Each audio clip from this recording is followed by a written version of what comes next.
Hello. Last week in New York, African leaders took turns to speak at the United Nations General Assembly.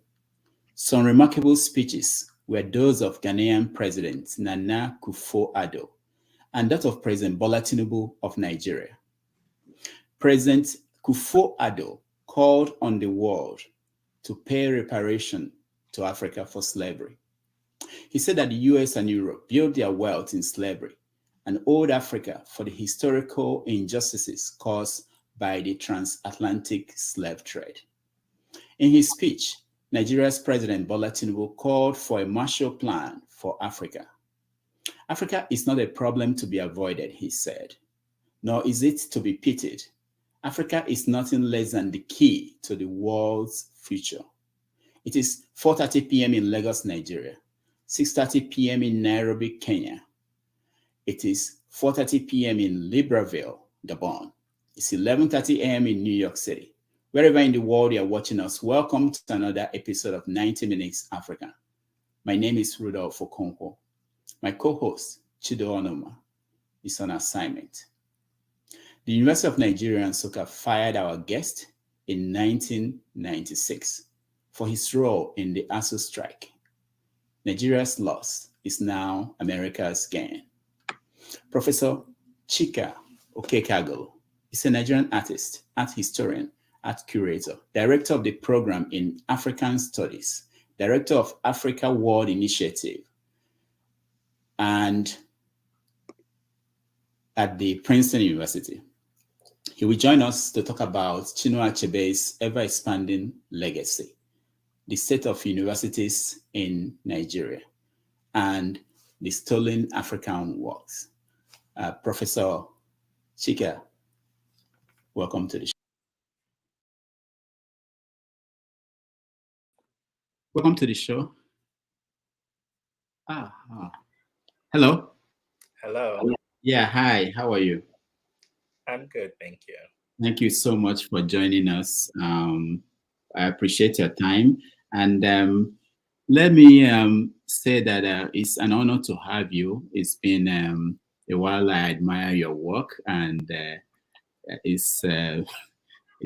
feel very, very blessed, and I appreciate your time. Now, let me start. I know we start this program by talking about Africa and what's going on in Africa before we zero into the main reason why you came in here today. The first thing is I want to get your view on what happened, how you saw the speeches made by African leaders at the United Nations General Assembly here in New York last week. Well, as far as speeches go, they did well. Apart from Akufo-Addo that you mentioned of Ghana, or the Nigerian Tinubu, or Ruto of Kenya, who talked about the fact that Africans are not beggars and all of that. So, great. I think their speeches, even Cyril Ramaphosa of South Africa, their speeches highlighted the problem, right, with the system of power and global international relations as they are manifested in the World Economic Forum, the UN, the Bretton Woods organizations, IMF, and all of that. The fact that Africa has not received its fair share in international global relations. But of course, that has a long history that go back to the age of slavery and later colonization, that the continent is still dealing with the aftermath of these two great catastrophes. So the speeches of the African heads of states in many different ways highlighted these problems. Now, from my side, I'm waiting on them to do their own part, their responsibilities as leaders of our African countries. Now, I know that when they make these speeches, they go home. People like you in academia will have to deal with translating, transmitting, interpreting, and trying to shape up policies and teach people about Africa. What do you think about this reparation that has not stopped, because some leaders continue to press for that? What do you think about that? What is the nature of it if it should happen? And how does that conflict with people who were taken out, or descendants of people who were taken out of Africa as slaves? They are also demanding a reparation from Africa. Yes, there were multiple injuries and multiple victims of slavery, industrial slavery. Let's be clear about that. That we're referring to the industrial slavery by Western European nations on the African continent. And so there's no either or here. When you think about the fact that millions of the prime population of Africa were taken, of course, sometimes in collaboration with the then kings and power players on the continent, but primarily driven often through force by these European stakeholders. And so the fact that the African continent for generations, centuries, was deprived of its prime population, that were then dehumanized. Many of them died in that transatlantic journey and ended up in the United States, where they remained at the very bottom, right, of the social scale, and have also suffered under the white hegemony of the Americas in Canada, in the United States, in Brazil, in Argentina, and elsewhere. So there are multiple victims, and there are different claims that we can think of, right, made when we think about restitution or reparation, which is to say, how do we repair the injustices of the past that is directly connected to the institution of industrial slavery?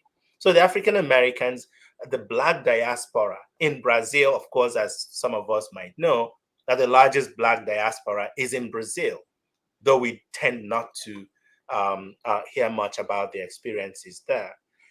So the African diaspora has an important claim to reparative justice that need to be done to, in a sense, repair the damages, the hurt, the pains, and the systemic devaluation of their lives and property over these centuries. The African continent, on the other hand, lost as a result of industrial slavery its prime population. And there's a direct connection between African underdevelopment and the devastation of its human population as a result of industrial slavery. So they do have their own claims to slavery, precisely because that very institution is what Europe and the United States relied on for their own development. We don't need to go back to Walter Rodney's important book on this subject, but we just need to look at many of the corporations, the multinationals, that some of which still exist today, have their ancestry to these institutions that were set up in Europe to carry out slavery in Africa and in the Caribbean and the Americas.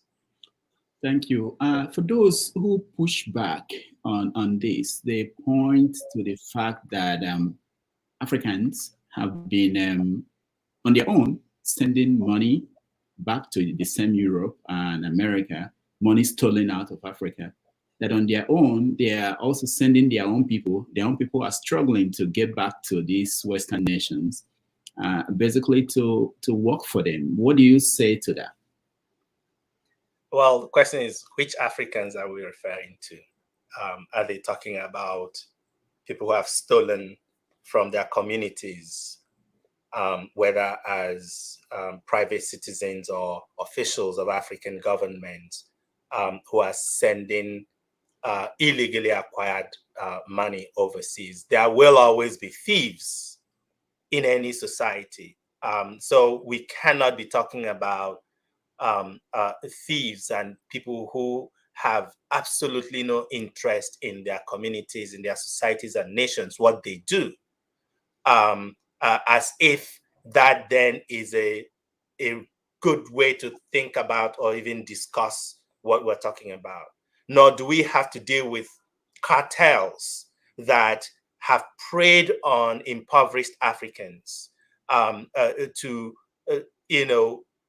exploit them by sending them in masses to Europe, promising better lives, but which we know often end in tragedy. So we cannot, bring in these international criminal cartels and what they have done to the poor, not just in Africa, but elsewhere. If you look at Latin America and you see the migrations happening because their own societies, their leaders have not done well in cahoots with international organizations and European powers. And this is really the point, that we're not talking about the failures of African leadership, which of course we must talk about, but we must not forget that oftentimes they are working at the beck and call of international organizations and international powers who are fighting their own battles to protect their own national interests. So I think we have to be clear about the historical injustice of slavery and colonialism and the impact that they still have today on Africa, regardless of the nature of the leadership we have, whether we have military or democratic leadership in Africa. The impact of the historical industrial slavery and colonialism still affects every African country, regardless of their political leadership. And we must not forget that. Thank you so much. Let me also zero in on what Bola Tinubu said, Nigeria's president. He recommended a Marshall Plan for Africa. In the same speech, he also talked about that Africa is not to be pitied, that it's not to be avoided. And so, how do you see that? The question is, why should the United States or Britain carry out a Marshall Plan for Africa? What would be the argument for that? Why would they do that from their own end? So I think we are comparing two different historical circumstances. First and foremost, the United States government has not acknowledged, the crimes of slavery till today.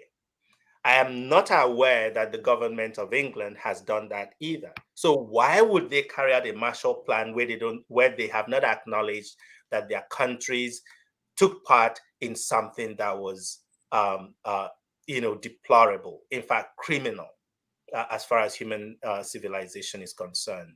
If you look at what happened with the Marshall Plan, and for those of us who might not be fully aware of the circumstances of that. So at the end of the Second World War, with the devastation of European states, which, by the way, made it possible for African decolonization to happen because they had become very weak and impoverished as a result of the devastation of the Second World War. So they could no longer hold on to their colonial territory. So, but that's by the way. These European nations were completely devastated, and the United States came with this idea of the Marshall Plan. The Marshall Plan was not an act of American benevolence. It was a plan that was set up first to ensure America's supremacy, and two, to ensure that what was becoming, or what would become, the Cold War, that they would have a substantial influence over much of Europe as a result of the Marshall Plan. If you look at the key element of the Marshall Plan was the takeover by the dollar as the world's currency. This came out of the Marshall Plan. That Britain got the Marshall Plan was on the basis that they would give up the pound as international currency.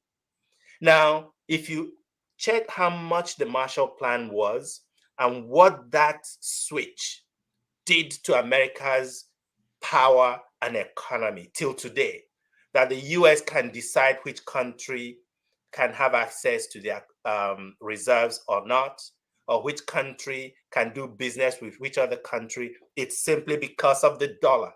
The dollar was not a global international capital until the arrangement with Britain that made it possible for them to receive the Marshall Plan.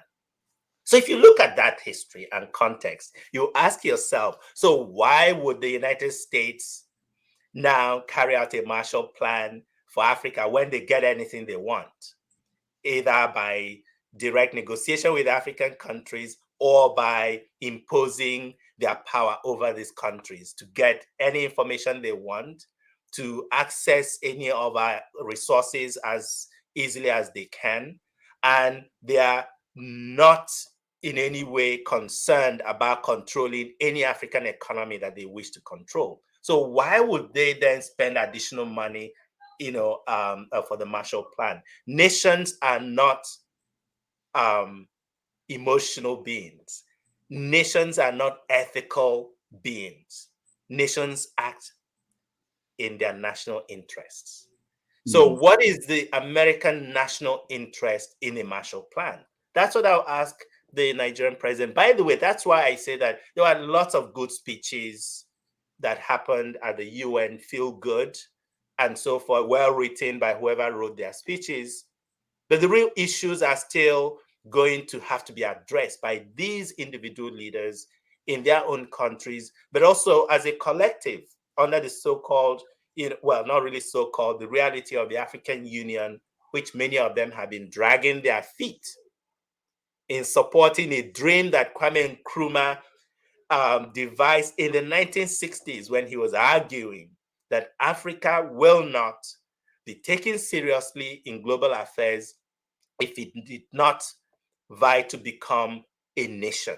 That's when you will have the capacity, human and otherwise, to act on the international stage. We're only gradually dragging our feet by changing, turning the Organization of African Unity to the African Union.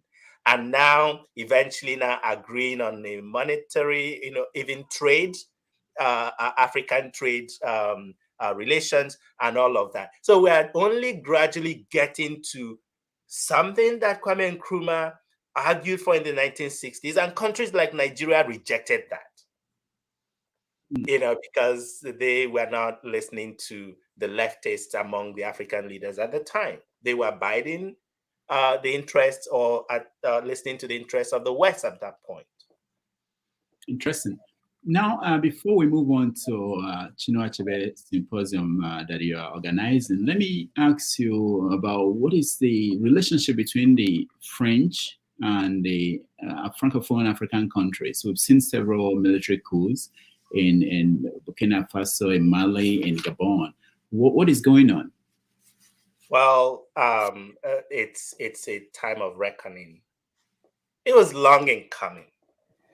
It has been an incredible scandal. What stood for independence for Francophone African countries, especially West African Francophone countries, that they got their independence. Meanwhile, their leaders were, pretty much spending much of their time in France. Their leaders saw themselves as citizens of France, even though they are supposed to be heads of states, like Senegal and Senghor and so forth. That's part of the problem. They negotiated an independence that was only really on paper, because their economies were left intact for French control. And so if you don't control your economy, how are you independent? That's why we have had the French manage the economies of these Francophone countries. Of course, for the interest of France, not for the interest of these countries. The monetary union that they have, their central banks have to get permission from that of France in order to carry out any monetary policy. And this is still largely the case more than half a century after independence. And many of the citizens of these countries know this. But of course, their elites have more interest in biting to French interest than what is in the best interest of their citizens. And so the military coups that we're seeing are reactions, are symptoms of the problem. They are not a solution. Nobody, given especially Africa's history, believes that military coups resolve any of the endemic problems that these countries have. If you talk about the terrorism, which many of these coup plotters and military leaders now say is the reason they needed to take over and kick out the French, what have they replaced with that? Things have got much worse in Mali today than before. And I'm not making an argument or for why France should remain. But the problem is that, yes, they identify the problem. The question is, what is the solution? And I don't know how much they have actually tackled the systemic neo-colonial infrastructure that France left in the wake of independence in many of these countries. Until that is done, we'll probably have cycles, keep having cycles of coups while France is plotting to keep its powers over these African countries. Because we do know that France is now resting because its own national identity depends on its continued control of these countries. That was what one of their prime ministers said a few years ago. So it's not a hidden agenda on the part of France. We're going to get back to discussion on politics and arts and other things. But first of all, I want you to tell us about what you do as the director of the Africa World Initiative, which is hosting a symposium on Chinua Achebe and the trouble with Nigeria. And this weekend, yeah. Yes, on the 29th and 30th of September. Yes, yeah. The Africa World Initiative is a new center that was established in the last 2 years here at Princeton, which is quite unprecedented, frankly, simply because institutions like mine have not always paid close attention to Africa. And there are lots of reasons for that, one of which is America's nation actually has not really paid close attention to Africa, except once and if they see a threat from its competitors. It used to be the Soviet Union, now it's China. And that's why you see a kind of restiveness on the part of the US government and institutions to reinvest in Africa, however they are doing that. So what is going on at Princeton? We do have the program in African Studies, which I also direct. But we realized, my colleagues here at Princeton realized that the program in African Studies is no longer sufficient as a platform for dealing with Africa. And this is broadly speaking, because the African studies as a field is primarily the humanities and the social sciences. And much of the challenges of our world today and of the African continent have to do with technology, entrepreneurship, innovation. And African studies as a field doesn't quite capture those aspects of either knowledge production and exchange, but also the political economy. And so the Africa World Initiative is mandated to engage directly with African institutions and stakeholders in the area of science, technology, innovation, and entrepreneurship, but also the arts and humanities. So it's a very broadly conceived platform that provides us the resources, broadly defined, to engage in high-level contact and partnership with, of course, the right kind of stakeholders on the African continent. And that's precisely what we're doing presently with people in the government, in civil society, in corporate business on the African continent, to reimagine really what the university as an institution designed as a space for knowledge production at a high level, how it can help reimagine African economies, knowledge production, and so forth. So that's what we are doing with the Africa World Initiative. Part of that, I did mention, it's not just that we're invested in science, technology, and innovation, but also the arts and the humanities. And part of the latter includes a conversation, a discussion that we had with the Achebe family and the Achebe Foundation to move the Achebe Colloquium, which was his legacy project, to Princeton as a long-term home for the Achebe Colloquium.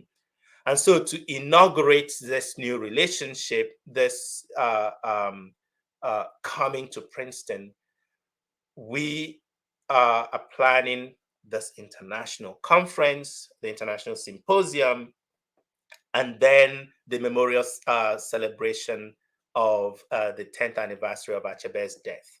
It so happens that the coincidence of the 10th anniversary of Achebe's death and the 40th anniversary of the publication of Achebe's incredible, acerbic, biting critique of Nigerian political system, The Trouble with Nigeria, which was published in 1983.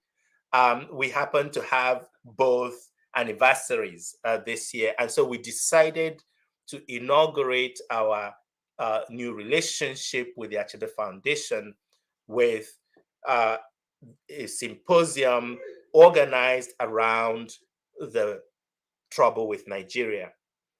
And then the celebration of his 13th memorial anniversary the following day. So this is what we're planning, broadly speaking, for this coming weekend. And we do have really an incredible slate of speakers from all over the world. The symposium was conceived by some of the leading Achebe scholars and literary scholars working from South Africa, from England, and from the United States.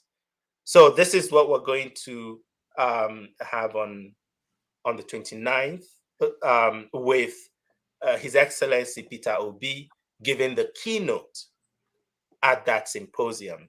And then the following day, for the memorial celebration, we have His Royal Majesty, the Igwe of Ogidi Kingdom. Of course, that's Achebe's hometown. He will be present for the memorial celebration alongside some of the more influential scholars working in African politics, history, and the arts, in addition to writers like Chika Onigwe and Patrice Nganang, who is probably one of the best-known Cameroonian Francophone African writers working today, and performances as well. So it's going to be 2 days of incredible intellectual exchange and discourse, and of cultural celebration of the life and work of the great icon, Chinua Achebe. What will you say is the state of his legacy, Achebe's legacy today, 10 years after? Well, that's what the symposium is about. So I hope that, your audience will log on. It will be live streamed and listen to the experts, right? Discussing these questions. What has become of Achebe's scholarly legacy? What has his voice then got to do with what has been happening in Nigeria and the rest of the continent in terms of leadership?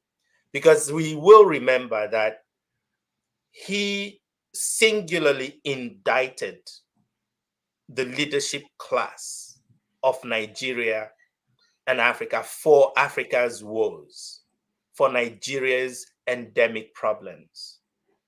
That was 1983.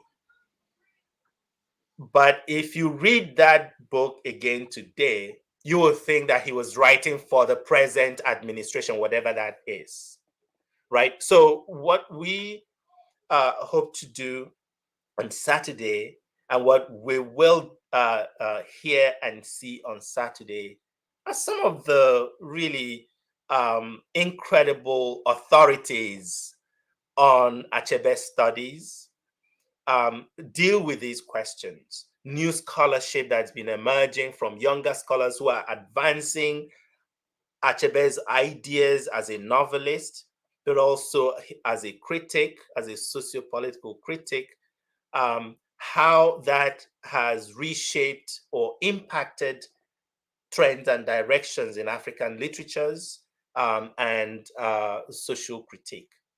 So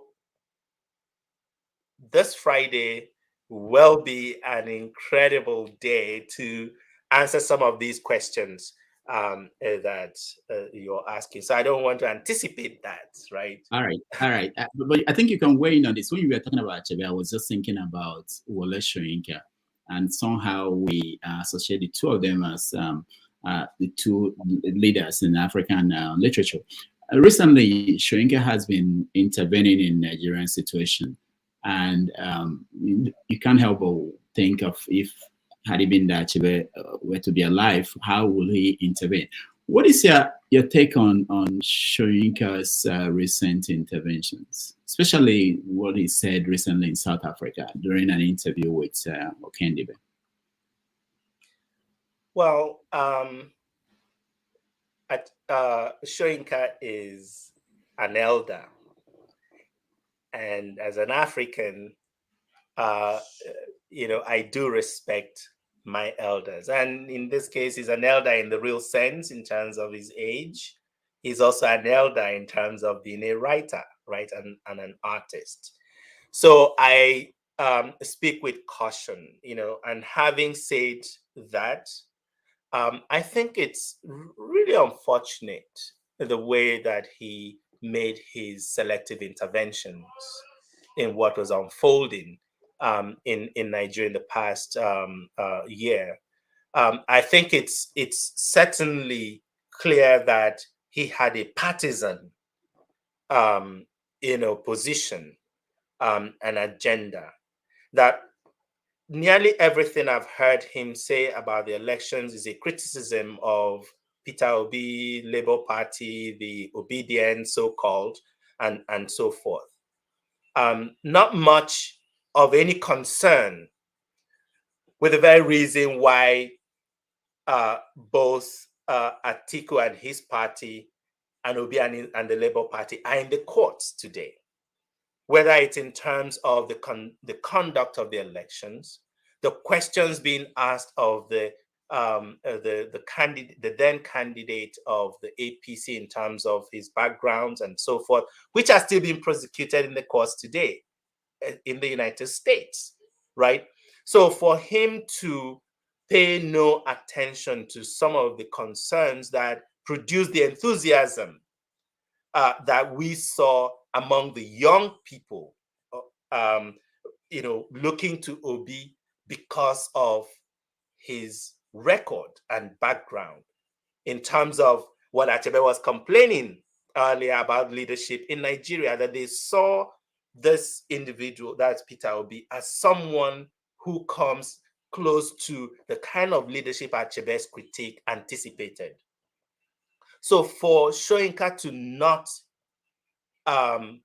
recognize these aspects, but instead to keep either reminding these people or calling them names and so forth, I thought that as an elder, a highly respected elder, that he would have been, a bit more careful in how he addressed these questions, so that he does not appear to be partisan, except that, of course, he has not told her that he is, because if he declared his partisanship, then there won't be any problem.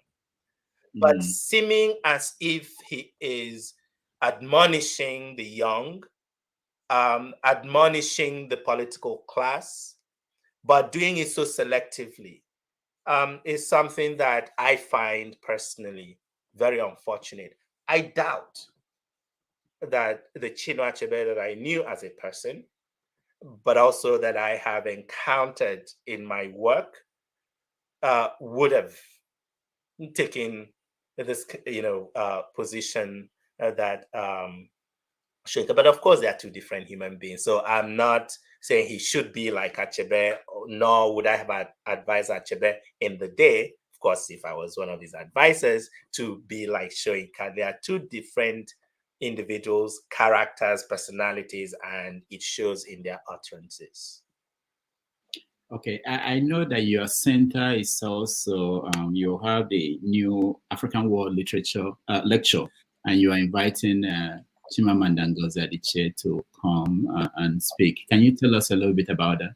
Indeed, the Africa World Lectures is one of our signal programs, and it's designed to bring to Princeton for more than a day what we consider Africa's finest minds across fields, from the humanities to the sciences to policy making and so forth. And so Chimamanda Ngozi Adichie is the inaugural lecturer for the Africa World Lectures. And so she will be in Princeton on the 25th and 26th of October. And the idea of the lectures is for the invited lecturer to speak from their perch, whatever their field is, but also from their personal experience, how they think about the Africa world. So that's what will happen in October. Next year, the second Africa World lecturer would be Abdulrazak Gurna, the Zanzibari writer, who is, of course, British and African. He will, and the last Nobel laureate from Africa in literature, he will be the second lecturer, and he will be in Princeton for 3 days, during which time he would have a lecture. There's a conversation and then meetings with Princeton stakeholders. The lecture, Chimamanda's program, would be a lecture that she will give, and then she and I would have a public conversation following the lecture, and then the following day she would meet with Princeton students and stakeholders and so forth. All right. So, you said Chimamanda, also, we know that she intervened during the election. She wrote to Joe Biden a public article. And I want you to talk about the reaction, how the public reacted to Chimamanda and also to Wole Soyinka. There have been several attacks on them, and essentially, even to some extent, dismissal of their work. What do you think about that? It's always unfortunate when people build icons and also smash them, based on their own perception of that very icon. I think that's what has happened here. That Soyinka's utterances about Nigerian politics has now meant that those who say that they admired him as a writer are now thinking otherwise based on what interventions he's made on the political arena. I'm not sure about that. The connection between what you thought about his writing and then what he's saying on the political arena, how one can easily make that switch to, uh, go from an admirer of his work to, the opposite now that he's come out to make these statements. And it's the same with Chimamanda, that those who did not like what position that she had taken with regard to Nigerian politics have now sort of started rethinking their assessment of her value, right, as a writer. We saw that happen to Oprah Winfrey in the United States when she declared her interest in Barack Obama, right? So these are things that that happen. I don't think they last, right? Because as with political discourse, they come and go. The question is what happens to the person's work. By the way, the same thing happened to Chinua Achebe when he intervened in 1983, when he published The Trouble with Nigeria. He was savaged by a segment of the public for daring to criticize in the very vociferous way that he did the Nigerian political class. We saw that also happen when he rejected the uh, the um, the award from the Nigerian government, right? That is Chinua Achebe himself. So these things happen more frequently than not. That people move from their assessment or investment in the political realm and the way that they perceive their idols, who they came about because of their work as writers or as artists and so forth, that they often conflict the two. It's hard not to, but I think that it takes a certain level of sympathy and understanding of the nature of the artistic enterprise to not easily make that conflation. I don't think, and I cannot see how my view of Soyinka's work as a writer and a dramatist will change because of his critique and criticism of the obedience. But I can also understand why a lot of people can fall to that. Mm. Let's briefly touch on writing and African writing, especially in Nigeria. What is your take? I know you are familiar with what's going on. What is your take on the state of writing in Nigeria, knowing that Afrobeat, for instance, is gone worldwide? Nollywood is doing well across continents. Is the writers, are they in the same are they at the same level? Are they doing well?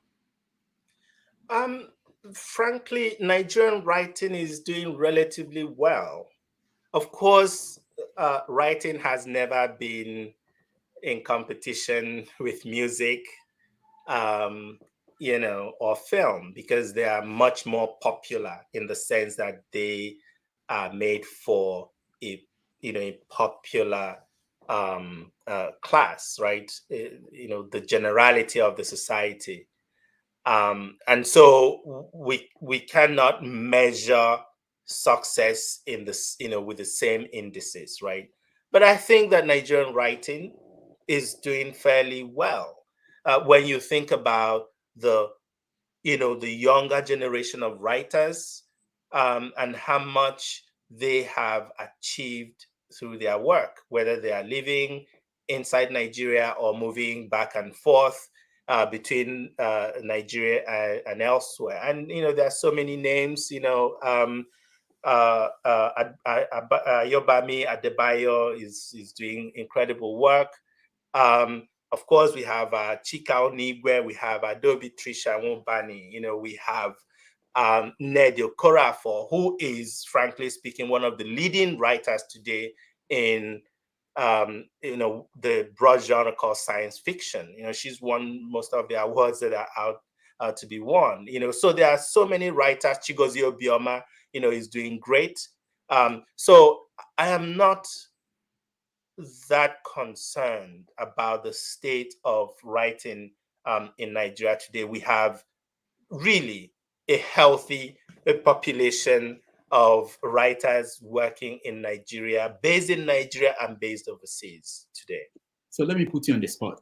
Who will be the next Nobel Prize winner out of Nigeria?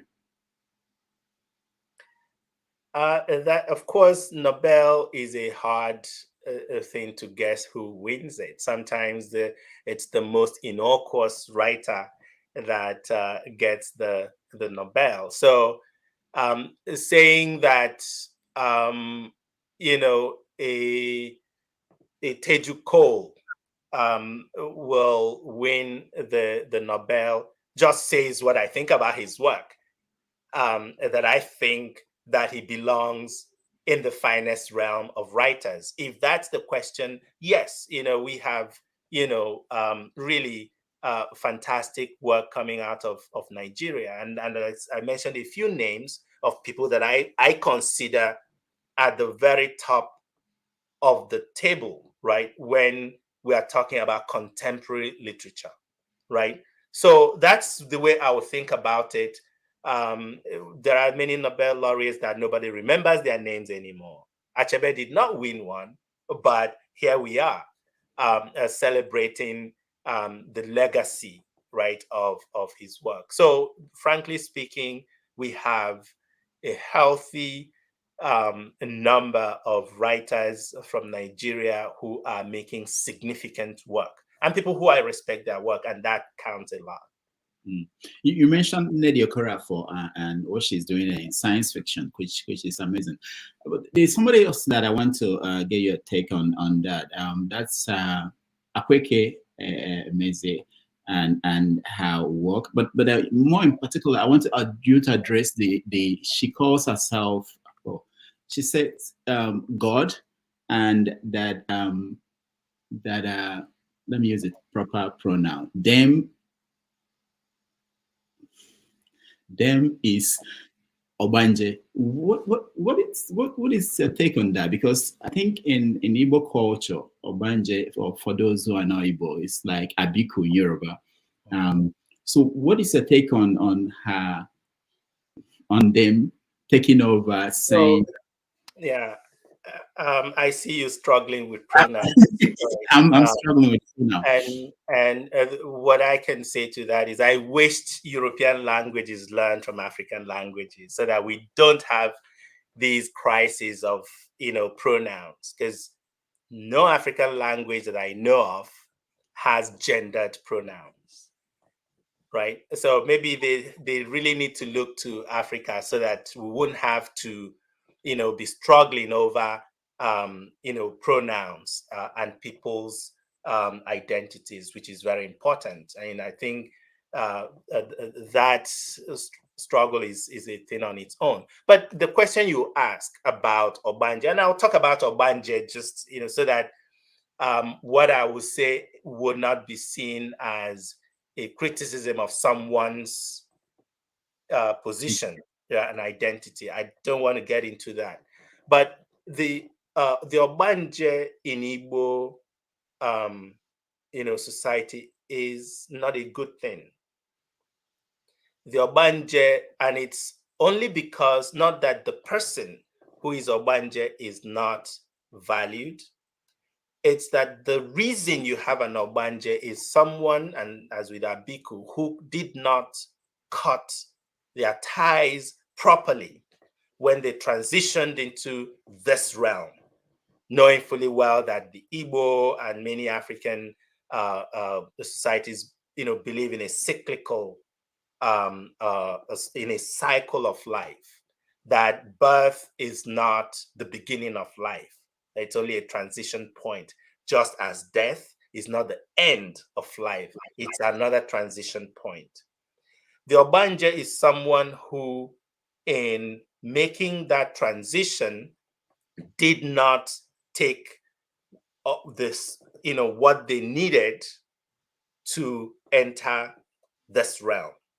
And so that's why they are always asking or trying to go back, because they did not have all the tools they needed in this realm. And that is why, the birth and rebirth and so forth, it's this cycle of attempts, but there's a break for that. And that is why the Obanje is not supposed to be a permanent status and state, because either the person dies and keeps returning, or that cycle is broken by the family, which is, of course, documented in Things Fall Apart, with Okonkwo's daughter, who was an Obanje, whose Iowa, that's a thing that is left on the other side, that the Obanje keeps wanting to go back and retrieve. That the Iowa has to be found and symbolically returned, and that's how you break the cycle of Obanje. So anyone who considers himself or herself as an Obanje, the question is there something being done about it, or is it sort of a half gesture identification with this important phenomenon in Igbo culture? Because if it is referring to the Obanje of Igbo culture, then the question any Igbo person who understands that culture would ask is, so what are you doing about that? What is your family doing about that to break that cycle, to go and retrieve your Iowa? That's how I will answer that question. Now, when you speak to Chimamanda, I read in this book by Akweke that it was Chimamanda that actually told her that she is Obanje. So you can bring it. Chimamanda is a diviner. So maybe you can bring that up. Now, we have like 10 minutes before we bring in the audience. I don't know if we can cover all the other topics. Sure. But before we even move further, I want you to talk about this case at Chicago State University with Bola Tinubu. You're an administrator in a university in America. What is the process? What are we not getting? If this were to be Princeton University and your student became president somewhere and someone wanted to know, and there's this controversy, what is the process like at your university? Well, I don't know the details of the court case, I must say.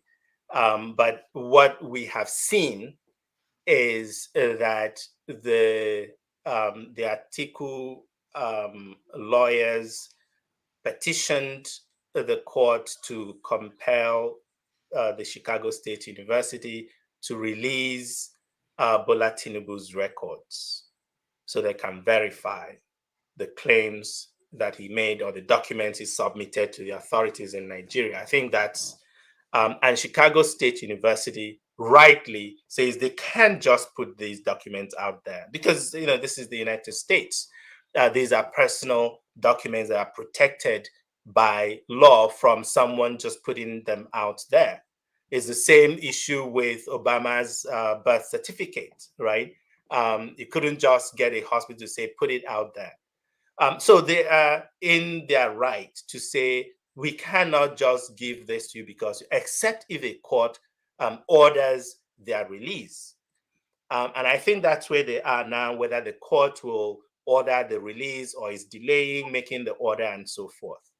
The other part to this question, of course, was the diploma that some are claiming could not have been released by the university. But I also understand that Chicago State University says they can't confirm the authenticity of that diploma. That's the part that I find a bit strange, because Princeton that I know of, or even the University of Nigeria that I knew of then, you knew what style of fonts, who signed what document at any given period, given who was the registrar, given who was the dean of academic affairs, and so forth. So I'm not quite sure if it is why the university says they cannot say whether that document is genuine or not. That I find a bit arcane, because, yeah. All right, let's go to the other part of the work you do, which is helping to return stolen African artwork all over the world. Can you tell us a little bit of that? We know that last year, I believe, or sometime this year, that the Benin bronze were returned to Nigeria. Or I don't know if they've come back or they are planning. Some have, yes. Okay, so where are things on that? There has been a lot of progress on this question. Already in the 1960s and 70s, the Nigerian government started petitioning for the return of expropriated, stolen, seized African art and cultural heritage that were residing and are still residing in Europe. Even Mobutu Sese Seko of the Congo was a leading advocate for repatriation of artworks and art objects and artifacts that were mostly in Belgium in the case of the Congo. The Nigerian government has been pressing, especially for the so-called Benin bronzes, which we may know are not really, they are not bronzes, and they are not all metal. They're actually brass works. But we use bronze as a catch-all for both wooden, ivory, metal works that the British Army took from the city of Benin in 1897, when they destroyed the city and removed Oba Ovoramwen from office and sent him into exile. We still do not know how many people died in Benin during that invasion. The important thing here is that Benin, or rather Britain, the soldiers, and the Foreign Office properly documented what they stole, what they took from Benin. Even in some of the photographs, the folks who made those photographs in 1897 or soon after wrote loot on them, right? So they knew that what they were doing is really criminal. But it was important to seize those objects so that they could auction them off to pay for part of the invasion. This was an argument made to the palace in London in order to authorize the invasion, that the high cost of the invasion could be offset by selling off the treasures that they heard were in the palace of Benin. So this was not an accident, or they stumbled into these objects and so forth. So after the invasion, they were auctioned off and sold mostly to German and today's Austrian museums.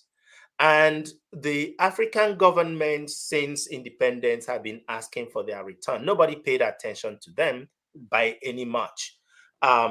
Until recently, I think in part because there's a new generation of Europeans who are more sympathetic to these kinds of questions about the problems that arose as a result of colonization. You also have a new class of Africans who are well placed, mostly in Western institutions, to have significant voices that these institutions can no longer afford to ignore. And then there's also the added fact that African states and countries are all beginning to pay closer attention to these questions again.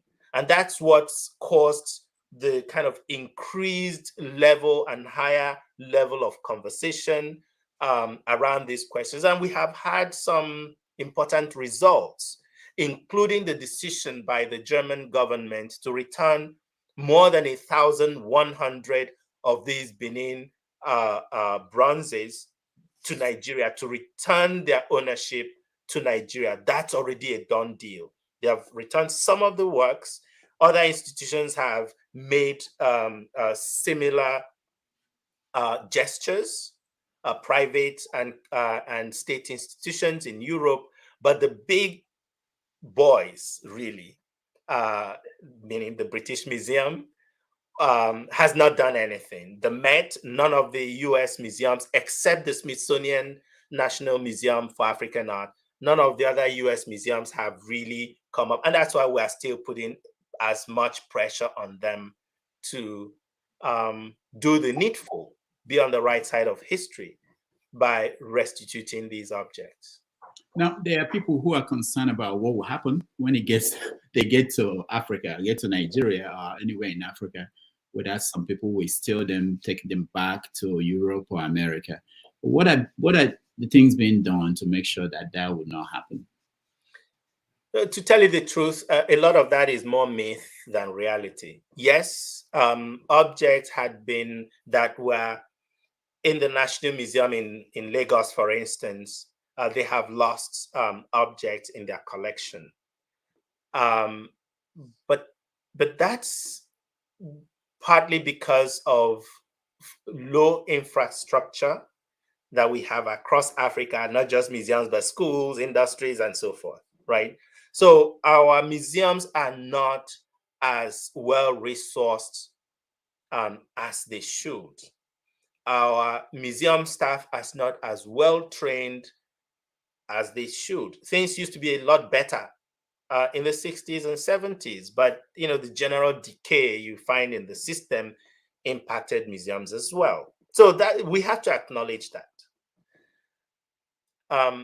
But we also know that museums in Europe do lose things. The latest one is the British Museum, the very museum that everybody looks to and says, this is why we need to keep the Benin bronzes in the British Museum, or the Parthenon marbles in the British Museum, because they are safe and they are well taken care of. Well, we just realized in the past month and a half that thousands of objects had been stolen from the British Museum, and even when they found that out, they tried to suppress the news.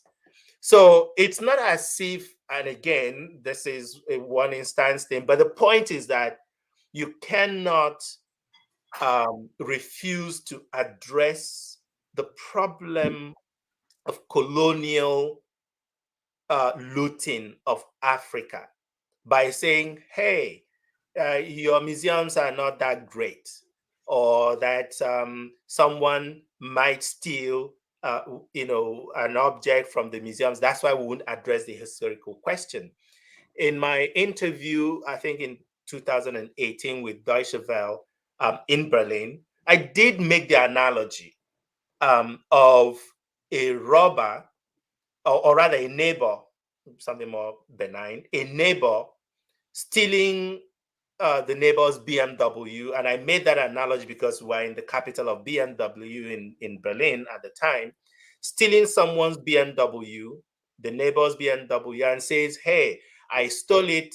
And by the way, I'm not going to return it because your garage sucks.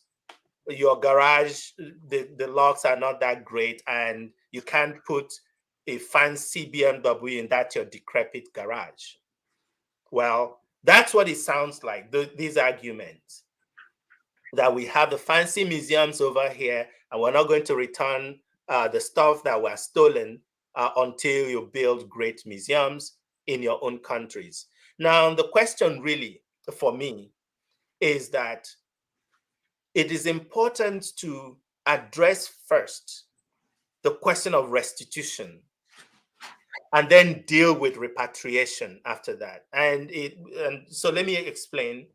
Restitution is addressing past wrongs. Reparation or repatriation is returning things back to where they belong.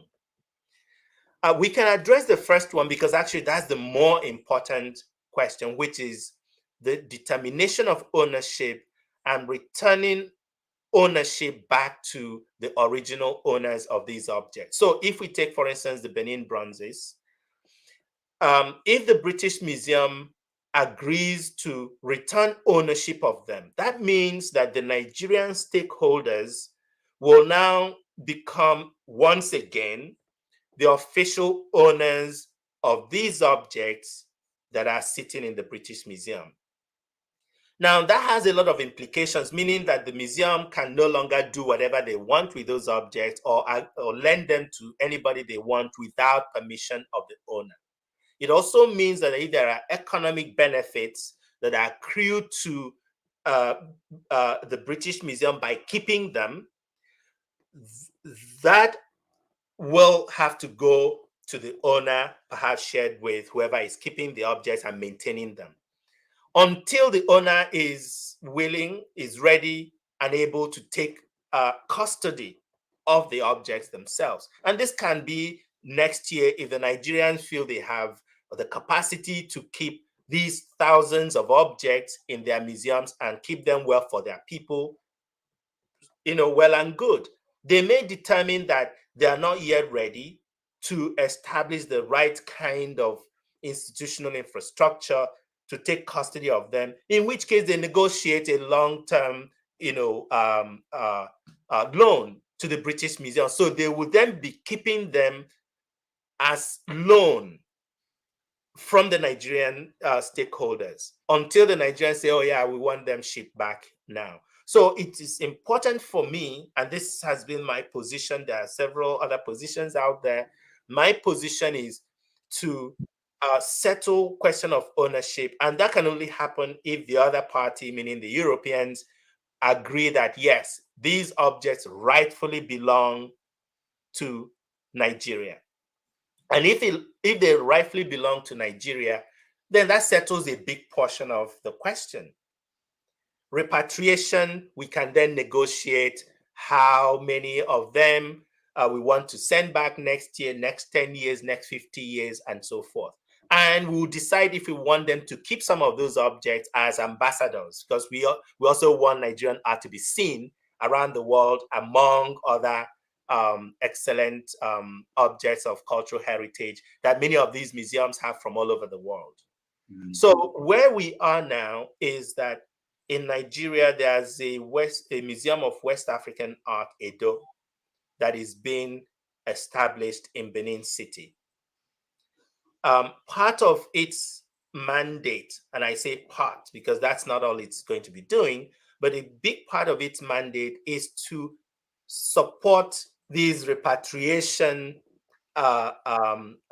issues. In other words, they can help conserve, because they're building a lab. There's nothing like that in Nigeria today, a laboratory for artifacts. So it includes that so that we can actually take good care of our stuff.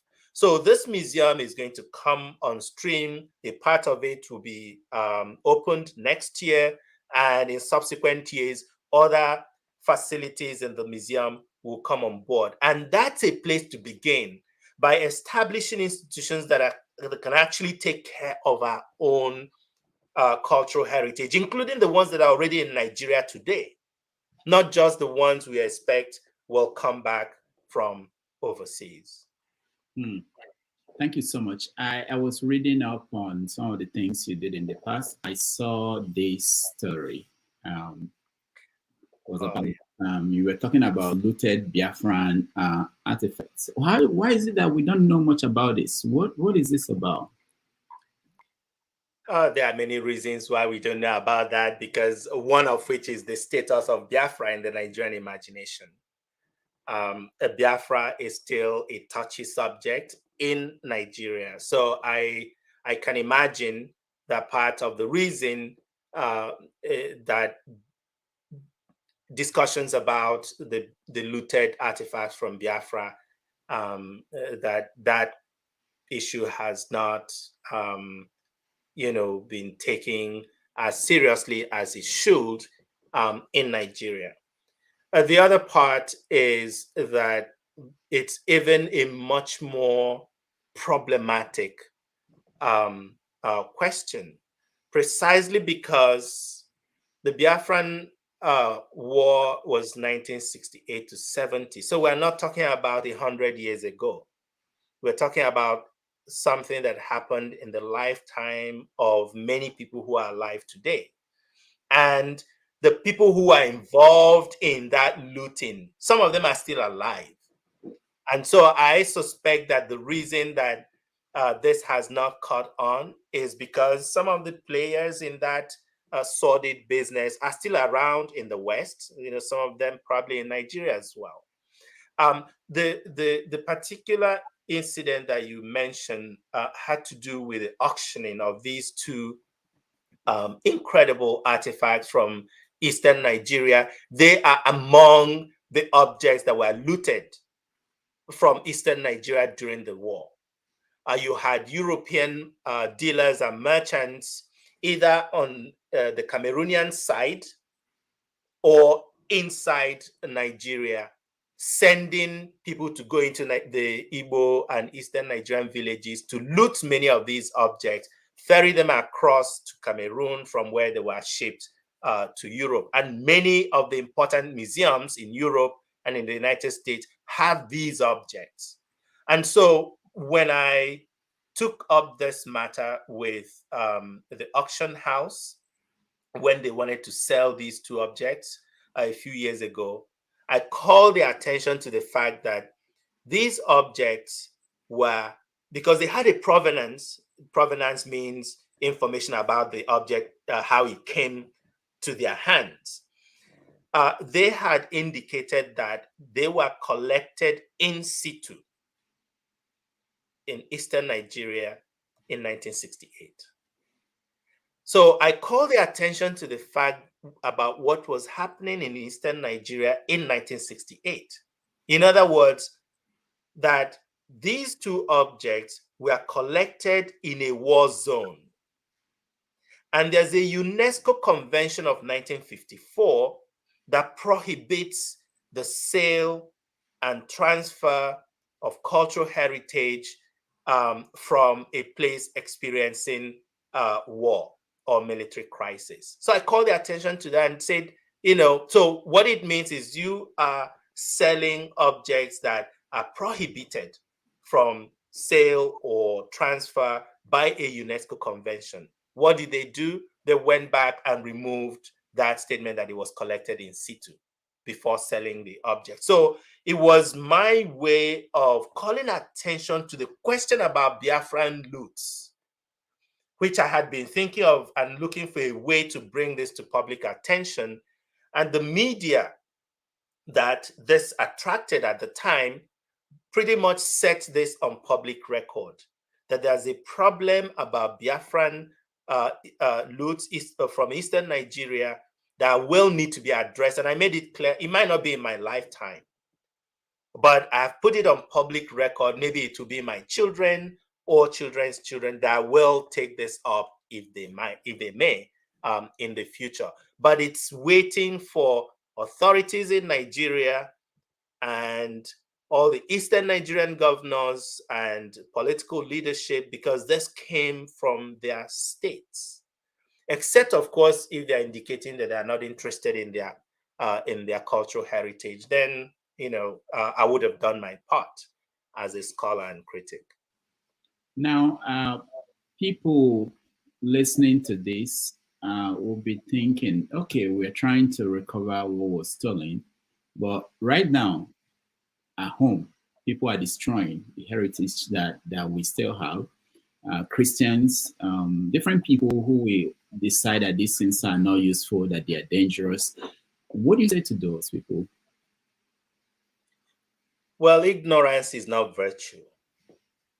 That's all I have to say. They're acting out of utter ignorance.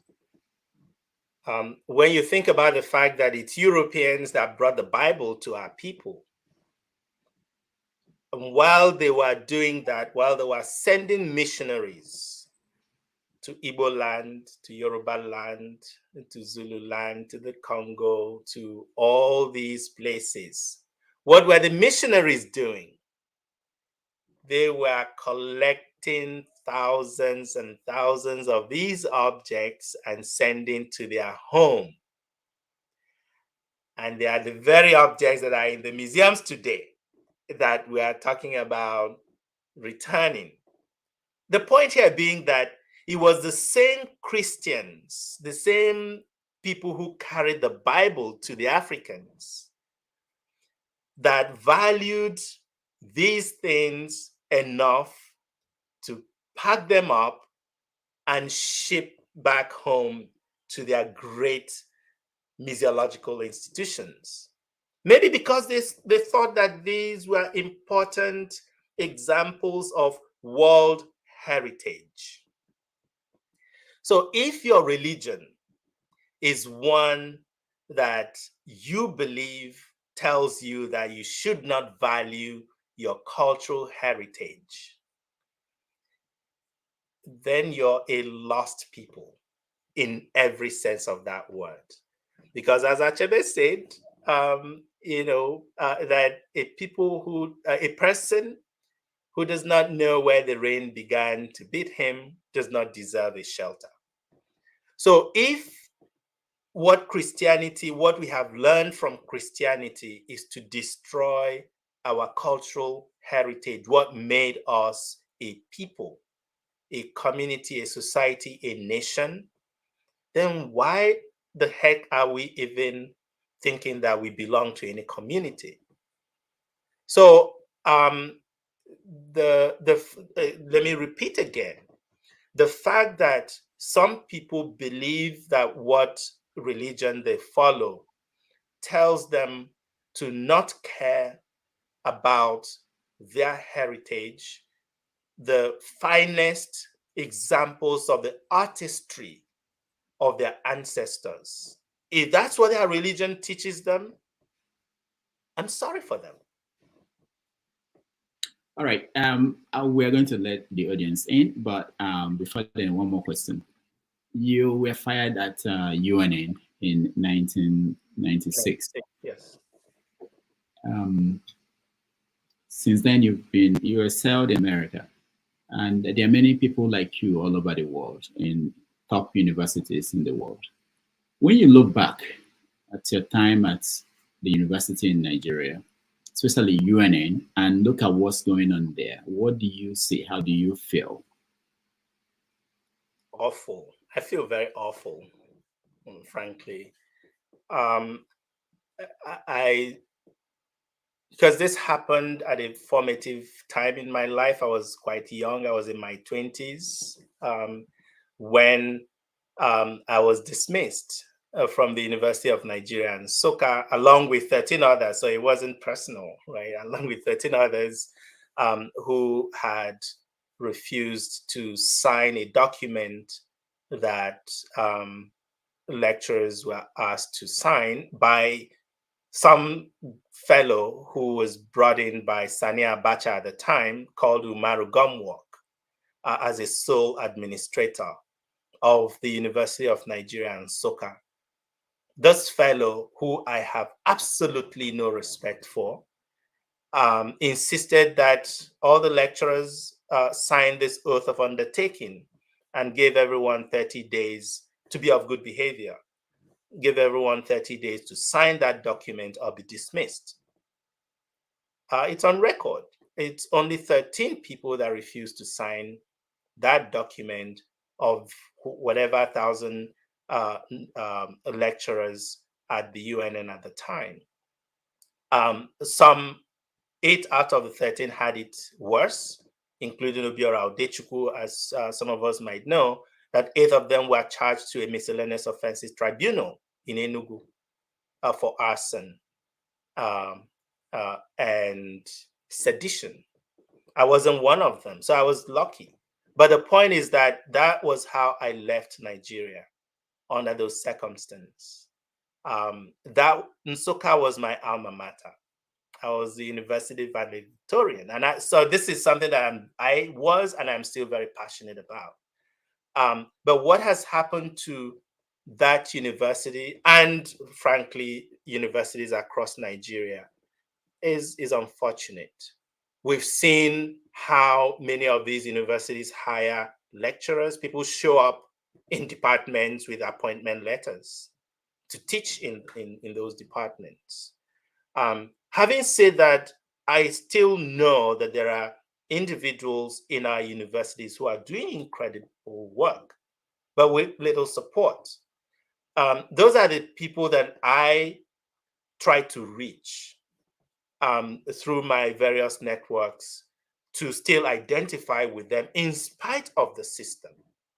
And unfortunately, with new generations of scholars, of lecturers that have been brought into these places, they're not retiring anytime soon. So there's no quick fix to the rot that has happened in the universities. My role is to find alternative ways, and that's part of what Africa World Initiative is doing. Find alternative paths to connecting with people who are still doing important work within our universities, to support them in their work in spite of the system, because it's hard to deal with the system, as it were, because you have to sort out the political landscape in order to deal with what happens in our universities. So I am still, it's still not settled in my soul what happened to the University of Nigeria and Nsukka under Umaru Gumwalk. I hope wherever he is, that he is paying for what people like him did to the university system in Nigeria. Is there any situation where you can go back and teach there? Considering that now I heard that some lecturers, before they start class, they have to make everybody kneel down and pray. I heard that you can't be vice chancellor of a university now unless you're from that area. They fight people who are not from there. There's so many things going on that was unimaginable for a few years ago. Do you think you can ever go back there to teach? Are you serious? Yeah. There is absolutely no circumstance that will see me return to a system that functions in that way. What will be the purpose? Right? Is it to go and make enemies, or is it to go and commit suicide? The way I see where I am now, I'm not here in Princeton for Nigeria. There's a bigger landscape. There are very few of us from the African continent here. So that's my landscape now. And things are not the same around Africa. There are places where you have relatively sane academic institutions. And if it means leaning towards those, then that's what it would have to be. Until Nigeria and Nigerians realize how bad they have run the academic system, both the state and so-called private universities and institutions.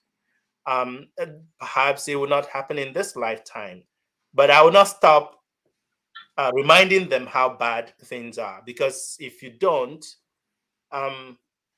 they probably will insist on plugging their eyes and ears against being reminded that things didn't used to be like this. And this is really the point, because I sometimes you hear things like, oh, you're comparing Nigeria to the United States. No, just travel around the rest of the continent and see that things are not as bad as they are in Nigeria, and especially given how much resources that we have. That's why Nigerians are sending their children to Ghana to go to school. And we know that those who can afford it. But what about those who can't afford it? What are we doing to their children? That is why sometimes I'm very upset about this, that you have our leaders who send their own children, beg to be admitted in institutions like mine, and yet they are running their countries into the ground, their education systems completely decrepit for the ordinary people, so that they can maintain their network of elite, political elites. They send their children overseas, they come back, they give them, the jobs and everything, so as to maintain their system. That's why I'm really very upset about this. And I must continue to say it until, and maybe whether they like it or not. I asked that question because there are a lot of people I know, even doctors who leave the country, and now they look back and they see the impact of them not being there. With people like you out of the country, who is teaching the kids? And do we leave that way and say they are on their own? What happens? How do we? It's a dilemma. There is absolutely no way, and this is my personal opinion, where individual gestures will be enough to get at the rot in the system. Now, I feel that I have more influence from where I am now. I can talk to anybody that is anybody in my home country and say to them in their face, this is wrong. And that has happened so many times. The political leadership. There is no chance that I can do that as a lecturer at the University of Nigeria and Nsukka. So I cannot delude myself that going back to teach at the UNN will do anything other than completely losing the voice that I have today. That voice cannot happen from the University of Nigeria and Nsukka. If I can call the leadership of top museums in the world today and say, look, there's a problem with your museum, what are you doing about it? And they act very quickly. It's because of where I'm speaking from. So I do not see how giving up, not just what I've worked for, because this has not come, out of someone's largesse or anything. It's something that I've worked for. But in terms of the impact that I can have on Nigeria, I do not see how I can do that from within Nigeria as a single person. So that is my position, that when I say that I don't see myself going back, it's one, that the context of life and work within the Nigerian system cannot sustain me for any length of time. Because I need to produce, I need to write books, I need to be among my peers. It's that. But it's also when you talk about the impact, I have far greater impact on Nigeria today than 10 of me doing the same kind of work at the University of Nigeria and Nsukka or ABU Zaria. That's my belief. That's clear. But what about the fact that your works are not, for instance, students in Nigeria, they may not be able to access your work. Maybe they can't buy your book. They can't afford to, what about that? People. I have I can address that. Some years ago, I made a gesture. So I'll have to be careful now so I don't call out my colleagues. I made a gesture to one of our universities to say that I could give my time to come to Nigeria every summer to give lectures free, to students, so as to get them to sort of get a sense of the kinds of questions art history is asking. and so forth. They had a hard time saying yes to that offer. I understood later that it had to do with making them look bad. That if I come and I start talking to students, giving these lectures, that students will not, would turn their anger and whatever onto them. Now, that's very unfortunate. But I wished that things like that are possible. That some of us can, and medical doctors are doing the same thing. They devote their time, they come into, Lagos or Aba and organize a 2-week, workshop to treat this or diagnose that, and then they go back. They know that they cannot function fully if they returned to Nigeria. But they come in once in a while with their resources and their knowledge and stuff and try to impact people as much as possible. Now, that I can understand, and I would be very much interested, and that's, again, part of the reason we set up the center, to have direct impact. It may not be permanent, in other words, relocating to Nigeria to do that. One is that that's not going to be possible to raise the kind of resources that you need to have that kind of impactful engagement. The other is that, as I said before, having a platform in, as some would say, one of the leading universities on the planet, makes it possible to also have a voice in what happens at the highest level of the American academy. And that also in itself is important for where I come from, because it's hard to say, oh, you cannot carry with you that baggage, that identity, that person that was formed in Nigeria or on the African continent in your dealings with everyone else out there. All right. Thank you so much. Let's go to our audience. When I call you, please go straight to your question. One question for each person. If we have the time, we can go around again. Let me start with you, Mazi Olivier. You are next, first. Rudolph, you want me to start with violence this morning, but I won't start with violence. How can you just say we should ask one question? You don't do. It's like you don't know what you are even the impact you are actually causing. Sincerely, Rudolph, from my heart, I appreciate this. I appreciate what you do. I mean, I said that because I consume podcasts a lot. I subscribe to some of the best podcasts you can think of in the world, and I'm getting more. Right? When I say more, because it speak volume, speak home. When you bring people who are not just local champion, but they understand how society and system works. But most importantly, they understand how the world goes around.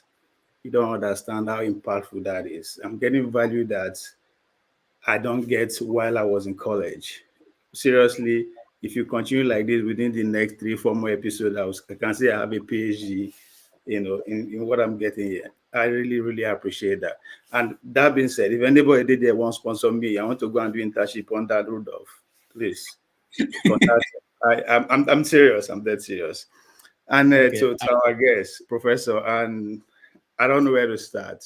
This is my first time actually listening to you. I purposely not do any research or read about you. I said, let me just come and be a mumu and see how how you put me together. And you've said a lot that I really want to have conversation around with. Not that I disagree with you, I agree with, but you have taught some of the core issue that I want to learn more. So I'm looking forward to come to your office one day and spend maybe the day just tap into your knowledge.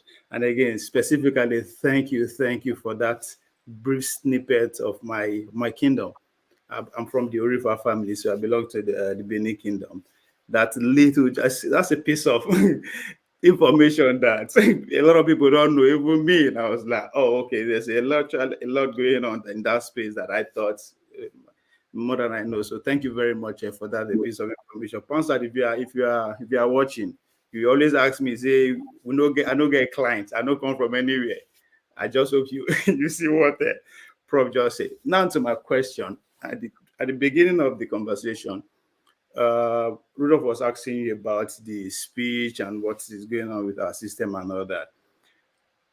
You alluded to when you are responding to that, you talk about how, you know, to paraphrase about how Africa needs to have for us to need to have a voice, is for us to need to come together.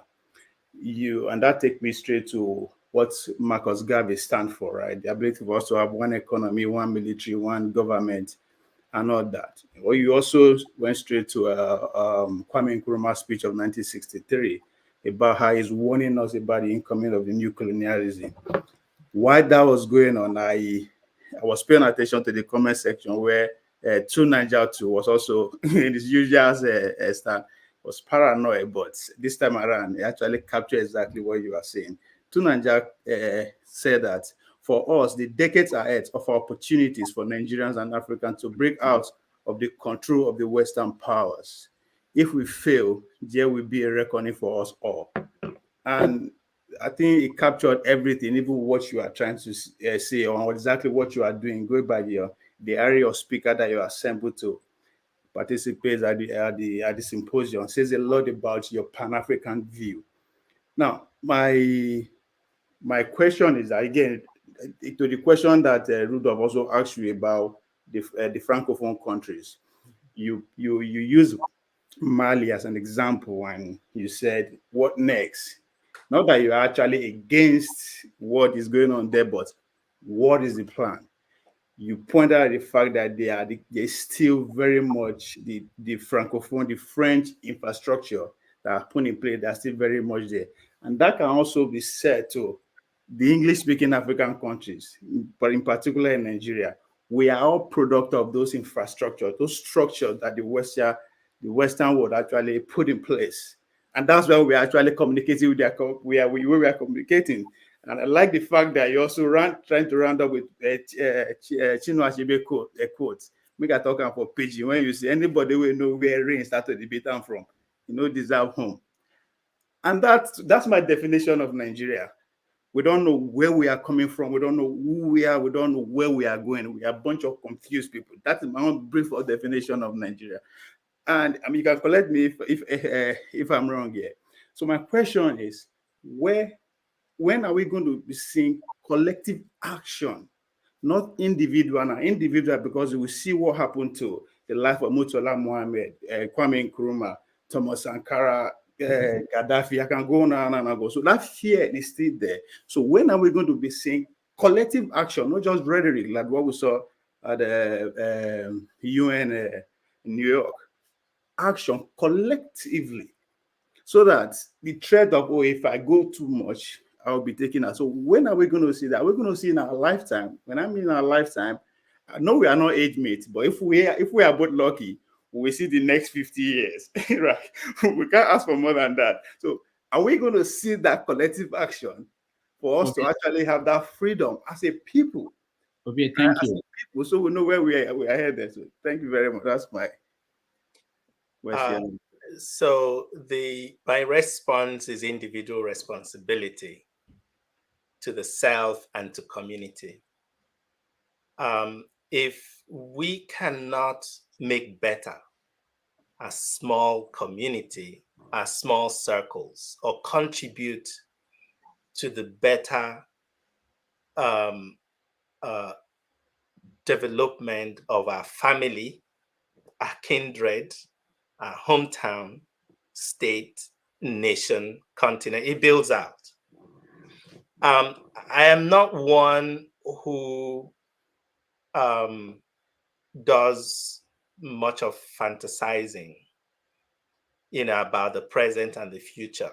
It's what can we do now, right? What are we doing now to push for more responsible leadership?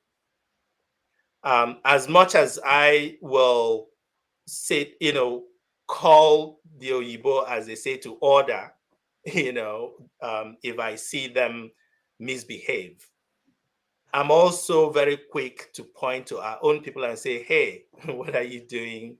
over there. There's the proverb, in Igbo, that the kite,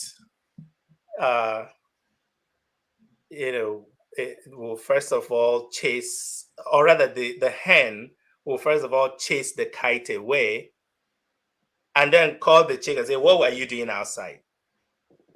Right? So the problem with the European powers and the international economic and political system is there and must be addressed. But you cannot address it from a weak position. That is really the point.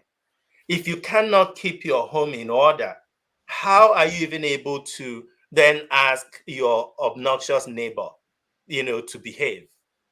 Right? So the task of collective action begins with individual action, because it's only with individuals that actually believe they have a goal and an objective that can actually have any collective action. Otherwise, what you have are fractious energies, everyone fighting, in different directions. Ultimately, you achieve nothing. All right. Thank you. Thank you so much. Let's go to Mr. James. Mr. James, you're next. Unmute yourself, James. Yeah, I said good evening from the Gambia. Good evening. Thank you. You've spoken well. And you've touched on so many things. I would have loved to comment on what I call beautiful, useless speeches at the United Nations, but there are better things to talk about. Now, let me talk about the state of the Nigerian universities. Recently, I have the experience of a certain contract awarded to Nigerian professors in a certain African country I would not like to name, to review their curriculum, because the curriculum has been in use since 1999. The professors came and they left, and what they produce is despicable. I felt very ashamed, because when I was a student at the University of Lagos, in those good old days, I cannot imagine a professor like Professor Nuruddin Alao, who was a vice chancellor, to desecrate himself to that level. And this is what we saw during the general election, the last elections, where university professors are now becoming returning officers. In the Gambia here, where I live, the job of returning officers is meant for high school dropouts, not high school graduates. And I felt ashamed that the vice chancellor of the University of Lagos, a woman, was, I think, the coalition officer or returning officer. What is going on? Yeah. What is going on? So the problem is, personally, I'm living in the fear of bondage and the bondage of fear because of the way the country is being governed. Where do we go from here? Well, I think you're pointing again to the rot in the university system. Professors are, well, deserving professors, self-respecting professors, and I think I know what that means, have no business, being returning officers in elections. This is part of the problem, that the university has so debased itself, and this started with generally during the regime of Ibrahim Babangida. That was when the problem started, when he started appointing professors, to political offices, and they saw money. And of course, money is like blood. When you smell blood, it's easy to kill again. That's what happened to the universities, that today we have professors being appointed commissioner. Are you kidding me? There was a time in Nigeria in the 1970s, and people have forgotten this. University professors, if I'm not mistaken, were second only to the Chief Justice of the Federation in terms of salary scale. university professors. So to imagine that today, someone in my position would be angling for bribing people to be made a commissioner in a state. That's why I don't talk to these people, because we don't believe we're in the same line of business. And I'm not afraid of telling them in their faces. They have if you call yourself a broken basket, your neighbor will use you to pack the rubbish. This is what has happened to our university. So the people being appointed for curriculum, first of all, they would have bribed their way to be appointed to do these reviews. And then they turn in reviews that will not upset the people who appointed them. Are you a prophet? Sorry, no, I'm a professor. Okay. It's as if you knew what happened. I mean, thank you. Thank you. All right. Thank you, Mr. James. Let's go to Ihianyi. Ihianyi, is that? Am I getting it right? Yeah, Ihianyi. Next. Yeah. Thank you, Rudolph. Doing a great job. Fantastic all the time. Just keep it up. Prof. Otegokwa. Yeah. It's been a long time. I just had to listen to you. I've known you for a long time. Yeah. Very close quarters. we know what we're talking about. So you just touched on something, when you said the thing about the basket. I was about to go the same way when I was thinking about Nkilike, becomes the plaything of children. Mm-hmm. And yes, that was actually what I was going to talk about. Then you mentioned the basket, and I'm like, okay, how am I going to bring this up again? But it's the same thing. What is happening, especially at Nsukka. I was there 10 years ago. I was there, the last time I was there was 10 years ago. I haven't been able to go back because what I saw made me lose weight. The way people say I lose weight for one place, and I'm just, it's not even a question. I heard you talk about the efforts that you've made after the painful experience of everything, and I just wanted to encourage you. That's all. There's still some of us out here, Nigeria, who yearn for what we experienced, for the UNN that we attended, and in our little way, in as much as you've said, talked about the fact that operating in silos and all of, the fractious loss of energy and all of that, but in little ways we're looking for ways to liaise with others, to work with others as much as is possible to make whatever impact that can be made. Okay, so all I just wanted to say is I don't know how we can do that. I know you've mentioned some of the things that you're doing and all of that, and we are willing to add our little to just make that impact a little bit more, greater. That's all. Okay, so that's what I'm just. Yeah. Thank you, Hanya, and it's great seeing you after many years. So that's wonderful. So just to clarify, what I meant is that if one is doing the needful, yeah, right, for oneself and for one's family and society and so forth, the task will be to identify others who are doing the same. In spite of the system, in spite of our boundaries, whether you're Igbo or Yoruba or Anambra State or Adamawa State, there are people working in every segment of the Nigerian political economy that are doing important work, that are doing useful work. We just have to forget these boundaries that we built around ourselves in, rhetorically, but also in real terms, and find people who are working in similar directions, and identify them and work with them and partner with them. This is the only way to save that country or even the African continent.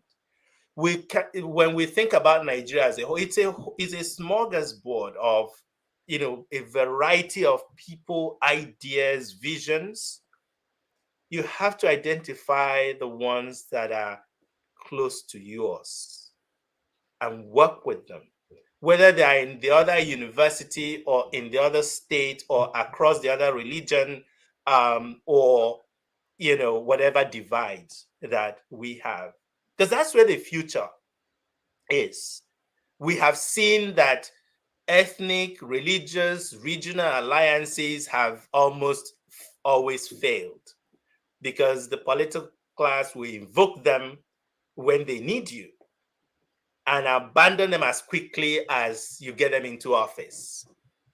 So I just needed to clarify that whatever you're doing, find others, and it's easier these days than in the past. Find others who are doing similar important work as far as you're concerned, and try to work with them, to partner with them, to seek collective problems and questions that you can address yourself to, and try to find solutions to them. Perhaps it's the collective energies among these multiple collectives that Nigeria's future will depend on, rather than the big, umbrellas that we have that have not taken us anywhere. So thanks, Ihani. Yeah, thanks, Prof.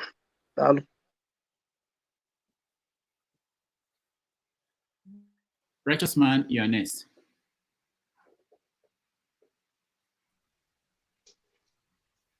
Yeah. Good evening, Rudolph. Good evening, Prof. Rudolph, your platform is very rich, and just pray that God will keep you and strengthen you. I've been very much blessed this evening, starting from the time you introduced Prof before you allowed us to enter the studio. Prof, thank you very much. Thank you. I have 2 questions or thereabout within a minute. And it's coming as a result. I want to take you from the side of religion and tradition. Could you consider Western and Arabic religions as a tool of conquering Africa and the rest of the world? That's my first question. My second question, is the Christian and Arabic religion a better replacement of African religion and traditions? So you want to put me into trouble, eh? No. Okay. So let me answer this in a way that hopefully people won't feel insulted, because religion is a very sensitive thing. One thing we have to not forget is that that Christianity and Islam and Judaism came from the same place. It came from the same people. It came from the Abrahamic tradition, the 3 of them. And they are among the few religions that believe in what Shoyinka once described as "I am right, you're dead." A lot of other religions, including most African religions, didn't believe in that. They were more accommodating of others, accommodating of difference. And that's what got us where we are today. That depending on whose hands the Bible is, it would have the same, it would behave with the same ideology of I'm right, you're dead. Not that you're wrong even, but I'm right, you're dead. So whether it's in the hands of the European missionaries or in the hands of African missionaries, it still operates with that ideology or rhetoric. Whether it's the Quran or the Bible, is the same thing. One is much more political, that is Islam, because they, as a religion, does not believe in abrogating responsibility or investment in the now. Christianity supposedly is in the hereafter. And so Islam right from time wanted to play a role in the unfolding of politics. Christianity was playing fast and loose with that. If you look at the history, what I do not engage in is seeing Christianity as something that is not a historical phenomenon, because it is.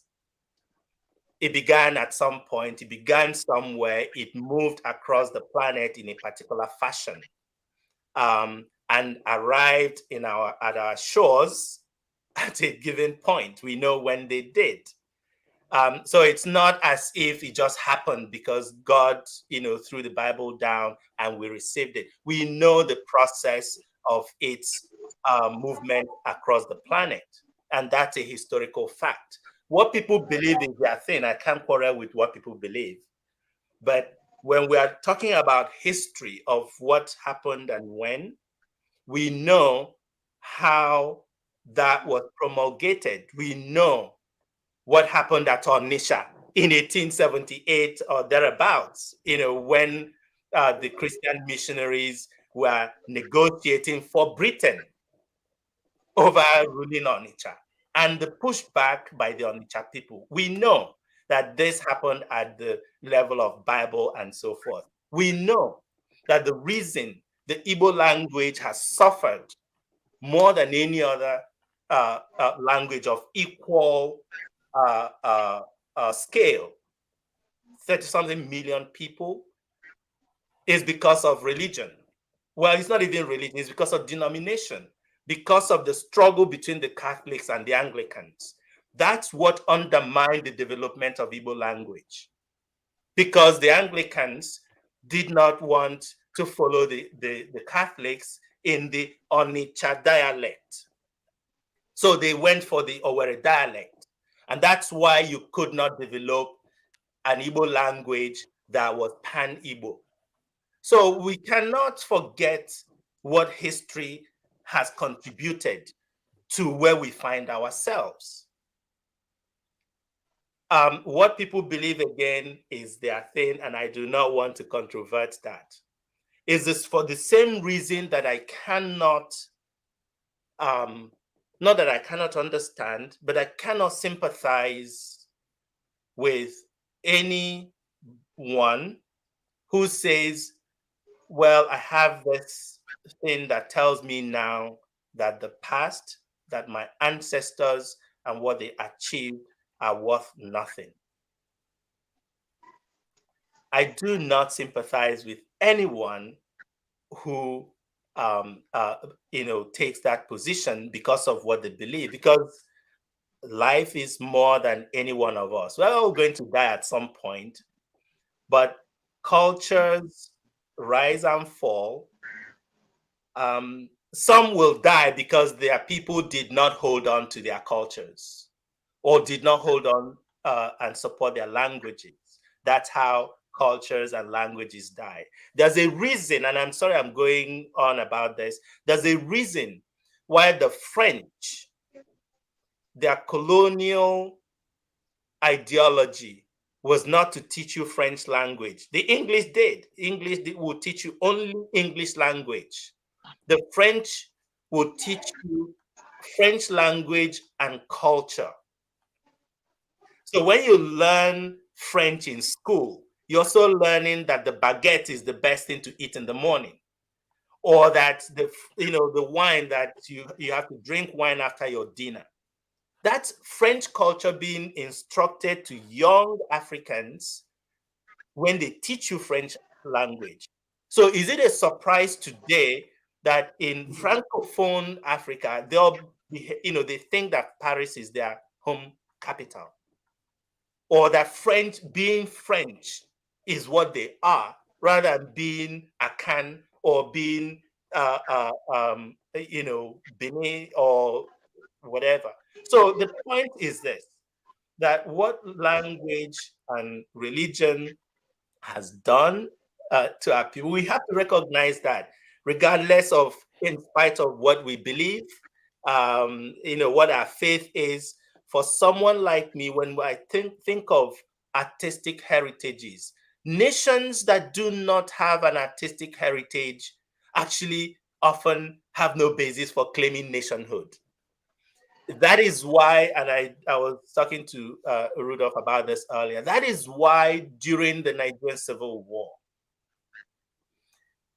the Biafran people, because it wasn't just the government, the Biafran people produced an art exhibition called Art from Biafra that traveled many German cities during 1969 and 70 to prove to the world that they are not just fighting for survival, that they actually have a culture that makes them eligible as a nation. So if we now look back and see some people, because they suddenly have this faith in something, and they're destroying those very things that at a certain point we were using to argue for the rest of the world that we have a culture and therefore should aspire to be a nation, I can only have a sense of pity for those people who think that those are of no value. Thank you so much. Let's go to Prince, Mazi Prince from California. Good morning, Rudolph, and good morning, Professor Chika. Mine is not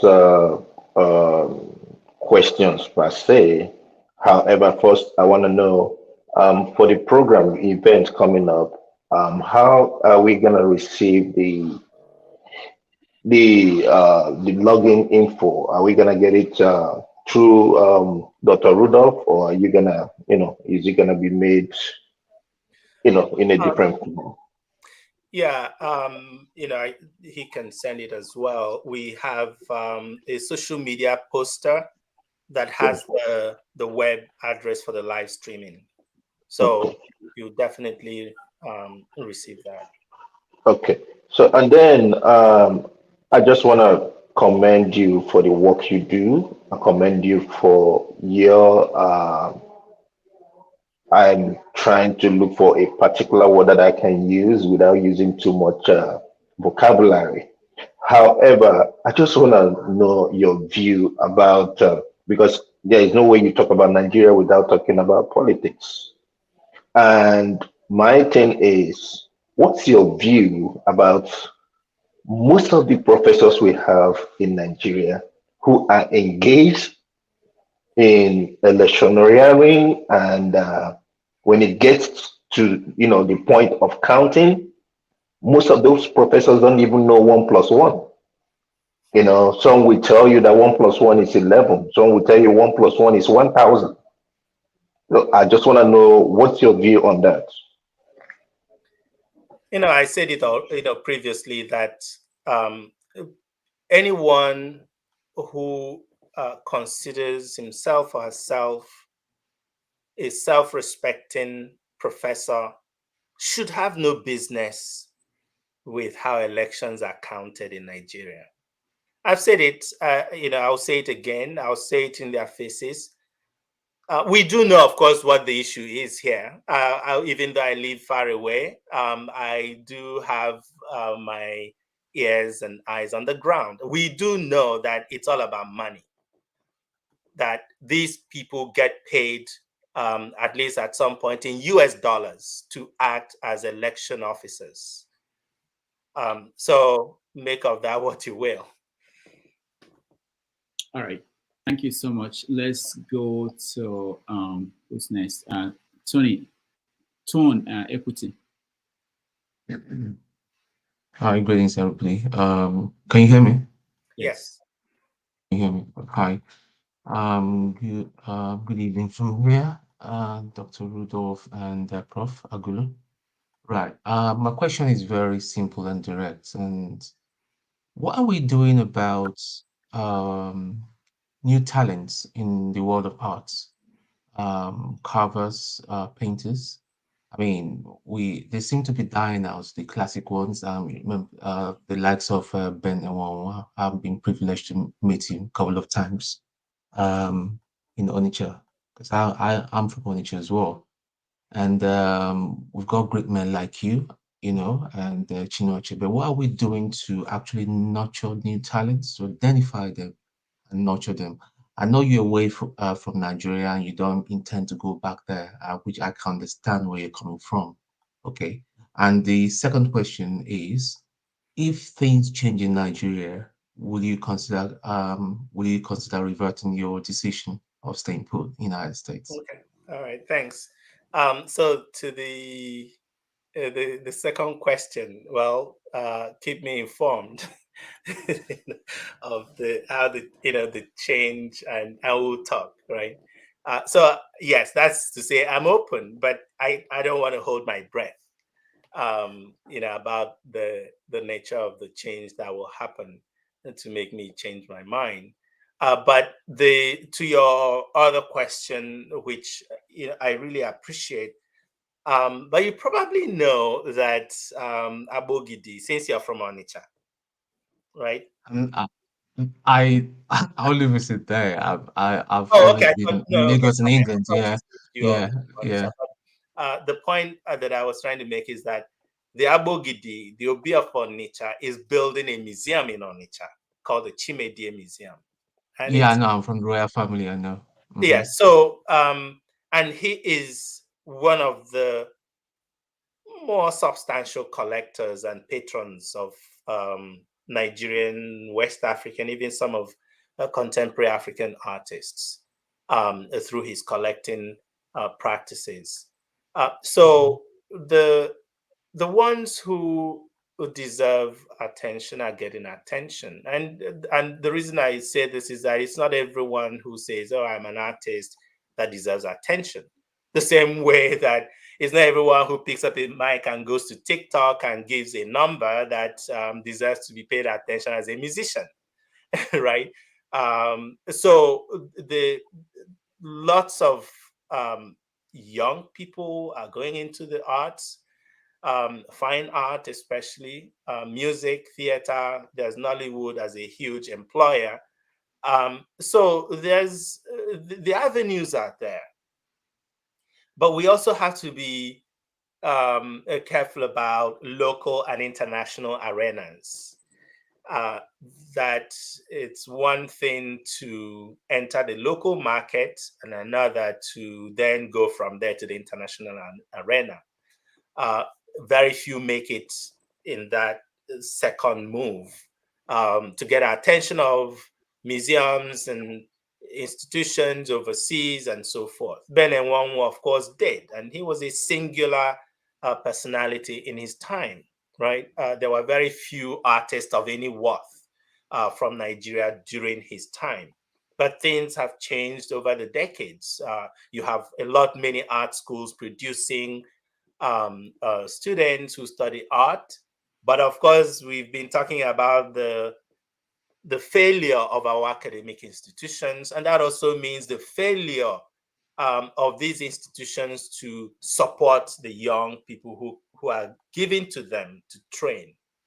So in the same way that many of these universities train people in economics or in banking and finance, and they can't get jobs in banks, not because the jobs are not there. Of course, the jobs are not so much there. Prof, can I just interject? During his own era, remember, there were no art school per se. It was something that was passed down. I mean, if I remember clearly, my dad told me that there are certain clans that were given to carving and Yes. painting. Okay. So let me just correct the historical record. Ben Nwangu was 3 years old when his father died. That's the historical record. Although you will see in some writing scholarship that he learned carving from his father. But anyone who has had a child knows what a 3-year-old, can know or quote unquote learn from the father.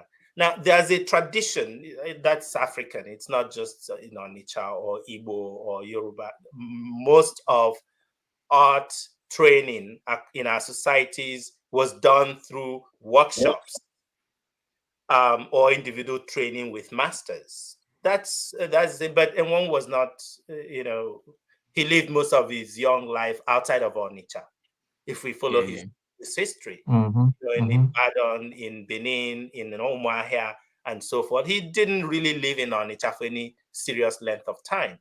And his father, who, yes, was a sculptor, but he died, too early for anyone to learn anything from his father. Much of what he learned was through art school.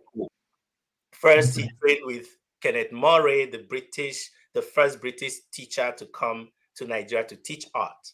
He studied with him, and then from there, he got a scholarship from Shell to go overseas to train at the Slade. So that's his trajectory. We do have a lot of art schools now training artists in the modern realm, but we still have our traditional artists who are working in the villages, who are still producing things for those who need them. I'm from Umoji, and Umoji people have their Uziyi festival, and these are huge masquerades. You can check them out on the internet. Been to Umoji once, yeah. Yeah, there are huge masquerades that are still commissioned from traditional artists who learned from, from their own masters and so forth. So those traditions are still happening. If you go to Western Nigeria, there are so many events and ceremonies that still involve masquerades and artistic objects and so forth. So that is still happening, of course, much reduced. Because culture, like Osogbo, you have a lot of sculptors in Osogbo. I've been, yes. I mean, Yes. There's this guy, great guy, Dejo Fakeye. He was my neighbor when. Okay, Dejo Fakeye is the son of Bisi Fakeye. Yes. Yeah, he's an amazing sculptor from Osogbo. Yeah. Okay, thank you very much, sir. Thank you. All right, thank you. All right, thank you, Tom. Let's go to Igbo Basics. Professor Okeke-Agulu. Greetings to you, Dr. Damages. Greetings to you also that you have brought us yet another God-given or God gift. Let me just end it there. I haven't been around the block because I used to sell African products, by that African arts.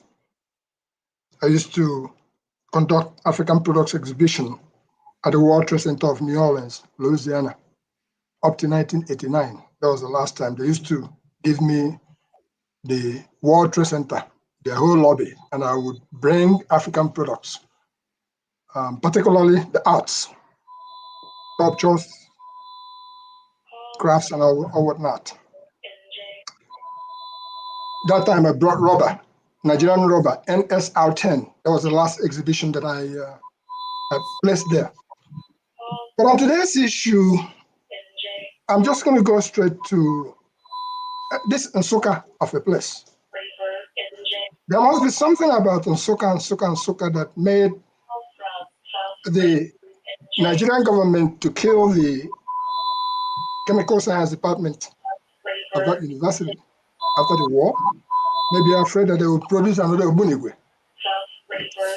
And then just hearing from you that the military administration appointed somebody who came, I would say, essentially to kill the talents, of which you are one of the 13 who did not sign that pact. Thank God you didn't, because that is why you are where you are today, from my own opinion. Because if that had happened, you probably would have remained there and languished like the rest of the people who have languished there. In 1967, Chinua Achebe was appointed a senior research fellow at the Institute of African Studies, University of Nigeria, Nsukka. And he later became professor of English there. And he took an early retirement in 1983 and was made professor emeritus of English in 1985. At various times in the 70s and 80s, he was visiting professor of English in a number of American universities and colleges. So I see where you have similarities, you being at the Institute of African Studies over here. It was Chika, Prince and Dreams, that actually wrote the articles referring to Chinua Achebe, Ikejimba, a profile of CC Chike, by Chika, profile of Chinua Achebe. I was taking a leaf from there to address your similarities. I will just go straight to my experience just last week, traveling down to North Carolina. I drove past an exhibition by the roadside, and that exhibit was such that in my mind, I drove 5 miles down the street, but it left an impression in my mind that I went and made a U-turn and came back and pulled into the walk to take a look at that exhibition to see what was exhibited there. And what I saw there is, they called it Oakland Nelson County's Museum of Rural History. It was a new exhibit of music of Nelson. That's the name of the person. So you're talking about impressions that are left behind and the work you have done and touching up on the Biafran issue and our artifacts that we are taking. I haven't been around. I used to see some things at Astro Minerals in New York and other places. And I wondered how these things got here. How can we recover it? So I'm very grateful for the work you have done. But with that said, it put me into mind because my question is going to be very simple as far as the event that is coming up. You've already answered some portions of it. Is this a ticketed event? That's one of the things I wanted to find out. Okay, so I can respond to that. It's open to the public, but everyone needs to be registered, and it's an online registration. It's free registration. The QR code on the poster that Rudolph posted on his page, you scan the QR code, you should be able to register. Okay, that would be one of the things that personally I would find a way to make some time to get there to see for myself, because I'm trying to not just praise you for the work you're doing, but the experience I had that last week reminded me of another UNN person, University of Nigeria, Nsukka. That's his name is Lemi Ijoma. He had lived all his life in Makurdi, and he studied statistics at the University of Nigeria, Nsukka. But he took up photography. You probably may have come across or may have not. He was a student leader during the Ali Mongo period of time. So to that effect, my good friend here, Dr. Mo, who was at Seton Hall University, and seeing the work you're doing, my question is this. As I always say, if you weave your basket well, you go carry out, take and collect water. For you, have you been able to sew a network of that basket, at least identify, first of all, giant minds like you? And let me just take it from the American universities before we say go abroad. to show that kind of a basket with which Yeah, we can answer some of the questions. Okay. Okay, we have to wrap because we are running out of time. I'm done with that. Okay. I think he. Okay. Yeah. So, you know, I think there's a way that they say it. You know, like minds find each other. So the people that I work with in my various projects, they're out there. But I do not want to assume that that's the only possible networks for others who are also working. And this is what I said earlier, that people will find themselves who are interested in the same things. There are people who I know who are working in the United States, but it's not everyone that I will, you know, immediately gravitate to become a partner in a project for, you know, all kinds of reasons, institutional and so forth. As you very well know, in the US, there's a certain sort of network of scholarship and so forth that exists, and people must find their network. I do not identify with people, and I'm very open about this. I don't go about looking for Nigerians to work with or for Igbo people to work with. The Nigerians and the Igbo people that I work with will come my way, you know, in my work and in their own work. So I do have, you know, multiple networks of people, and some are Igbo, some are Nigerian, some are African. Most are Africans. Let me put it that way. All right. Thank you so much. Igbo Basics. We have less than we are supposed to end in 2 hours, but we are over the time. So please go straight to your question, just a question, and then we will. Okay, I'll bow to the otherwise. Since I'm going to be seeing the gentleman, I just wanted to appreciate the work he's done. All right, thank you. Mazi Eddie, you're next. Yeah, thank you, Doctor. Good evening, Professor Chika.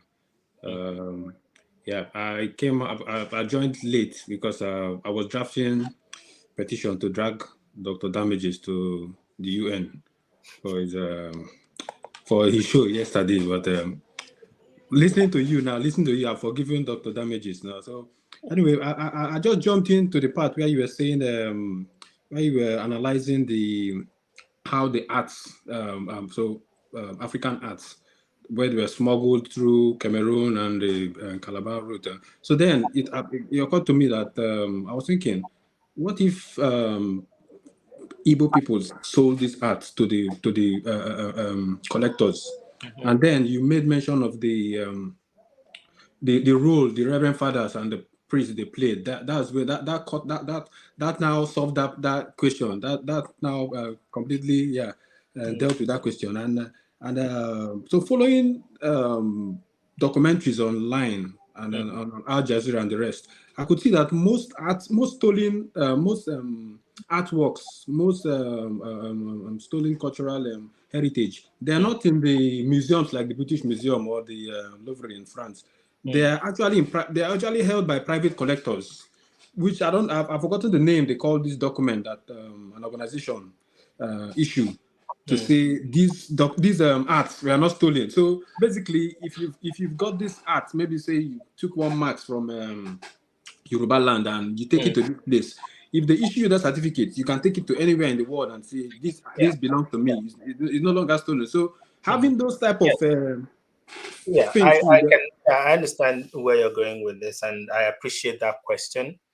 Again, there are corrupt systems everywhere.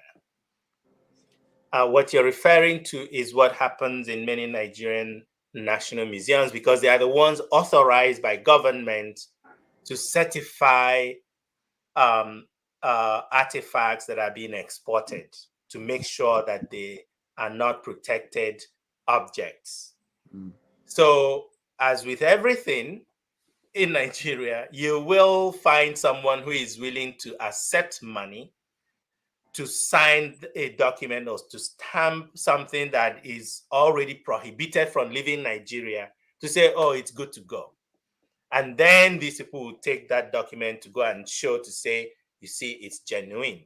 But anyone who is really serious about these things know that even when a document purports to have been signed in 1970, because that's really the year that the UNESCO convention, there's another UNESCO convention that covers anything that left Africa before 1970. They don't have a lot of problems. And so what you have a lot is that collectors go and find someone who is willing to testify either by signature or by verbal testimony that whatever this object is left Lagos in 1968, so that 1970 cutoff is avoided. The other is outright forgery. We're dealing with forgeries, case in Nigerian politics today, however it's decided. But, forging documents is a big thing in Europe, in America, and elsewhere. So anyone who wants to hide a stolen good will find a way to, if it means forging documents, they will do that. But that's still outside of the question of the things that we know where they are, the things that we know who took them, especially like the Benin bronzes. We know the date they were taken. We know who took them.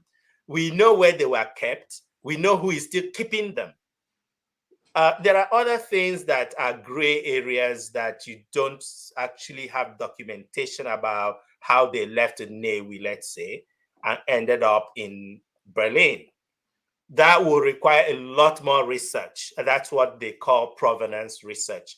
And most of the institutions or the collectors that have these things, they'll say, oh, we don't have provenance information and it's expensive to conduct provenance research.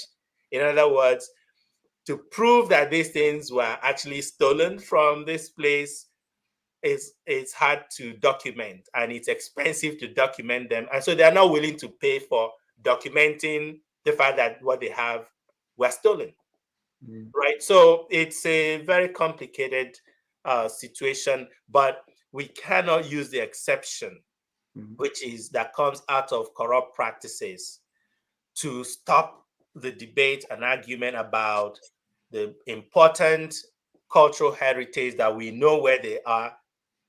The Tervuren Museum, let me just give you an instance. This museum in this tiny country in Europe, that one museum has 180,000 artifacts from the African continent.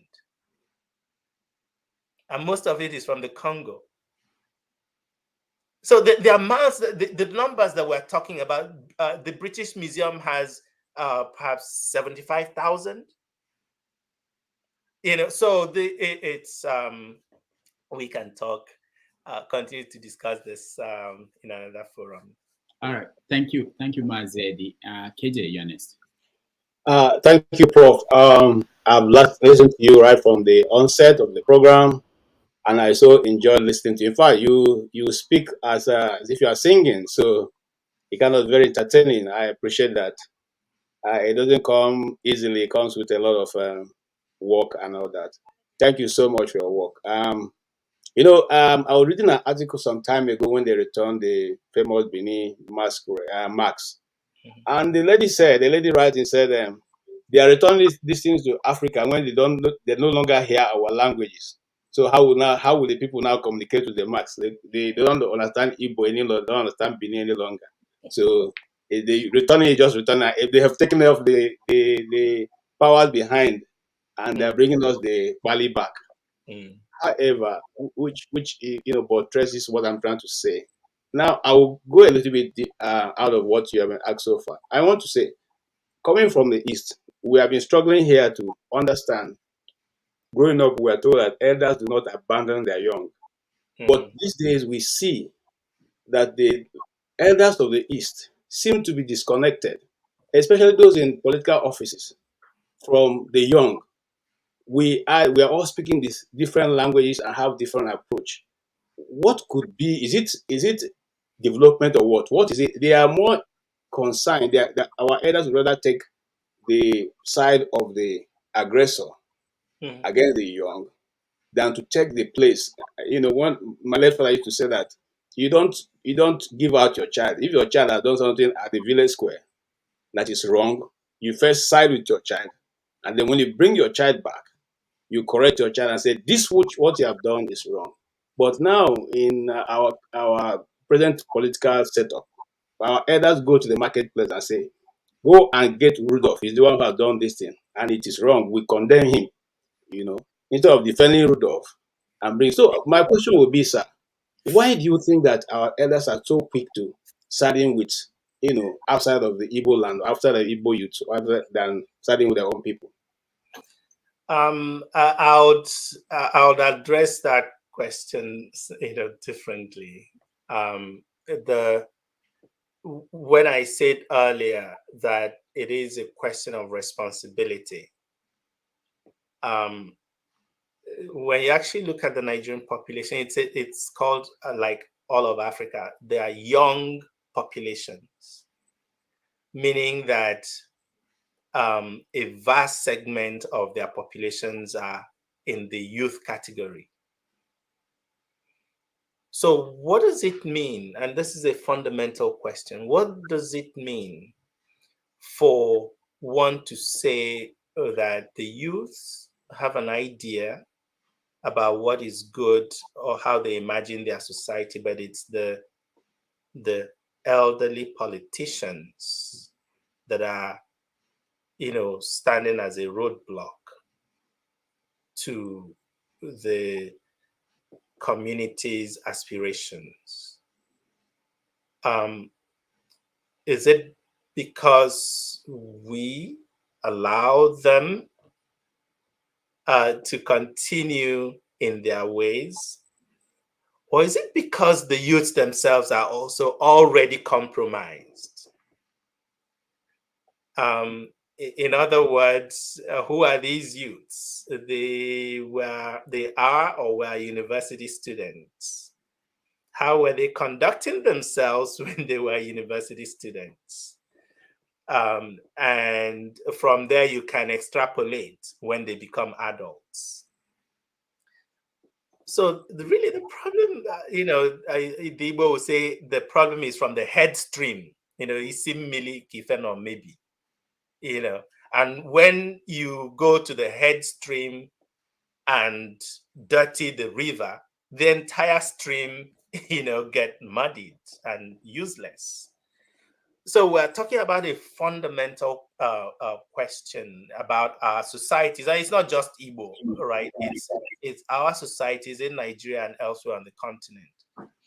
We have to take responsibility for where we are. I always say this to my friends, that when the civilian is pointing to the police and say, look at how corrupt the police is, look at how corrupt the political class is, check your hometown union or association or your neighborhood association and see who is mismanaging the funds of the neighborhood association. It's not the people in Abuja.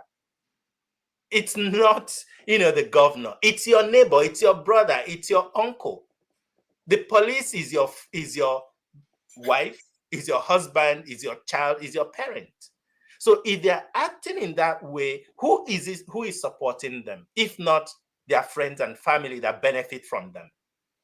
The problem that we have had in Nigeria and elsewhere is that we only complain when the other person is the one feeding off of our national heritage. That's only when we complain. If it's our brother, our cousin, our person that is there, we look the other way.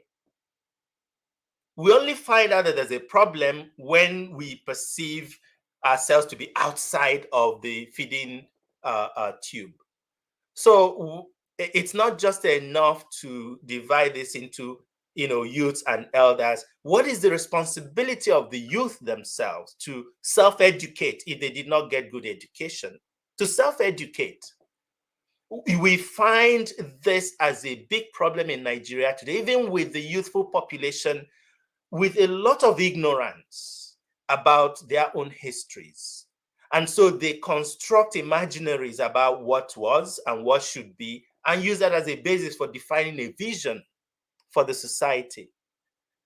It goes nowhere. So as much as the elders have failed, and that is true, the political class have failed, and that is true, how is the non-elderly, non-political segments of the population insisting on doing the right thing?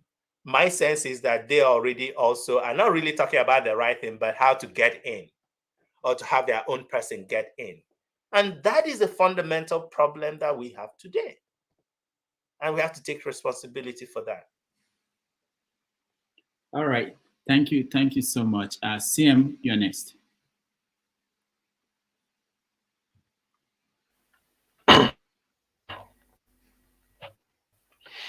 Yeah, thank you. Thank you, Rudolph. Good evening. Good evening, Rudolph. Good evening, Prof.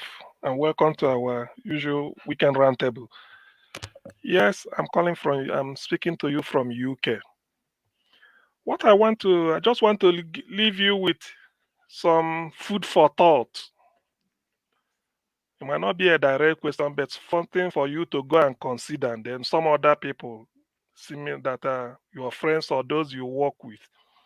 Those of you involved in keeping alive the memory of Chinua Achebe, I thank you most sincerely for doing that. We know what Achebe means to the world of literature in Africa and the world. So keeping his memory alive in whatever way, shape, or form, I can always welcome it. And I think every other person. I want to say, have you people considered? Because here in the UK, there's a man called George Heriot. I think he's a scientist of what type of a scientist, and then James Watt, who is also a mechanical engineer, well noted. Both of them are Scottish. They ended up immortalizing them by opening Heriot Watt University. In our own case, two of our prominent artists, of course, you know Chinua Achebe and Pius, and then Christopher Okigbo. Those of you working with Achebe Foundation and anything, it's just for you to sit there and think.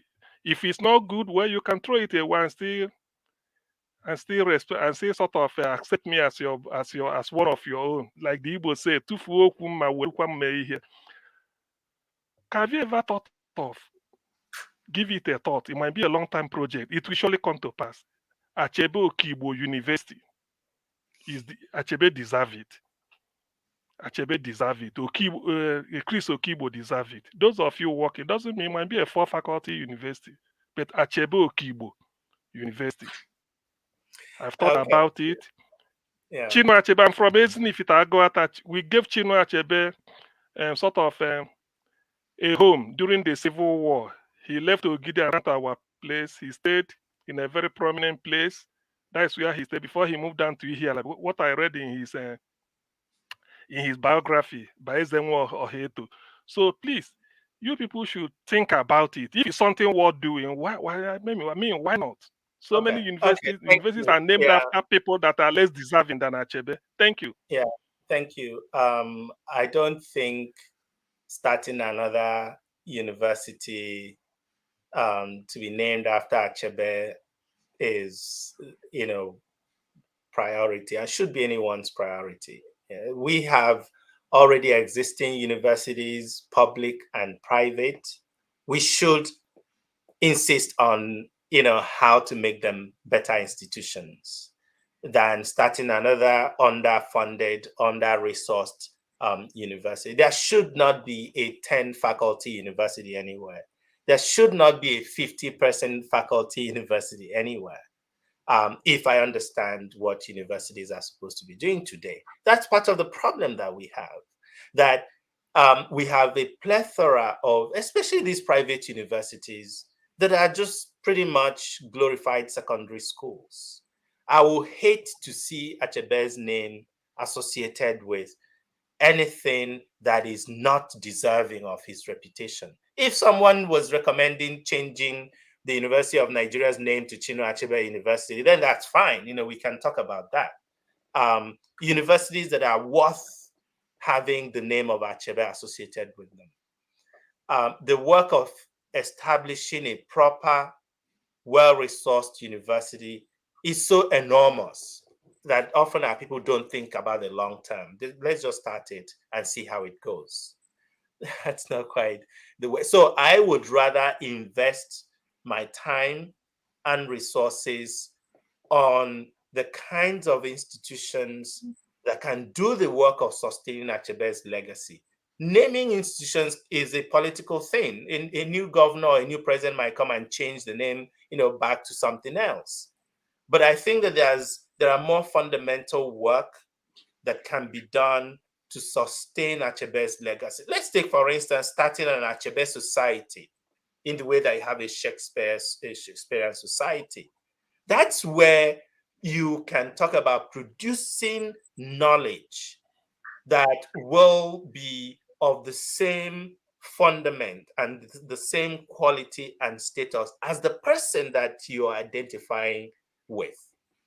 So that would be my take. But if anyone wants to build and establish a university in Achebe's name, while I'm not a fan of those kinds of things because they have not quite lived up to expectation, I wish them good luck. All right, CM, thank you so much. Let's go to John Alba. John Alba, you're next. Once again, thank you so very much, Dr. Rudy, for having this young man. If my grandmother she's still alive, I'll give it to him to marry. He's a good guy. It's a man of wisdom. He's an ancient soul. I thank you for your job and thank you for being there. I listened on YouTube from the very beginning before I joined the program live, and most of my questions and you have answered it. But I want to ask you one question that you also have answered, Rudolph, because it's vice versa. Rudolph asks you whether you are going back to make impact somebody else, and you say that you have been making you will make a better impact from where you are, and I think the same thing is doing, and maybe many of us are doing. So that is have the opportunity to speak in the bigger volume than where you think you can be marginalized or you think your life can be in danger because of your stand. But what do you think is the impact on our present situation, impact of religion, politics, and even education that you want to see, even if it's not in your lifetime, that you want to address for the future? And then as I round up, what is your next project for all Africa? So let me take the last part. The Africa World Initiative is a new institution. It's a new center here at Princeton. We have been working with stakeholders to define, because we don't do things in a rush just to be seen. There's no important work that doesn't take time laying the grounds. During the last administration, we had, substantial conversation with the one person in that administration I actually admired, which was the vice president. We had substantial engagement and discussions with him about technology innovation, in the Nigerian system. And we are continuing with that conversation with a few people that remain, and new ones that will come in. I see, for instance, that this present government has hired actually a very appropriate person to helm the Ministry of Innovation and Technology, and one has to acknowledge that. So I will be quite open to working with the people in the current Nigerian administration that want to see Nigeria do well, beyond and across what political party you are or you're not. And so that conversation is ongoing with also our South African partners in the Ministry of Technology and Innovation as well. So we'll come out with our projects once they are ready to become public, because that's how we work. So the Africa world is just starting. We are planning to build artists and writers studios in Kenya for East African writers and artists. So that's the kind of work that we are very much invested in supporting knowledge production on the continent. And insofar as we can find reliable partners in Nigeria, we will, of course, do the necessary work, because it's hard to avoid Nigeria, given how much it occupies of the African space, in spite of ourselves as a nation. So the projects will come in due course. The Achebe Colloquium, is one. The Africa World Lecture Series. These are the easier ones to put in place. But when you're talking of institutional partnership, you're talking of things like establishing laboratories and research laboratories and so forth. That's a much more longer term and deliberate process. And so you would that information will be public as soon as each of these initiatives come on stream. I forget what the other question was, but the first question was, what do you think is the impact? Oh, the religion, politics, and so forth. I wish that in the way in the American system they say separation of church and state, even if rhetorically, right? I wish that people are also able to do that. You look at what happens in Nigeria today. Of course, in part, it's hardship, we know. But how it manifests, you go to universities in midday, and students and faculty are somewhere worshiping. In the university, you go to government offices when people are supposed to be working to be paid, even if their salaries are delayed. But we trust that they use this time to work for us. And they're spending it in their private affairs called their religions. How is that not condemnable? Even if the person was using it for something else, would it make a difference? If they were using it to attend town meeting? Or is it because they say they went to worship, whether in the mosque or in the church or in the chapel? Then we use the time that we should invest in the work that we do to pursue our private beliefs and faiths. This is one of the problems that I have with today's Nigeria. And it's almost like, yeah, but of course you should understand how many man hours does Nigeria lose as a result of the numbers of people who spend the time that they should be working. And this, I'm very clear about this, to do their private worship and prayerful meetings. That's one of the things I would like to see end. People can do their faiths and what they believe, but they should put the time that we expect them to invest in growing Nigeria, and pray later for the betterment of our society. That would still be great. All right. Prof, thank you so much for all you've done, and the time you spent with us is over 48 minutes, more than the time we agreed to. But if you have a final word, I would like you to say that, but let me throw this question.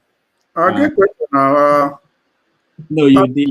You had a chance. Yeah, but I'm here now, so I'm a lucky guy. So I have a short question, and then okay, yeah, let it. No lecture. Go ahead. No lecture. Prof, I don't know during your days grew up in Nigeria, but during my time, heaven is the goal. And First Thessalonians 5:16 to 18 is a prayer without ceasing. So as the ends, we have to pray anyway. Heaven is the goal. If that's fine, but let's then forget this place and head straight to heaven. That's what Peter taught. Said everyone wants to go to heaven, but no one wants to die. Right.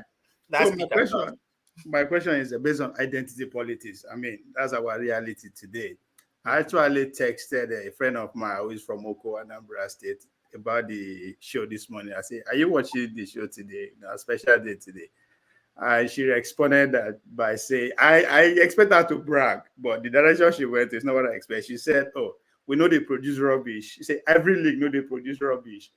I responded, I said, "No, I was expecting you to brag, but I was expecting to brag with Indigo, no, they produce rubbish, right?" So it's sarcastically.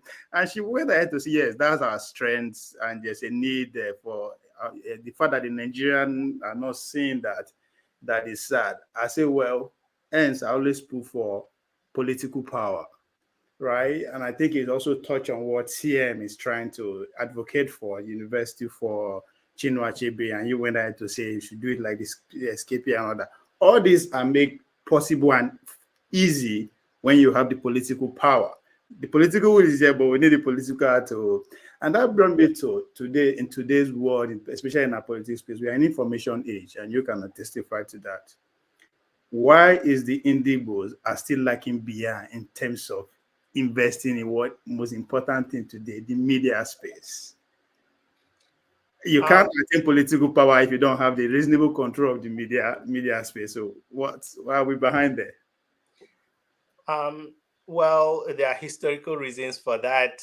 We probably don't have the time, to get into that. If you look at the history of the media in Nigeria, Lagos had the outsized influence because it was the capital and the most important city.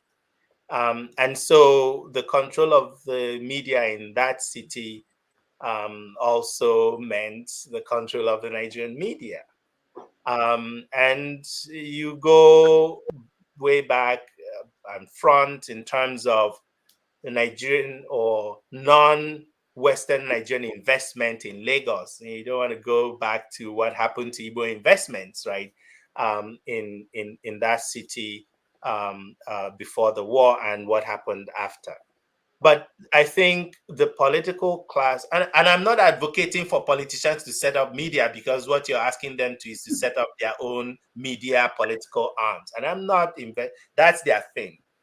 We do know that Nigerian politicians, they almost always have some radio stations, some internet or TV stations that they sponsor to become a mass communication. Sorry to interject. Even to listen to people like you, there's nowhere I will see your face on LTV channels, Arise, and all that. Okay, so let me put I'm not saying that is what a Rudolph represents, but that's a different thing. The media that you're referring to in Nigeria today is mostly subservient to the political class. Yes. If you look at what happened with the media in this election cycle, the so-called Lagos media, and where they were in all the debates and that were going on, you get a sense of their political leanings. That's to be expected.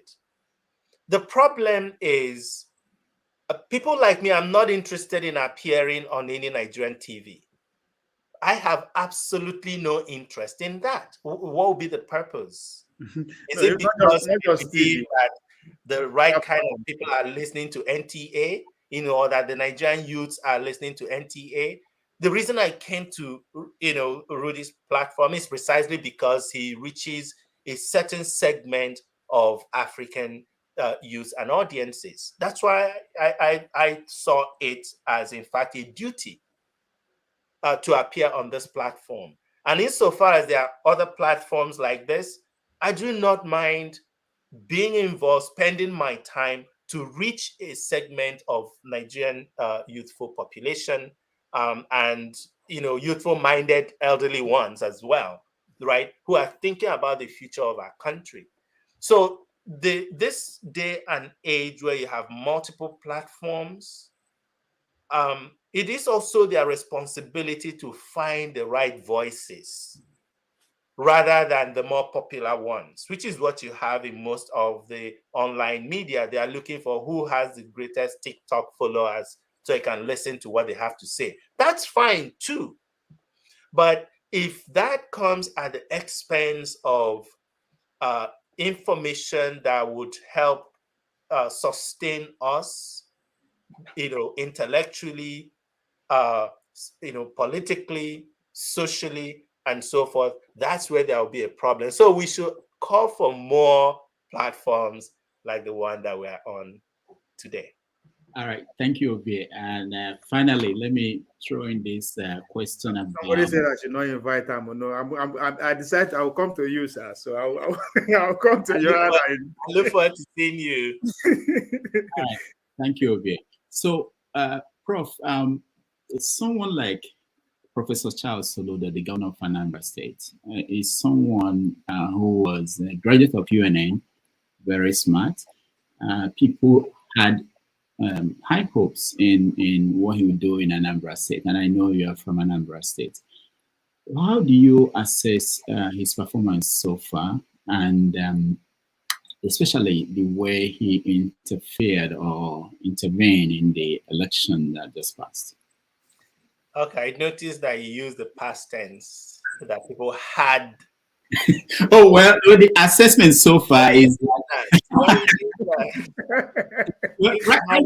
if you go on the street and talk to people, the impression is that, and I tell them, no, yeah, the impression is that they lost hope. I don't think so, but yeah. So I think there are two things here. His work as the governor of Anambra State, and his work as a political partisan, right? I think that as a political partisan, I personally did not appreciate how he engaged with pre-election debates and activities or utterances, in fact, from him with regard to Peter Obi. I did not appreciate that. There's no question that one should not have expected him to be campaigning for Peter Obi because they are in two different parties. But I think that at some point he, became more personal in terms of his criticism of Peter Obi. He did not have to do that. And I think there were other governors, whether in the East or elsewhere, who were also from different political parties, but who, maintained their lane, as they say in Nigeria, when it came to electioneering campaign. Now, as far as his work as the governor, we're still waiting. And I'm willing to give him a benefit of doubt that he still has time to do the things that Anambra people were expecting of him. And I say this just as you mentioned, he's an alumnus of, he's a lion, as we say, from the University of Nigeria and Nsukka. And he's what they call a technocrat, right? That Nigerians are beginning to see the need to try the technocrats in our political system, especially at the governorship level. That's where we've seen that happen. And that's a new thing. So there's an extra burden on people like him to represent this group that now have the opportunity to govern, to run the affairs of their people, to show why it can be different, to show why technocratically minded politicians, and also based on his experience, can deliver the things that the people of Anambra State,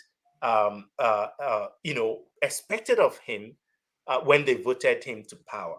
And it's the same thing that looking to our neighbor Abia State with OT as the new governor of Abia State, people are waiting to see that the rot that was in that state for many years, the incredible kleptocratic dispensations that we had in Abia State, that's now a thing of the past.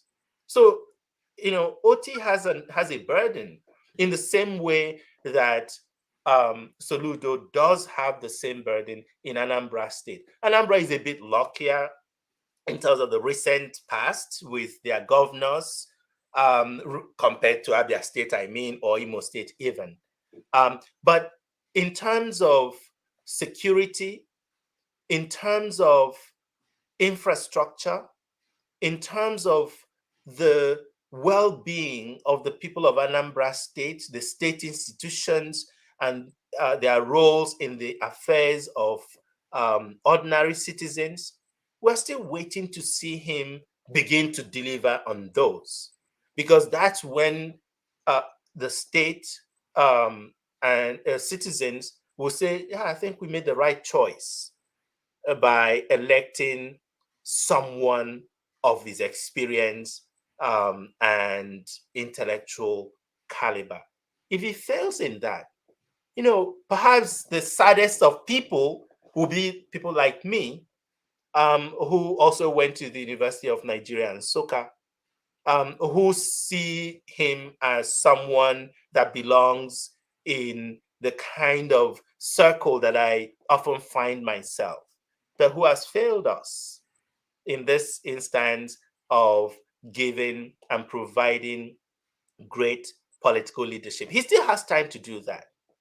So I'm really hoping for him to succeed, because if he does, that's Anambra State that succeeds. So I hope he has the right people, that he doesn't get sucked into the malaise of the Nigerian political system. It's not too difficult to get into, to flow into that and forget, the very person that you were before you went into that office. So I'm really hoping for him, and I'll be cheering if he starts delivering on those promises. All right. Thank you so much, Professor Chika Okeke-Agulu, for joining us. It's been wonderful. Thank you, Rudy. And all right. Have a pleasant day. All right. Thank you. So we'll take a break. When we come back, we are going to get your feedback on what we just discussed. And of course, you all are encouraged, if you have, if you're anywhere around Princeton or somewhere in New York area, to go to the events that we've been talking about, the Chinua Achebe Symposium, which is taking place on Friday and Saturday of September. This Friday and Saturday, September the 29th, and that's it. So, and for you, the way to get to register is to click on it's on this flyer that is showing here. So we take a break, and when we come back, we assemble everybody again and have a conversation on some of the things that our guests discussed with us. Stand by, please.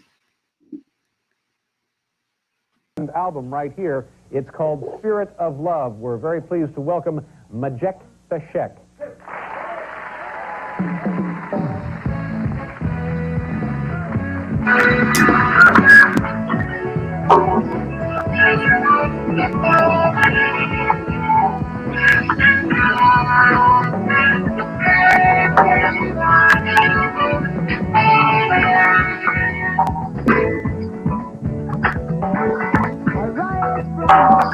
I rise from the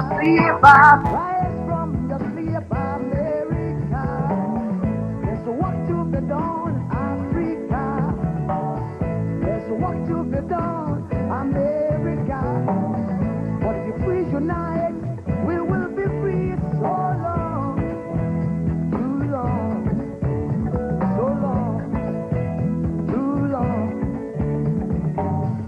We've been sitting down so long. We've been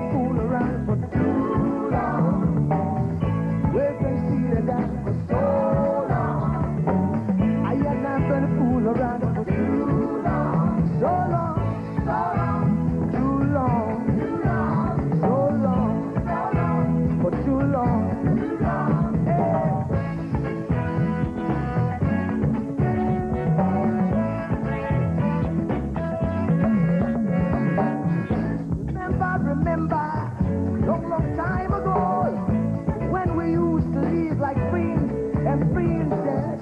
Remember the pyramid of Egypt, when we used to live like prince and princess. Remember Marcus Garvey, who was the dream for New America. Oh, remember Martin Luther King, who was the dream for New America. They say you have the right, they say you are brown, they say you have the right, they say you are brown.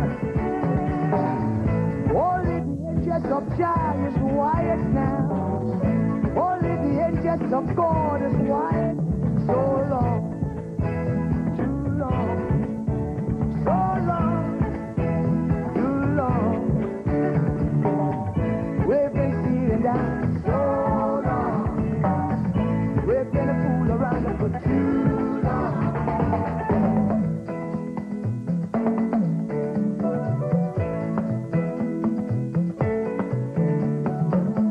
Arise from your sleep, Africa. Arise from your sleep, America. There's work to be done, Africa. So much work to be done, America. But if we unite, hey, we will be free so long, too long, so long, too long. So long.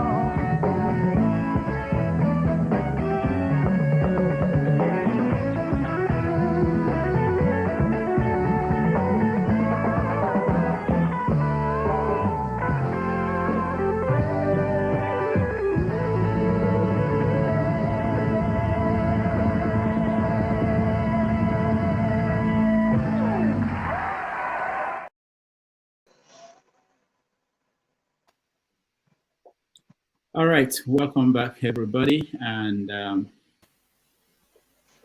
it's nice to have you today. Before we left, I was talking about the conference. I think I muted myself and I was speaking. So for you, if you want to come to the conference, it's on the 26th. Sorry,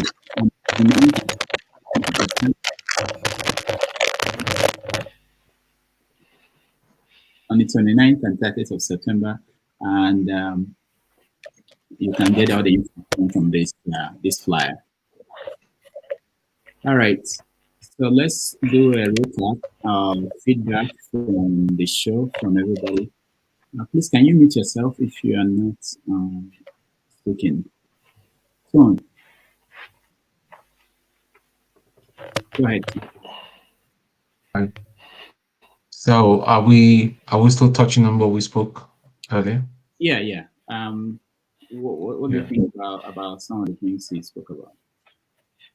I think he really touched on some very critical points, especially looking at our universities, how it's gone down, the government intervention, and how a lot of explains the brain drain that we've been seeing for over the years, which is really saddening, really.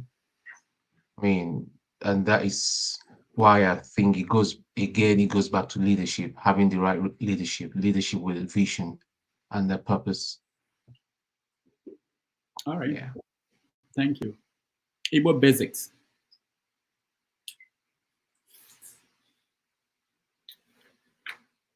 Are you with us? Unmute yourself, please. Okay. Well, the gentleman has done well, and like what I was saying at a point in time, there's a lot more to be done. There's a lot more to be done. I'm glad that you handled the program the way you did today, because the gentleman that came in yesterday, by the time he left this program, people were really very, very angry, because all he was doing was dancing around reality. He may be a lawyer, but the people didn't take it kindly. We've had people who come into this program, and at the end, I think it was a few weeks ago, we clapped for that person. That means the person really came across, and we appreciated their presentation. Because these things are very short for us. As much knowledge as we may have that we want to give out, we don't really have that luxury of time. I'm still learning how to simply come in, ask a question, and leave it there.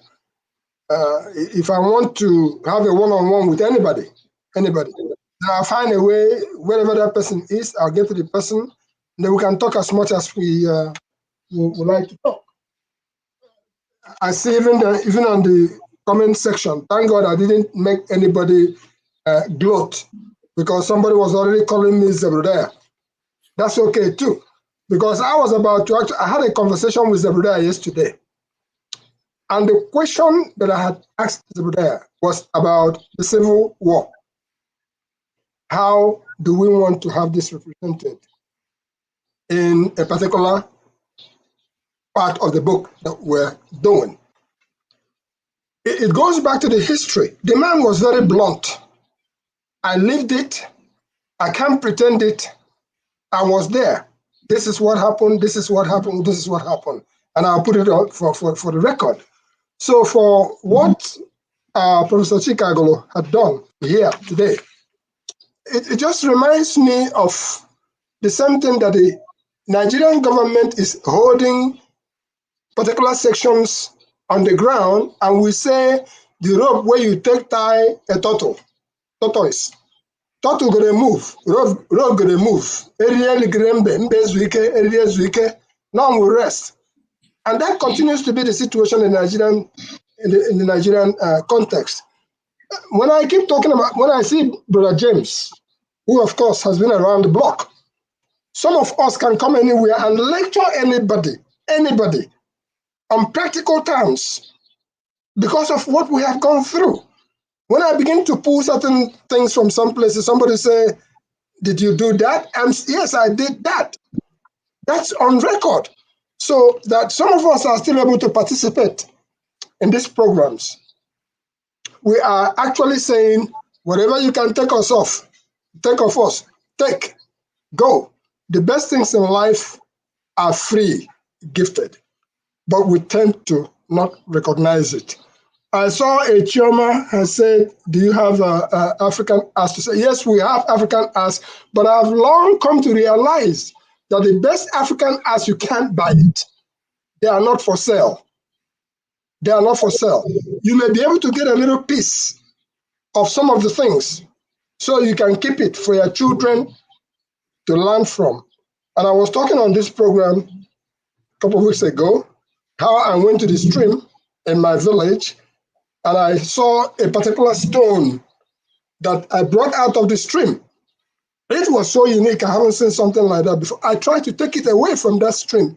And the children there said, no, you're not living here with that.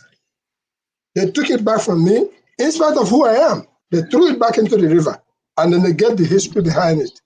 So what am I trying to say, Dr. Damages, is that when I begin to say something about when I was traveling to North Carolina and I saw a small museum and I had to go make a U-turn and come back, I took pictures of it, and it reminded me of somebody who was now asking me what we can do about a particular person who just turned 80 years old. As a matter of fact, Lemi Ijoma. If you Google Lemi Ijoma, you see that a lot of our people have done work that some of us cannot even dare or touch. A bunch of them came out of the University of Nigeria and Nsukka. And that's a place where we shouldn't be joking with. We have to find a way to continue to, I'm not saying that there are not other places, so there are. When you touch Methodist College, you touch places like Government College, you touch places like DMGS, there are certain places that are institutions in the land that has so much, but we take it for granted. So for Professor Chika Okeke-Agulu, who came here today, let us consider it that, like I said to him, a lot of people went to where they went as a result of that civil war. We are scattered all over the globe. And by the special grace of God, at one point, be it in our lifetime or not, at some point, those people will see to it that that nucleus called Eastern Nigeria. I always refer to it as Eastern Nigeria so that people understand. So that that nucleus will never be stamped out. It will never be stamped out. But the political leaders at home, we have to find a way to make sure we deal with them, to realize that I am where I am today for a reason. Rudolph is where he is today for a reason. CM, James, all of us. And we are, like, I just pray that by the time we come back, we don't be like the Russians who went to the moon in those days. And by the time they were coming back, they didn't find a place to land. I think some of us will remember what happened recently. I may be saying stuff because I'm in a program, but all the same, Dr. Damages, I'm glad. Please continue the work. I'll do the best I can. Princeton is down the street. I will make sure that I find my way to Princeton to be a part of what they're doing. I'll register. All right, thank you. Thank you so much. For next Sunday, just to announce that we are going to have, that's October 1, Nigeria's Independence Day. We're going to have 3 wonderful guests. We have Farouk Barogi, Moses Sochono, and Dr. Osmond Abo. They wrote a book called This Life, No Balance. It's coming out on October 1. So they will be here on this program on Sunday to talk about their work. Some of you may know Farouk Barogi. Of course, some of you may know Moses Ochono. OC Abo has always been part of this this conversation we have every now and then. So they will be here on Sunday next week. All right. Let's go to Mr. James.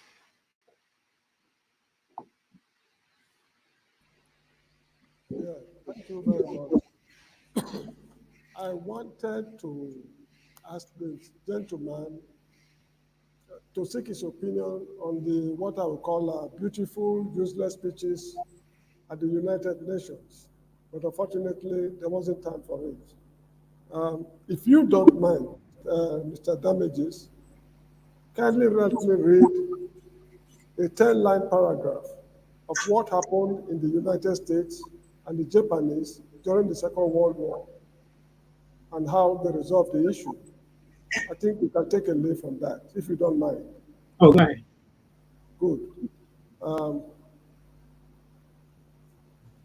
In 1942, after the bombing of Pearl, President Franklin Roosevelt signed Executive Order 1966 on February 9th, mandating the military to designate areas which certain people... Mr. James, your line is not clear. We can't hear that very well. Oh, I see. Anyway. I think it's a connection. It's a connection. Your connection. Can you hear me now? Is it clear now? Hello? Okay, go ahead. Can you hear me now? We're getting an I said yes. In 1940.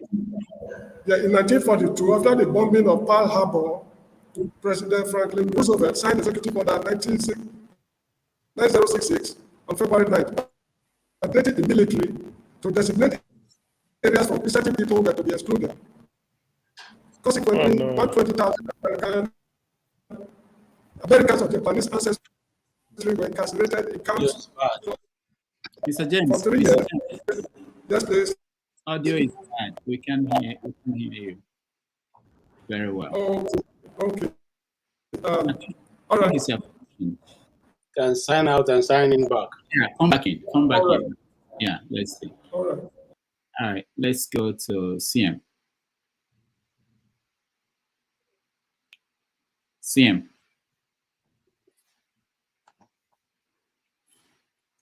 All right, we'll skip CM. Can I just go ahead? I wanted to make a comment before Igbo Basic goes off. Okay, go ahead. Okay. All right.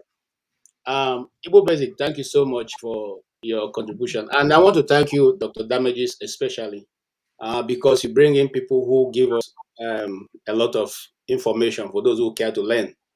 And since I came to your program, I just discovered that I am now an ancestor. I didn't know I was that old till I came to your program. So, but it doesn't matter. There's nothing wrong with being an ancestor, and I appreciate that title that given to me by your people on the comment section. What I wanted to say is that, like what Igbo Beji just said, I know Lemi Joma very well. I know Lemi Joma is one of the renowned photographers in Benue, and he was a top photographer. And now when I discuss about Lemi Joma, some people probably think I'm out of his age. No, he was our family photographer. We used to go, comes to the house, take pictures. He's married to a former Catholic nun. He has about 3 children, if I remember properly. And he has a company called Music Messiah. This was when we were growing up, and he was very popular and was one of the top photographers, like I said. So what am I trying to say in essence? I'm trying to say that when we rub minds, we have a better understanding. But some people are just here and they reduce everything to Biafra and IPOB, which doesn't really make sense. One of the things I wanted to ask the professor, who has distinguished himself over the years, is the reason why Chinua Achebe passed, they refused to take the national honor. Was it that he didn't believe in Nigeria, or was it that he had something else, or the greater expectation of the system? That question will never. Maybe the day Rudolph is able to bring Chima Amanda, she'll be able to expand on that for us. Yeah, fingers are crossed. Fingers are crossed. Okay, we're working on that. Yes, and so it was a great history. I started listening as soon as I got you came on, and he explained a lot of things that I had to do. But now my question will be to Rudolph, since Prof is gone. What's the difference between Halloween and our masquerade dance, which we normally do? Because ours is evil and cultism. Theirs is Halloween. What's the difference? Maybe somebody can enlighten me. So I know, because since I didn't know that people can have a whole bunch of skeleton, coffins, a burial ground, all that displayed outside their house as a form of a decoration until I came here. Even the churches do it inside their churches, but they didn't want us to carry our traditional clothes or even our cap into the church. I have no problem with the church. I believe in God and I believe in the system that I worship, but I'm saying that it seems to me that there's some play here. Some things that they don't understand, they remove it. And the one they think we should follow, they follow. Just like the Prof said, the French didn't only teach you French. They went ahead to make sure that you denounce your Africanness, and become something different from being an African. That's what I will ask. And Rudolph maybe better, or even Igbo Basic may answer better for me. I don't know, but those are questions that Can I respond, KJ? Yes, sir, please. Okay, right. I'm not a traditionalist, but I think the little I know, and with my Christianity, I think talking about this, trying to deconstruct it, it's borders more on the spiritual realm.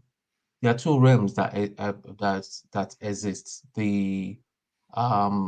Those that do not believe in God, that do not believe in anything, will say, well, when you die, you become matter. You degrade, so to say. I think the spiritual realm is another discourse. It's so wide. Like you said, I agree with you. Nobody has a right to tell you that what you're practicing or the way of life that you've been brought up is the wrong one and his is the right thing. So, but I still believe that the spiritual realm is such a big realm that, if you want to start talking about it, there are rules, there are things to talk about. That's the best I can comment about that, really.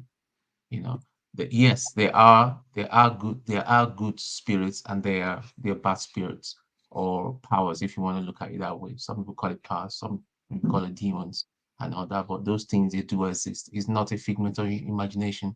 They do exist. I know. Thank you. If I may,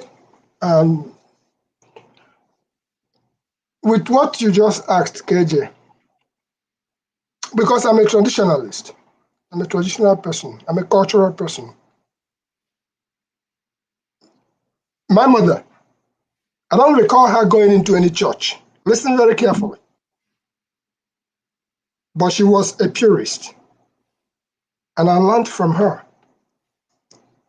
Before, in the 50s, when we were still growing up, and the churchman will ring his bell, they will go from beginning.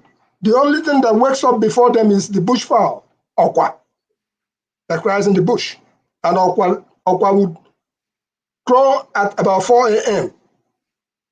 before the home cock even crows. The next thing is the churchman who will ring a bell, waking you up, disturbing you at that time.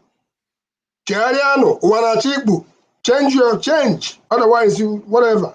They keep doing those things. Some of us, we have come to know, okay, there is Jesus Christ, there is God. But before all that, here is what I believe. You can take that to the bank. They say Obasidinelu. That's what we call it, Obasidinelu. And everybody always looks towards heaven. That's the Almighty Being. Other people may call him whatever else they want to call the Almighty. That's what we truly believe in. And then in our own traditional way, and you see our people, particularly from my own part of the country, Igbo land, where we worship kola nut, we worship with it.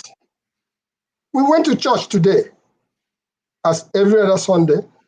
They would do the sacrament, and then there would those who go to take communion and stuff like that. Our own is the traditional kola nut. When we break kola nut with you, that means we are okay. We shouldn't hurt each other. And then talking about what KJ just asked, which is about our masquerades and stuff like that. A mighty being, a mighty spirit, there is always something behind that myth, whatever you may call it. It may be KJ that is behind the masquerade. But that kept the land at peace, because everybody is not supposed to know who the masquerade is. My mother makes sure that Balihana Aku is housed in Olowo Mobasi. It's there. And we groom the Ojonku. I've always seen my mother do that, what we call Ojonku. And then you talk about the war dancers, who wherever I go, whatever I do, the war dancers either go before me or they go with me. Those are our masquerades. And we respected that. But for today, because we have so defecated the land, we have so defecated the land. Oh, not be catch away there behind that. Come off a road. So we are losing something. And I see the one that the masquerade was, and some women were now going to dance and cheerleading. That was so annoying. So annoying. Even if you go to New Orleans, they have their own masquerades during Mardi Gras and all the rest of it. And I just saw one that was circulating in a foreign land where they celebrated. They were carrying all kinds of stuff and they were going around. They're proud of that. And KJ was talking about Halloween. If you try to put it on the other side, our own Halloween will be the Mangu period. All kinds of Mangu. That is what we really, to respect the land. We have really defecated the land so much that if we are not careful, I go to my community meeting. Oh yes, God help us, or God help what? We have to help ourselves. All right.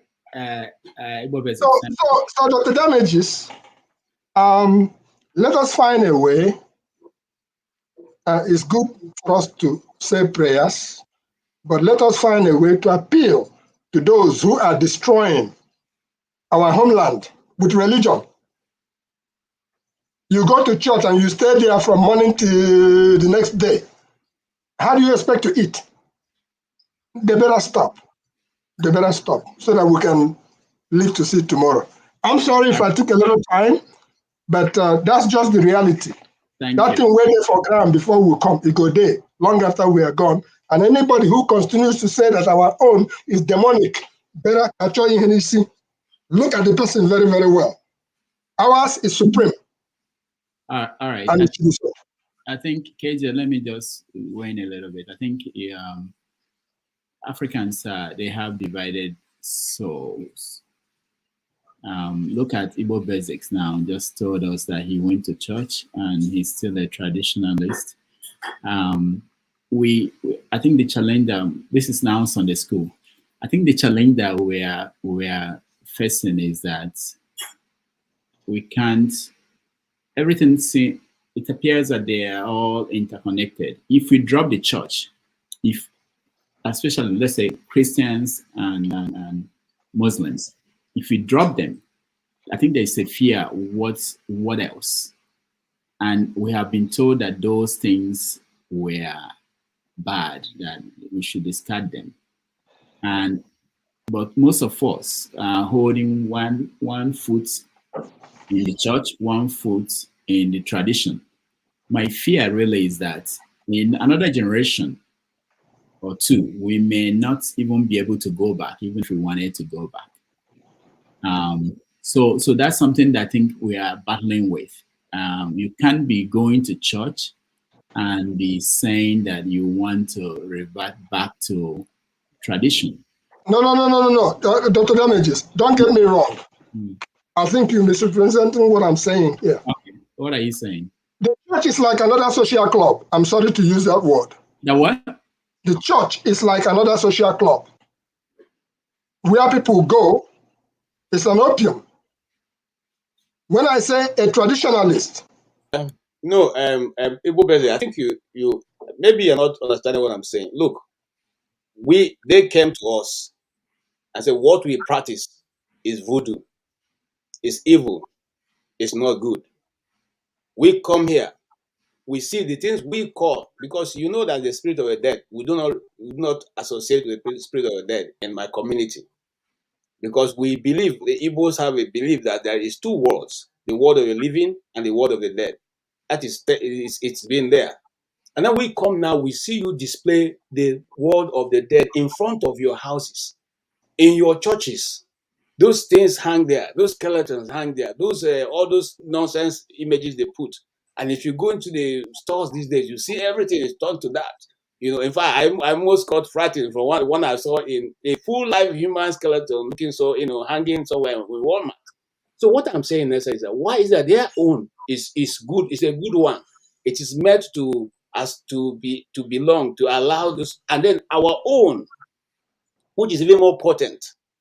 Okay, because I like I said, I read theater as my first degree, and in theater you are told that the Mongo masquerade, when you put on that costume, you now activate the spirit of the ancestors who had existed many years before now. Once the drum, I give an example. In my community, I was told a very frightening story. One of the biggest oath you can take is the oath that they do, the udu, the unkwa, unkwa, the drum. The drum is one of the worst kind of oath you can take because it has no remedy. So now, this young man had gone and done certain things that are against the tradition of the community. The community calls a meeting and say, who has done this thing? Okay, we want somebody. Oh, they said to this young man, we know, they said you are the one who did it. The young man said, no, if you think I'm not who did it, bring that unkwa and beat it on my behalf, so that if it's true, I will die. And they asked him many times, and they told him, you see, there's no reversal for this. I'm just giving a story so I can get to my point. And he refused to accept, and that drum was beaten. And within some certain days, the guy was history. Now, what am I saying? I'm saying that these things were potent. You are just like Basic said, they were able to guide the society. They were able to keep the culture and the tradition and bring people who are hitherto bigger than the community to be among, be brought to behave. Now, you guys came and said, this is not the tradition, this is not good, it's evil. But we come here now, we see you people practicing the same thing you call evil at a very, even a higher rate than we are practicing. So what is it called? That means there's a manipulative spirit somewhere. That what you have is not good, but my own is better than yours, even though my own may be worse than yours. I don't know if you understand what I'm saying. All right, let's move on. I want other people to also get into this conversation. Sim, you can talk about the appearance of our guest or the new conversation we're having now, which is about this cultural differences and what we are losing as a result of our encounter with the West. Right, Sim. We can hear you, Sim. Actually, I don't think Okay, go ahead. Sufficiently. Oh, sorry. Can you not hear me? We can hear you. Actually, I don't think I'm sufficiently informed to talk about encounter with the West. Rather, I will limit myself to what our guest said. I'm quite happy with the contrast he made and how he condemned the behavior of most professors in Nigerian universities. I'm quite happy with he said he did whatever he said. I take it as gospel truth because he's involved. That's his area of authority and that's his immediate community.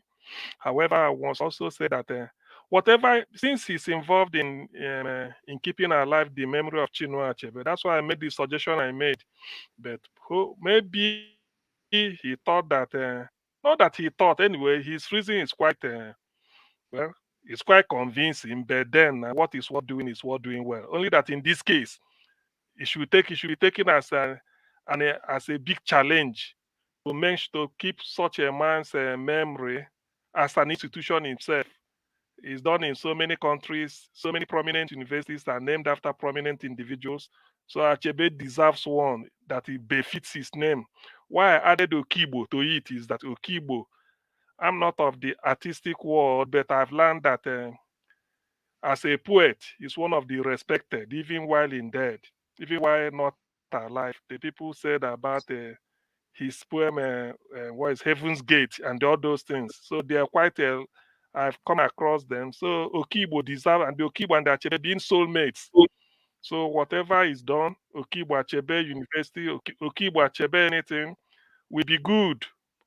They had it in Scotland. Heriot Watt, we are two Scottish scientists. They are well known, well respected, and then made some discoveries. So they named the university in Edinburgh after them, Heriot Watt University. So Achebe Okibo University, it was not a bad idea. Probably the logistics should be worked out on how it should be, but anything to keep the man's or maybe Enwonwu too. Maybe they find a way of putting Enwonwu the sculpture because he's quite a figure in terms of he may not be Michelangelo, but Enwonwu is also somebody to be considered.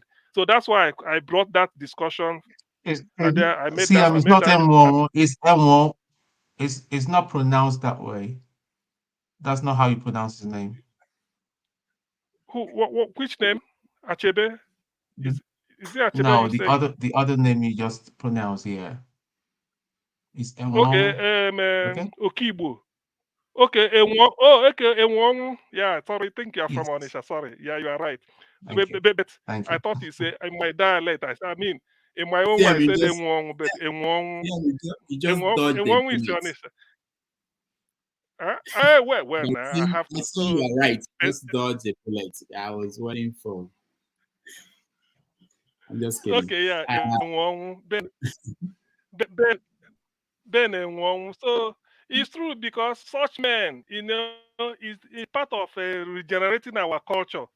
Is to give honor to these people, to keep their memory alive. We go to the West, you see everywhere. That's what you see. Just like you come to UK, so many things are named after prominent people. And when you read through it, you find out that the memory is kept alive.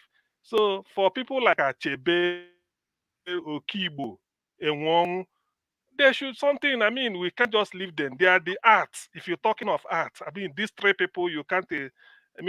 What they bring to the artistic world, their brand of civilization, is still very relevant to them. And I think for all times. So that's why I made that suggestion. And I think maybe because of the logistics and what is involved, people might think that, but you cannot, because of the fact that different, every illiterate may have a university named after him. You can't just, I mean, you still have to have Achebe something named after Achebe, an institution whereby everybody will say, yes, I passed through Achebe University or Akibo or Enwon, all those type of things. So that's why I named it.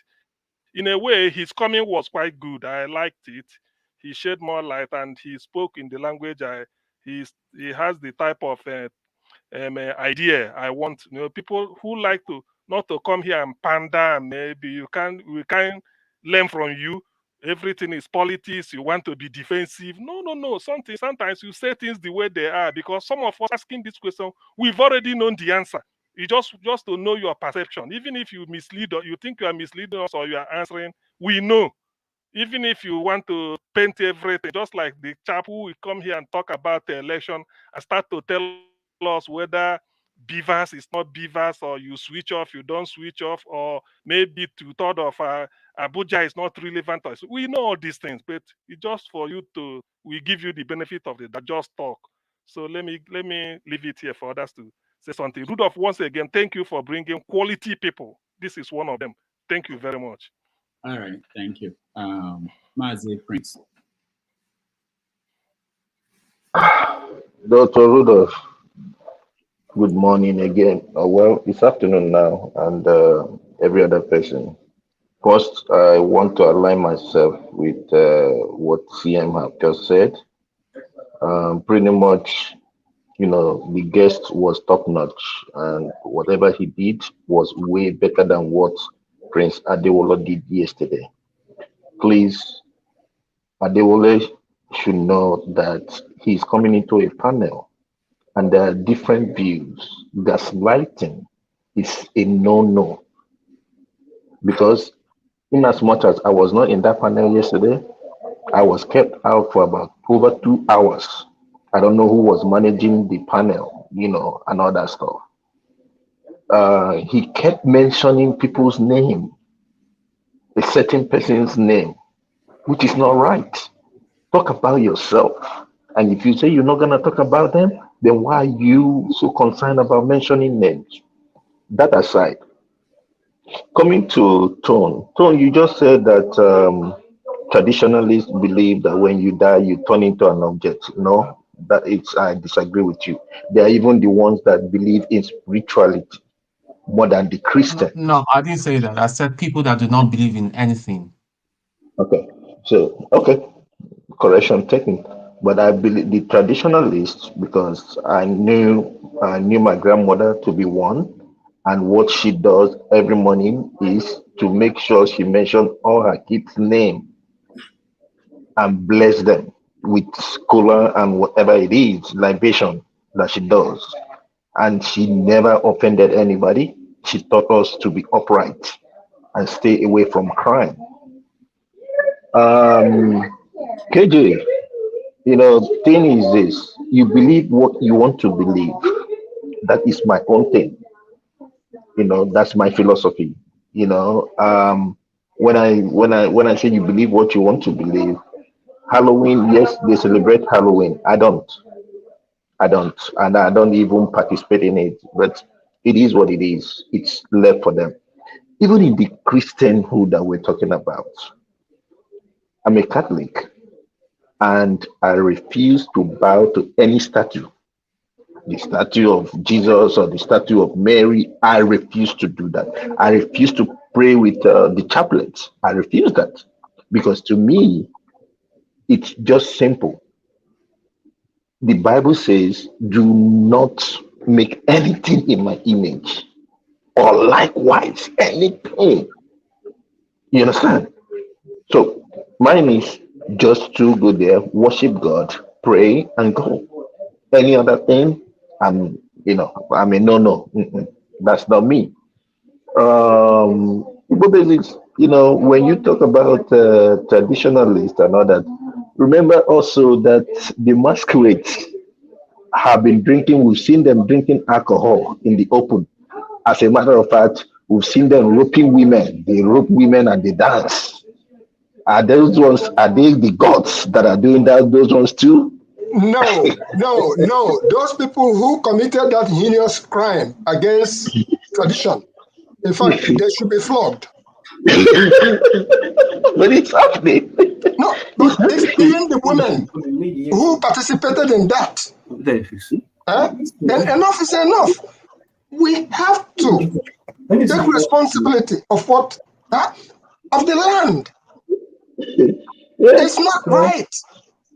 Yeah, because I believe you, the woman who is going to go and cheerlead on the masquerade, think about it.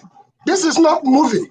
Those men who were doing that also, who were clapping and making that happen, like I said, they should be brought down to the village square and flogged so that they will know. Don't disrespect what the white man came and saw and said it was so bad. So that just to brainwash us, to make us think ours is so bad, they are the ones who are good. I don't know if you saw a picture, a recent short clip of where one man was carrying his Jesus Christ and coming, or Mary or something, and then the other guy was carrying his automobile and coming, and then they were all at the same time. So, but we have to find a way back to the villages to make sure that the villages that we found sacred when we were growing up, that we should have to at least respect them for what they are. Our guests today, at some point they were talking about Obanje and stuff like that. Rudolph, you were, and I put up something on the private chat here about what I know.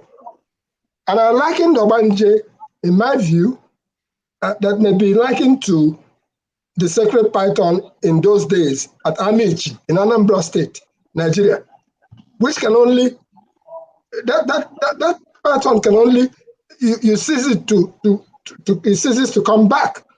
When you lock that python, you go throw it away, and then you have to throw the bamboo or the stick with which you threw it away, you have to throw it in. Otherwise, that python is coming back. These are practical experience that has happened to people who are still alive to tell that story, how their grandmother told them to go and take away the python, because the grandmother will come and see the python and says, "Why are you here again? Why are you here again?" They were talking to one another. And then the grandmother told them to go take it away. And then they took it away and they came back with the stick. The python came back. So the grandmother said, "You didn't do it right. Next time when you go, throw the python into the bush and then throw that wood right into the bush." These are things that are happening today. They still happen.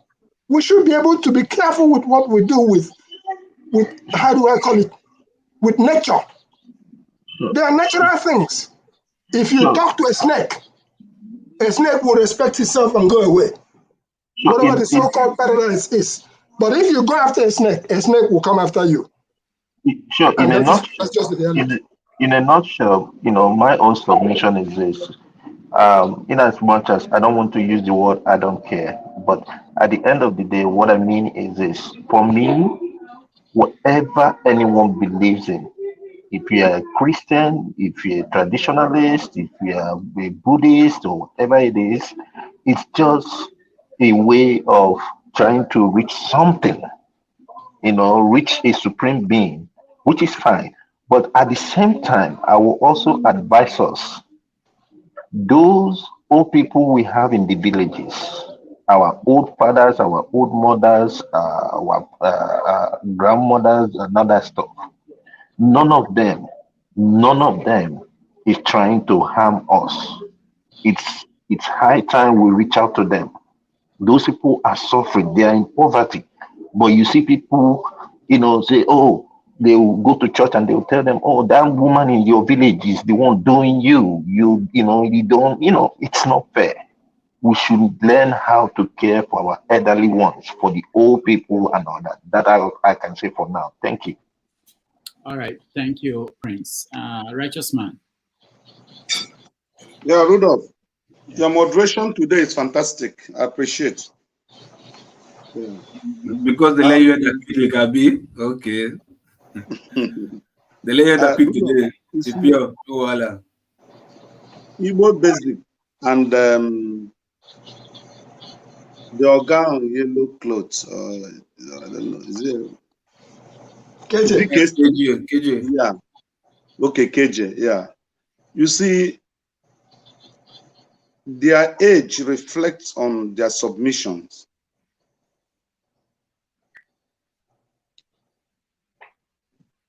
The way they speak reflects the age they have attained to. And this is where we're having a big problem. Our children are westernized. They have lost touch of our tradition. And we're not passing anything to them. What they are learning is the tradition of the Western world. My father said when he was alive, Okwamba na-achị n'olu n'olu. The moment you lose your language, you have lost your culture. You have lost your tradition. And that was why I asked the Prof a question, but he couldn't finish it, maybe because of some reasons. Is the church, or let me put it this way, is the Western and Arabic religion a better replacement of African tradition and religion? Is it a better replacement? That's number one. Number two, the Western religion and Arabic religion, has it at least its purpose in Africa? Because you see today, to be honest with you, when you go to church in Africa, most of the things people call miracle are magic. These people visit the African shrines. Let me tell you a story. I was growing up in Ijesha, and suddenly my things began to just disappear.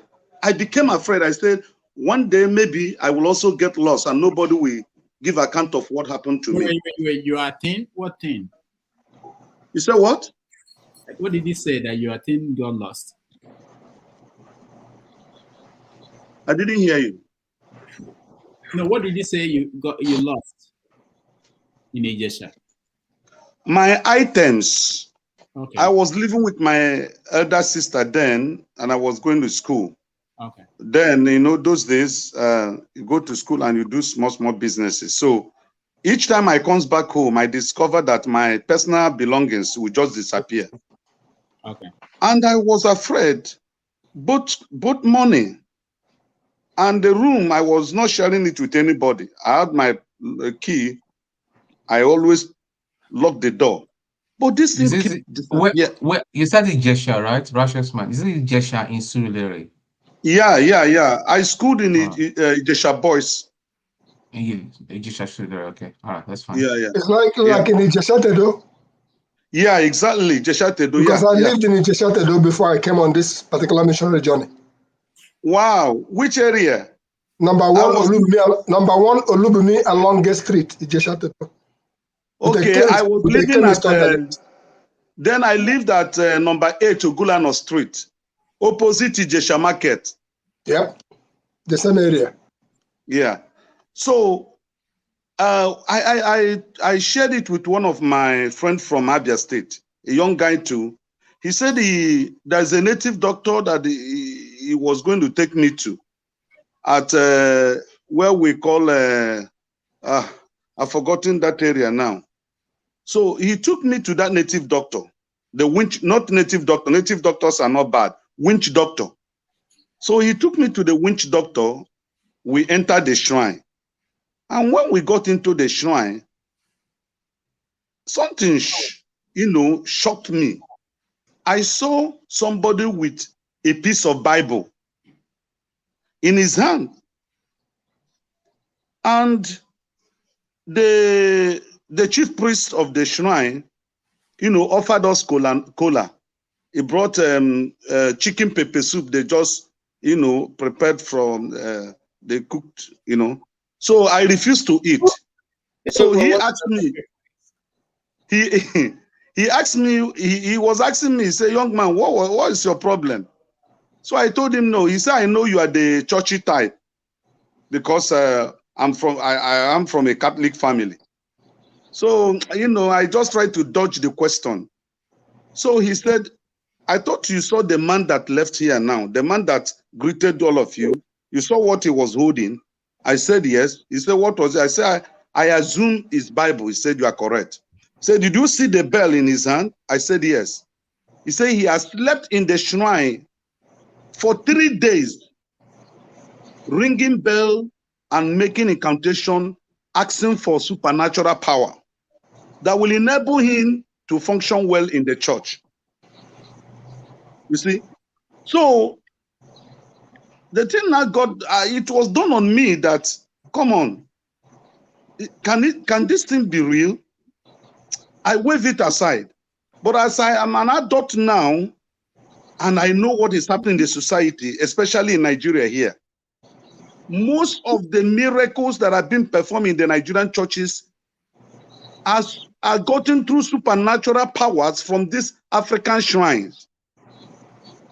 But just because we have lost our touch with what God gave to us, because I was asking Mr. James the other day if he believed in the concept of God. He said no.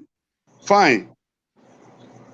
If the Bible, the Christian Bible, says that God is the head of principalities and powers, he is the head of principalities and powers. He did not disown the powers. He did not disown the principalities. But every power that works, is connected and subject to him.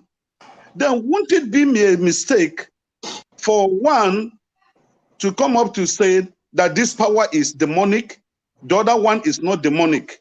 Because every one of them, gets the approval from whoever, the concept that is called the Almighty God. So don't you think that this acceptance of Western religion has completely destroyed the black man? And he has made our understanding, because no matter how you learn to be white, you can never be white. You can never be more Catholic than the Pope. Never. The foreign religions are foreign to us. All right. There is no way they will give us 100% of what we need. So my general question to the panel, to the house, is this. Do we think that the Western religion has outlived its purpose or purposes in Africa? All right. Thank you. Thank you. Sorry, can I come in? I've not said anything yet. Just man, no, you cannot replace. You cannot replace. No, I was trying to find our religion. I came in. Is this highness? Is this highness or what? What's the Tales by Moonlight? I came on expecting the usual Tinubu abuse. Hey, off your mic, off your mic. Saying Tales by Moonlight is not polite, righteous man. Take it back, please. One man, hold on. Okay. You said what? So that guy telling me off my mic. Is what are you all right? Off your mic, my friend. I am not the one asking you. I didn't ask you to off your mic. No, just relax. Acquaintance for us to off your mic, my friend. All right. Not the fear face. If everybody face here, you must be for everybody. If I the fear face now, your face I go fair. You're my face. No, not my. All right, calm down, guys. You guys are so excited whenever you see righteous man. One man. All right, forefathers, thank you so much for coming in to statement from me. Unfortunately, I have to go. We had a long day yesterday, and I had some other commitments today. So I really appreciate everybody that joined us, and I thank you all. I will be listening where I will be going to, but I thank you all for joining us. Next week we will do this again. I told you guys next week we have Farouk Barogi who is coming. We have Moses Ochano, Professor Ochano coming, and OC Osmond. They will be together. They wrote a book, and we are going to talk about the book on African. And of course, remember, for 29th and the 30th of September, Friday, Saturday, the conference will take place at Princeton University. So if you're around here, you can join us. And there are great writers who are going to be there. I will be there, and hopefully I will get a chance to interview some of these writers, and we'll bring them to you. All right, thank you, everybody. And forefathers, I'll hand it over to you. One man, behave. AY. Thank you, Dr. Damages. Behave. Yeah. One man went to more. I'm here. I'm here. One man, we can have a conversation. I'm here. I only came to mess around with Rudolph, so if he's leaving, then I'll leave too. I only came to. No, you're not leaving. One man. One man. I'm here. Remember, here is the key. Let's go sequentially. But the guy with the beard, you need to caution your language. No. See, look. One man went to Mo. One man went to Mo. Yeah, I know. Let's just tired of what is happening. We won't. No. If you can't, I'm struggling to get this. All morning until you came in. It's been you have to be guarded in the way you speak in public. Keep quiet and look at your face. Listen. Can you mute this guy? Mute this guy. Yeah, look, let's take it easier. Let's who's next? Who is next? No. Let's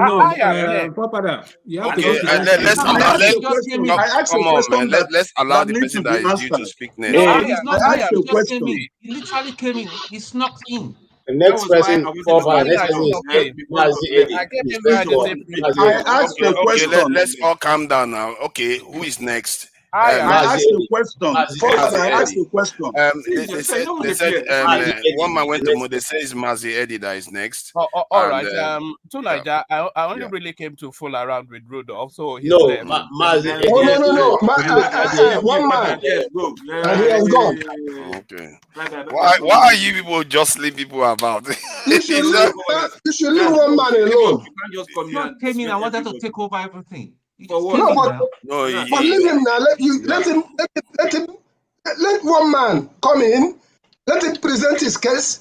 Let him judge his case. Listen to him when he finishes. Then you go uppercut. Other people have been waiting impatiently. He can't just jump in. No, it has to be his turn. He has to be his turn. Exactly. We are done. Some people say they say I thought they said it was. Some people are saying on the chat that one man was next. But Eddie, you can go ahead. Next one. He just came in. How can it be his turn? I don't know why. I don't know why some people are saying in the chat. Okay, that's fine. As long as everybody agrees that Eddie. Eddie, please go ahead. Anyways, thank you for the opportunity. So, from what what's his name? The guy that spoke, the professor. When he said about going after Igbo arts, stolen Igbo arts and all that, I'm like, he used the phrase going after Biafran arts. So I'm like, the state to go after arts, the state will have to make it. How would I say it? To make it more effective. Why not Nigerian states go after these artifacts? Not in the name of.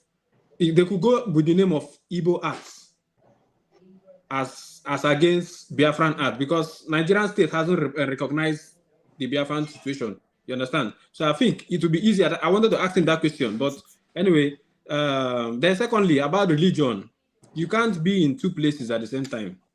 Me personally, I don't go to church. That doesn't mean I don't believe in God. I believe in God, but I don't feel, because I've looked into Islam. I grew up as a Christian, but the parallels, I've not found it. So Christianity has its own flaws, and going through history, what they call it, the crusade and all that. Islam too has their own issues. So you can't at the same time be dealing, being a traditionalist, and at the same time you're a Christian. You need to choose one side. You can't advocate for traditional rights, and you're going to church, you're going to mass, you're praying to the rosary or whatever the lady on the cross. You need to choose one side. That's my take. Thank you. All right. Who is next after this? Now, should I just start doing it sequentially from the screen? I will help. Okay. James wants to I just interject.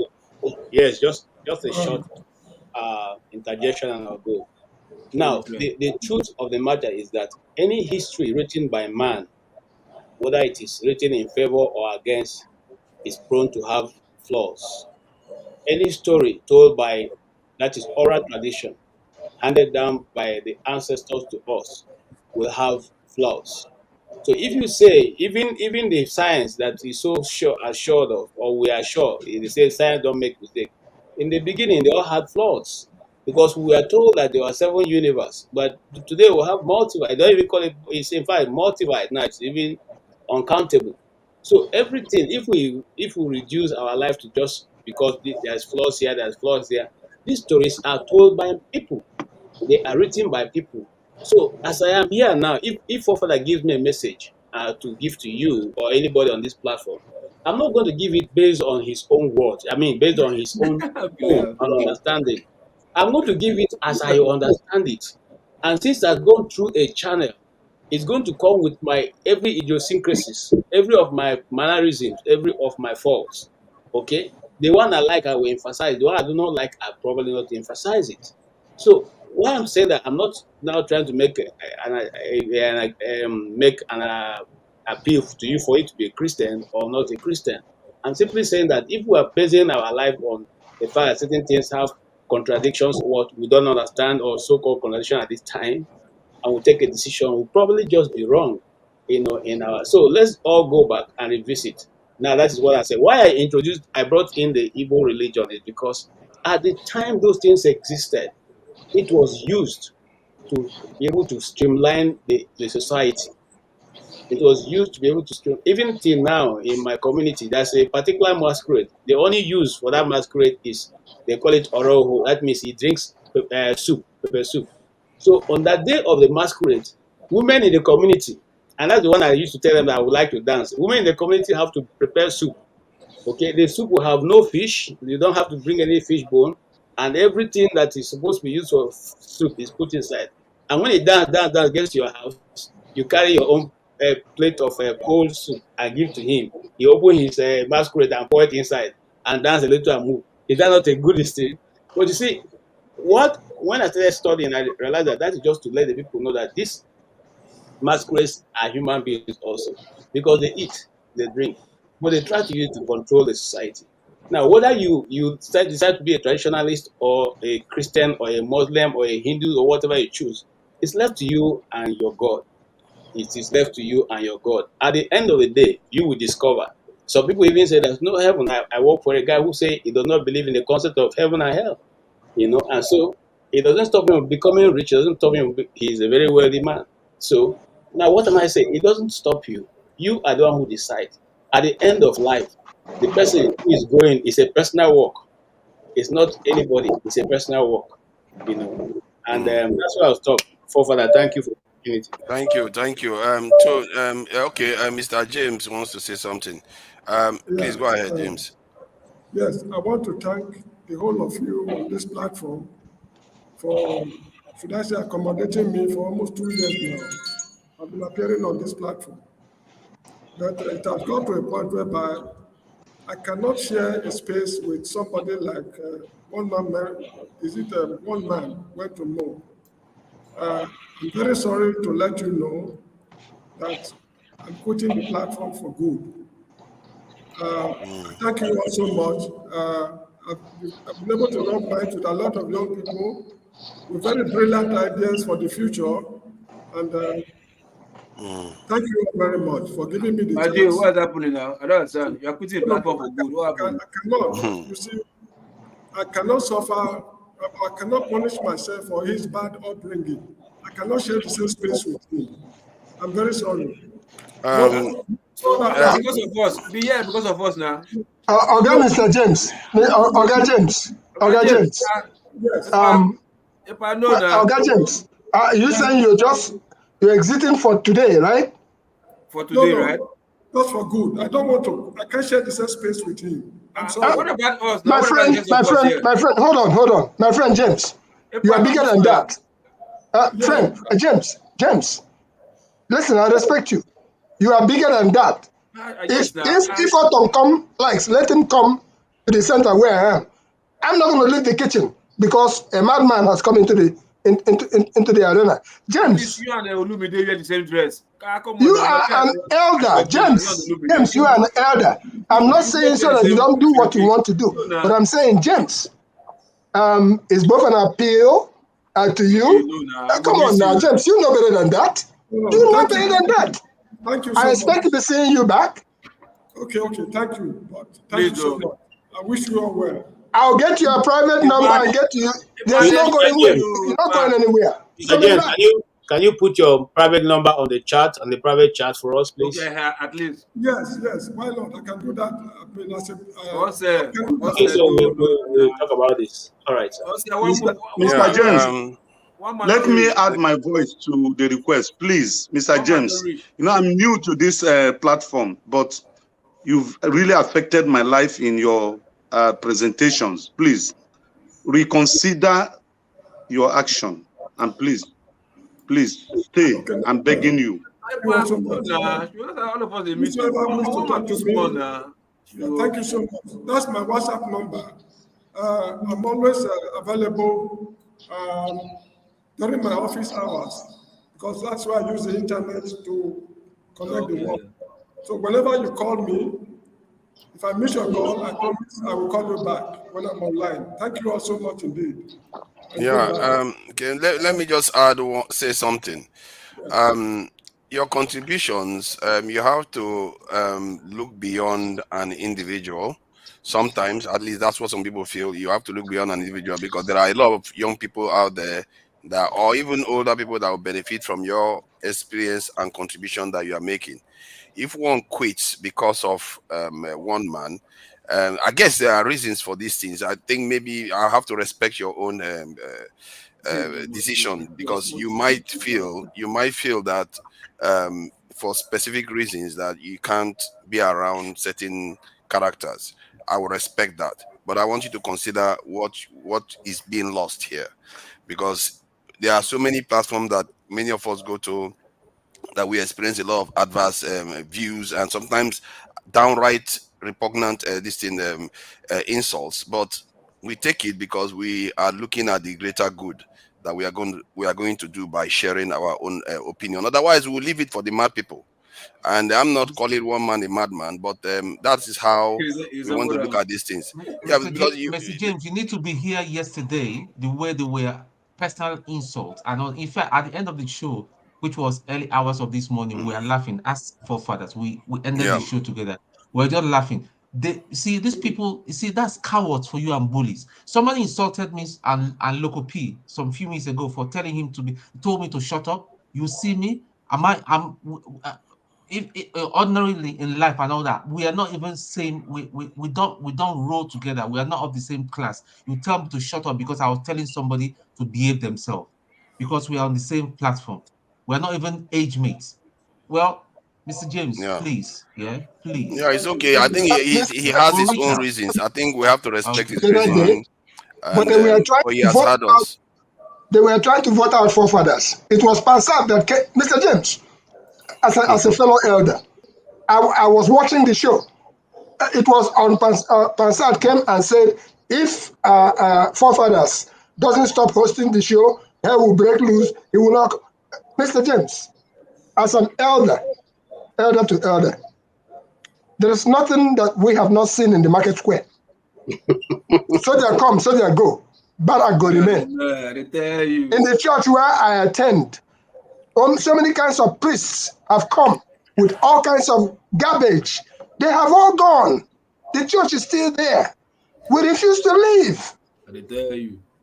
So please, as a fellow elder, take a pepper soup. Take a pepper soup, and then we'll be back for the younger ones. For the sake of the younger ones. We don't have to be here, but we're here. Mr. James, I have a question for you at the Igbo Basic. So, Dogo, I have a question for you. Fafana, can I go ahead? No. Yeah, go ahead. Yeah. You didn't talk. I mean, you see me. Hey, he's not. Mr. James, forgive them. You know they are curious now that you said that they want to ask us. I will put you on backside, Colocopi. Let me. Ask me the question on phone. So I want to agree with what Maziedi said now, right? I believe you can serve two gods. KJ, I know you are a Christian, so when you supported this kind of stuff, the confusion is, I don't know if your religion allow you. Thank you so much. I have to go. Thank you. Thank you, Mr. James. Yeah, one man is coming. Okay. Hold on, Mr. James. One man is in the background. He wants to come in and maybe he wants to say something. Okay, let me throw the question to.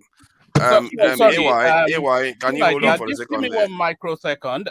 Where's that James chaps? Yeah, he's gone out. He's gone out at the moment. What He's not was here all anymore. that? What's the amateur dramatics all about? Okay, it's gone. It's gone. One man. You don't. Fathers, you see, Can this we is what leave not it? accept Hold on the on now. See, No, what was it? I came to address it. What was all that drama all about? Stop now. Moderate well. I don't what do you want me to do? Kick him out? Yeah, I'll mute him if you not keep quiet. But he's not insulting anyone.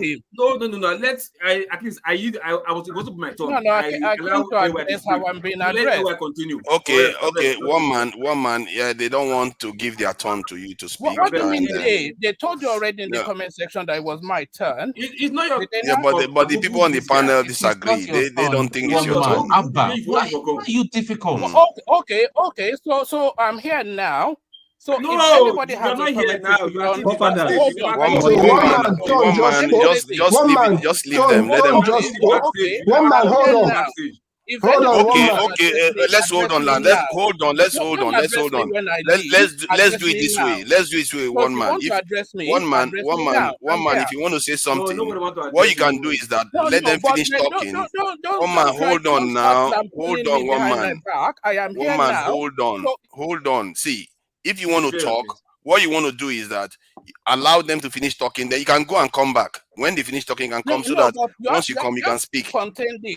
I hate when I leave, then these people start to run their mouth. This guy now, Agbero blogger. Keep quiet. Let it get your tongue. What is wrong with you now? Hold on.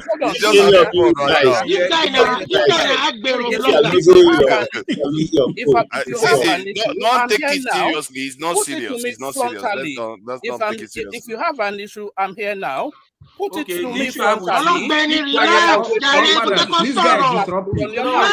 My issue is with you. Keep quiet. When you get to your turn, you can speak. That's my issue with you. Just keep quiet. When you get to your turn, but that's not your remit, though. You don't own the platform. And you're not I've already decided now. One man. Yeah. I'm trying to moderate now. Okay. One man, they've already decided. Then you're a coward. Okay. I am here now. One man, they've already decided. Come on, man.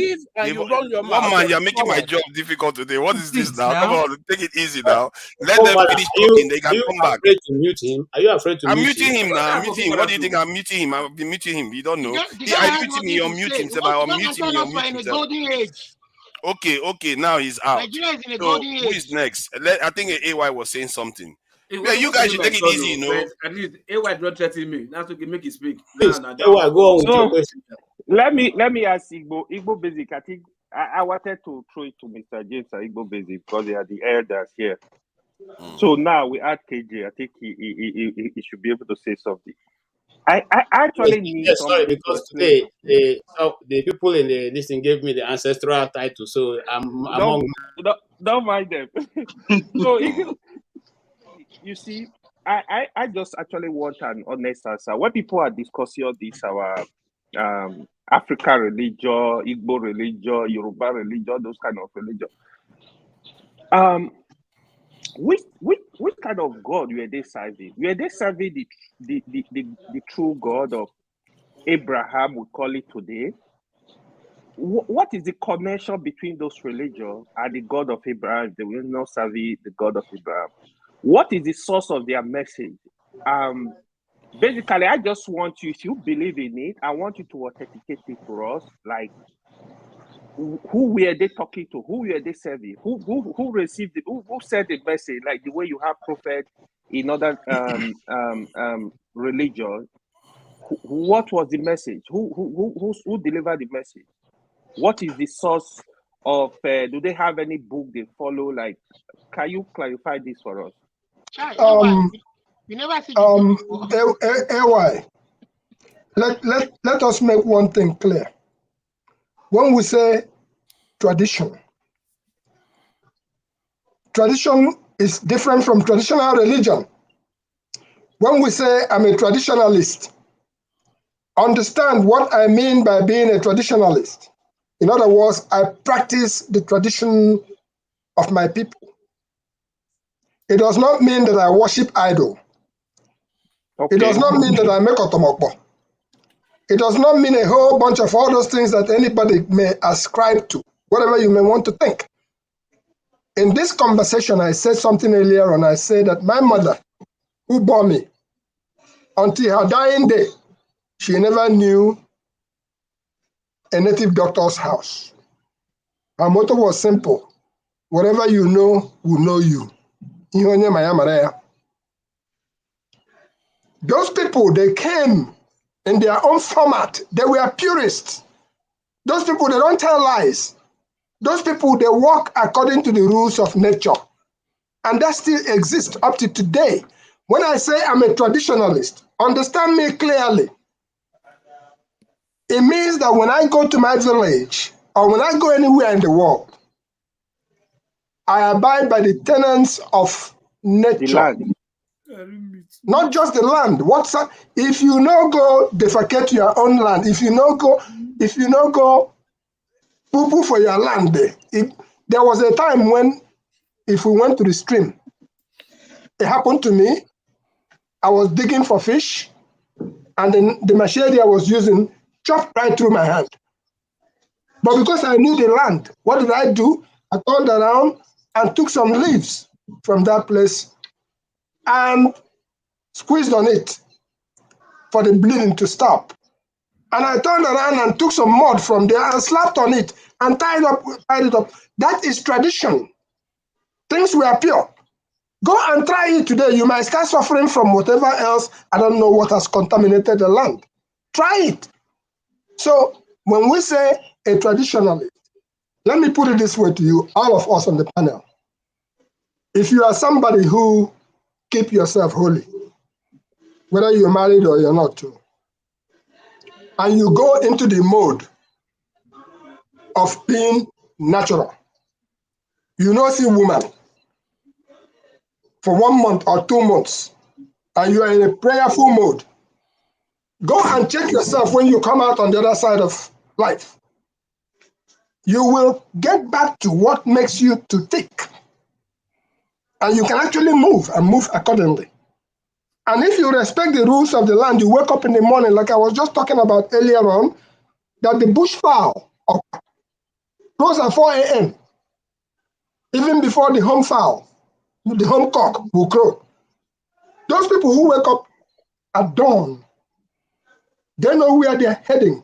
They know so many things that they need to do.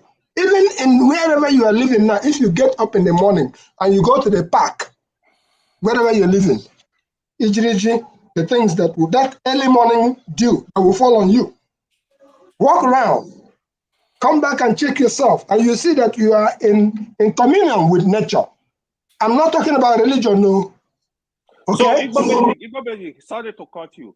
I completely agree with what you are saying. I understand what you are saying. Where the confusion is coming from, I think, thank you for the explanation anyway. People like forefather, usually they defend this traditional religion.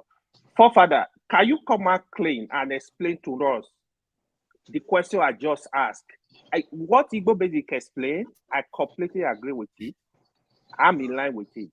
I need somebody that is serving this juju to come and explain to us the connection between, I'm not trying to downgrade anybody here, the connection between those religions and the religion we have now, like the Abrahamic religion. Can I speak? No, I need, no, righteous man, you are a Christian. I need somebody that is actually worshiping this religion to explain this to us. Who told you worshiping? Hold on, righteous man, hold on. Let me add something to you. He didn't ask any of you now. He was talking to me. Hold on, let me add something to you. They used to say the God of fire, the God of thunder, the God of this, the God of that. They knew the path where those things pass.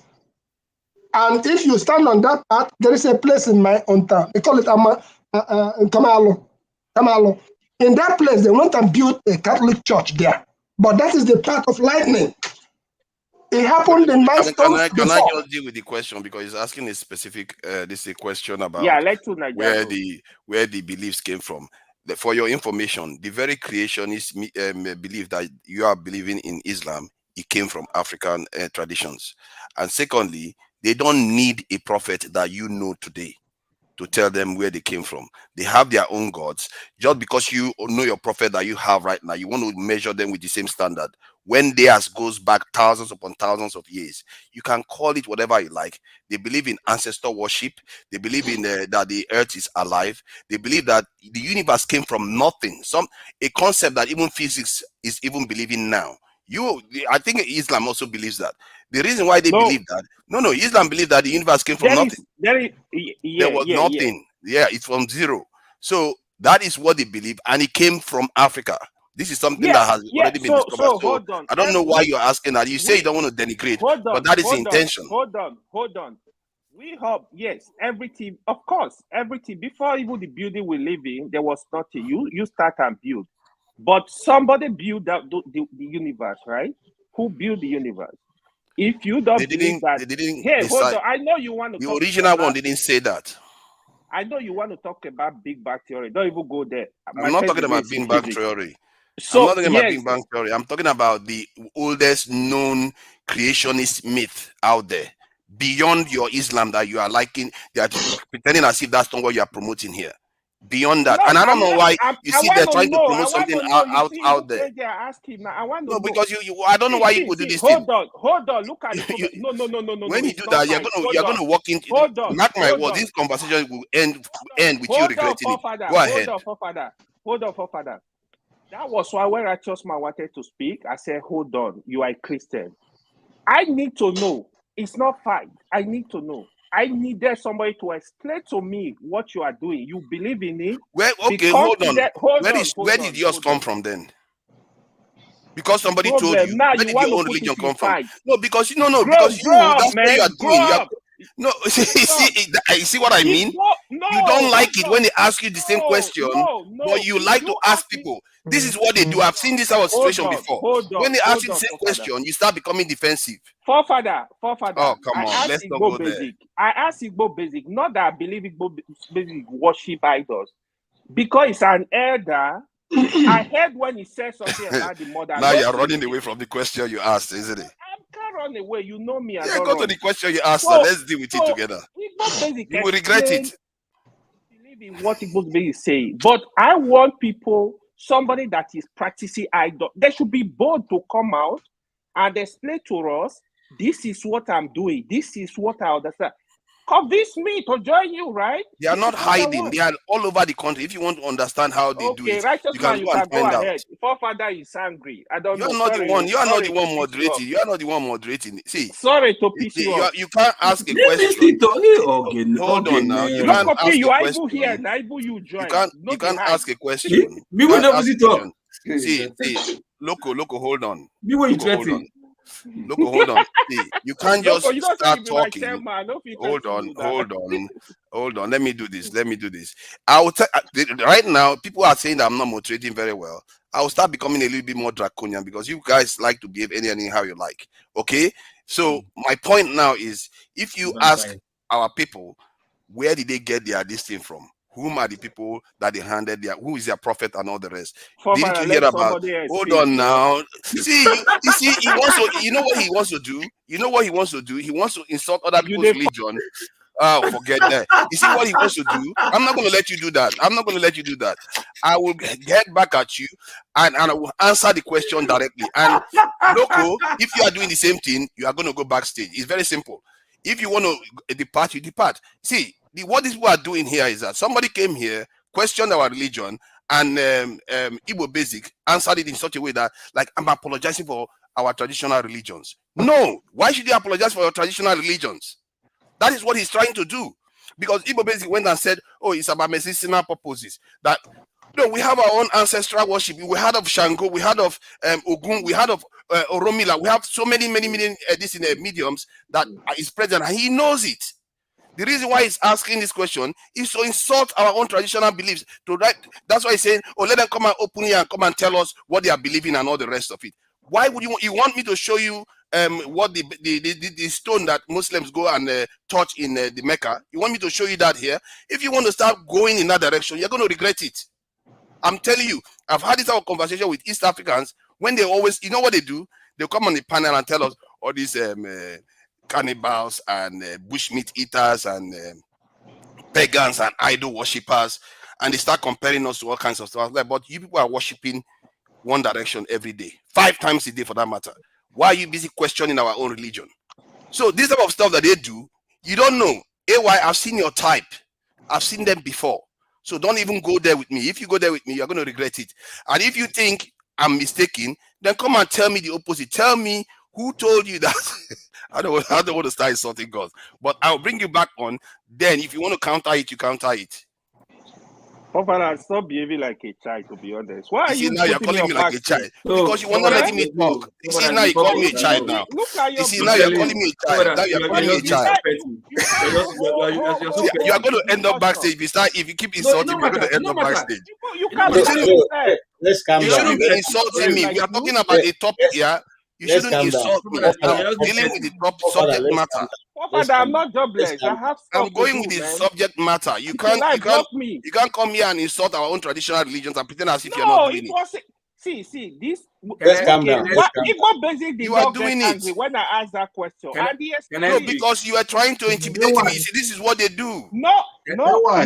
I asked Igbo Basic a very genuine question because as an no, you were not. I've seen your type before. No, you are not. Okay, it's okay. I will not too much. Oh, like you don't know about the story of Ogun. You don't know how it happens. Does he not know about the story of Ogun? Can I say something? Can I speak? Can I say something? Go ahead. Yeah, go ahead, please. See, yeah. AY. Okay. They talk now. Since they don't want to talk, they talk. No, somebody asked for permission to speak, so I said, "Go ahead." Okay. Hello, guys. Hold on, for that. After you say you mess up, you're not try. Look, you say you're moderating, you're not moderating with this and that. You understand? When they were it was going sequential, right? It was going sequential. It was my turn. And okay, please go ahead. If you want to talk, somebody wanted to interject. That's why. If you had said you want to use your turn, I would have given you your turn. No, my own was like, at least I was expecting to like, oh no, maybe I just might hold on, or Logopi hold on, make it speak for just 2 seconds. You haven't spoken since. Because I'll be here shouting, even before the damage is left. You understand? It was God getting to my turn. Anyway, I came back, okay, well, no worries, my guy, let him speak now. He goes, what is there with him? Okay, please use your turn now. Use your turn. You just happy after they block me up and down. You are so happy. No, you were blocking me from responding. You knew that you were blocking me from responding. So please, if you want to use your turn. Meanwhile, well, let me hello everybody. Good evening, everybody, and the commenters. You know, you guys are awesome. You know, despite whatever. So for the tradition, whatever, right? See, first of all, I think most of us are speaking the way we are wired. When I mean wired, the way we saw life growing up, you understand? But in our old age, we were able to find that, even so before our old age, while we were growing up, even before our old age, we were able to find out that, hey, this thing they call religion is somehow just, okay, let me use the word religion. This type of ways of worship that we have right now, you're saying coming from the West and from the East, or maybe let me not say came from, or seems like it came from the West, or being practiced mainly by people from the West and people from the East, right? And I think it's now telling on us that this are all scam. This are all brainwash. You understand? Because if you look at the spirituality of what we do, it's just because somebody came and told us and made us believe that it was evil, because some few persons use that power for evil gains or whatever, and we just believe, oh, this is evil. You understand? Then the word witch is an English word. They are also good witch and they're evil witch. You understand? If we, because the one that we report mostly are the evil witch, will not believe anything which is bad, then I think that would be maybe a big mistake on our part, because we also have people who have spiritual powers and they use it for good. They use it for better purpose. They use it for mankind enhancement and all that stuff. But we don't need to celebrate them because there are people like us. They have like our skin. We don't appreciate what they do. We just feel, even if we know, we just call them it's local champion, local breed. We always want to get this westernized way of doing things easy, smooth, clean, and all that stuff. You understand? Why us who is being practiced well, because it doesn't come from the West, it comes from people like us. We don't tend to respect what we do. You understand? Coming to the tradition or whatever, we use the word tradition, and we also want to say because tradition we say it's local. No, what they are practicing here is a tradition to them. What we are practicing in our place is a tradition to us. They embrace theirs, but we are refusing to embrace ours. You understand? Why I came into the show was I thought was what KJ said, like when he was comparing Halloween and masquerade, like our masquerade is evil or Halloween is something better. Why did you celebrate? I thought that was what I heard. That was why I came into the show. Then when Damages was here, so I wanted to ask KJ, like, did you, if I heard it correctly, that did you say, are you saying our masquerade are really evil or something? If that was what he said, that was why I came in. But maybe we'll answer that later on his Look, can I digest? No. I think I don't agree. No. Okay. So okay. You understand? So like I said, so that way I came, like our tradition, our what's called masquerade. You understand? Is a way of celebrating spirituality. You understand? Just come dance, spiritual, just like you are in trance. You are like maybe Holy Spirit catch you. And you are dancing, praising, worshiping, this and that. You're just in the spiritual realm. You understand? There's nothing evil about it. You understand? Because it looks ugly to you. Because it's wearing a mask and it looks ugly to you, you want to say everything ugly is evil. You understand? And you want to be like, oh, anything masquerade because it's wearing tattered cloth or tattered raft is evil, is local. No, it is our way of connecting with our own God Almighty, as in the Creator. Because, like I said, if black came from us and is originality, why should everything that comes from us don't look original anymore? Because what came from other Western cultures looks original than us. Meanwhile, ours is original. If we Africans are the first occupants of this earth, that means everything that comes from us is original. You understand? It's real. It's direct from the Creator himself. You understand? So the one we are saying like, hey, spiritualism, doctor, this and that. Look, you are everything in life is they come in pairs. You understand? Front, back, up, down, good, bad, left, right, positive, negative, yes or no. You understand? The way we have the witches or the spiritual evil ones that you're talking about that you see all the time, so we also have the ones that are doing the good. Okay, I'll tell you a story. There was a video I saw today. I think it came from Benin, whatever.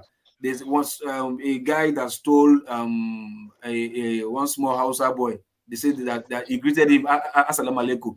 You understand? And the guy responded, alaikum salam.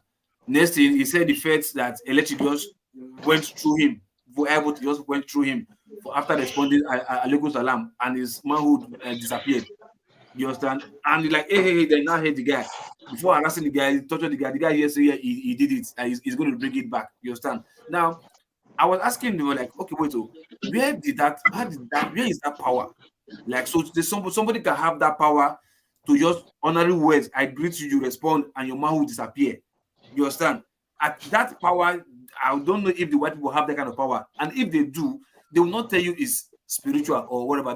They will use one terminology, one science, or one kinetic force or frequency or whatever, or the what's called telepathing to tell you, hey, that was what they did, and your manhood telepathed.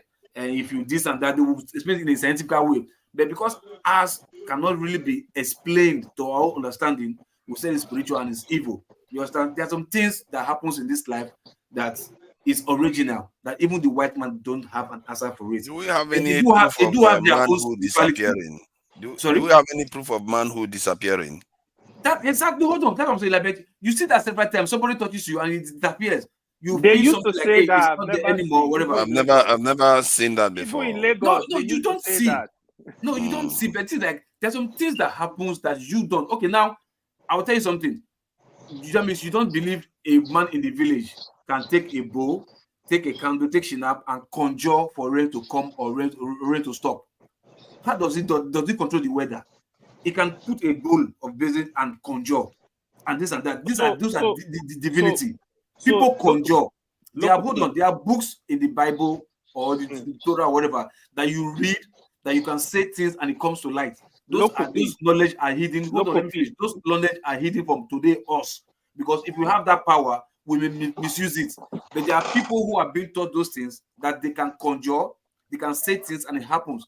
But just okay, let me tell you, the exorcist you do in Catholic Church, that you see father speaking Latin, speaking holy water, and witches and wizards or demonic focus with that. What is that? It's not spirituality, but you don't understand that. They will tell you it's Holy Ghost spirit that is doing that. But in our own way, we tend to demonize our own. Remember that if you put your 2 feet on the ground, right, you will tend to see many things that you don't understand, that they've been lying to us, even right from the day we were born. You understand? We just look back to where we came from and ask many questions. The answers are there. But education, miseducation, and what we see in the media is pushing us from that fact. You understand? Anything that comes from us is original and is real. So people just choose to use that power to do evil. That's why we are condemning it. If you have that power, if you have the power to do right with it, you can. But nobody wants celebrity for doing that. That is just what I have to say. Thank you. I think somebody wants to say something. Yes, you mentioned me. Let me KJ. Tone wanted to say something. Let's allow Tone to talk. AY, hold on now. It's turn by turn. Tone want. Don't worry, you are going to speak. Then AY will speak. But let Tone say. KJ, my brother, have you spoken? Because I think he should be. Yes, he has spoken. He has spoken. Okay. He spoke after the first person, Mazi. He spoke after Mazi. However, Tone, you can go ahead. You see, I'm a gentleman. Thank you very much, sir. So what I wanted to, I've learned one thing, you know, a riffraff is a riffraff any day. Yeah. We don't, every one of us are adults. I don't know forefathers from, but he has come to earn my respect for the past one, and everybody here on this panel. Every one of us has got our day jobs. Every one of us got our responsibility. Not because we come to panel and people will just take. I don't want to manipulate people emotionally and be causing mayhem. Forefathers, I just want to encourage you. You're doing good. You're doing great. Continue doing what you've got to do. If I step out of order, you warn me, you're very, very patient. Please kick me out. We cannot continue this. How can we since morning? It's been peaceful, it's been orderly. One person comes in, we told him politely, hey, nobody asked him not to speak and all that. Wait until it's your turn, then you speak. And one dim-witted person on the comment section is changing narrative that we are one-sided in our listing. Are you okay? I don't care whether I don't care who you are, what you are. Are you okay in your head? Because people keep quiet and all that. Are you okay? You better see, this is part of the problem that we have in Nigeria. We cannot this thing. You're talking to local. Is local your mate? Am I your mate? Local. Get yourself right. Yeah, stop yourself. Thank you. Listen, I appreciate that. One man is coming in, and it is his turn now. He hasn't had his say. I said he has to stay it's back. KJ's So turn. that I need to throw a question. KJ has already spoken. It's really my turn, but I'll yield to one man. Let him come in. You people, man, let him have his say. One man, let's be civil. Bring we one don't man. need one man is coming, we should shake him. Can There's I something speak to about him? him, right? Yeah. Can I there's speak something to him? about him. We should be afraid, right? Yeah. We should be jittering about No, and dancing. not jittering. It's just that people What are are you going. saying? But look at what You you're bring doing one now. man, Look I'll at what you're fix him. doing He now. knows the language. You find him, I'll fix him. Fear Look is at the what you're key. doing now. This James don't let him. says, bring one One man. man is most of the stuff he's taking. He's joking. To that. You see, You're one taking man or you're taking whatever, things too whether one seriously. man or two men, whatever he is, he's not more than any other KJ, person in this platform. And if that's the way I'm going to behave, just like James, I will take my leave.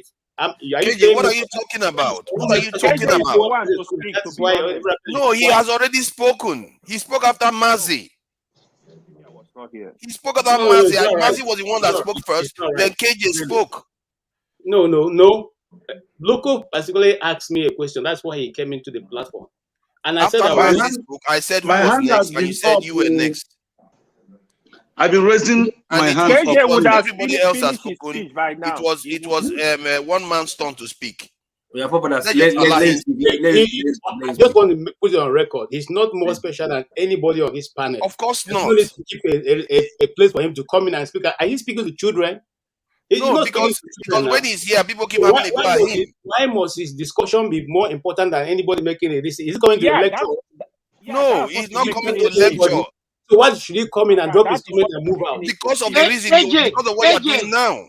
KJ, I beg, allow the man, the guy that Tinubu spoke. You people cannot just silence people like that. It's not right. You have to allow people to speak. I think you are getting it wrong. You are getting it wrong. Look, see, nobody owns this platform, even though the damages. Yeah, he owns it, but he doesn't own it because without us, he wouldn't have the platform. But yes, look, period. Come, right? Nobody is discriminating or disputing the fact that cannot come. But I'll tell you something. If you're a moderator, there's some things or actions that you don't take that not to put people off. You understand? You can't come here and they just ask a simple question. You met somebody. People are on the panel who haven't spoken.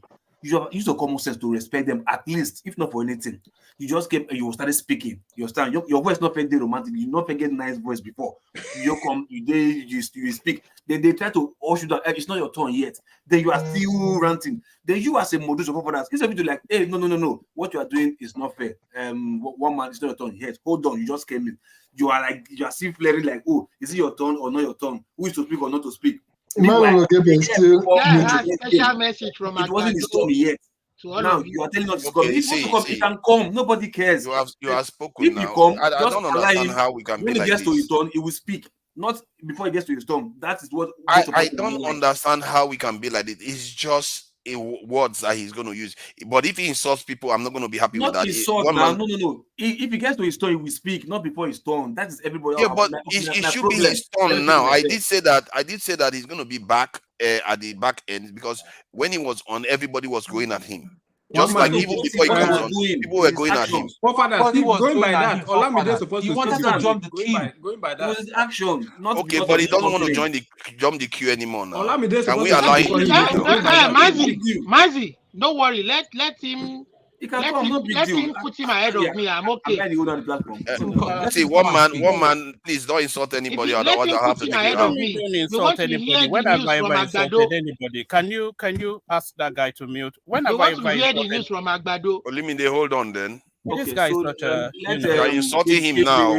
One man went to more. Anybody insults him, they'll go backstage. And if he insults anybody, he's going to go backstage too. Just hold your horses. One man went to more. No, I see you. Now, let's let this man and KJ speak now. I beg, please, for goodness sake, man. I'll give him call and knock so that he go welcome. Can you be quiet? Not you, Igbo Basic. Allow Righteous Man AJ speak now, please. Is their turn yet? Let me. You said it was one my man turn. Loco is one man's turn. Please, I've Before decided that before you speak, one man, before I yield my own time to you. Olumide, let him speak. Before I yield my time, I want. I'm not taking questions from you. Who are you? Enough of this. When are you going to go? Can we? Oh God. Please go ahead. Go ahead. Look, to Niger, I'm only popping in for a minute and then I'll leave again. So I'm not sure why you were leaving the impression that you kicked me off. I left because it was getting out of hand. So I'm not They quite were sure why saying that I kicked you out. The people on the on the chat saying I kicked you out. So don't subsist that narrative. And all these things that me kept at the back, having a public debate if I should be put on. I mean, when did that start? You know, is it by lot who gets to come on? And do I have to adhere? And you must contain some of the languages. So I am here now. If anybody has any issues, I'm willing to take it on in civilized language or in the language of your choosing. I'll take it on now. But what I object to is as soon as I go, they pass the baton around each other in this hula baloo and whatever it is that they do. So what exactly is your issue? Okay, please go ahead and make your submission. Yes. Yeah, what is your issue? You know, I've been to your platform about twice. The last time I was on your platform. Wait, listen to me carefully. The last time I was on your platform, you saw what one individual did. You did not object, you did not stop him just because I have a dissenting view. You did not stop him. You are even gracious enough. Wait. You are even gracious enough to show me that I was not on a block list and all that. I politely respected your views and I left. Did I insult anybody? No. When you came this I think you gave him permission to have a say. Okay, so I withdraw that now. You come on my platform. Nobody stopped you from talking. All we were have given him. Let him finish, please. So wait for your turn. But I'm not interested in what he has to say. So can I? Okay, go ahead. Now, you come on my platform tonight. What is the one rule, if you can recall, that we have there? No insults. No foul language. That's just it. No foul.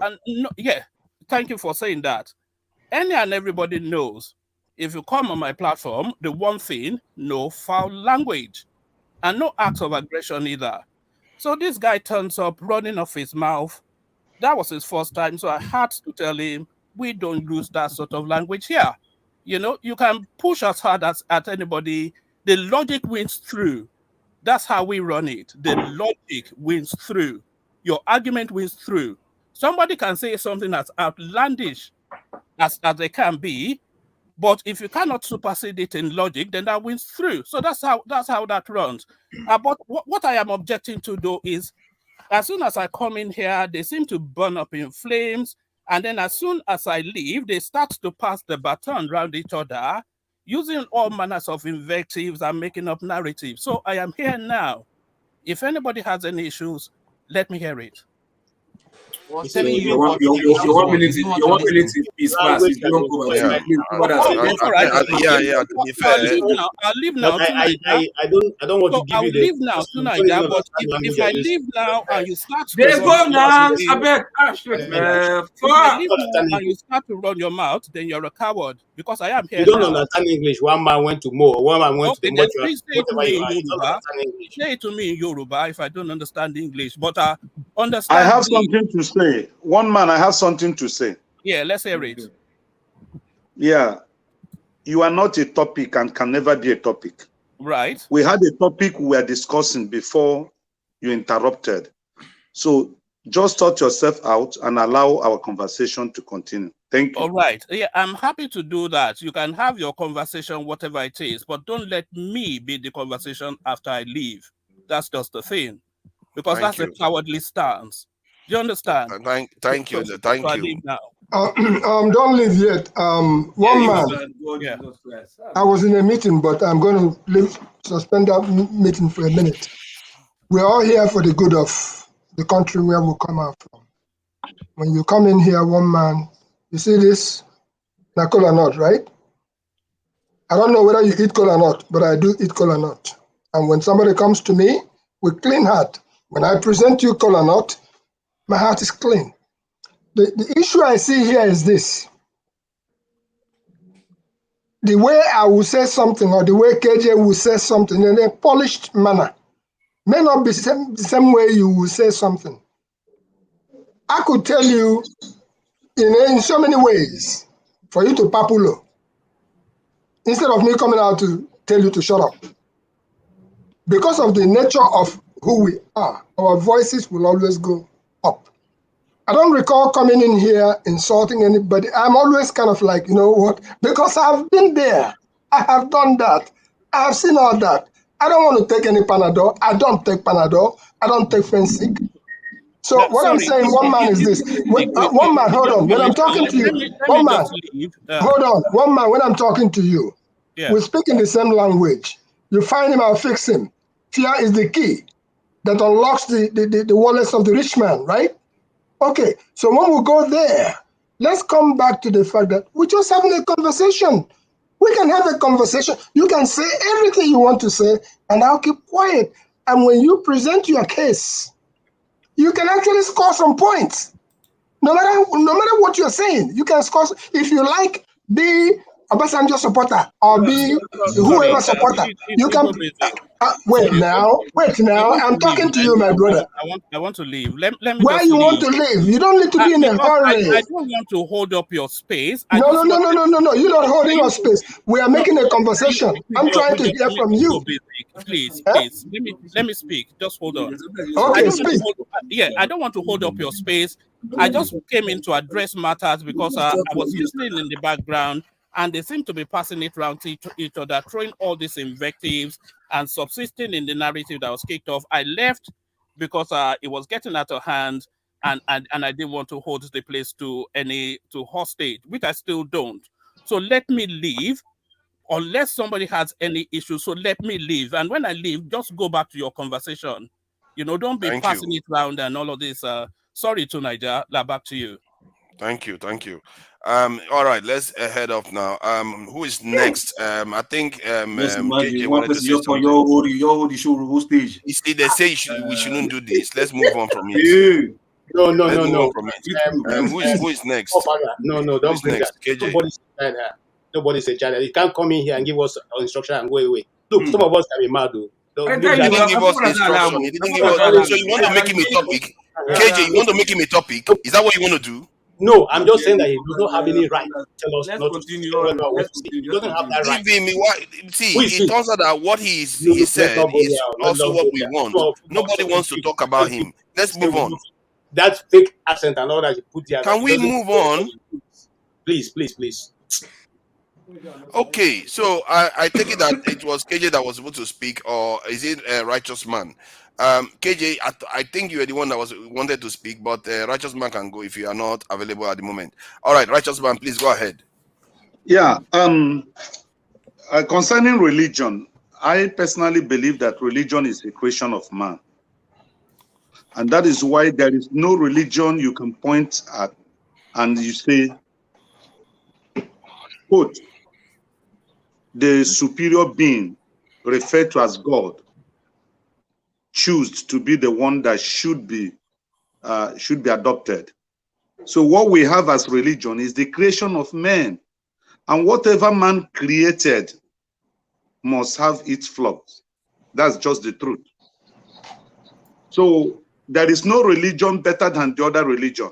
I don't believe there is no religion superior to other religion. No. I don't believe that.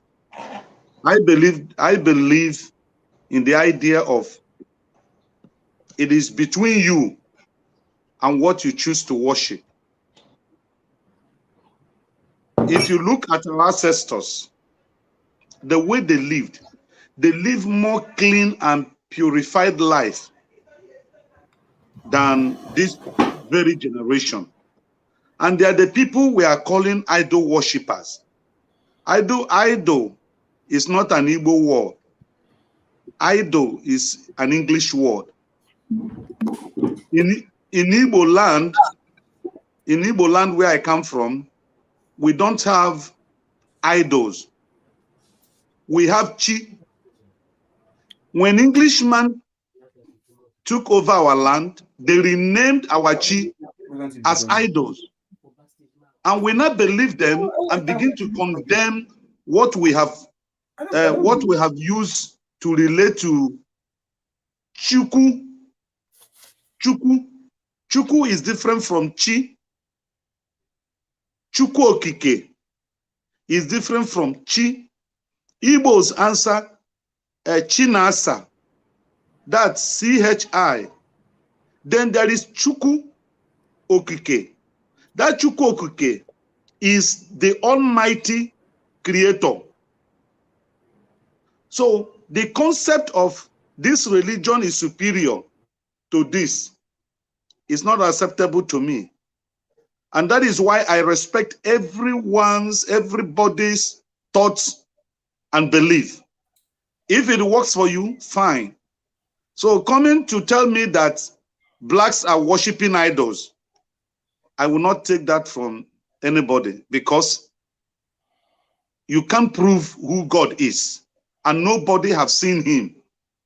In as much as you have not seen God, in as much as nobody can describe the totality of God, God is a concept. God is an idea. But we're using it to make sure that, we have an organized society.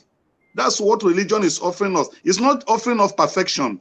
No religion has offered perfection. If not, there won't be quarrel among husband and wife that wedded in a church or in a mosque.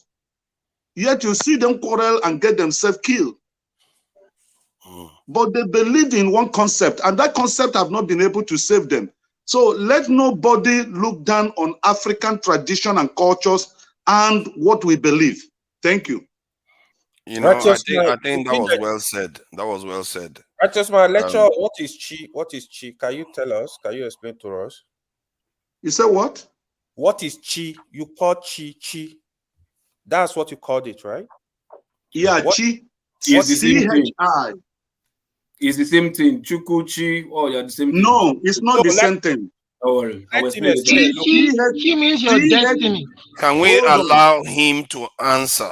I will explain later. Loco, please. Okay, please, righteous man, go ahead. Yeah, C-H-I, Chi.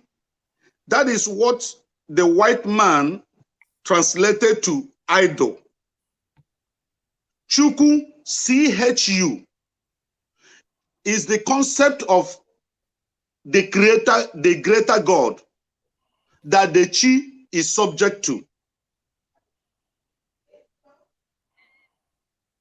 So that is the difference. The Chi is what the white man calls idol.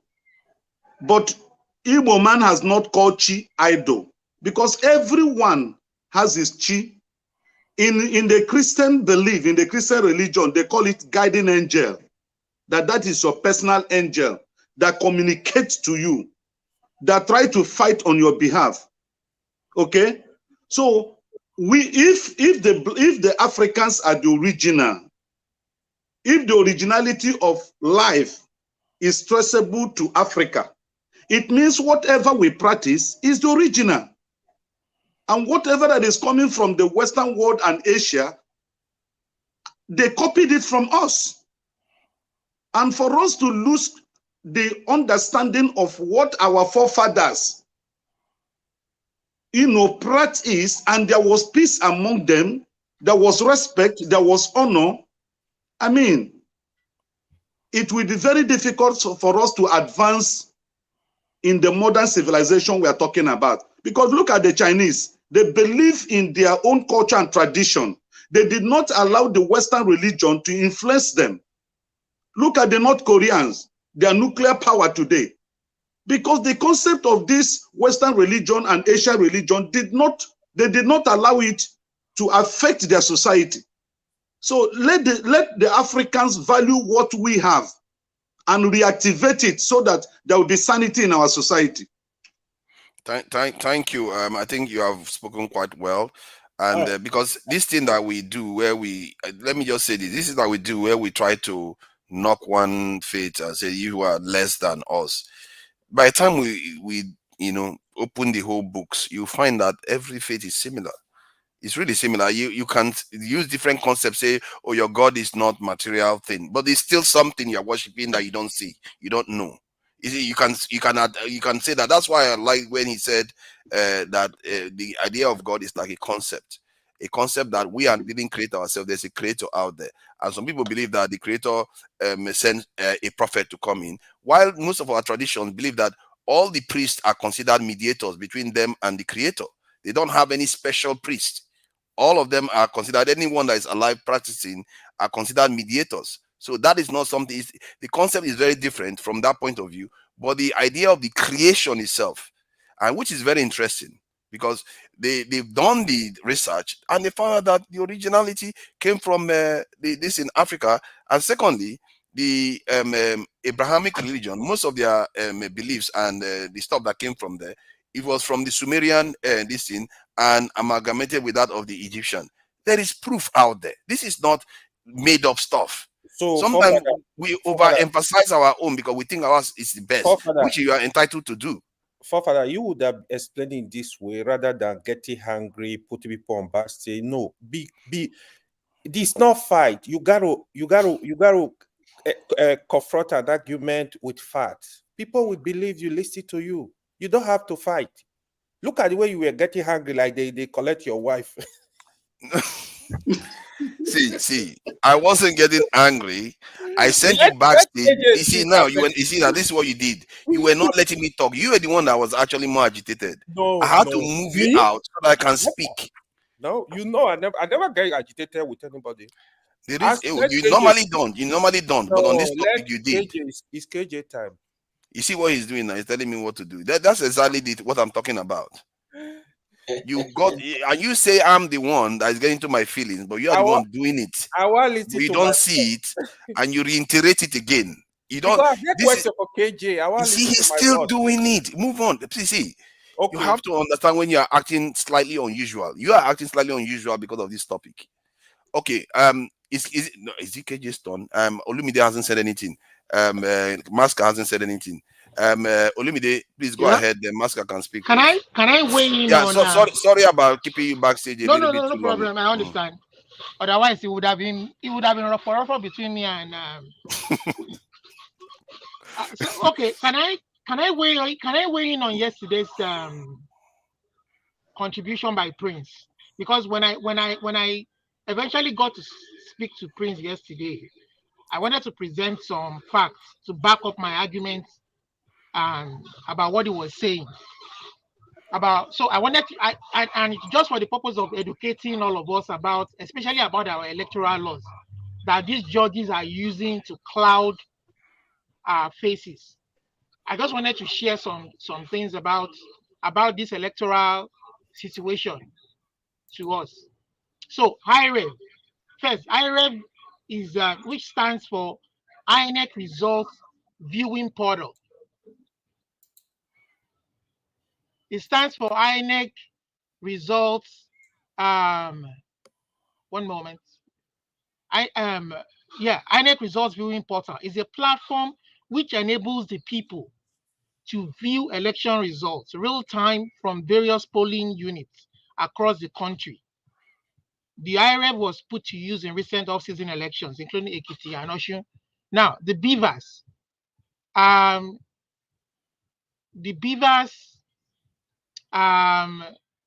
Is explained.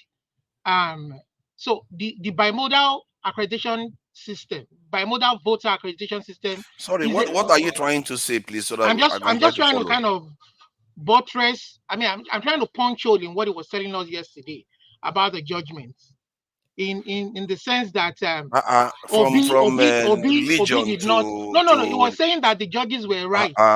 We have to stick to the topic now, don't you think? I just want to share this for the purpose of information with our guests. I will weigh in on the religious. Okay, go ahead. I'll allow that. Go ahead. Thank you. So the bimodal voter accreditation system is expected to help reduce the cases of manual manipulation of figures. However, the human element remains a major concern. How the beavers works. Wicked Vanguard presents detail of how beavers works and why voters should be vigilant. Example, time of voting between 8 and 2 p.m. Voting at the polling unit, step 1, join the queue. While there, an INEC official will check if you are the correct polling unit, if you are allowed to stay on that queue. If you are not at the correct polling unit, you'll be advised to go and locate your polling unit. Step 2, An INEC official will confirm if your PVC is genuine using the card reader. If it is not, you will be advised to exit the area. If your card is genuine, you'll be asked to place your finger on the card reader for verification and authentication that the card in your possession indeed belongs to you. Step 3, an INEC official will also confirm that you are listed in the voter register. If you are, the process continues. If you are not on the register, you'll be advised to leave the area quietly without causing any commotion. That means you cannot vote at that polling unit. Upon confirmation that your name is on the register, your name will be ticked and your finger will be inked to confirm that you have voted. Step 4, the presiding officer will stamp, sign, and endorse your ballot paper. Make sure this is done correctly. Step 5, while it is in the cubicle, you will stain your finger with the ink and then mark the box for your preferred candidate's choice. Leave the voting cubicle and drop your ballot paper.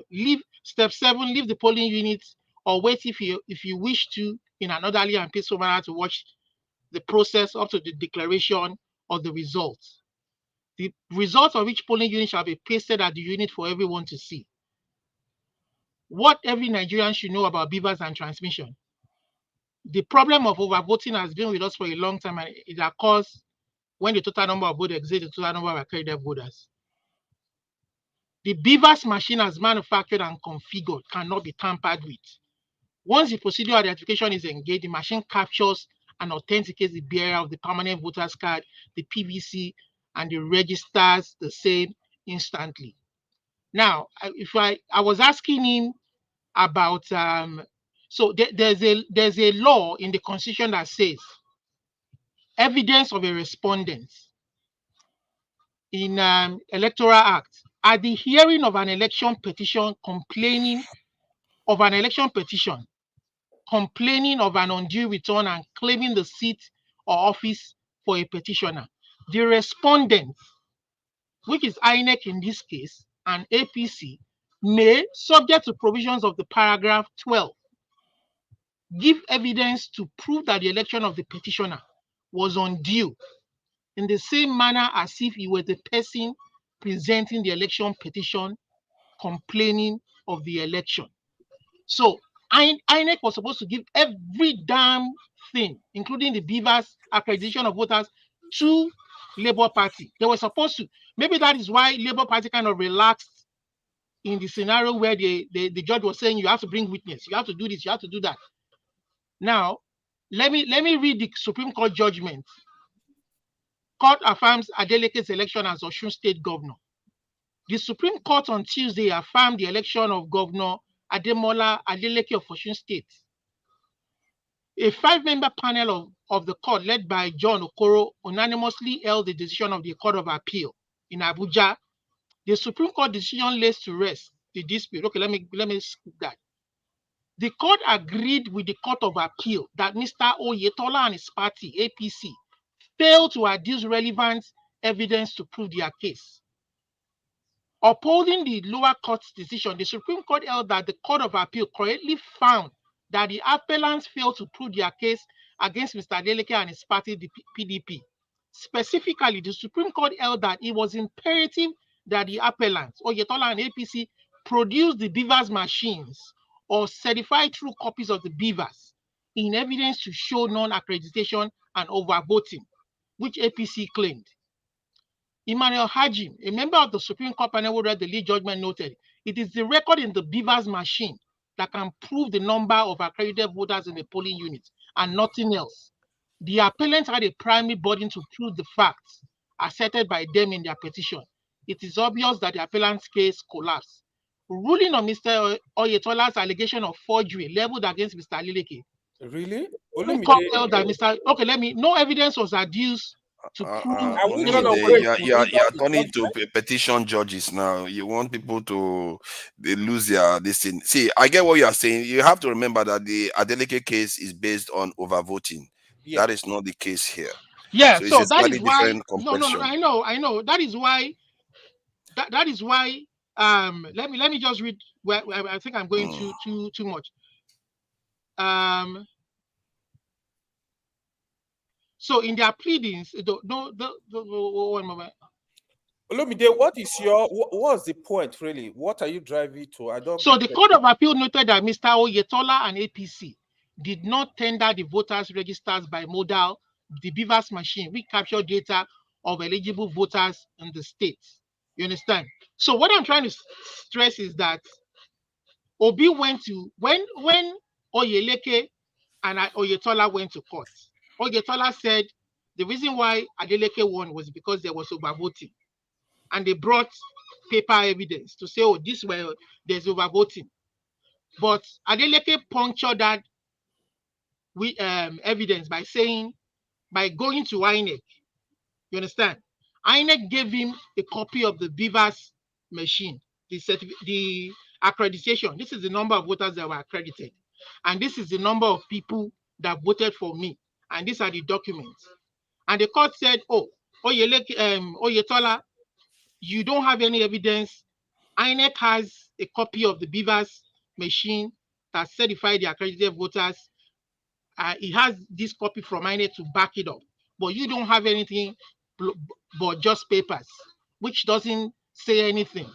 And that was why Oyetola lost. Now, Obi went to court. Fine, you could have knocked out all the other grounds by saying 25% FTC, you knocked it out. You knocked it out. But did we have a true and fair? Obi Stan said, I believe I won the election. I had the highest number of votes. Obi was relying on INEC being the custodian of the Beavers machine. Fine, there was a glitch, you understand, on that day. But you still have a record. That record, that Beavers machine cannot be altered. It can't be tampered with. Even if there was a glitch, how many people were accredited? Now, it challenged the state that's a loss. How many people were accredited in that state to vote? INEC, you have the record. How many people actually voted? So did Tinubu receive the numbers that they claim to have received from those accredited voters? How much voted for Obi? How much voted for Atiku? This is the question INEC should have answered. The problem with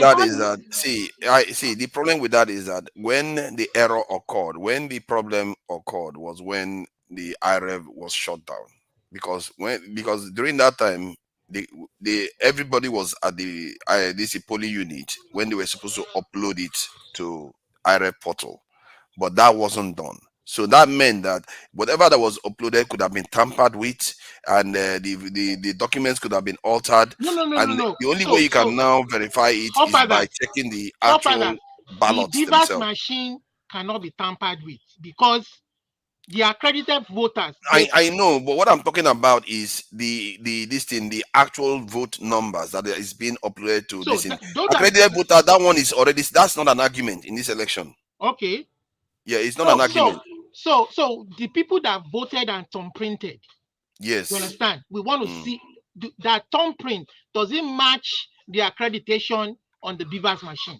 That is the problem, because that is not where the evidence went. I think that's the issue I have with the way. I think Labour Party was relying on INEC to bring it. But I think that's why they submitted 2 boxes or more of some documents. I was thinking that those contained ballots. Do you guys get where I'm going now? I don't. The way you are going is some of the mistakes a lot of people make. They are missing the fact that the issue is the fact that because IREV went down, by the time they took those records that they had at the polling units to the collation center, anything could have happened. They could have changed it, and which happened in Port Harcourt. Yeah, so that's where the real issue is. Whatever could have happened is easy to figure out because of technology. The only way you can figure it out is if you go to the ballots and compare the voting, the people that voted in the ballot, and see what happened based on. That's what was uploaded to IREV and what was on the ballot. That's the only way you can So this is what INEC should have done, or they should give it to an independent body. The judge can assign an independent body to say, okay, can you please help us figure this out? If INEC is having a tough time. I think that's what the OB campaign should have done. They should have said, okay, this is the IREV and this is the I think if the Supreme Court, If are the different. Supreme Court, Olumide, what Fofather just said is the right thing. The court cannot go investigate, bringing evidence to the court. no. I'm not saying court investigate. I'm saying that INEC should has a have done burden it. of they have a burden. The law states that they have to tender evidence as much as the person petitioning. You understand? You can't just come As and if they say, were the ones that were the yeah, petitioners. exactly. That's You what was have said to there. puncture. You are saying that you So conducted the no, election. hold on, Lumide. Let's be correct. Fofather, INEC on that they are not showing up as petitioner. They are showing up as respondents too. So I think they need to Labour Party would have requested for the tech court compare INEC to provide this evidence. Do you get it? So INEC will not on their own come with evidence. They did, but INEC they subpoenaed the INEC chairman. He didn't show up. Oh, really? Yeah, they subpoenaed him. He refused. No, but the chairman can't bring it now. They could have said, like this guy said, this AY Well, said, the court was held provided in closed evidence doors. of the ballots versus the This is what the IREV Supreme Court should figure out. You understand? We need to know the actual numbers. We need to know whether things were cooked up in between or not. You understand? And it How could have many people been. were It could have accredited? been. How many people voted? See, my problem is that why did this Labour not go in that direction where they said, you know what, I bring the ballots, The judges bring should the be ballots, let's negligent. compare it. Hold on now, bring the ballots, let's compare it to what IREV is showing. If there is too much inconsistency, that's how you can make a case for fraudulent activities going on. But because the court itself, from what they are saying, that they don't regard IREV as any credible source of valid information data. That is also a problem. IREV is just a display. It's just a display. You understand? Not necessarily. That's not how it's stated. I think they said when they are collating, they can also use IREV as because when you lose some information, you can use IREV as a comparing data source, because you are uploading to the IREV. You can compare, okay, what value come from the IREV and what value is showing up maybe from the police report or from the party this results. So yeah, you can use that for comparing. You can serve as a data bank. That's right. You understand? So they should have done that, but they didn't. No, but what I'm saying is that it will be negligent on the judges to say that, oh, Labour Party, go fish for your evidence. You understand? When INEC itself could have provided, they did it for Oyeleke. They said they gave him copies of the Beavers data and the IRF data. I think they gave that to Labour too. Huh? They did give that to Labour. They gave that to Labour. Are you sure? Yeah, because they are denying that they don't have that information. No, Labour was petitioning and saying that they are delaying. They gave it. There was delays, but they gave it to Labour Party. Because if they have that Beavers information, so he didn't know that. That Beavers data will show us how many people was accredited. See, that wasn't an issue. That's not an issue. The issue is whether the votes were tampered with. Then you can reconcile it against how many people voted. Then I think that was quite consistent. This is one of the lowest turnout. It's quite consistent with the number of votes. And then the numbers that they say that each candidate got. Are we sure that those numbers were actually allocated properly to the right candidates? Or they just that is a problem. That is what we are talking about. That's the one that they need to find out. They should have done a better job of fleshing that one out. But let's leave that now, because this was topic about okay. Then about the religion thing. I just seriously that, now you want to start your religion. No. How many hours you want to take? I won't wait too much. Are you Not serious? too much. I just want to say. I thought he was going to abandon it. Everybody has a right to have their own orientation. You understand? That shouldn't change anything. It shouldn't change the fact that you should obey the country's laid down laws. I mean, and live your life. It doesn't change the fact. It doesn't change the fact that you are a dullard. It doesn't change the fact that you are a brilliant person. You understand? So for instance, I live here in a society that is very inclusive. Canada, we have different peoples of different countries. We have Islamic, Hindu, different religions. But if you break the law is an ass. It will deal with you. whether you're a Christian, whether you are, you understand, the traditional, the native indigenous people, they have their own laws too and their own tradition that even the country values a lot and helps them to promote. That they even reserve from sites for them, heritage sites. There are some rivers or water bodies that you can't fish in, you can't go anywhere, that they kept it for those indigenous people. And it doesn't stop whatever your orientation in life or whatever you believe in. I mean, I shouldn't use that I mean, I shouldn't, how do I put it now? I shouldn't hurt my fellow human being because of or determine how I react to them or relate with them. It doesn't change anything. We are all the same human beings. Everybody has the right to believe and follow what they want to follow. If you want to worship the devil, worship the devil. Just don't let it affect your fellow human being or be a nuisance or a hindrance to a fellow human being. So that's what I believe. I mean, I would wish that everybody was a Christian like me, but I'm not going to force it on anybody. You believe in your traditional way of life, your traditional worship, they should be respected. Most importantly, we follow the law. We follow the law of the land. I think this is echoing. Masca, thank you for coming in and thank you for your patience. You came in. I suppose you came in for something. You want to address a certain point, so please go ahead. No. Good evening, everybody, and good to see you all once again. It's just that I checked in and I saw it's the midnight crew, so I kind of feel I will be at home. There's really nothing I would want to add, but I feel kind of comfortable being at home, just even listening to you guys. Masca, what is going on in Kano? Honestly, I don't like talking about what I don't know. If I tell you I know what is happening, I will be lying to you. Okay. But what I can tell you, look, the two of them, both Gauna and Abba, they were commissioners under the same regime. So I know. Oh, Gauna was also a commissioner of that Concourse. Because he was commissioner, I think, first for local governments and you see, this is the thing with politics. We that are not in politics, or let's say people that are not in politics, don't tend to really appreciate the fact that these are like students of the same class. You are not even in that university, and so for you to go and be racking your head it's something else. So I don't know what really is happening. It's even deeper than that, because there was a point where I had to call one of the chairman of the NPP, I think, was it Katsina State I called? Yes. To confirm, because there was a rumor that they have expelled Konkoso from the party. Yeah, that one is flying around. It's also there.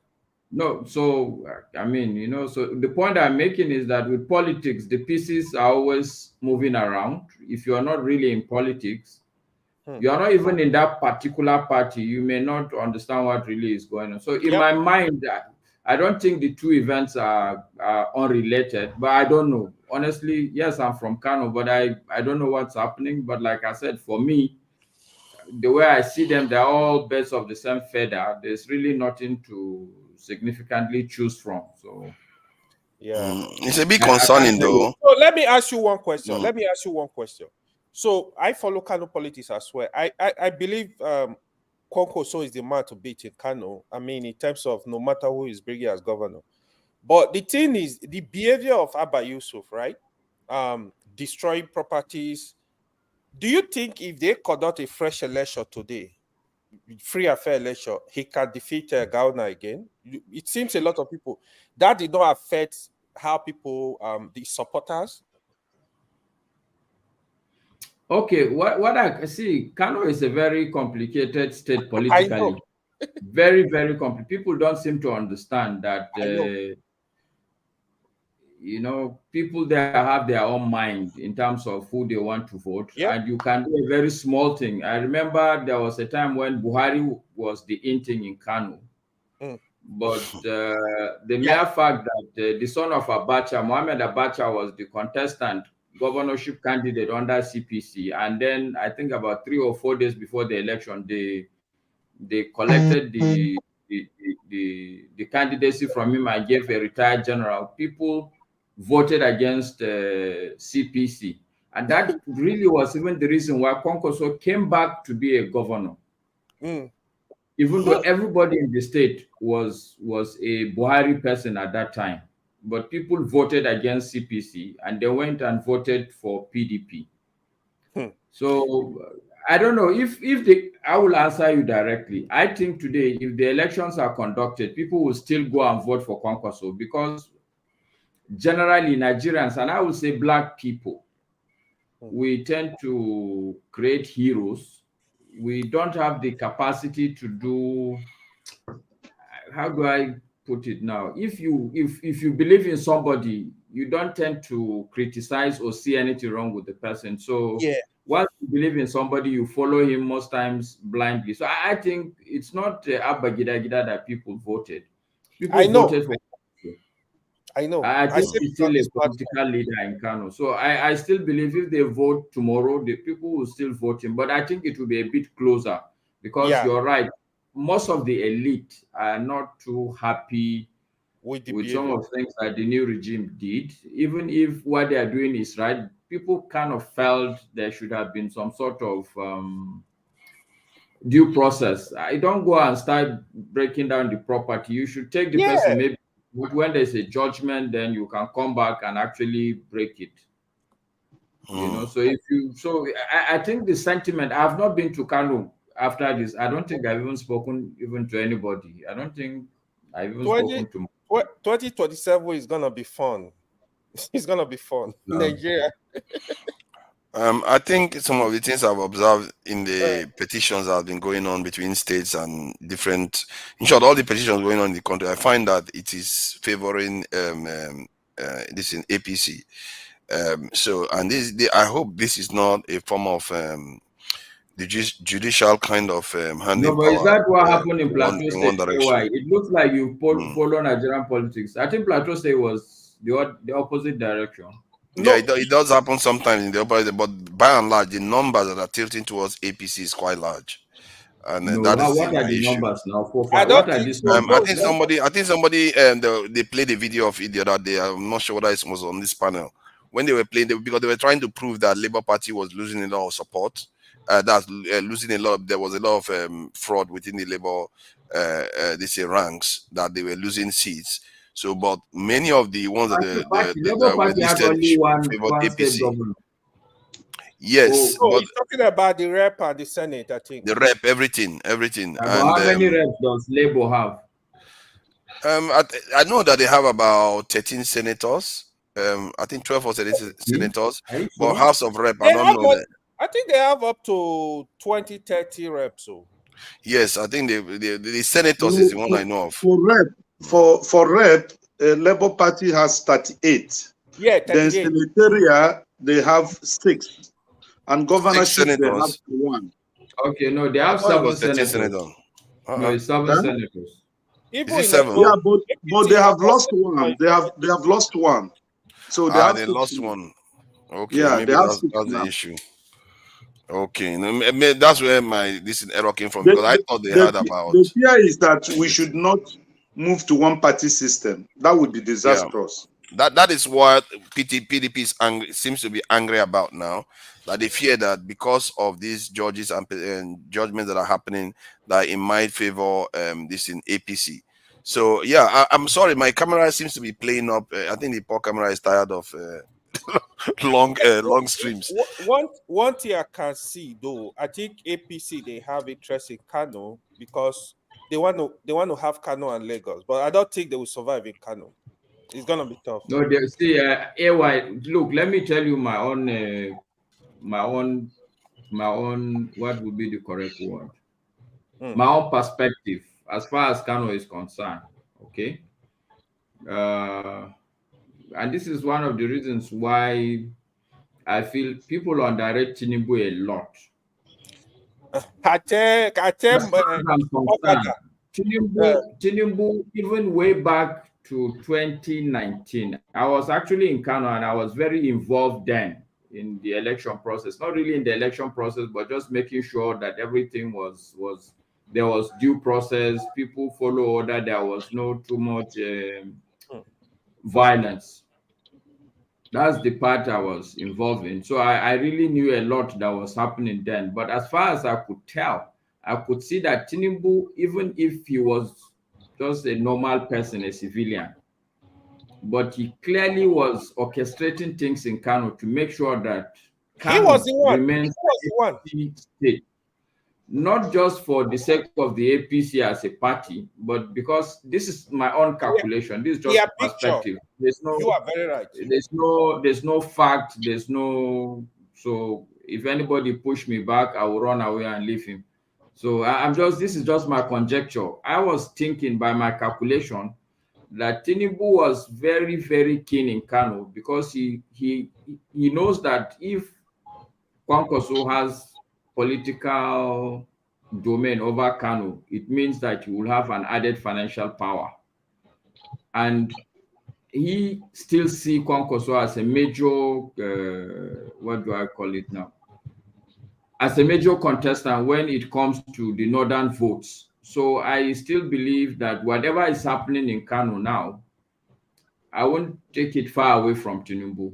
So, Masker, let me tell you this. Not only Kano, you see, he did it in Kano, he did it in Imo State, he did it in Rivers State. Tinubu was, he dismantled Amechi in Rivers because he didn't want Amechi to install a governor in Rivers State. Yes, yes. We have financial power. So these guys he saw that they were roaches. I will advise you, AY, as a brother. You know, when you are doing conjecture, you need to present it to the public clearly as a conjecture. My personal opinion. Okay. Yeah. So the polity of Nigeria is very. I used to tell forefather this. Tinubu has been planning this thing long ago, like clearing the way for himself to get to power. So it's what you say. People think, oh, no. I'm not supporting any Tinubu. but I would say that. Hold on. I think you are overstating it again. I think sometimes we do this thing where we create a kind of a demigod or something of people. When they fail, you don't see it. But when they do well, suddenly they are gods. He dismantled somebody in this thing, but is it not PDP that was holding this River State? And while even Buhari was in office, a lot of PDP people joined APC. Was it all him that did all that? Some people will say it's him.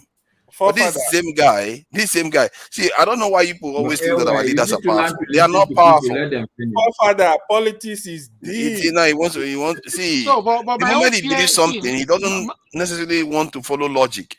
Clearly, he fails in so many places and succeeds in other places. It is okay to plan politically to capture a state, to capture that. But my own fear is that this is just craziness going too far. If people want development, for instance, I want a situation where AY or Masker can stand up tomorrow and say they want to be governor to do something for their states, and Tinubu can permutate all he wants, allow the people vote freely. The Beavers works, IRF works, you understand? Let people vote freely, because all this permutation. I think we have brought this thing back to politics again. I think we're talking about all this permutation is not going to help the common man. Let's get out of politics, man. This is just fucking my head. Politics. My head is hurting. About the same thing. Let's go to something lighter, please. Now. Yeah. Okay. Okay. I wanted to bring up this topic, just to see how well our people consider these concepts. I hope Olumide, you can keep up with some of this sort of talk, because it's not constitutional matter. Is regarding consciousness itself. What did our traditional and religious beliefs say about consciousness? Because some scientists will argue that consciousness is all based on the memories we have. That's all we are is based on our memory. If, say, your memory is wiped out, are you the same person that had that memory or a totally different person? And some people argue that consciousness has to do with the universe becoming aware of itself, that everything we do is not, we think it's a personal experience, but it's based on transient packets of experience that carries on, and the universe is basically taking pictures of itself over time. And because one of the examples of this was when they did the split brain this experiment. I don't know whether anybody has heard about it. It's a kind of procedure they carry out to treat epilepsy. So they split the brain in half. And what they did, because I'm not sure which side does what, but one side is responsible for speech and the other side is responsible for a kind of analysis, a kind of stuff. So both sides of the brain were responding differently to the same subject matter. They can ask somebody now to pick up something with their hand, and the person will pick up that stuff. And when they ask the person what they picked up and why, they will describe totally something else. As you see, so it means that the one side of the brain is recognized doing something else, and the other side is doing totally something else. There are cases whereby both sides are fighting each other. So it means that the mind, you can have two minds in one sometimes from the way they look at it. So some people, because of that, argue that it means that all our brain is doing is observing the world around it. It's not the consciousness we feel is just an effect that comes from the brain coming together. So I guess I'm trying to put the question to people that believe, in terms of our consciousness as human beings having a soul and all the rest. From religious point of view, what does it say? What does our consciousness mean? I don't know if who wants to go first? I think you are complicating the issue. So for this discussion to really move forward, I think you need to decide the platform. What I mean by the platform, you want to have the discussion. Are you science or religion? Is it science or is it what do they call this? Is it theology now? Is it science or theology? It's open. It's basically open because everybody have their own interpretation. Otherwise, it's not gonna move because let me tell you, when you say theology, Master, when you say theology, it has to do with Christianity. So it's not about any religion, it's just spirituality. Because it could be science. You can go through science too. Because the idea is that some people may not be into science. They will not be able to explain it based on science. They may be able to explain it based on other ideas, maybe through religion or traditions. You understand what I'm trying to say? So the idea is that if, let's say, some people might believe that is the chi. I think the Chinese believe, or the Egyptians believe in something like, whether it's the chi they call it or something like that. There's something in our consciousness that represents who we are. But then again, we know if you lose your memory, or sometimes you even have a traumatic accident that alters your brain chemistry, or even the size of your brain, that the person totally turns to someone else in terms of the way they perceive the world, completely change, their character changes. So how do we reconcile the actual person that we used to know before from the person that has changed? Are we just memories, in other words? That's a question I can put forward. Or what does religion say? What makes us what we are? That's consciousness, isn't it? Being conscious, like me now. You have gone back again, forefather, because when you ask what does religion say, it means, like, personally, I would have two answers. Okay, if you ask me from a religious perspective, I will tell you what my religion says. Whether I completely agree with what my religion says in regards to consciousness is one thing, and what my understanding of science as far as consciousness is concerned is another. In fact, I may even complicate it further and tell you that what is now my personal experience. I don't know if you've ever fainted before, but I have fainted a couple of times.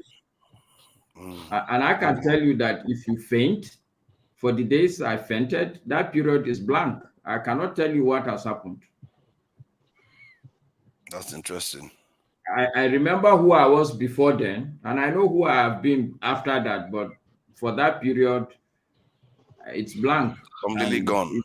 It's not me. I was never around. You see, that's the weird thing, isn't it? It's not. I have a good understanding. It's not complicated for me because I have a good understanding of how our body works. I know that as long as your heart is pumping, then there's life in you. But the brain, if for any reason it stops getting enough oxygen, it shuts down as an organ. It goes to sleep itself. And I think what you're saying is what I'm agreeing with, that everything we are is just simply what have been recorded in the brain. If you take your computer, for instance, now, it's almost the same thing. If there's no files, there's no system there, if it's completely wiped out, it's no longer your old computer. If you move it to a new computer, the old one is not, yes, the body of that computer, you used to use it. But if you're going to look for a file, you can't go there and start looking for that file. You can't say it's on my computer. It is on your new computer.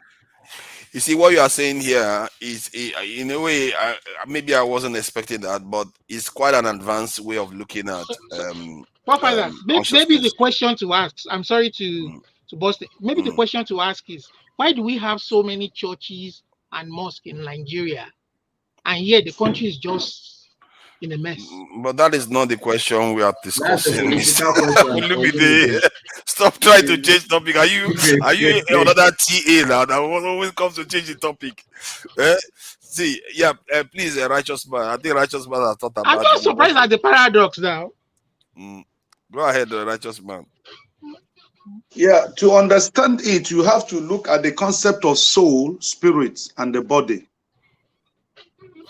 Yeah. You see, from the little research I did in the Christian theology, the God of the Bible, of the Jews, says, the soul that sinneth shall die. Not the body, not the spirit. So in the other way around, the real man is caged in this physical body, because that is the soul that dies, not this body. And when you connect your question to incarnation and reincarnation, then from what my brother in Kano or in Abuja said. I'm not in Kano. You guys, I will never mention Kano again. So you know, you need to put it at the bottom. I am in Abuja, just in case people should stop putting in Kano. Go ahead. Yeah, the analysis he gave, he fainted. The question is this: how did he know that he fainted? If within that space of time, you're asking me a question, I can if answer. within that space of time, he could not realize or remember what happened. So how did you come to know that you fainted? Okay, let me answer you. Okay. I was on a sick bed. This is the one that I think was the longest. I was on a sick bed in school. We were about to write exams. So I was in secondary school then. My aunt came to the school. So they told her, no, he's sick. He's in the hostel. And it was a mixed school. So she, being a female, cannot enter the hostel because it's a boys' hostel. So she stood outside. So I was held. Two of my friends held me. They walked me out from my sick bed. I was talking to her. I could feel me fainting when I was talking to her because she was chiding me. Why are you sick and you haven't gone home? I was trying to explain to her that, no, we were about to write the exams. At a point, I started losing consciousness. I was telling her that I'm fainting, but because there was no energy in me, she couldn't even hear the words. So I could remember till that point when I was holding on to a pillar. So after that, after that, this was like 9 a.m. in the morning. The only thing that I can remember of that day was me waking up around 11 o'clock in the night in a hospital, which is like 50 kilometers from the school, with my grandmother there, with my auntie there, and I think an uncle. So yes, that's the story. That's, of course, if by 9 a.m. you know what was happening to you, and the only time you wake up again, you wake up, you don't know how you got into the hospital at 11 in the night. So yeah. So invariably, invariably, you were conscious in your subconsciousness. No. No. He You was were. not. He was not. In your subconsciousness, within the environment you were conscious. No, but Okay, you so can't let be. me tell you what my understanding of conscious means, okay? Anything that you cannot, for any reason, be able to pull it out from wherever it is, okay? It doesn't exist. It's only you deceiving yourself because, I mean, memories, we can forget, we can remember, okay? And I know it has never happened. This was a very long time ago. No idea of anything in between. And it's not the first time, it wasn't the last time. So I've had another experience also. They were shorter, but I could clearly see that okay, once you faint, Sorry, Mr. Max. you have fainted. Sorry, let me ask you this question, Righteous please. man, let me ask you a question before you ask. So No, what? Anyway, I beg, let him land. Okay, Righteous man, go ahead. Go ahead. Because you were telling us that you were fainting. You were conscious that you were fainting. That I was losing consciousness. I could feel it. Oh, but you have not fainted at that material time. At that point, I have not fainted. Good.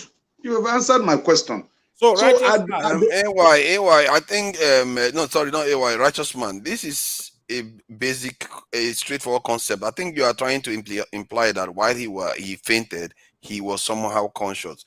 If you are to be conscious, you have to be aware. No. At the moment he was fainting, he was conscious. But the moment he fainted, he was no longer conscious.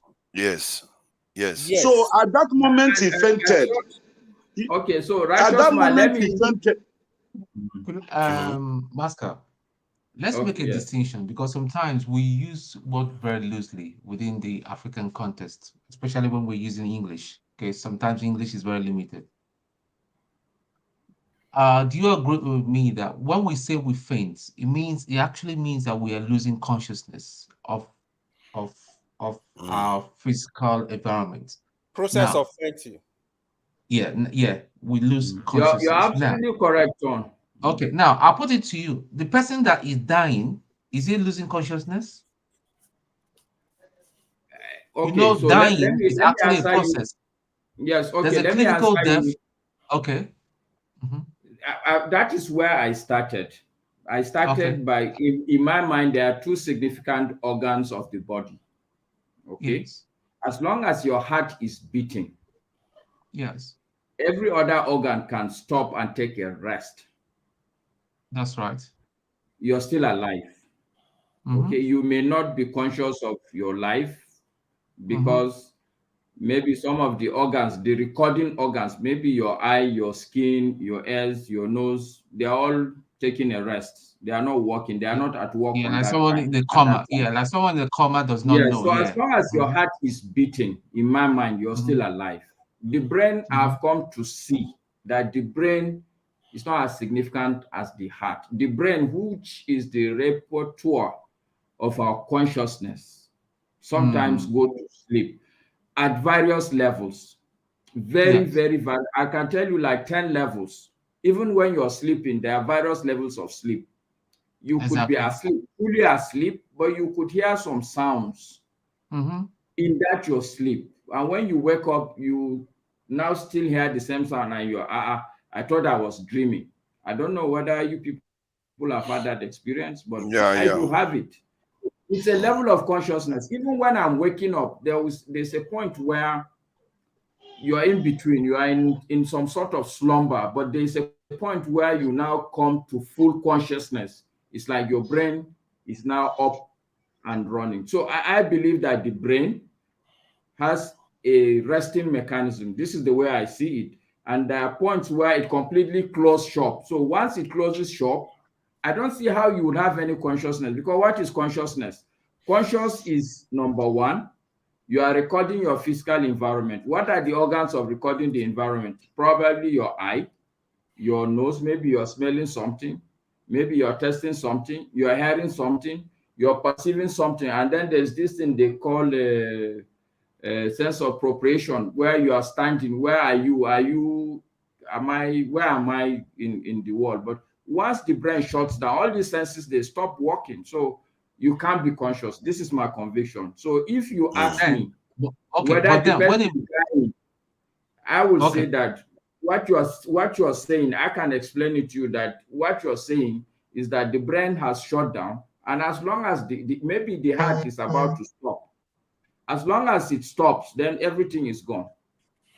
But do you know that there's been an account where people had either through trauma or very serious illness, they saw themselves actually leaving their body, and they will see people trying to revive them, and they're just watching, they're just confused, and that's a process of death.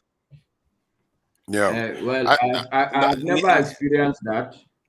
But as a so you don't experience that one. Can I add something? I've not experienced that one. My own is total shutdown. All I know is that the brain shuts down. Don't experience it. It's not good. Can I say something? Yeah. Let me just say something in 30 seconds, and you go ahead. From what I understand, there are this near-death experience that people have. And there are some people that believe that it's a kind of spiritual experience where their body leaves, their spirit leaves their body, and they were able to describe things outside their body. There's a lot of testimonies to this. While the scientists, their own opinion is that some of these experiences, a chemical reaction going on within a body that is suffering trauma, that is about to die. And because the brain's about to die, is going through all this spasm and is creating all these kind of illusions. So that is their own submission, and there is no clear answer to that, at least from what I've seen so far. Anyway, AY, please go ahead. Yeah, thank you. So, what Masca is saying, right? I think everybody is making a lot of sense, right? So for me, that cautiousness we're talking about it's just like sleep. I think is the best description. Sometimes you just you are in that deep sleep, you don't even know what is happening. I think at that time I would think there is no consciousness. You see, it's a process, right? You start sleeping, somebody is talking, you talk, maybe somebody called you talk it back. You will not get the full detail of the conversation. You can see people, she called me, or he called me, I said this, but you will not get the full detail. So it's just like a process that will get you to that deep state. And that state is like you are dead. Now, no consciousness. That's one part of it. And the other thing, like Masca said, if you want to discuss consciousness, you have to define, because it's very broad, to be honest. It's still evolving, it's very broad. Are you going to discuss it on religious platform? Are you going to discuss it on science platform? So the understanding will be different. Like in religion, in Islam, for example, it's more like you can call it self-reflection. Even in science, still self-reflection, but it depends on the state. I have a professor that was a exam member. This is all they did with. So he's gonna put himself. We usually have discussion. Put himself in that state of consciousness. That is all they seek. Be in like that meta state. Even scientists, you read history of like Isaac Newton. All these are big scientists. All they were doing, they put themselves in state of consciousness, stay away, like isolated themselves from the public. All this grab I don't too much from you, because I don't know how this one will fix. I don't know how this one will fix Nigeria. This one will give Obi mandate. So, come on, man. Calm down. Politics. This is not the school. I don't understand how this consciousness, no consciousness. Everything is not. Everything is not. So So they put themselves in that state. They are able to do stuff. They are able to avoid distractions. So the important thing, like I'm a deep thinker. I used to think a lot about this kind of stuff, right? In my secondary school, I used to have a friend. He's a deeper light. He's a deeper light, like strong one. I have a strong friend that is Jehovah Witness. Or both of them, they were so brilliant. So I actually, like, me and my friend, we usually have this kind of discussion, right? What actually differentiates them from this? It gives you that mind to be serious. You avoid distractions, like avoid club, avoid drinking, avoid smoking, avoid like gathering that are unnecessary. You know, you avoid distraction. It keeps you in line, like focus on the important things. So because those stuff will take your time. So it really depends on how you want to define consciousness. Like in religion, like I said, seeking self-reflection. You commit a sin, you know, oh, I'm not supposed to do this. Go seek forgiveness. So the direction the religion is taking consciousness is different from when you're looking at it from science. So it's very deep. I think you mean that conscious in from religious point of view? Can I come in, please? Don't worry, I will call on you. Believe in me, I know you are there. You have been very, very disciplined, you know. So please be patient with me. See, what are you saying from point of view of religion? They never really address the idea that your awareness comes into being. I would have thought, like in the case of the Bible, where they talked about God breathing life into a human being, it's like waking the person up, isn't it? Like somebody that is just awoken from the mud state to life. But is there no because there's no other place they talked about consciousness? No, there are a Mm. lot. That is what I'm telling you. I'm just speaking from the surface. The deeper thought, how you are born, the state you are born, the processes, like they are all consciousness. But on religion, the surface is more like self-reflection. Do self-reflection. You know, like you commit a sin, for example. You are reflecting, oh, what did I just do? Oh, let me go ask forgiveness. I need to stay away. It's still consciousness. So on religion, that is the surface. The deeper one, like human existence, try to understanding what is going on, like that is a different topic that is way deeper. You need to really explore. But it's not it's not part of religion that It's you are part of aware of. religion. It's part of religion. Then why are you not telling us now? That's what I'm asking now. Why are you not telling us? Tell us. You know me, I don't like discussing religion with you again. No, because no, it's not about religion with me. It's about trying to elucidate that, bring to light what it talks about, you know, because it will be interesting. It might actually correlate with some of the scientific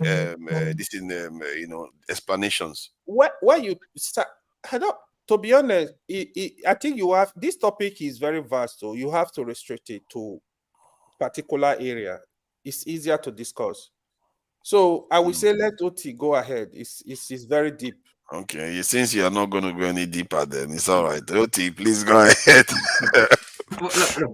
Look. I'm not pretending to be an expert on. Look, but I think the starting point is what how Russia's man started. Now, in other words, the question. I mean, as a human being, man, what? Okay, we have body, okay, something physical, and then soul and spirit.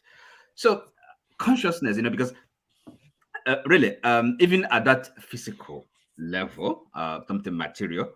When we talk about consciousness or being aware of being sensitive, I think even at that material level, we can already notice different degrees, levels of consciousness. In other words, awareness. There is I mean, what I don't know if some of you have heard about the book called The Importance of Now, one Eckhart Tolle. So, or even Buddhism, what I call meditation, the practice of meditation. So essentially, even a daily life, a modern life, being aware, being attentive to what is happening moment by moment, So that is already you're kind of being, you are training your consciousness to be awake, to be alert, to be more sensitive. And then the spiritual side of it is this. Look, I don't think it's quite, making a decision between religion and science. It's not. I don't think it's very helpful now, because science studies uses its method to study, phenomena. Right? But religion, on the other hand, of course, uses different, not the same method, to kind of measuring things, not the scientific method, but consciousness in the spiritual aspect. That's where, again, the spirit man, okay, because different, our constitutions, so the way we're made up, body, spirit, soul, and spirit. So for the spiritual aspect, you kind of in cultivating your spirit man, that which is the real person, really, because the body, I don't think, our bodies are not who we are. That's not our real selves. It's really what is what is the soul, if you like. So, for example, when we go to sleep, we sleep. Are you saying, okay, you're not physically awake, you're not conscious, but you're not lost consciousness? After all, people wake up and remember what the dreams they've had. So even in your sleep, you are conscious at a different level. So that's but and I think the way you ask the question, perhaps I don't know what you were looking at or thinking. Consciousness is something. Science is something the science studies. The biological sciences or as psychologically. It can be investigated in different from different perspectives. But that is life. I think it's something that's saying what is life, because anything that has life, there's an element of consciousness. So yeah, okay, let's say consciousness is something that can be described in the, as you put it now, kind of moment. Yes. But what if your memory changes of what now represents? I guess not, because what is now is based on what you understand about what comes from your understanding of memory, what is stored in your memory. Because some other person a doctor can be in the theater and his now is different from a carpenter standing in that same theater. The way they will perceive it. Sorry, awareness is not memory. I wouldn't. It's not memory. It's consciousness is definitely something bigger than memory. Because, for example, if we think about being attentive, living in the now, being, in other words, when people that practice meditation, they're kind of, allowing all the distractions, the noise, white noise, to really dissipate, to be aware of themselves. You see what I mean? So they are even more accurately, they're conscious, they're alive. It's not memory. They're not remembering. But what makes you alive, though? What makes you aware? Is it not your senses? Let's put it this way. Let's say you don't have eyes, you don't have ears, you don't smell, you don't taste. It's not your senses. Let me try. Let me get to the point so that you can think about it and give me let's say you don't have eyes, nose, no smelling, no sense of touch, no sense of, all your senses are dead. So that's basically a situation of no reception. You can still be alive and conscious. You see, the breath of life, that is life. It's not dependent on your physical senses. Let me hold on now.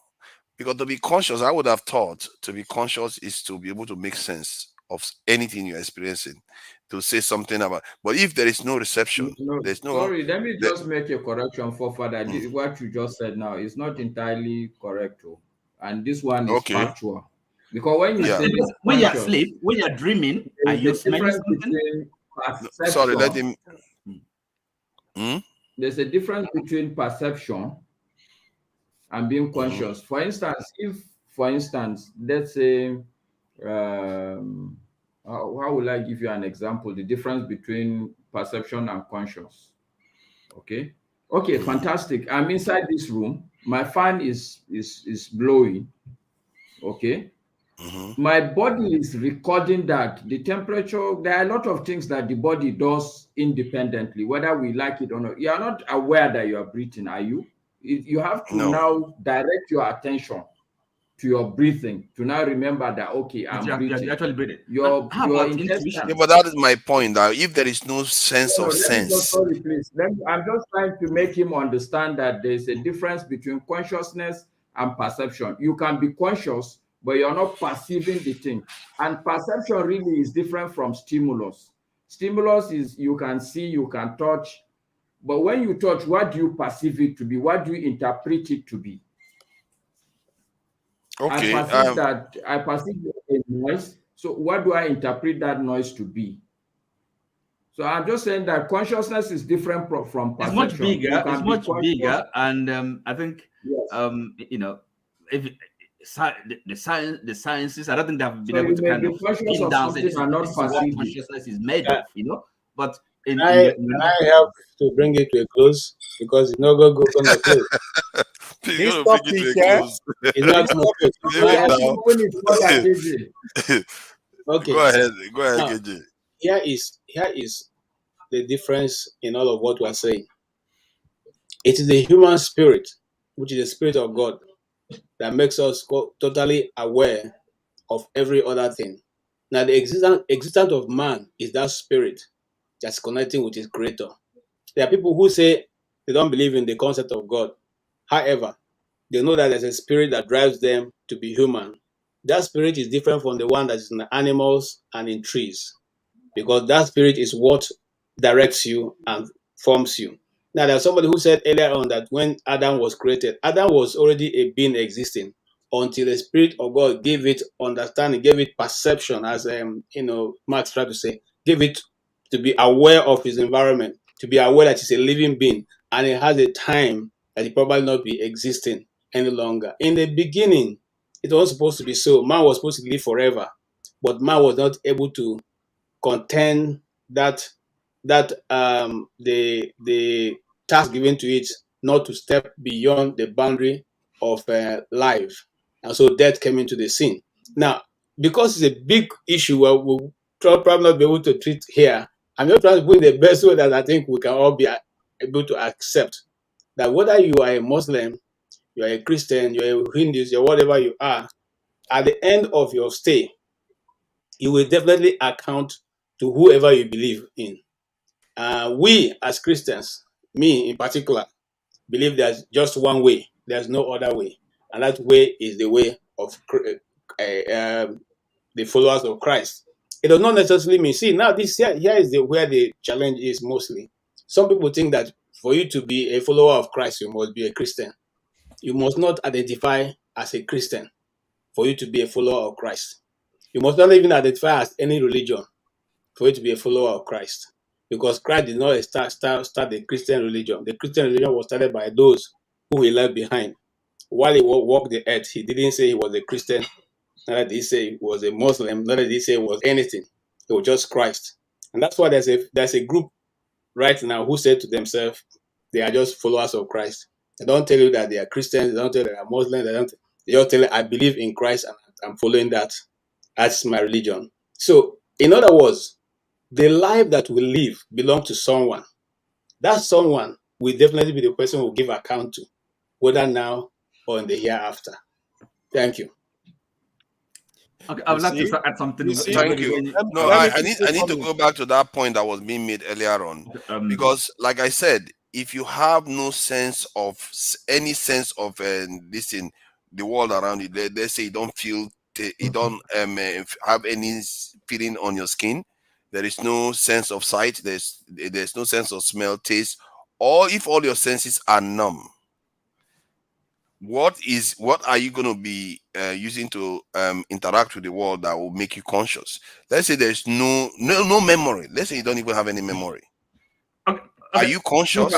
No. Let me answer the question by asking your question. Did AY say no? I will say no.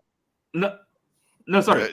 No. So now that's getting us closer to what consciousness actually represents. He's saying no to what? That you're not conscious. That if you don't have any sense of your senses, all your senses are dead. Can you be said to be conscious, especially if you don't have memory too? You're dead, isn't it? No, sorry. I'll answer the question this way. But you might be alive, but not conscious. The way I will answer the question, if you're talking about kind of being physically conscious, okay? I mean, that's something different, okay? Where you don't have any senses of, feeling or whatever. But as I think we've made the point that consciousness is much bigger than that, because again, the spirit man, if you understand that man is not just, a human being is not just the body, the material, there's the soul and there's the spirit.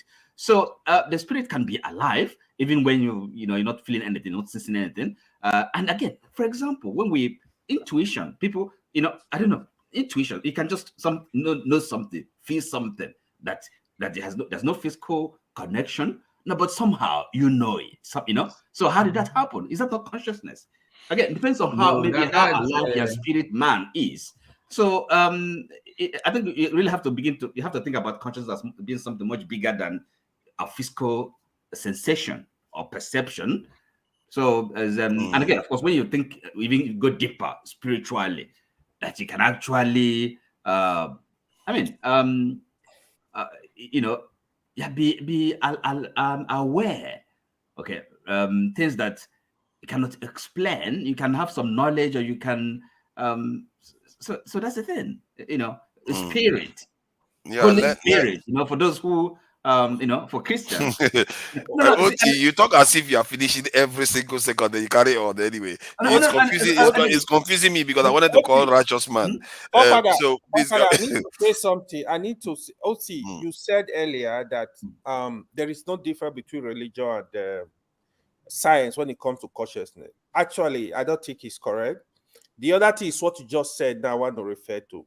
Even what KJ said. KJ, you see, I get where you're coming from, right? So that's why I was telling you, religion, even the way Islam is going to see consciousness, Christianity is going to see it differently. Judaism is seeing it differently. Science is seeing it differently. I'll give you an example. In Christianity, they believe in that spirit, you call it, right? They don't believe in the body. They believe in the soul and the spirit. So they don't pay attention to the body. So they believe in that. In Judaism and Islam, they take consciousness of the body, the soul very seriously. For example, in Islam, they will explain to you how to clean yourself, clean your body. You do some certain, you want to pray, you have to clean your body. Judaism is the same thing. Even what we eat, right? We are forbidden from eating some kind of stuff, like some animals. Judaism also do. The animal you eat in Judaism, there is a process it has to undergo, like for cleanliness. The way you slaughter the animal. So Christianity, again, does not believe in this part of it, right? So that's why I was telling you, Fafa, that's why I didn't want to really go deep. But what has it got to do with consciousness? Now that you have brought it in, it's still consciousness. Those are just events that are called from consciousness. I'm not one of those people who are not explaining consciousness itself. Practicing Christian, I think I know beyond just normal Christianity. You don't say the Christians don't believe in the body. No, the levels of Christianity is the body, the soul, the spirit. So each one has its own purpose or has its own stand in Christianity.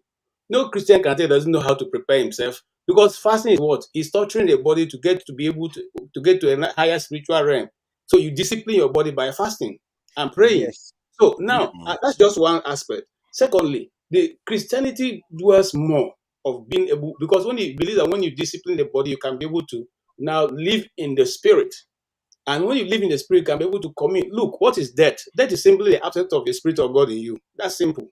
Once God takes his breath away, or even sin, Let's allow. Mazi Eddie wants to ask a question. Mazi, please go ahead. Righteous man, I can see you. Don't worry, I'll come to you. Mazi, please go ahead. Thank you, for that.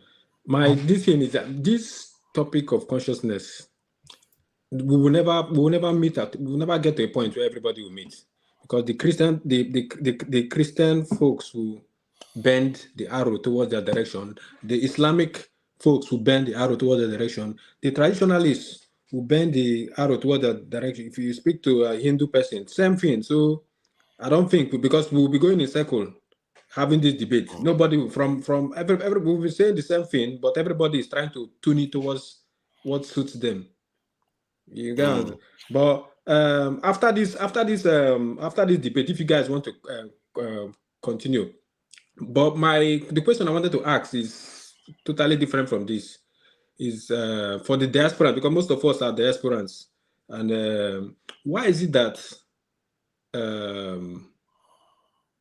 the West, they've they've embraced the Indian culture, the Indian diets.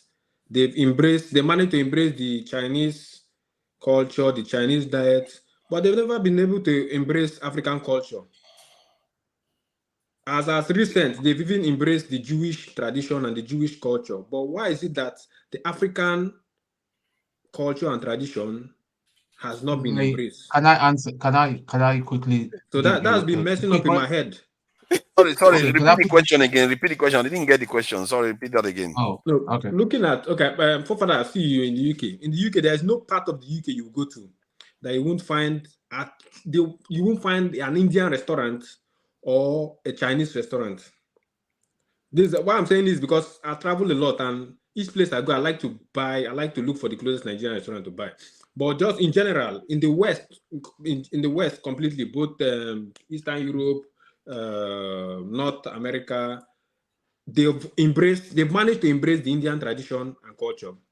So some days they even have the Indian Day where they celebrate their gods, and they have that for the Chinese New Year and the rest. They've got Jewish days and Jewish holidays as well. But why is it that the African... sorry, my friend, the world listen to black music or any kind of music, genre of music. The world listen to black music, but what I'm saying... has a black origin, you know, whatever. So, I mean, it's just... Let me take this one. Let me take this. Okay. Are you in America? No, I'm in the UK. Okay, that's fine. Excellent. Now, as you know, even the UK, Christianity, it's mainly Africans that are Christians. Most English people do not believe. They don't even... The best you have for English people, the few, very, very small percentage is Church of England. You agree, Abi? Okay. Now, from where we are coming from, we have already rejected our traditional tradition. Our Amadio, our Ogun, and all that, whatever you call it. We have already we've been taught to that it's evil. That is not something that we should touch. That's how we are. Not even from my generation, even from my dad's generation. That's how it's been. Now, we're now migrated to all parts of the world now. What do you can only project what you already have. These people are the Indians you're referring to, the Asians mainly you're referring to, even the Chinese, like you and I know. If you go to any Chinese shop in the UK, you see all these their thing. It's not the decoration, no, that is their God. That is the symbol of their God. See, they've been holding on, they've got the same tradition, they worship the same thing and all that for thousands and thousands of years. But whereas you go to an average African shop in the UK, which you and I know, and all that, you see Winners Chapel, Redeem, and all that kind of thing. It's a cultural thing. But whereas if you go to Brazil right now, the Yoruba way of worshiping Oshun, Oye, and all that kind of is getting traction. That's just the explanation. Let's not expand on that because it will change the topic completely. Let me ask a question about the let me go back to the original one. The original one that I wanted to question was that's some of the this thing, so I can understand. I think KJ said something about the spirit existing, and that spirit, I take it that is the one that is often, going to be judged for heaven or hell. But we know of cases whereby, like, somebody will have an accident and they have a traumatic, stuff in their brain. When their brain chemistry changes or structure changes, then their attitude changes. So, if that person's attitude changes and it becomes quite, let's say, evil and violent and stuff like that, is that person going to be judged to go to hell based on an accident that they had because of their action? Are they going to be judged based on their actions, whether it's due to the brain injury or not? Or are they going to be judged? Or are they going to be judged based on their earlier state? Forefathers. I think you are going too far. The question you will ask. I'm just asking. The question you should ask. Yes. I would like to answer the question. I would like to answer the question. So what you will ask AY now, from an Islamic perspective, Exactly. will a madman who we know he is deranged, will It's he not go normal. to hell or Exactly. will he go to heaven? Can I answer No, the let question? me answer the question, Papa. Let me No, but the answer person is not a madman. The person is not a madman. The person's content No, has but just what's the changed. difference? What's the difference between? It's the same thing. That's madness. Hold on. Then by I've been raising my hand, by that standard, everybody that does evil is deranged. Forefather, no. Forefather, see, let me answer from Islamic perspective. So in Islam, when you are in that state, like a madman, you don't have sin, actually.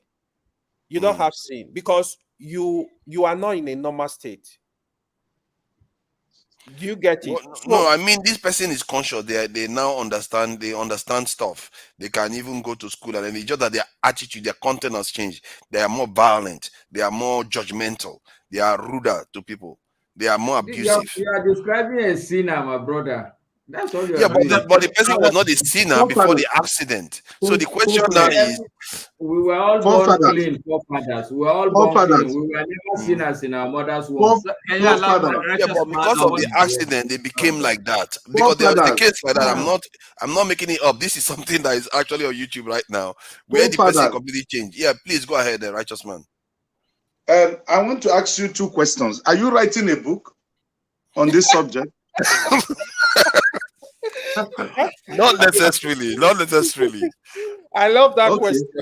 Because if you are not writing a book, you are making a research on this very topic. It's very, very broad. It's very wide. Anyway, very broad. AY, I think, was it AY Olumide? Somebody asked the question. He said, we have a lot of mosques and churches in Nigeria. Why is it that the presence of these churches and mosques, it has not affected our society positively, right? Okay, don't worry. Go to bed. We talk. No, you guys are making a sweeping assumption. Let me tell you my perspective of the mosque. Hold on. I want to. I'm trying to get at something. Somebody asked that question, isn't it? Yes. Okay. So here is my thinking. The Western world used religion. They created religious conscience in us. No, you're wrong. Hold on. Hold on. There's nothing like creating religious conscience in you. You're wrong. Hold on. You know, religion in plural.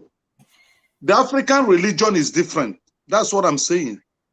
We are the two major religions we're discussing here is Islam and Christianity, isn't it? So the Western world, all of them. It does. Anybody can come from any point of view. Sorry.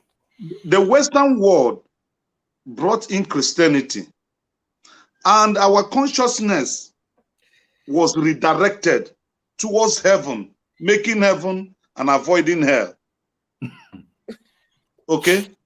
Then the consciousness of attaining to civilization, modern civilization, was lost. That is why in Nigeria, you have professors who rig election. You have professors. Going back to hold on. How do we always end up in elections? Can I help you?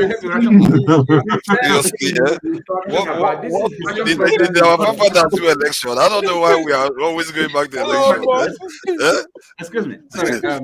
Father, see what I'm trying to say, eh? You see, consciousness, that's why I asked you, are you writing a book or you're making a research? Because from the African perspective, Africa is not even a third world. Africa is 10th world. Because there is the consciousness of Africa to attain to civilization is like it's dead. But what is and that's civilization? what many of you are. What do you mean by civilization? I mean in civilization referring to modern technology. No, that's not civilization. Gone, is it civilization? No. Yeah, modern technology is a brand of civilization. The term civilization is a very, very wishy-washy term. Hold on, righteous man. You see why I said you are wrong. You started off, you cannot say that any Western world brought us consciousness of whatever. look, in every society, no matter how primitive, there's a sense of good and bad. Are you with me? So morality, ethics. So it's everywhere, right? So you can't have a society without this, without ethics. Okay. Now, if you're trying to answer the question why we have so many churches, and then of course, we have all. No, you've not allowed me to explain myself. You just interjected. You've not allowed me to explain myself. Look, we are talking of consciousness. How has it affected the religious consciousness that have been developed in Africa? Have not allowed us to advance technologically. Because if you come to Africa now, everybody is saying heaven, heaven, God, God.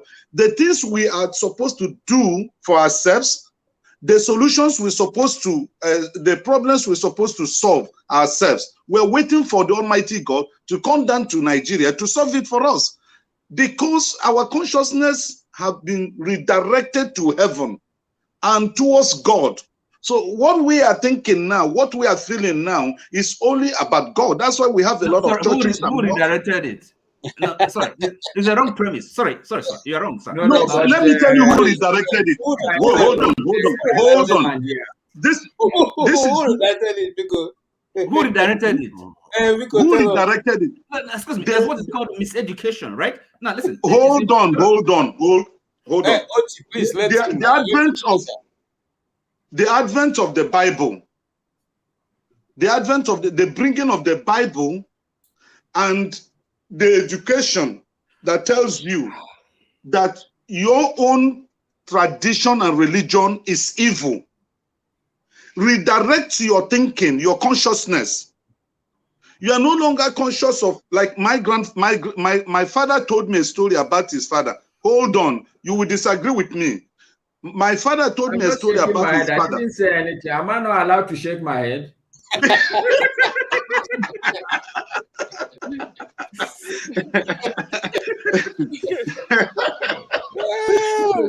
My father told me a story about his father. His father was a very great man. What he does, if he wants to go to meeting, he will go to his backyard and plug one leaf. He speaks to that leaf and step on it, and he disappears. And he will appear at the venue of that meeting. Okay. Okay. And we should go back to that, right? No, hold on, Oti. Let him speak. I think we don't have to pay for fights. The Christian religion. Can I just ask a light mood question, Mr. Righteousness? Just a lighter mood question. Like, did your dad ever give you a lift when he was taking a ride on that lift? No, listen, excuse me. Sorry, because I listened to your conversation earlier about religion and all that, and you see, sometimes I think we make. So let me finish. So when the Christian missionaries came, they were told to do away with those things, and those who refused were sold into slavery. So that theory, that passing of that knowledge to the next generation was lost, because those who supposed to carry on from where my grandfather stopped, they were sold into slavery. You see, that generation lost the consciousness of what they had on ground that would have advanced them technologically. So religion was used as a tool to redirect the consciousness of a black man towards heaven only. Not towards wrong thesis. Hold on. Not towards that. Okay, let me ask you a question. Okay, go on. If Nigeria is developed like America and Europe, some of you that are there today will not be there, because what you need in life, that's you will get it here. That's correct. What's the question? So that is it. What is that a question? For righteous man, I have a question for you. Okay, go ahead. Want to respond to this? Can I help? What you call consciousness is not. Maybe you're talking about knowledge, right? Knowledge. Science. It's not knowledge. Hold on. Look, the black man is not conscious of. Like in Nigeria today, every Nigerian you ask, an average Nigerian on the street will tell you that I don't care. Okay, let me ask you. Sorry, hold on. Let me ask you a question. So now you're saying that the white man, okay, they came and they redirected our consciousness. Is that so? We're now heaven bound. Is that correct? So Nigerians, our attitude, our actions, everything we do is kind of heaven oriented. Is that what you're saying? Heaven, since that's the redirection of our consciousness towards the heavenly and no longer earthly. Is that what you're saying? That would be the logical. The logic of your thesis. Redirection of our consciousness. Is that, are we behaving as people who are heavy, who want heaven more than anything else? I think he has a point to an extent where he says our focus shifted from certain No, more it higher doesn't priorities. have any point. You see, it's other people that can confuse. People don't know what they're doing. And by the way, you see, we have to be able to make a decision between religion. Okay, when we talk about our tradition, right? Yes, our tradition and culture is quite different from worship of idols, right? Or even kind of. No, I disagree with you. I disagree with you. Idols. It is white man that told you that what you're worshiping is idol. Look, it is white man that told you what you're worshiping is idol. Even if you are worshiping idols, so what? What? People hold on. Some people worship idols as a conduit to the supreme, while others worship idols for other reasons. So just because other people use this in Mecca or the other people use cross, what is the difference?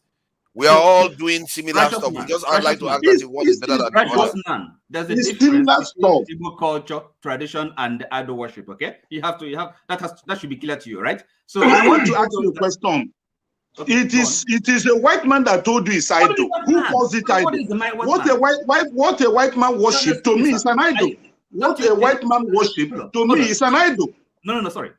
It's an idol. Exactly. I think you can argue that. You see, everybody has their own perception. So exactly. You can't tell me what I'm worshiping is idol, and your own you're worshiping God. No, righteous man. God is a concept. God is a concept. Let's allow Oti to finish. Sorry. There's what is called idol worship, right? There are spirits.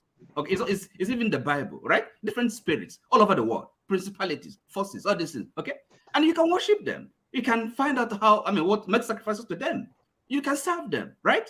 But it's different from Igbo culture and tradition. That's different. Are you with me? So again, Christianity is something different. So you have to really know what you're doing. No, but not all of us also are Igbo. So let's not reduce this discussion it's not about Igbo. It's not about Igbo.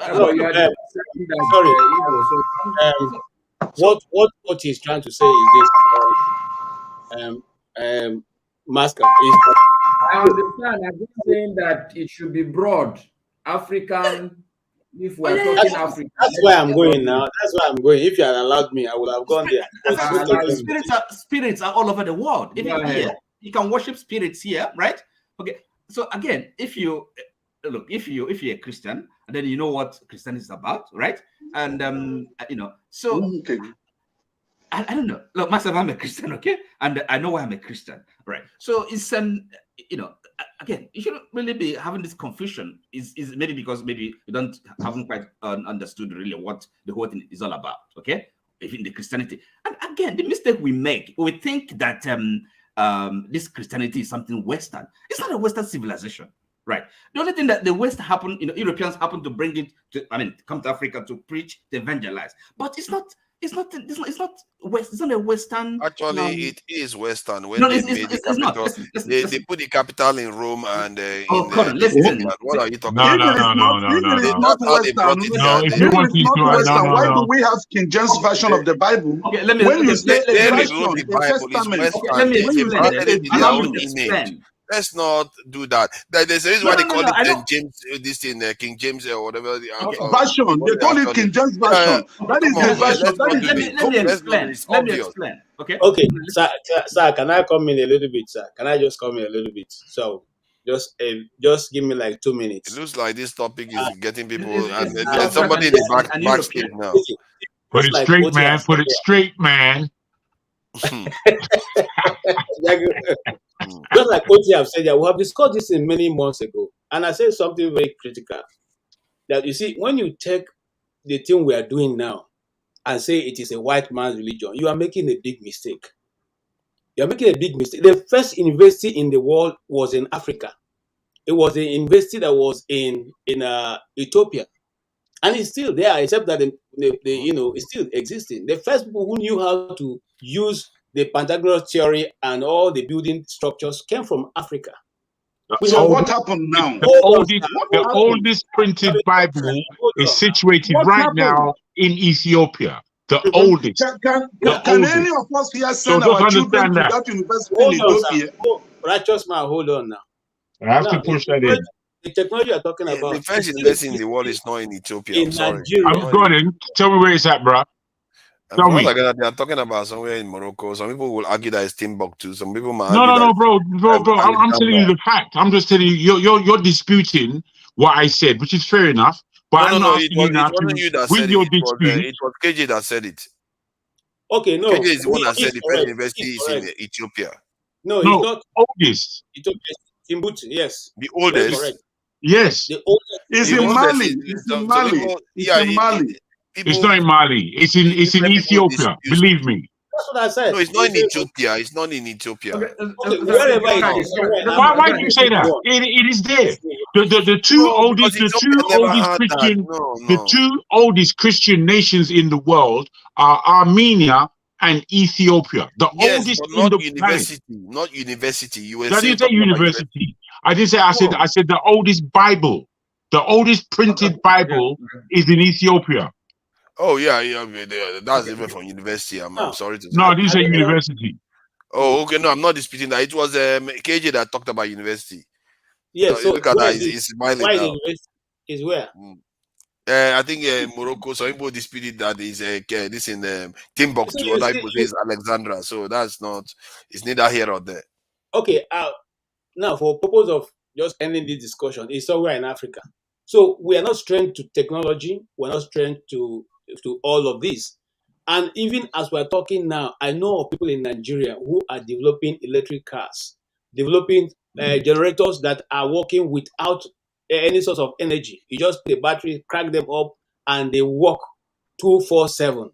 So what am I trying to say? I'm trying to say that if not allow this thing that is the white man that brought it. No, the white man brought nothing. In my place, till tomorrow, I'm still practicing shifting cultivation. They didn't get it from the white man.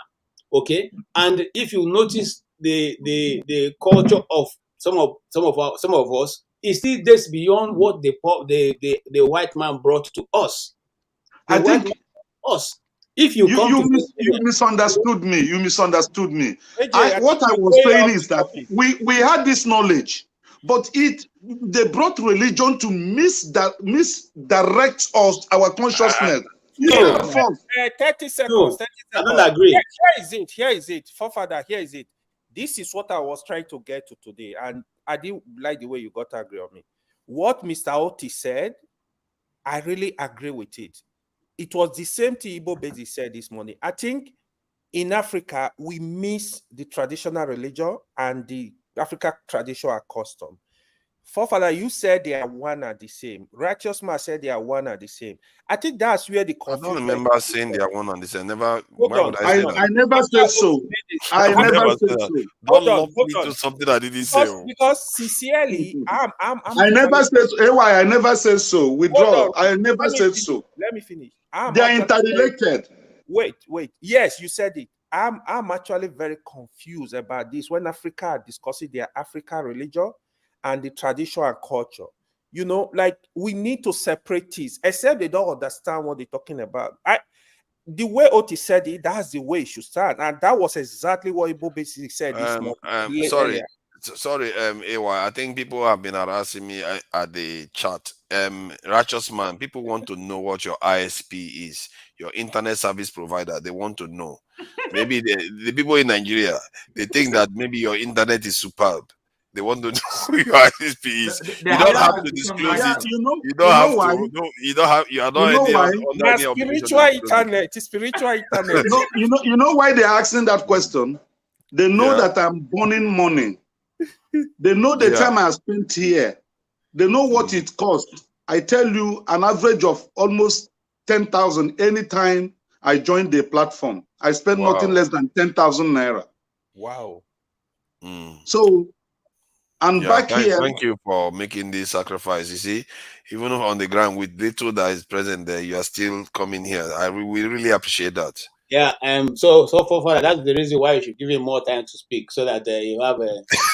That's the reason why you should give them more time. He's not the only Masca one. is also there. Yeah, Masca is also here. please give him more time. Give them more time. They are burning resources, you know. And no, then Masca is a big boy. So no, you are big boy now. Look how big you are. I'm not in the category of Masca. I'm not in his category. He's a big guy. You can hear the people he relates to and where he travels to. My own. No. I try to hustle coconut to make a living. And behind your back, I can see sliding windows. Sliding windows don't belong to poor people in Nigeria. I can see sliding windows, and I can see Thank you for the defense, KJ.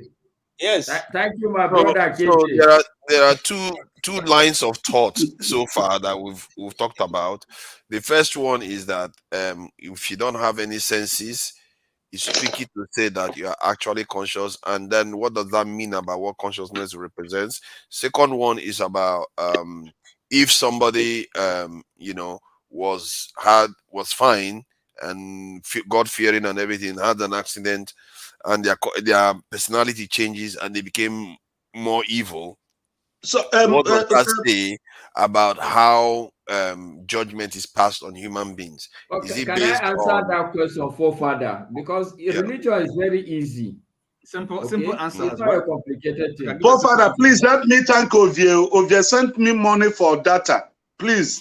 Let the panel, please. The platform should help me thank Ovie. Why is he did marvelously more than what I expected.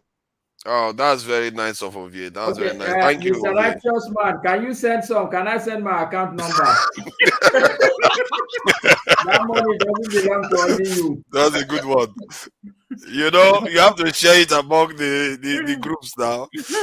But okay, we really appreciate that. The answer is easy. Let me put this The information. answer religiously, the answer is easy. Those who want to help, give your answer. Give your answer. You can actually load the answer is easy. It's from a religious perspective. Yeah. Okay. Yeah, I can. If you want to give me that, I can put my number on the chat there, so that can we allow him to talk? Then later on, you can arrange how you guys are going to this money matter around. Is more important for me or for father. Seriously, money for data. That's serious. We can do that later, Mr. Righteous Man. Since we spend money to come and share ideas, so let's share the ideas first. Then we can go back to money. Okay. So the perspective is not complicated from a religious angle, because if it is within the religious realm, then we can safely say that the same God is aware of whatever we do. And I can tell you from Islam, it's most of the things we do.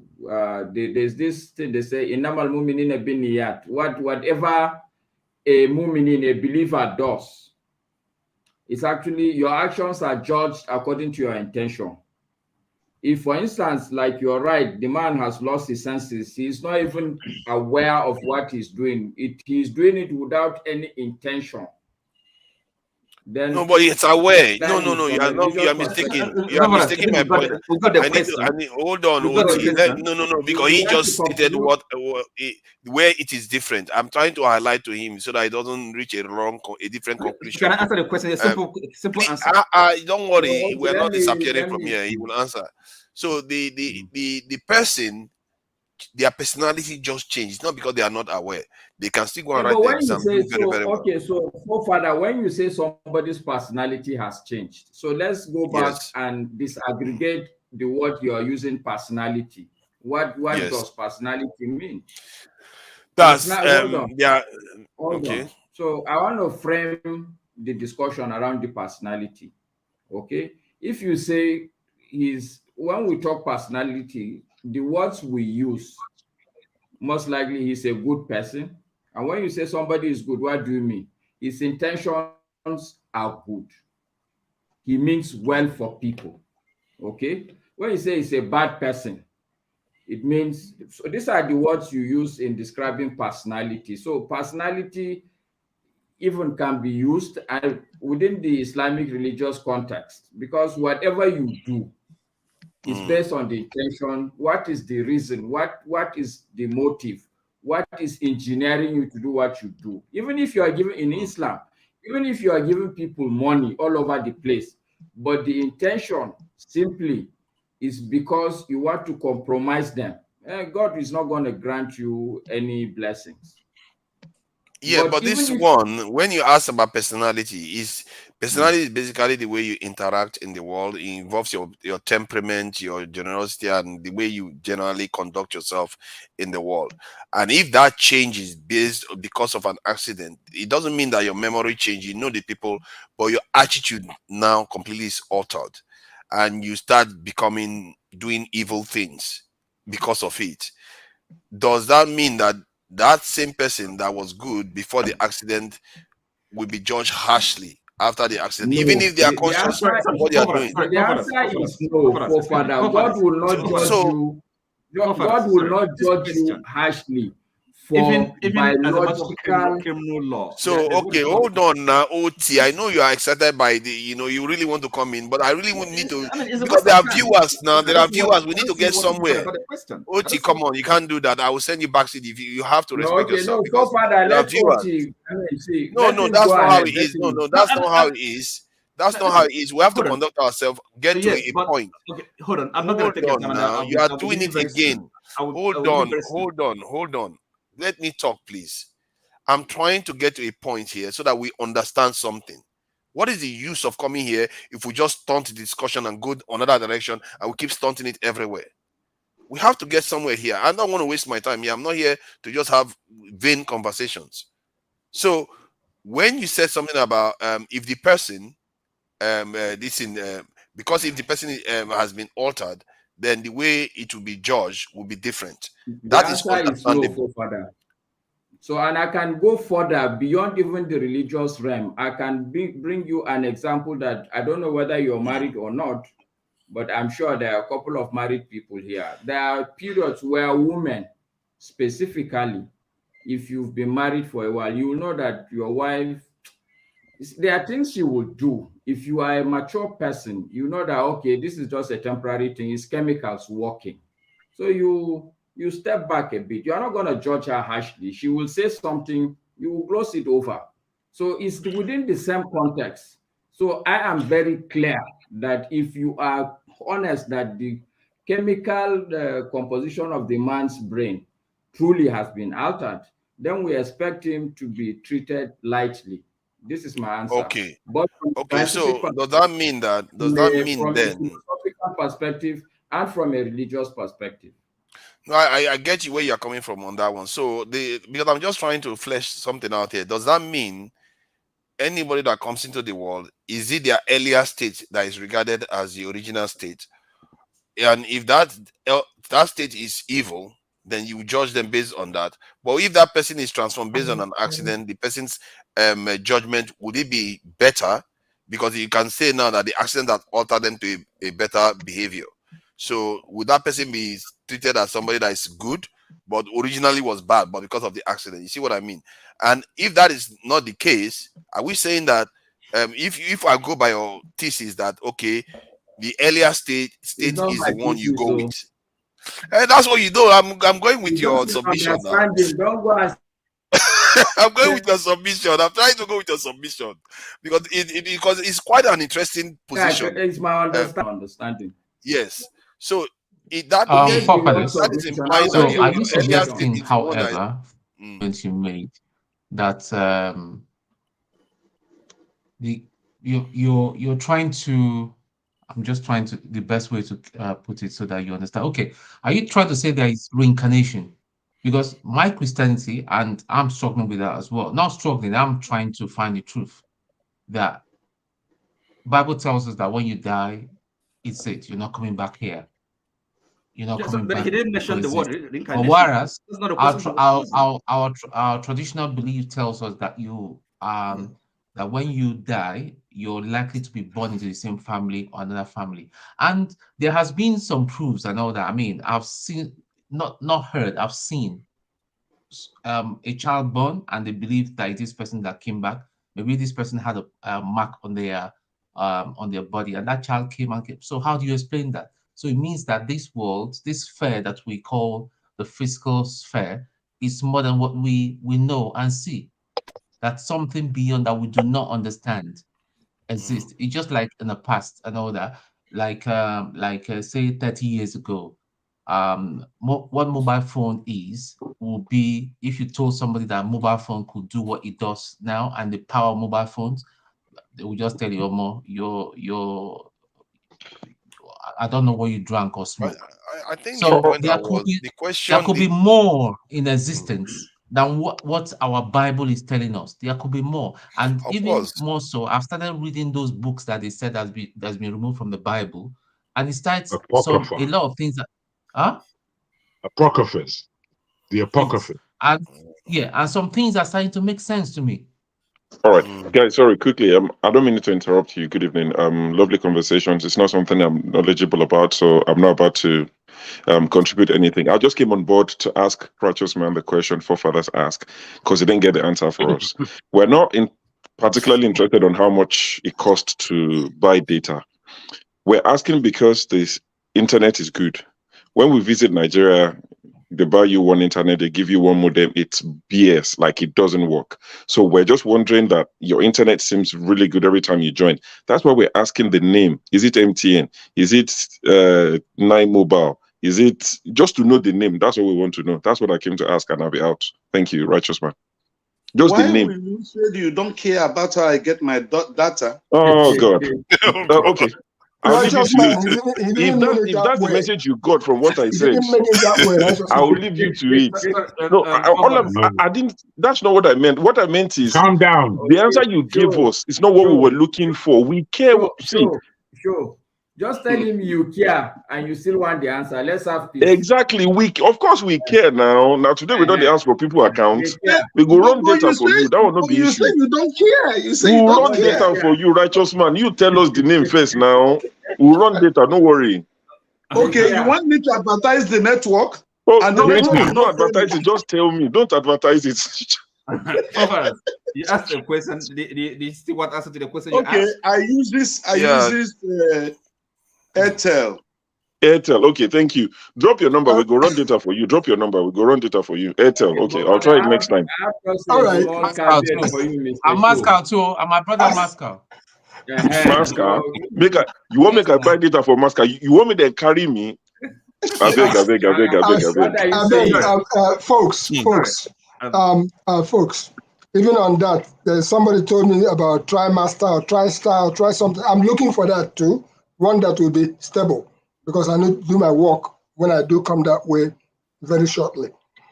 I really came because of one subject that Righteous Man was discussing. Knowledge is power. Our great patriarch, Okoabai, as we call him,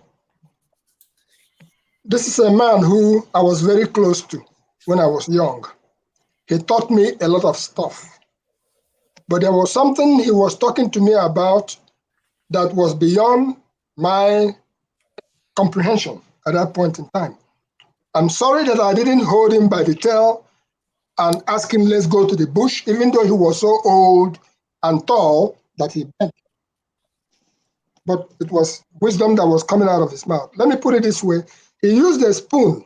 There was a spoon that he used to use. Got it from Burma or whatever in those days when they talk about Burma. That spoon became so small that it looked like a fork. Now, the remaining part of it was more like a small fork. Okay, that's how old the man was.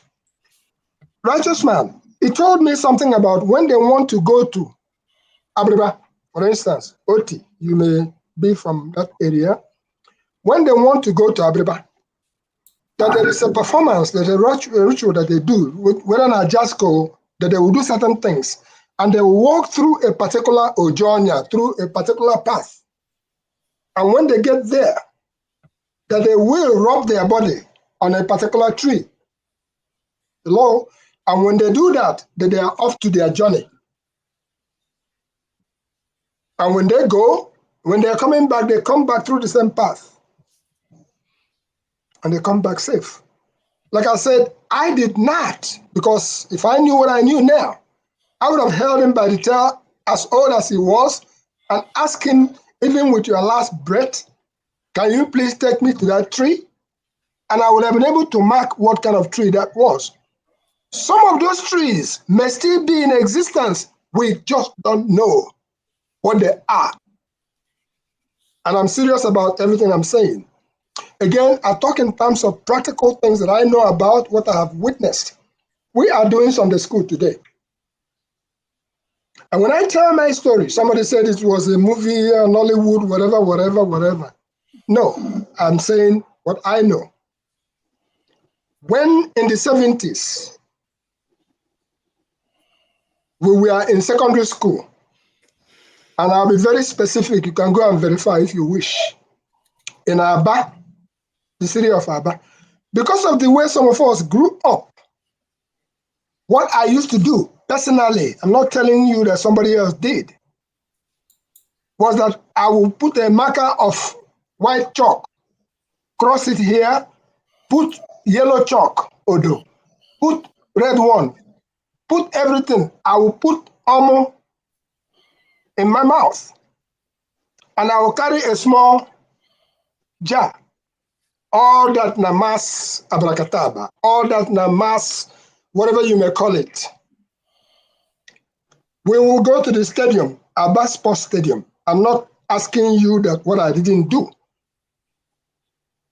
I will come to the stadium. I will start running down towards Sacred Heart, Aba, Sahako, Sacred Heart School, Aba. I will start running down through their own part of the field. They will start chasing me. It's gone. What am I doing? I'm causing distraction.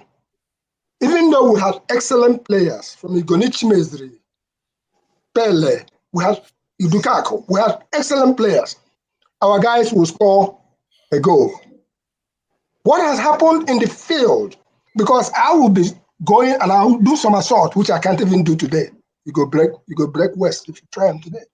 As I'm doing some assault and carrying that my thing and throwing it and blowing smoke, smoke go to come out. What you are doing is that you are mesmerizing the people. If you make inquiries, anybody that went to Sacred Heart School in Aba in the 70s will tell you, yes, that guy, Nkwere, he used to do that.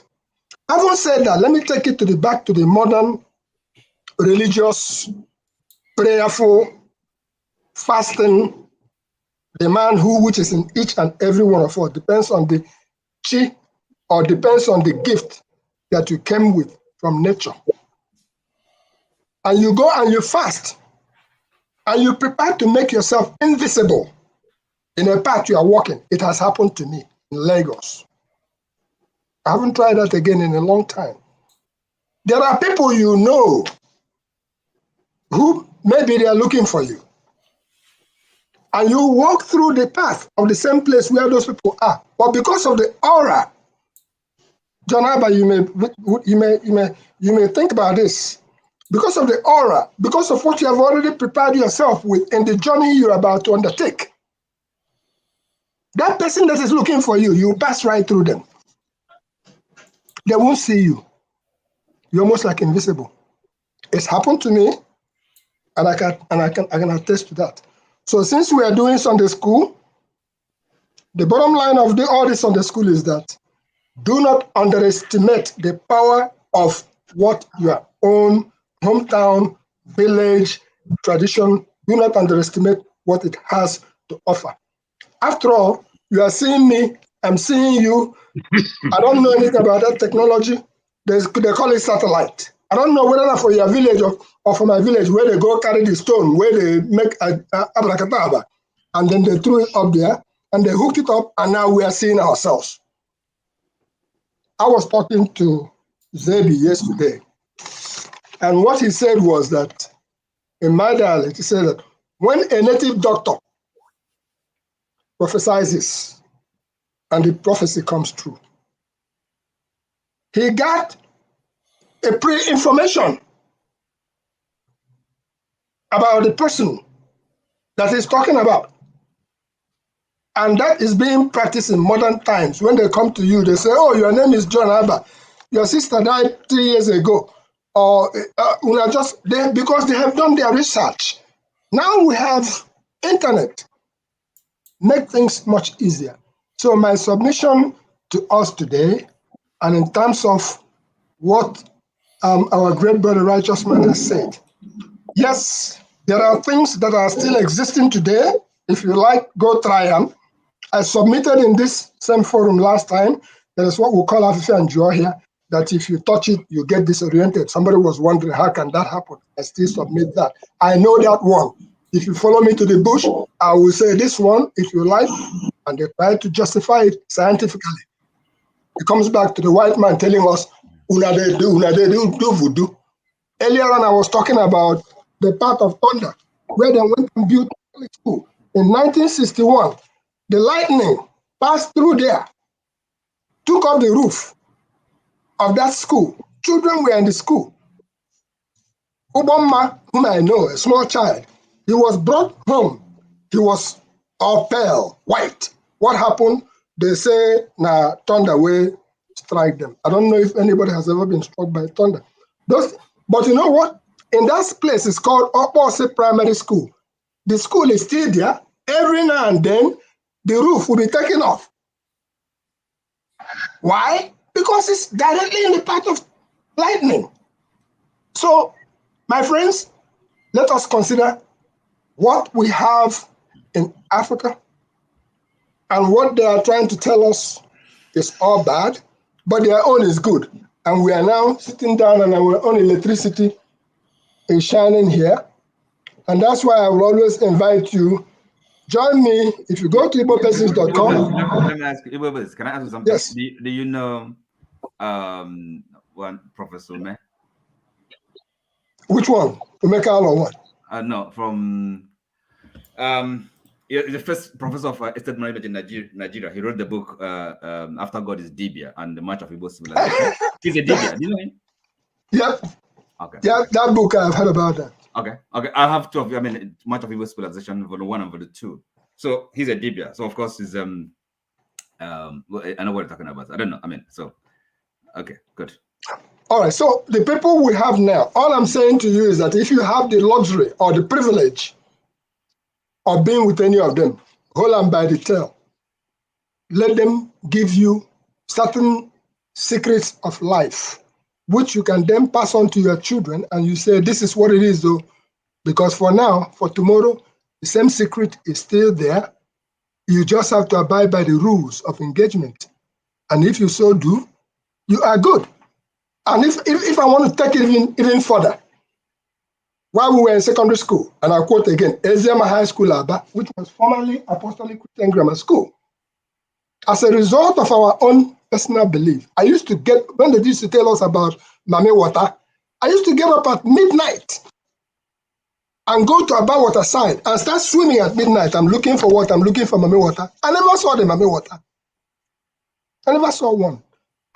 So what am I trying to say is that when you toughen yourself up and you walk through the shadows, that at midnight hour you are walking alone, you are going down somewhere, you are actually cooking yourself.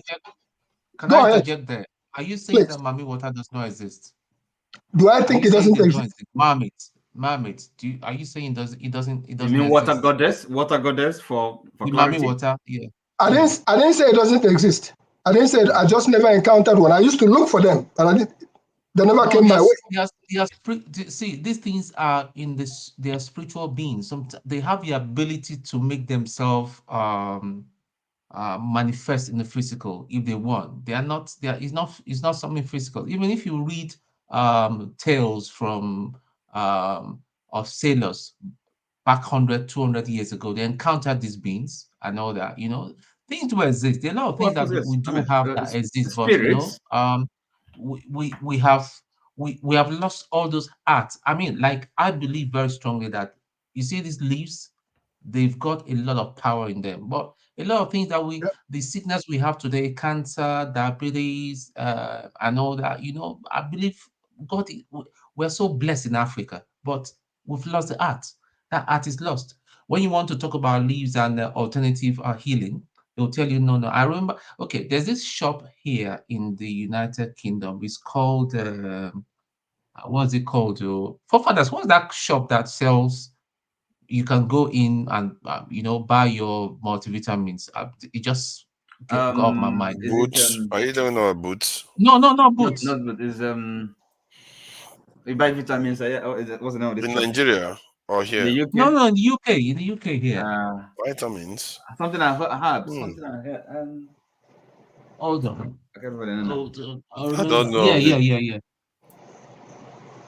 Yeah, there they are. It is called Holland Barnett. Is it Holland Barrett? Yeah, that's one of their Holland bottles here. Yeah. So there was a time they wanted to shut everything up. People said, "No way, you guys are not doing it." There was a lot of signatures. I signed. Millions of people signed out to it. Now, most of their drugs are they've got very little chemicals in them. So why can't we package these things from Africa, and it will be like an export and all that? Because the white man has told you that this thing, if you do traditional medicine, how are you? Even when it works, yeah, they will still question and say, listen, there's no measurement that this thing can be dangerous, so don't do that too. See, these are all. But on that stuff regarding traditional medicine, I think it's a continuum. We don't have to remain with the old ways. Our ancestors, when they did these things, they were basically scientists of their times. They were discovering stuff, and when the Europeans came, they managed to separate science from religion, and separate quite a lot of things from religion and traditional practices. Now, what we should be doing is saying, okay, not to go back, move forward, and add our own aspect to it that is going to even be more powerful than what they have right now within the scientific community. Forefathers, you see what you've just said. We don't want to go backward. No, we're not going backwards. Forefathers, what you've just said. People like me, or personally, the last several years, each time I go home, I go into the bush. If you follow some of my work, you see me in the bush. What am I doing in the bush? I'm taking pictures. I'm plucking the leaves. I am going back to the ones that I know about. And I'm bringing them, trying to at least document them for the sake of whoever may walk through the archives. As a matter of fact, I tried to put it up in igbobasics.com. If you go there, you will see Igbo research. But I kind of like locked myself out. I don't know what I did. I haven't had the time to go and reopen it. So that the idea was that you go in there, you see all those things named in Igbo and in English the way I know they are. It's not mirage, it's practical. The idea here is this, for people who are yet to come. When they go there, they tap the knowledge, they go there, find that particular thing, and they say, oh, we are told this does this and this does that. And you will try to not just experiment with it. You will realize that you have just been handed down something. Again, like I said, some things are priceless. Anybody may agree or may disagree, but there are some things that we do have practically that the white man or the Oyibo man wishes they can have. And there is a forest in my home, which they have voted some time ago they were going to cut down, and I said, no, you can't do that. In that forest, you find certain kind of herbs that are thousands of years old that you can't find anywhere else. Why would you go overnight and just go and chop them down? No. Try to protect that place. Try to find out what secret things that it has with it, because you don't find those things elsewhere. We need to find a way to protect what we have and preserve it for posterity's sake, so that we don't lose out completely. If we don't take care of the gifts that we've been given, when they used to tell us that if they want to, they can prevent rain from falling at this time, and we used to wonder, what is it going on? Maybe there is something that they are doing that holds off the rain for the meantime. That's still a part of our tradition. But each time that the Oyibo man goes to the moon, heaven will break loose here. Rain will start falling. We'll have tornadoes. We'll have all kinds of things. All these things are interrelated. But we, as fast as we are walking, I think it's time that we should slow down for a moment, think about the things that has been endowed for us, and don't take it for granted, because there are certain things that I learned in these journeys. And when I approach those things now, I look at it and I scratch my head and I said, oh, if you think you know it all, you don't. Somebody just taught me something. You see that thing, like there's one we call oha tree, the one that they use in cooking soup, the leaves they use in cooking soup. It has a male and it has a female. The male one, ntropa, as they call it, not the female one, oha, has certain elements within the roots. When that person taught me that, as old as I am, I said, oh, that's what happened. So you have to know the do's and don'ts of every of these things that you think is common everyday thing that we see. Again, when you find any of the elders, please try to get from them whatever they have before they go, because go they will.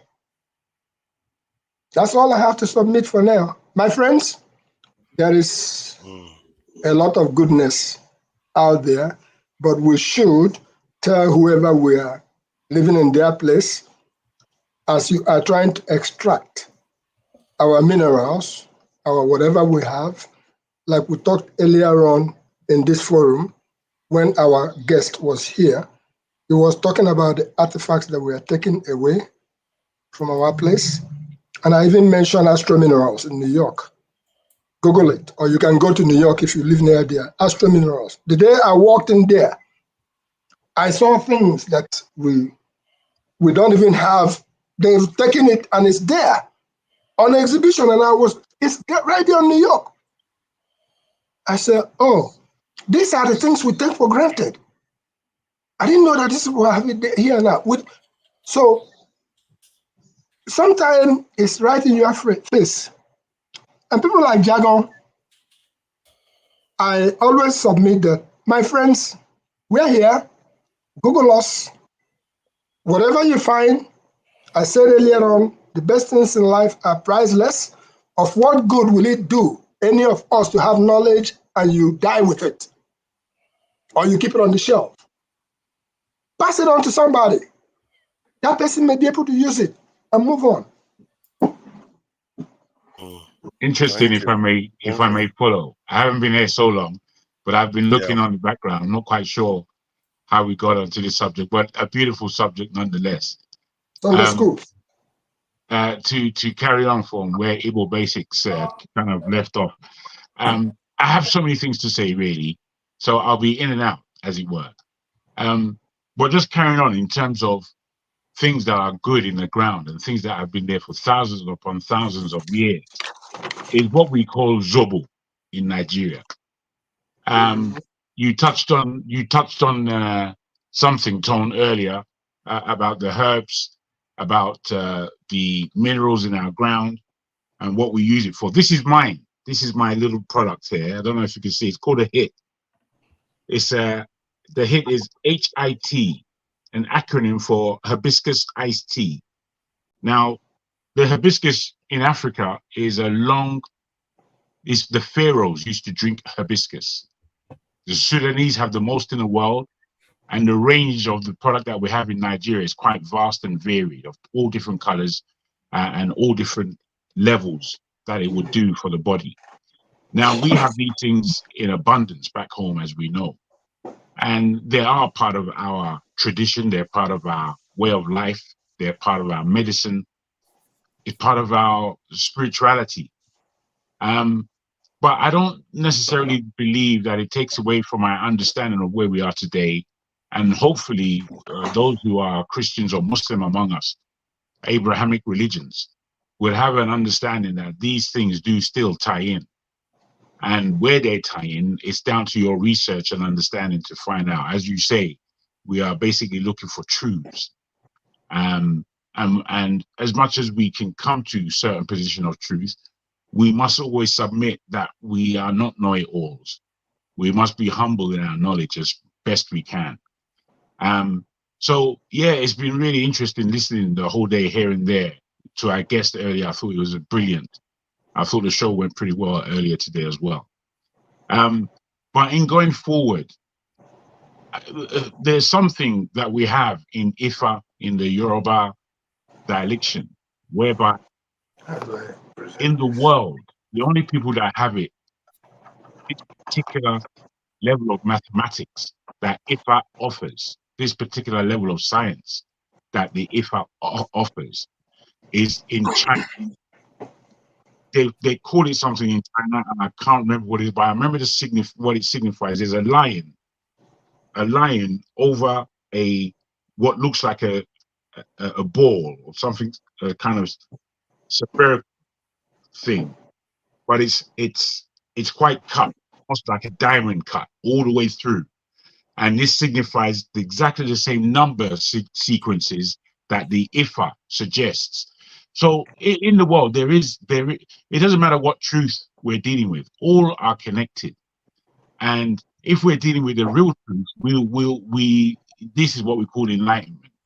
And I think sometimes we give it all these names: Christianity, Islam, Voodoo, the Ifa, Sanskrit. We give it all these names, but they must be all tied to the same understanding of the reality that we're living in. Some can boil down to superstition, but some would actually boil down to the real nuggets of gold in terms of knowledge and understanding that we're all looking for. So yeah, I like so this one, Jagon. Igbo Bedic, I have a question for you. Yeah, before you ask, you see this one I'm showing us? Dandelion. Remember what this is, right? Igbo Bedic, I have a question for you. This is a bitter cola. Yes, I know it. Okay. Igbo Go ahead Bedic, and ask here's my question. I will throw this to you. In fact, all the elders, John Abba is here, OT, the Blackstone. So I just want to learn. I'm not trying to push out anything. So when it comes to the tradition, the way you explain it, I love it. I believe in them. Like, even if you have to use paper to cure sickness, leaf to cure sickness, like the stuff you're explaining, the nature, obey nature, obey the environment. I believe in those things. But now, because today I'll be able to differentiate. You successfully explained to me the difference between the tradition and culture and the traditional religion. My question is going to come from the traditional religion.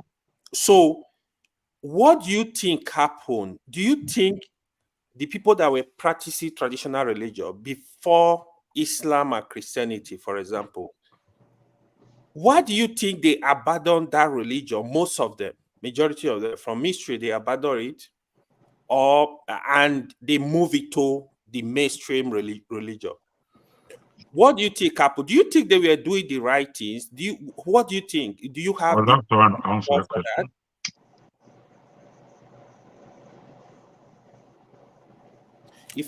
John Abba hasn't said anything. So okay, somebody can answer the question, then John Abba can. KJ is here, but I will take a stab at it. KJ will do a better job on it. When you ask whether they abandoned it, what happened is that somebody came and told us that eating with our hands, eating fufu with our hands is unhygienic because we are going to secondary school. And they gave us fork and knife and spoon and said we have to start eating our fufu that way. Some of us revolted. Up to tomorrow, I make sure I wash my hands, I grab my fufu, I squeeze it well, take my soup and swallow it. If you know like that's my way. That's our way. By the same token, even in any religion, white man's religion, traditional religion, there is good part of religion and there is bad part of religion. It's often mostly maybe sometimes brainwashing or anything like that. I'll come and tell you, say, that thing what you are doing. You get up in the morning and you wash your face and you face this side or you face that side. It's not good. You are doing the wrong thing. And I start impressing upon you that what you should do is to come to certain church in the morning, and then that Jesus Christ is there. I keep referring back to my mother, them, whom I'm almost sure that never walked into any church house during their time.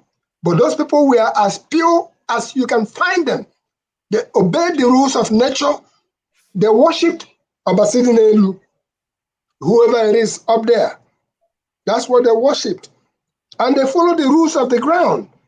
And when they tell you the things that they have gone through, you find out that these women or men were such that they just knew their environment. And they knew the things that was happening. And when they sit down, they start talking to their Obasidinelu, email her today, you have done well for me, I thank you. Very simple. But the whole of it is that these people were just as pure as you can find them in their heart. Their hands are clean, not the people of today, and they keep moving. So in answer to your question, whatever the practice that is in your household that works for you today, maybe you wake up at 5 a.m. As I observed that a man who married 3 wives, he had 24 children eventually before he died. That was the first holiday I went to in Aba. Every morning, they will come to the living room, everybody in the family. Yes, sir. And then the man will pray. Yes, sir. And ask God Almighty. In Igbo language, he was praying to lead them through the day. That family unit, they will go all about. That man believed in education because he saw it was a good thing. And he made sure his only policy was that all his children must go to school. And they all went to school. So I learned something from there. Because in our own case, it used to be we wake up in the morning, we go to the village square, we sweep the village square, and then we take a bucket or pot, clay pot. We go down to the stream, we take a bath, we fetch water for our parents, we come back. That was our own routine. But now when I went on holiday in Aba, and I found out that their own routine was at early, they wake up. They will go to the family room. They will all say prayers for God to guide them through the course of the day and for them to come back safe at the end of the day. And at the end of the day, they come back to dinner. And again, thank Obasidinelu. Whereas in our own case, what used to wake us up, and I've said it time and again here, is what we call bushfowl, okwa. 4 a.m., it never ceases to. You hear it, you know it's time to get up. And that's even before the cock crows, the home crow will crow. So we were already in tune with nature. And we were doing things that these days, you see somebody come, you sit down and there's a whole chicken before you and you eat. No, we weren't doing that. We'll catch a grasshopper and kill that grasshopper. We'll be so satisfied. That grasshopper that we roasted, you may get one small leg of it, but you are satisfied. So the religion that they have taught us, I have nothing against them, but they are really bastardizing. They are really bastardizing things. Some of them should really be taken to the backyard and have a serious word with, because they are confusing our people the more. The reason why our people will now say, okay, you go and pray from morning to night. You fast from morning to night. In America, in your workplace, like our guest was talking about earlier on, that so much man hour is wasted in Nigeria. People are going out there praying. Sorry. Yes, sir. Sorry, but you wouldn't, religion is not to be blamed for that. It's just like you can't blame democracy for what is happening, in our politics. So it's our fault, right? It's our people that abuse and perversion and all that. And so it's not the fault of religion. Are you with me? So even those that brought religion, we can't be blaming them. So we have to have our own kind of self-awareness. This morning, and understanding. So it can. Yeah. Okay. This morning, Oti. Yes. One of the things I opened when I got up was a young Igbo man. He was talking about when the war ended. How we all got up. Some went to the stream to fetch catch fish. Some went hunting. I think I listened to that. Yes. You listen to that. Yes, I don't know. I can't remember where it came from. I buy that any day, anytime, self-sufficient, and we all branched out. You're correct. So, but I mean, this blaming anybody, a third party, or the white man, or religion, or democracy. No, it's ourselves, right? So, and we have to kind of inward looking and really know who we are, where we're coming from, and where we want to go. So it's no use blaming anybody. So it's the religion. But even educated people, you come to a village meeting, they start praying for 45 minutes. No, passing through school, universities, it does not give you education, really. I mean, that somebody has passed, graduated. It's not. You may learn a skill, but that's not education. You see what I mean? So I think I yield to KJ because before I pass Uzuakole to go to my village, I must pass KJ's place. Okay, yeah, I agree with what you said, and I just want to add a bit. You see, even during the time before religion came, you still have KJ, who are you agreeing with? With what Igbo Basic said. Okay, thank you. Now, before the advent of the Christian missionaries, we had also. I just want to add a bit like we still had poor people in our midst. People who are lazy, who didn't go to farm with their other people. And in those places, your parents tell you, don't be like these other people. They don't like to go to farm. For you to be able to eat properly, you have to go to the farm and farm. Okay? And then you have people, uncles and nephews and all who were Okogbo them. People called Okogbo, which means that you have so much land harvest that your barn is always bigger than every other person. So you have those kind of people that live.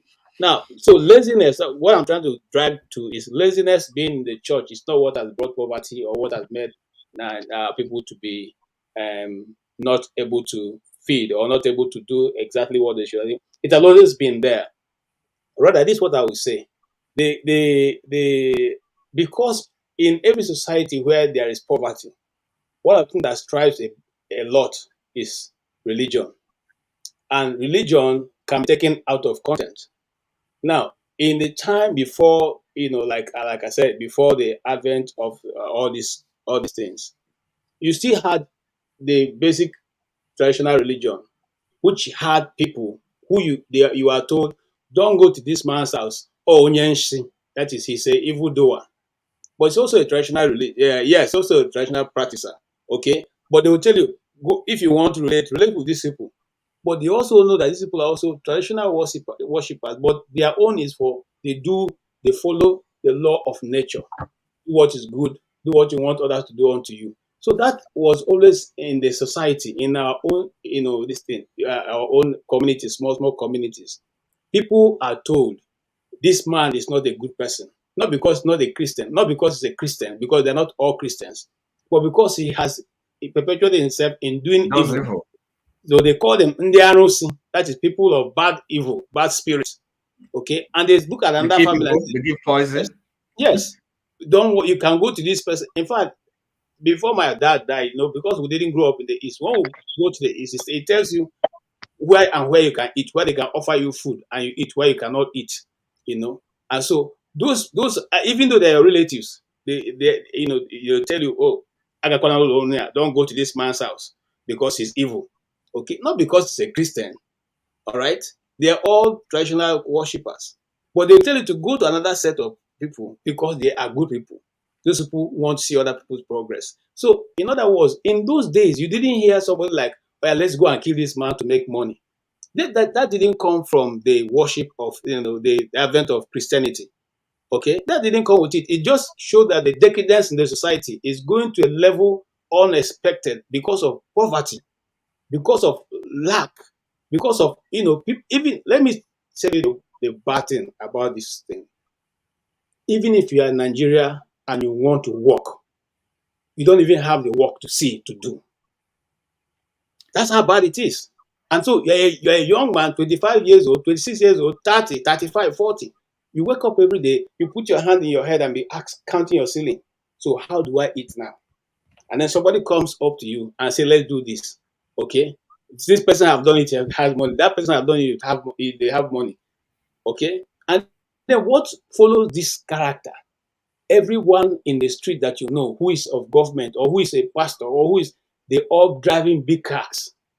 So eventually you open your small backyard and begin to clap hands and pray every day and shout. Okay? And tomorrow you're a big pastor and they say you're a Christian. I don't know if you understand what I'm saying. This will continuously bring down, okay, deteriorate the level of people who are worshiping God, because God is not going to come down and say, hey, don't go to this place because we don't trust this man. No. Okay. So in other words, what I'm saying in essence, that it's not because people are now Christians. No.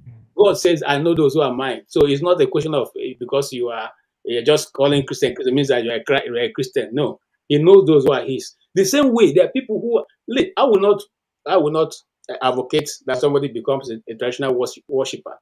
But at the same time, you, like I said earlier on, you and yourself alone know what you want.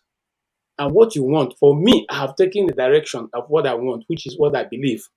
Okay. Yeah. Of all the religion, it's just one that everyone agrees that the founder died and rose. Just one. And I want to believe that one. Whether you like it, you agree with me or not, it's okay. I will not say we can't be friends because you are not a Christian. I will not say we can't be friends because no. It is taking it out of context because it's a personal thing. At the end of our stay, we all stand before the Almighty. I once shared a testimony here that when I left the university, I was going to my community to go and attend the wedding of a relative of mine. I can't forget that day, 27th of December. All right. And I won't call the date because if I call it, so you know when I left the university. In any case, I left the university not too long ago. So it doesn't matter. Now, 1980. No, not 1980. I left in 19. No, I'm kidding. Okay. I can give you the date. It's not a problem. Go ahead. Now, don't worry. we had accident in a place called Yangoji in Abuja. If you know Abuja, if you are driving out of Abuja, there's a village called Yangoji after you pass Wagwalada. And, lost 2 people there. But why am I giving this story? When I came out of that accident, I heard the voice of God. I'm not saying somebody told me. I'm not saying it was a dream. No, he spoke to me clearly. Before that time, in fact, I was thinking, who am I? God cannot even remember me. I'm just too small in the whole universe. If you're looking at only me. And so when I came out of that accident, he said to me, now I know you by name. If you had died today, you'll be standing before me. Gentlemen, that's my testimony. I don't need anybody to tell me whether. KJ, let me summarize. Sorry, that voice that I heard rang in my head for 2 weeks. 2 weeks. Okay, 2 weeks. KJ, see the summary of what, if you allow me to summarize what, because, okay, now if we're talking about our problem, and I guess this is what, the guest speaker, I was not here, as the trouble with Nigeria. To me, it boils down to political leadership. All this, when even this kind of the cultural, the collapse, all the things, it's political leadership. Because I believe once you fix the politics, everything else, both the culture and that's the way I see it. Because it's about leadership.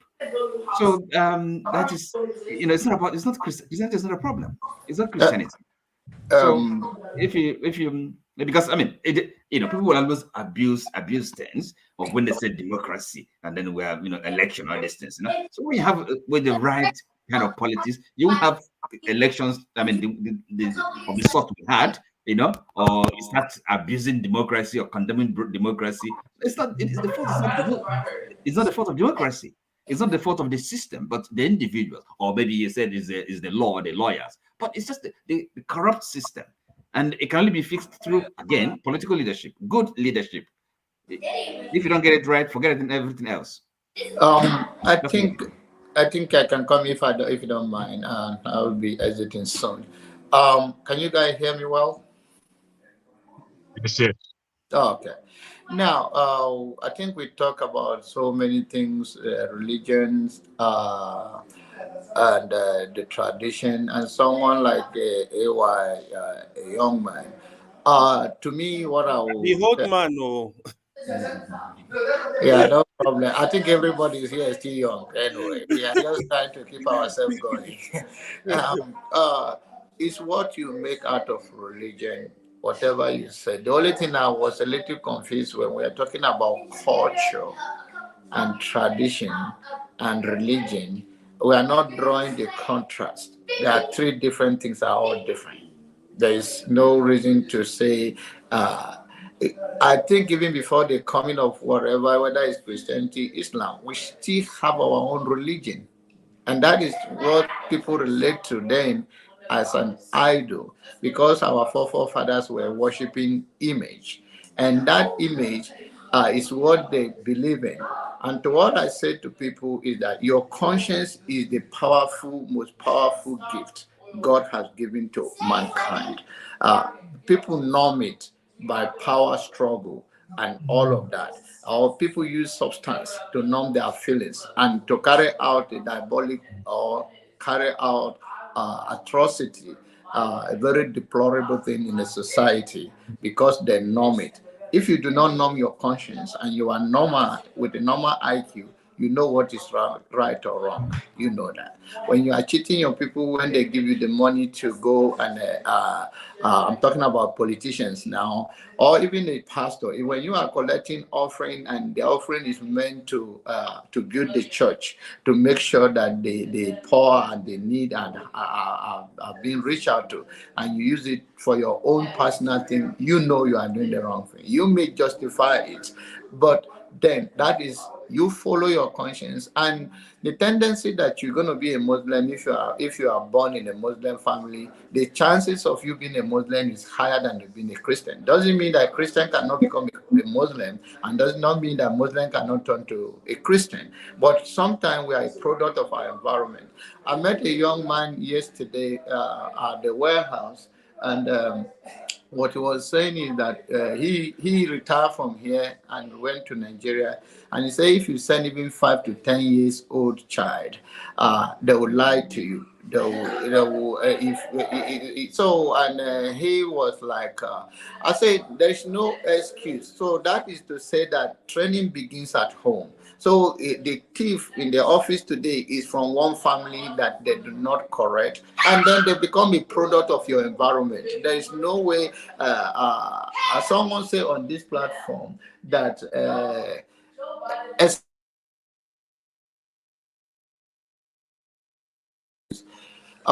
someone said that if you leave this legacy for these children, if you have fight for a better system that work for all of us, there is no, the least you can find in kids is not to lie.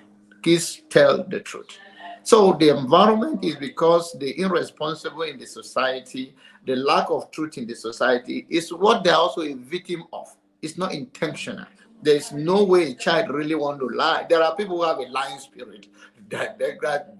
But that is not the issue. And then come to the issue of tradition. People know who does the right thing. It's just like KJ said. There are pastors who pastor for their own greedy selfishness, and there are traditional, whether worshippers or traditionalists, who meant well for people. Some people even give you herb that they know. And we talk about dosage. Some of these people have practiced it for years. That if they tell you drink this little cup or little quantity, and if you go above it, maybe it's something for you to use for BM, for bowel movement, and you overuse it, you see that it's too much for your system. But then we are not supposed to stay there like that. We can modernize it and grow in our own space. Why those things will be useful to the society and grow it. For instance, bitter leaf is a big deal even in a pharmaceutical company now. And our people, is natural. Is that what we find? There are many things in the north that I have seen that have cured diabetes, that have seen people that confirm, and when they take it for 2 months, it washed that thing. And I think it's the way we sell ourselves and we sell our own product. The way we sell things, even when it comes to who we are, we sell so cheap And I think this is what we are using this platform now to educate people. We all come here to educate ourselves. We learn from each other. No one has a monopoly of anything. If you learn something, maybe you have a different view, and somebody explain it to certain your understanding, they may likely will embrace it. Not because you don't have another version before, but you just see a better version or another understanding. So, and I think that is what you should use media for, to educate the people. And we stick to something that it really, really doesn't play a major role. And it doesn't mean we should discard those things that are not major, but there are significant things like we talk about the antique or whatever they remove from Africa and bring to, especially the one in New York, I know it. And I think one of the things they do it is to demoralize Africa, because what you believe work for you. You cannot tell me today, right now, whether you are a Muslim or Christian or whatever you believe. Once you believe in it and the thing work for you, let's say you pray now as I'm going at right now, God this, and then God see you through, or you get answer to it. It will be difficult for somebody else to convince you otherwise that religion or that your faith is not working. So I think they took those things from Africa, not because they have so much, they don't even know what it is, but they believe that Africans believe in it and it was working for them. And anything that a colonizer or somebody that want to strip you of your basic human rights, that is what they will take from you. If they think your child is very important for you, most African people will know how family is dear to us. They will strip you of that thing if they can. So that is the thing. And of course, they are making money out of it. People go there, it's not for free. Even us, when I go there, I pay to enter there. But then I think the psychology is about these people, this is what they believe, they are very strong. And you will know, Black people, we have a strong personality, especially in West Africa or Nigeria. Even sometimes when we talk among our other Africans, we don't mean to insult them, but sometimes they think we are too loud or we think they are too bold. There's something about us that even they're scared of. So, and I think white people still see it in us. Even in one-on-one, if they think they're going to fight. So what they're going to do, they know if you go to that physical fight, you're going to beat them. They'll use the law to take you to prison. So are you going to come from there and fight? So they know that we have what and they have what we don't have. And the most important thing is that I think we're all supposed to embrace each other and see it. And when you come to war at large, it's about everybody need everybody in this world. It's all about negotiating for a good reason of your people. Even the leadership we are talking about, they know what is right and wrong. But only thing is that, are you going to use it to benefit the common society, or are you going to use it for your own selfish and greed purposes? Or even when they say, oh, this is a good person, this the appointment they give to this guy, he know what he's doing. It's not that the person doesn't know what he's doing. Can he use it for a common society? Or another thing is that, what are the forces or the challenges that person that will cause him not to carry out their own duty? So in many ways, we have all kind of thing that struggle and affect us as an Africa. And we are changing, and think this is the change now, that we have the media to speak truth to the power. And that is one of the things that you can say here. The reason we are not saying that the people in Africa are paralyzed, or in Nigeria that they don't have power, but the issue is that the power there being normally do not respect basic human rights, and it cripple you right away. And that is why some of us here in diaspora can continue to speak through to the power and use everything we can to encourage them so that they can come out of their struggles. Thank you. John Abba. So can I say something, please? Is it my turn? Yes, please go ahead. Okay, thank you very much. No, Yeah, my turn to speak. It's my turn. It can't be your turn, my friend. Wait now. You like making trouble, my man. One more way to go now. They'll give my time to speak. I'm on local. Okay. Back to your question, actually. One thing we have to understand, let's go back to the past, to the history, right? Let's understand that one of the greatest problems the African people had was that documentation, right? So Africans didn't start writing down their history, their what they are finding and things like that. So, like we all know, we have a lot of herbs in Africa that what I would call medicinal herbs. You understand me? You're all in Africa. And our forefathers were using these things, but they were not documenting them. And because they were not documenting them, so whoever came, they never believed in it, right? And even with the religion, actually, that was also the problem. Our traditional religion, that was also the problem because it is too scarce. It is too. Any tribe you go to have their own belief, have their own God, have their own religion, and these things were not organized. So when the white men came with their religion, things like that, they were already organized, and because they were already organized, they were able to penetrate into the society, right? They saw the shortcomings, they saw what was happening, the killings. Let's, for example, the killing of the twins, right? Which Mary Celesta stopped. Those are some of the problems why the religion, the foreign religions, the Christian religion or whatever, were able to penetrate into the society to overcome, to overshadow our traditional religion. Because we're not practicing, we're not, like KJ said, that your father might tell you, don't go to that house. We also have the same problem. That time, when we go to Christmas, on Christmas Day, we need to go and visit family. So that's why don't go to that family house, or don't go to that man's house, or if you go, don't even eat. Because that belief is already that these are wicked class of people. You understand me? So this were the opportunity that the white men saw, and they were able to use it, right, to bring in that religion into the heart of the people. The people were living in fear, and when you are living in fear, you want somebody to come and liberate you from that fear. And they came with Christian religion and say, you are free. That fear is not there, right? That's one of the reasons that's why they were able to penetrate. And if our religion were organized, right, and was used to do more good than evil, I don't think that people would have embraced the foreign religion very fast, right? Because they saw a liberation. They said that we are being liberated from the shackles of this traditional religion. All these few native daughters, traditional rulers, and everything, they were able to give the people that confidence that they can be free from all these problems, can be free from these people.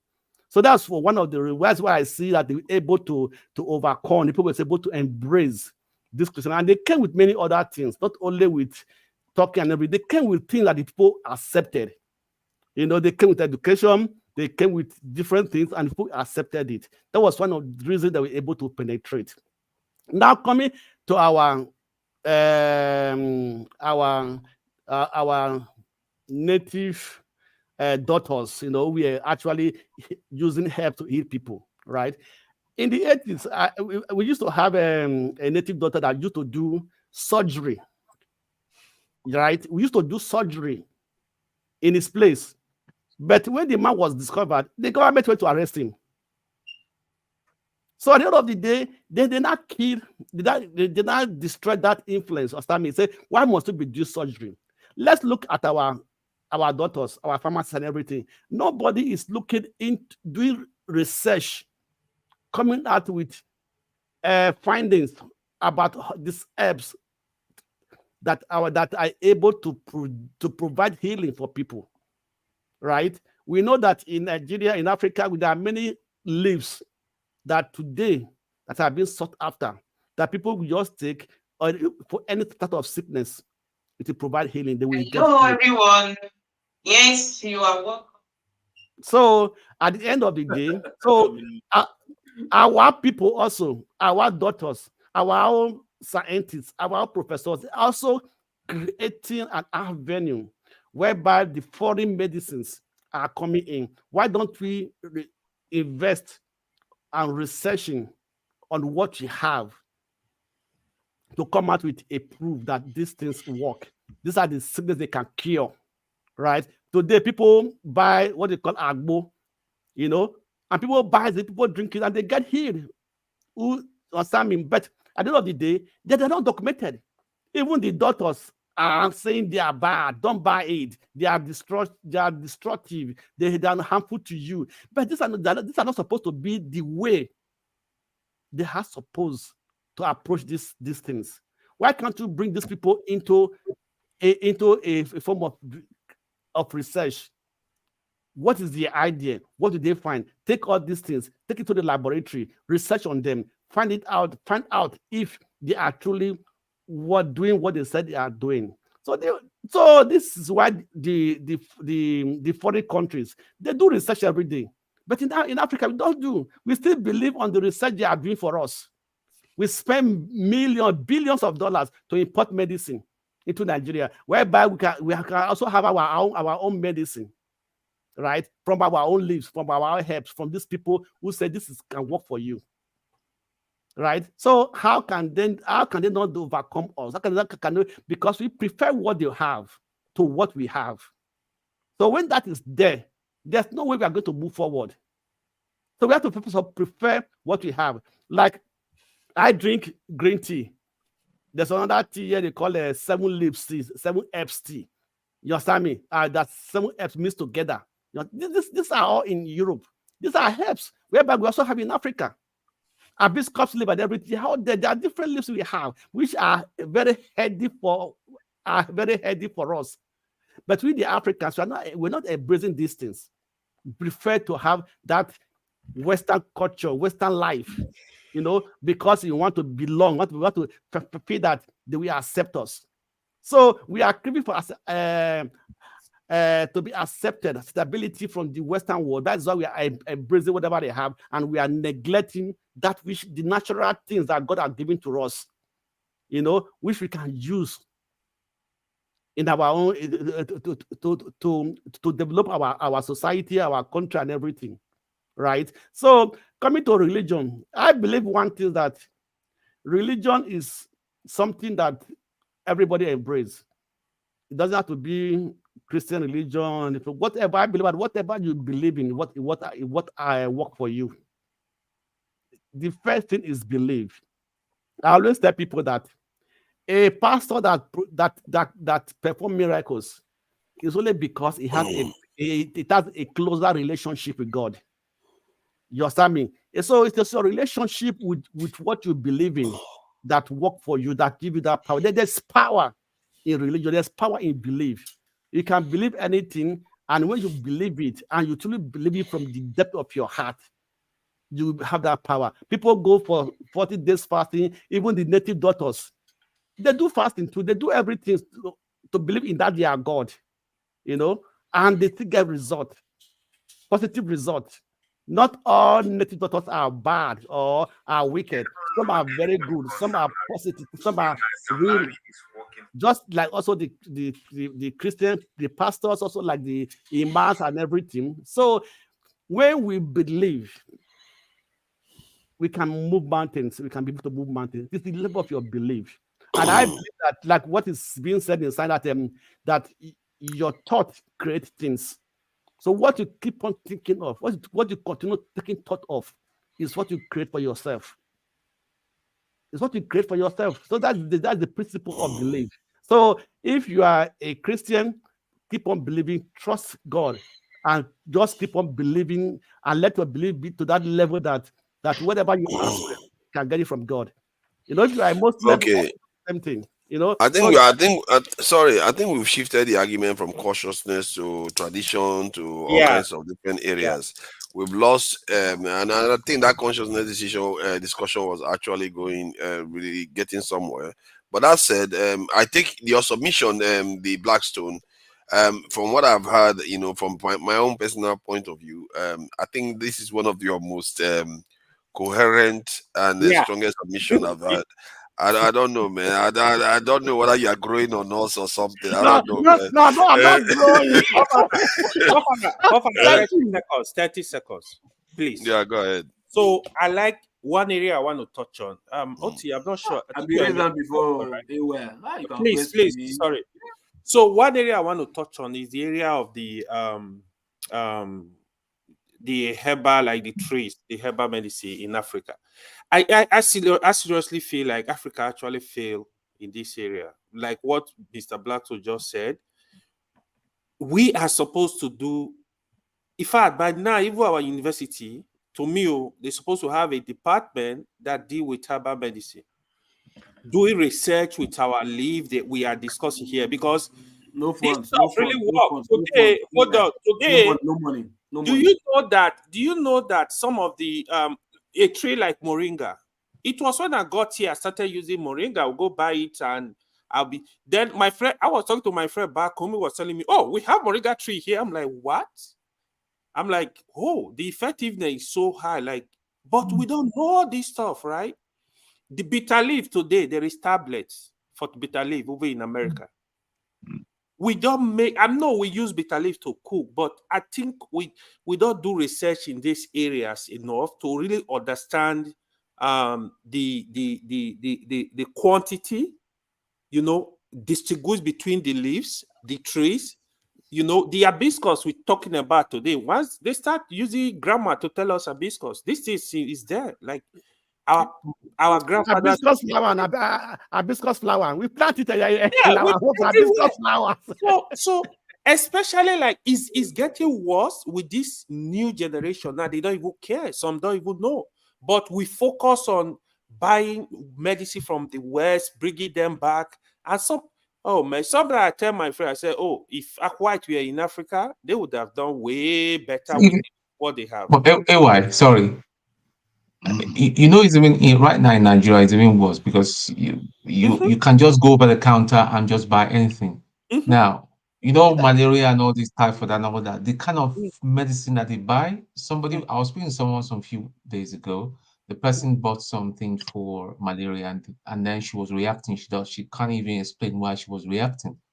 But however, we've forgotten that we have stuff like Dogoyaro leaf that you can just squeeze out the water, and that thing, that stuff is so effective. It will clear everything.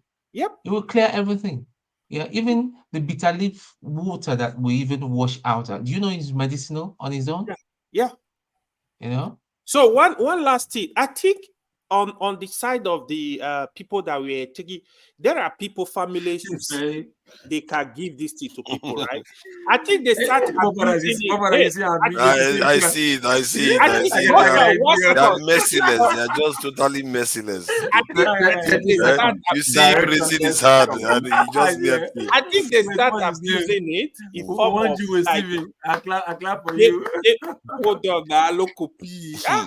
So I think they start abusing it by way of collecting money from people. Even if they don't understand the leaf, they will give it to people to drink just to make money. This kind of abuse. I think those settings, like honestly, I think it's something. If Africa can go back to it and do study and try to get it in order, I don't think it's too late. We can still do something, man. Local P, I bet talk me, kill me. I don't give up. Yes, because I don't press your neck. Yes, it's me. I don't give up. AY, what I think. One second, please. What I think about Nigeria, Nigerians lack information. They are not interested in information. That is what is happening now. All they are interested in is entertainment, right? NAFDAC chairman came out. Hold on first. We have information. We don't have to process information. Yes, because it's like a lack of interest for the information. That's the process, because we don't have interest. We have it, but we don't process information. Hold on. NAFDAC chair lady came up and said that most of the drugs imported from India are about 45% effective. Because Nigerians go to abroad, pay the pharmaceutical companies to produce low quality drugs for them. No, to sell. To sell now. They import it to Nigeria. They put it to Nigeria to sell. Pharmaceutical merchants, right? Yes, I'm saying. Ask them to. But see, it's two things, bro. It's two things, right? That's why sometimes when they say subsidy is not good, I tell people, look, subsidy is good in life. Nobody in this life do not need help. No matter how rich you are, you need help. Even rich man, you get helper, you get house girl, you get house boy, you get man. You need help. Everybody needs help. So that help is what is termed as subsidy. You understand? When they say room subsidy, I say no, leave it there. But because our own kind of everything for Nigeria, it gets your own definition. But so no, it gets your own behavior. But would they give them the same name? Like democracy. What we practice in Nigeria is not democracy. But they call it democracy. It's just another thing entirely. Subsidy that we have in Nigeria is not subsidy. It's the act of stealing money, but they call it subsidy. You understand? So what we practice in Nigeria is whatever. But what I was trying to say before there was like, see, you Black, so you said religion in the Western world is organized. No, it's not organized. What we had, what was introduced to us was a scam. So they have to prepare it in a way to look fine, right? So that we can accept it for them to scam us. So what you have is not organized. It's a scam. You understand? But they have to put it in a way. Hold on. Let me go back to It's those actually days. organized. No, hold on. See. Those days, that scam had not started those days. Hold on. See. That's what you don't know. See, that's what you believe because the way you are wired right now. You think, see, this, look, let me tell you, there are people who work 50 years plan. But we Africans, we work 2 years, maximum 5 years plan, maximum. Because we want to benefit whatever we are planning. But these people, they have plan of 50 years. Even if they don't live to see it, right? They don't care. But they want, and they recruit people that will make it work. That's why you see when they call names, the cabals.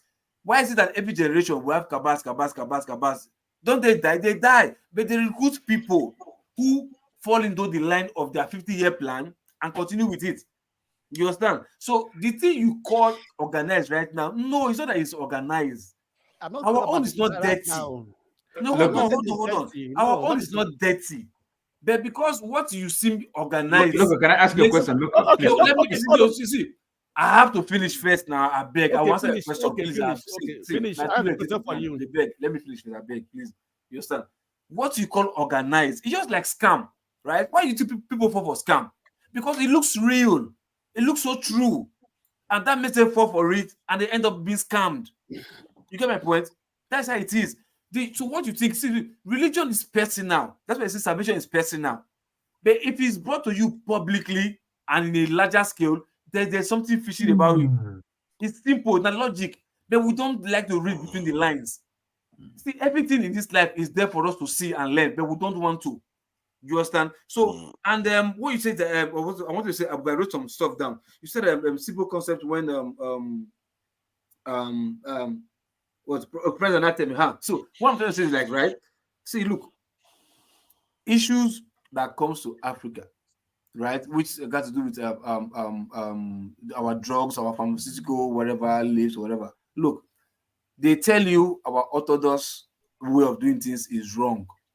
They want us to condemn our own and take their own. Meanwhile, behind you, these people come to our place and take this thing that they said is not good and go and refine and make. I think you were saying somebody's making bitter leaf tablets, right? But this bitter leaf, it be like local soup, local leaf now, rubbish, dirty leaf. But somebody came, took the leaf, processed it, and turned it to a tablet. No, it's not a process. They looked into it. They saw. They saw the benefits. The word is you looking into it. Harvesting is studying it is process because it's got stages. Local at this time of development, at this 21st century. That's what I'm telling you. No, people will still come and deceive our professors, our doctors, and say this is what we should do. When you are damaged psychologically, right? When you are damaged psychologically, it takes time for you to purge yourself. We damage ourselves more than they have damaged us. Yes, now because we are damaged ourselves. No problem. Damaged us. You can say that it was domestic, right? But I'm telling you, the plan from ab initio was orchestrated to put us where we are, right? So it's like a system generator. You drag generator. Once it starts, it runs itself. You understand? You don't like this appetite of my neighbor. As you drag, You don't run once, then it runs itself. You understand? So the plan was to make us become like this. Then now we can upload ourselves. Because look, my brother, it's easy. At this day and age, we've seen everything that we want to see. We come here, we tell ourselves that this and that and this and that, right? But tomorrow, because the brain is damaged, when I mean damaged, like for a long time, we have been wired to believe this like this. Now that we are right now, we are trying to purge ourselves, to unwind or rewire ourselves to see things differently. You understand? And there are factors to it. It's not a one-day thing. It takes time. It might not be us, but it takes for us to like let the next people see that, look, this is what we have been through. We've seen that it's not correct. Now you follow this path for your own self. You understand? Okay, look up here. I have two questions for you. I have two questions for you. Two questions for you. If you let me finish first now, bro. No, never finish. No, I think AY. I think no, because that was for you. To AY. AY said we meant damage. We do yeah. So AY, see, for the drugs issue you're talking about, right? Look, my brother, the moringa you said you have, it is there since. You understand? But trust me, it's not our fault. But we grew through it because when we were young, this was what we were told. This was how we saw things, and we grew to it. Now that we are old, right now we've seen things differently. But how are we ready to purge ourselves what we believe to be true? Are we ready to tell ourselves that those things are lies and convincingly walk towards it? We are not ready because maybe time not there our side again. To like, now I want to use old age, the left hand, and something like that. So time not the bed. I think we owe ourselves the duty to sound this to ourselves and to our children or to next generation to see that, look, this path that we are is wrong. But trust me, these people are not sleeping. They are still working hard to put us where we are because that is the only way they can survive. Look up here. I disagree with you. We are not ready to put in that work the way they are putting it. I disagree with you. Away from here. We are not ready. I disagree with you. No, you know trust me. Because soft life, we want to live soft life. We want to live soft life.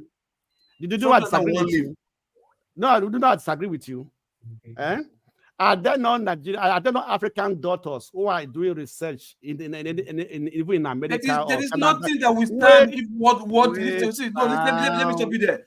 There's nothing that we stand if WHO not sign up. There's nothing that we stand in this life. That we stand if WHO not sign up. No, that is wrong. Look. Excuse me. Sorry. Look, let me sound to speak. It's not really for argument. Listen. Look, this is you're telling one story, narrative, and it's wrong. Okay. Look, you don't want to accept responsibility. That's what it is. Simple. That is all you're saying. That's what I'm telling you that we should do that. No. But look, still talking about this. They don't want you. They don't. Who are these people there? Look, we couldn't even organize a simple election. Listen, we couldn't organize a simple election. They're using you through your government. Somebody told you the last time that even your CPN, Emefiele, listen to me. Emefiele, that you don't know now. It's like shifting. The time Emefiele went to the US, right, was discussing our financial policy with them over there, telling us how we should do our currency to make sure our currency, whether it has value or not, whether we should print more currency or not. On a very good day, let me ask you, who is printing America's and UK currency? Who is printing it? Sorry, it's not them. Why should other people print our own? Excuse me. Are we the only? How about other countries similar to us, Nigeria? Okay, all over the world. Africa. Oh no! What about in the Middle East? Yes, Indonesia, for example. So what now? Let me give you now. This is where religion plays a role. No, right? Excuse me. Okay, now let me come to religion. Why is the West? Hold on. Can I talk about religion? Why is the West giving the Middle East and the Arab nation? Why are they giving them free hand in many things, policies, but they are hammering on Africa to change policies in many things because of their religious background? No, I don't believe that. Sorry, look again. Look again. Is all this kind of LGBT? They should go and tell the no. Excuse me. LGBT. They won't tell them. No, Every country has this is a distractions. Distractions. Instead of you guys facing the real issue, you're just what's LGBT? Listen, and your problem is not religion, right? Okay. If we're looking for if we want to know what our problem is political leadership. Okay. I mean, there's no magic to it. All these other things we're talking. Sorry, are you asking a question? No, I said they are puppets. They are tools. They are puppets. Okay, so okay, and therefore, you see, until you get your political leadership, right? Okay, any other thing you're talking about, and there's no point blaming anybody for it. No, I'm not blaming anybody. So it's not interesting. It's not helpful. I'm blaming them. Maybe they brought you religion. No, I'm telling you what is happening. Listen. No, what is happening? That is not. Excuse me. That is not what is happening. We have to look ourselves in the mirror. Face our problem. Okay. You see, these are our leaders. They are from our society. Okay. We praise. These are the people we hold up. We look up to them. We give them titles. Where you look up to? Yes, what is that? Do you know how the leaders are elected? Do you know how they're elected first? Do you know the process of election? Which letter? Come. The leaders Look are elected. Okay, can I see? Hold on. Somebody came here yesterday and we're asking him question, right? And then this is an intelligent man, right? No, he's not as intelligent as you think. Okay. Well, I don't know, but I mean, so and then answering questions and then telling us this kind of story. You see, who are you going to blame for that? These are our people, right? Okay, now so let me tell you. let me tell you how election has been run, right? Okay, Let's no, let me first. Direct primaries. Hold on. There's what we call direct primaries and indirect primaries, right? Hold on. You see your party, the party that you are, APC or PDP or whatever. We know all those things. Hold on, let me finish. I know so you know, but let me just finish first. What they do is this, right? You that is a good person that will change the nation to become great. You will never have the chance to come out to win the primaries. It's not possible. That is where the ring is. Why are you blaming the white man? Why are you blaming? I'm not blaming the white man now. That's my problem. That's my problem. Oti, listen, I'm telling to your face, so don't repeat it again. I'm not blaming the white man. I'm just telling you what they are doing. It is corruption. That doesn't mean we should not do our own. It is corruption. No, that's what I'm telling you now. I'm not saying it is corruption. I'm not blaming them. You understand? It is a game. Then we should stop talking about them and then face our problems. These are politicians. They have children in Why the would West. you stop talking about them? Let me just explain one simple principle. They have children in the West. They have investment in the West. You get my point? So that's why they are puppets. So you say you vote them in. Look, that's why I say it goes down to your primaries. When you have primaries, you have Alibaba. You have Amroba, and you have ritualist, right? Those are the two people who your party or who the parties brought to you to choose one from, because they were the ones who won the primaries. You get my point? They were the one who won the primaries, Amroba and ritualist. You understand? So you that want to do the election, you have to vote one of them. So either one you vote, it's the same status quo, the same game you will see, and the same pit you end yourself in. You understand? Okay. So people who vote. Let other people speak. Let others speak.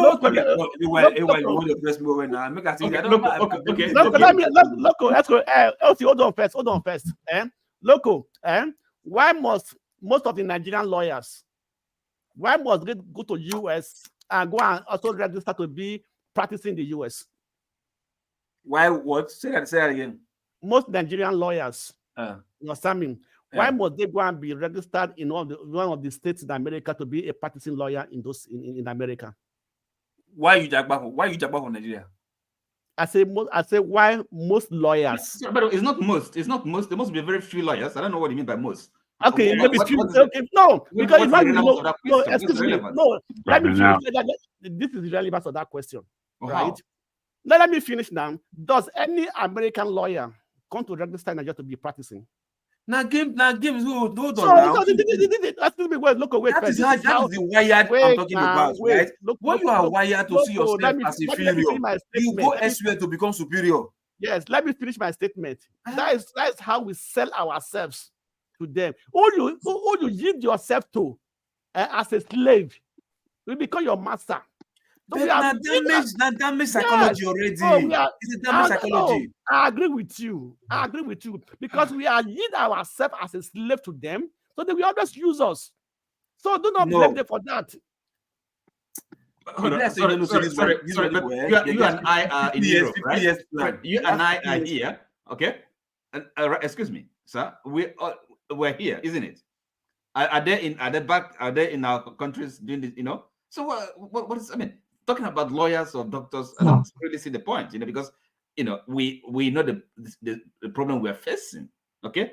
And look, instead of we just kind of have to be more focused, all right, identify the real problem instead of all this kind of kind of scattergun approach. It's not going to lead us anywhere. We have to be able to identify the fundamental problem. I'm not blaming them, right? But that we have to doesn't mean our problem. We have to solve our problem for ourselves without depending on a third party.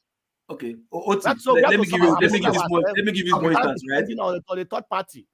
Oti, let me give you more instance, right? You are in an environment where they sell drug dealers are there, this and that, right? And you have children there, and those children grew up and they later became drug users. You understand? Will you blame the children for becoming drug users, or you blame the environment? You want me to answer? No, you're sort of saying that. Yeah. Okay, can I answer then? Because if you train, you go into an area and so that the place is not convenient, right? You as an adult will like, no, this tree is not good for my kids. So you're saying we are children, right? I mean, as a nation, so we're not mature. No. You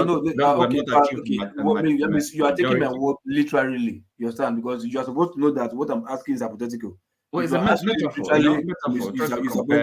What I'm trying to tell you is this, right? Hold on now. What I'm trying to tell you is this, right? The situation we find ourselves, you understand, is that situation that is manifesting what we are living right now. Trust me, if it has not been like this from the onset, we won't have become where we are. So don't say as if we are doing it because we don't have sense. We have sense, but situation sometimes, right, bend your hand, you understand, to be on survival mode, to become who you are. Situation sometimes. Look, Mr. Loco, if Nigerians want to change Nigeria, they will change it. It's not as easy as you think. Oh, wait. Wait. Let me ask one question. Let me ask one question. You understand me? Okay. If, for example, the white man knows that Africa is so rich naturally, do you think that they will have left Africa? Left? Yes. Or leave Africa to Africans to manage? Okay. What? Okay. Now at that time, when they were dividing Africa, let me finish now. Let me finish my question. When they were dividing Africa, they knew that Africa was naturally rich with all the minerals they have. You think they would have let Africa just easily like that? Do you think that when everybody knows that human being was so powerful, human being can create anything creatable, human being can work, service or whatever. If we are so powerful, why did they leave human being and start embracing AI, artificial intelligence, to be doing job to be replacing human being to do jobs in places? Why did they abandon human being that is so powerful that can do anything? Why did they abandon human being and go for AI? Because it's convenient. They discovered that if they can get to our head, there's no point using force anymore. They can sit in their country, get to our head, and we'll use our hand and bring our stuff and come and give them. Now, person, they put off our head, who will take carry a gas flaring pipeline through Niger to Europe. Did they put gun in our head? Do you realize that? Technologically, we can do anything for them. Look, do you realize that it's only Africa, most African countries do not fight for their independence. Most African countries do not fight. Why would they fight now when I know I can give you and control you later? Let me finish. Why would I give it to you? They got it in a platter of gold. But yes, look at India. No, do that what India went to just because of spies, pepper and everything they knew as in India. So do that what they went through before they got their independence. What do they have before they left there? What do they have? They have nothing. Spies now. They have spies now. That's what we are fighting for. Because of that fight, they refuse to give India independence until they start fighting for it. But that was in the negotiation. Let me tell you something, copy. If the British know, if the British Blackstone. knew, wait, Blackstone. Kenji, wait first. Kenji, wait first. They know. We're not going anywhere with this now. Let's move to something else. We're not going anywhere with it. Okay, no problem. We're not going anywhere All with right, it. then we're going to return back to our original topic of consciousness that we're talking about until we're waylaid by I've forgotten who waylaid us to traditional religions. I even want to throw, in a question. I want to throw in a question. What has been raging in the social media and in the Nigerian space for the past 2 weeks because of a particular young lady who was on that their evil program called Big Brother Niger, and made a very silly statement that T people, when you go to visit the T people, the T man will offer you his wife as an appreciation for your visiting him. And I wondered where such a evil statement can be coming, which is one of the things we've been discussing on this platform. Some people run with whatever they hear and keep repeating it, even though they have no proof of whatsoever that will have brought about that. So that was raging, and the T people that I know will not, and I don't know any T people, and I know a lot of a lot of things about the T people, but I don't know them to. I don't know anyone who will. And I don't know if it's not even not that I don't know. It is not even their practice to offer their wives to a visitor or whatsoever. It doesn't matter if you are the one who has saved their life and you come to visit them and they offer you their wife. It's not there. And maybe you guys, if you read it, I mean, or if you heard about it, I don't know what you think about that. So these are some of the things that are said about tribes, and when it's not checked, people begin to say it down the years that this is what they done in this particular ethnic group, and most of them are lies. That lady, where is it from? Not there's no any religion or there's no any tribe in Nigeria that does such things. I know in some other African countries they do it, but no single tribe in Nigeria does such things. So this goes back to that statement you made earlier on. It's a good time. It's a good thing you said this. And just like the twins issue, you said earlier on about our ancestors not being involved in writing. At that same time, even when in Europe, most of Europe was not involved in writing. As a matter of fact, even the countries that were involved in writing, there were very, very few people amongst those groups that were involved in writing. It was more recently that they started doing, they started with the Bible. They started printing the Bible and making it available to a lot of people. Most people didn't know how to write. Even during those days, we thought there was writing. There was writing on the continent, all right. It's just that it wasn't available to many people. There's the Meroitic text that is in the Kush Kingdom that has lasted more than 3,000 years. That is there that has not been deciphered. There is also the Egyptian hieroglyphs. This is part of the this thing. There is also the Insipidi scripts that goes back quite a long time too. So every continent has patches of writing. It's just that because our continent now, we've a kind of, I think when we say we don't have writing, we are saying our people right here, like the Igbos or Yorubas and Hausas didn't have writing. It doesn't mean there was no writing on the continent. Just the same way, you can still say the same thing about Europe. They were like that too. It's not everywhere. It was in specific areas in Europe. You see what I mean? So yeah, just to listen, address that point. Regarding this thing, I would, people sleeping with this thing. It's the same thing. You can't say just because one person does it here doesn't mean that's the culture of this in the entire West Africa. Killing twins too is the same thing. It's not the culture of the entire, even the South, not to mention the entire this in the region of Nigeria. So some of all these things we associate it, like when the British came and remove stop the twin killing, we make it look like they changed the entire country. No, they just change one small region in the south this in the area, and not even the entire south, just one small patch of the south.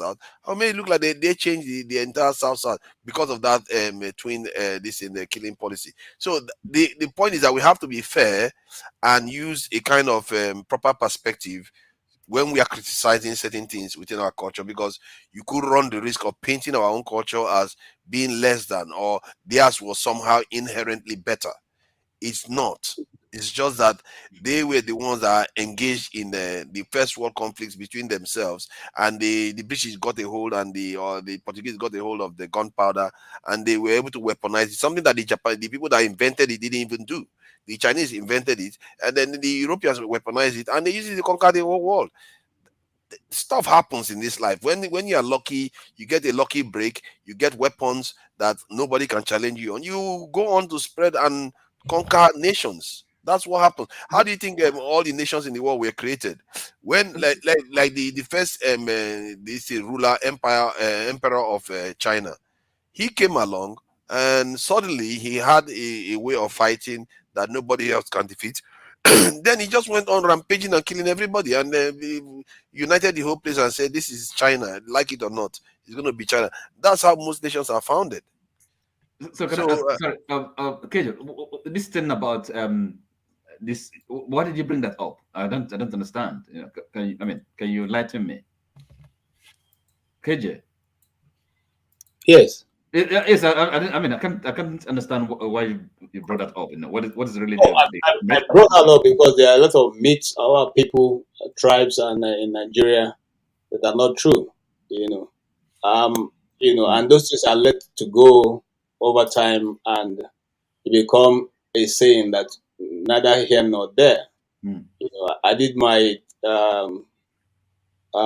community theater in the Gwari community. Right. Before we got there, we were told that the Gwari people, that set of Gwari people, they used to, you know, defecate on the open field and come back after the thing had become maggot and pick from it and go eat. So we went to stay in that community for 2 weeks to see how this is done. And we never got to see anything like that.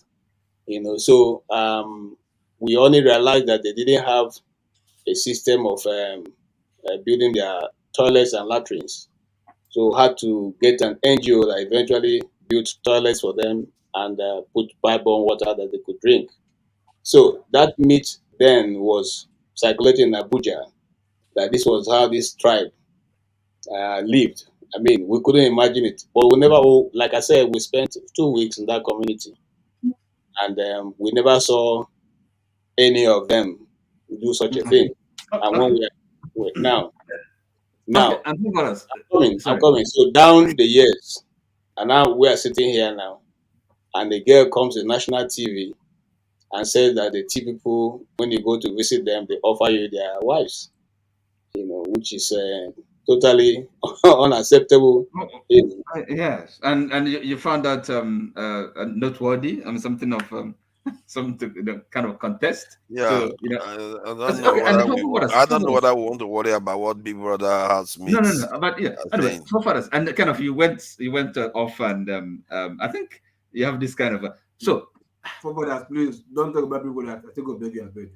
Forefathers, and yeah, I don't know why you say you don't have to bother about this. Is something that have generated a lot of discussion in Nigeria, and I'm saying that people of those who are listening to this program, you think it's something we can discuss profitably?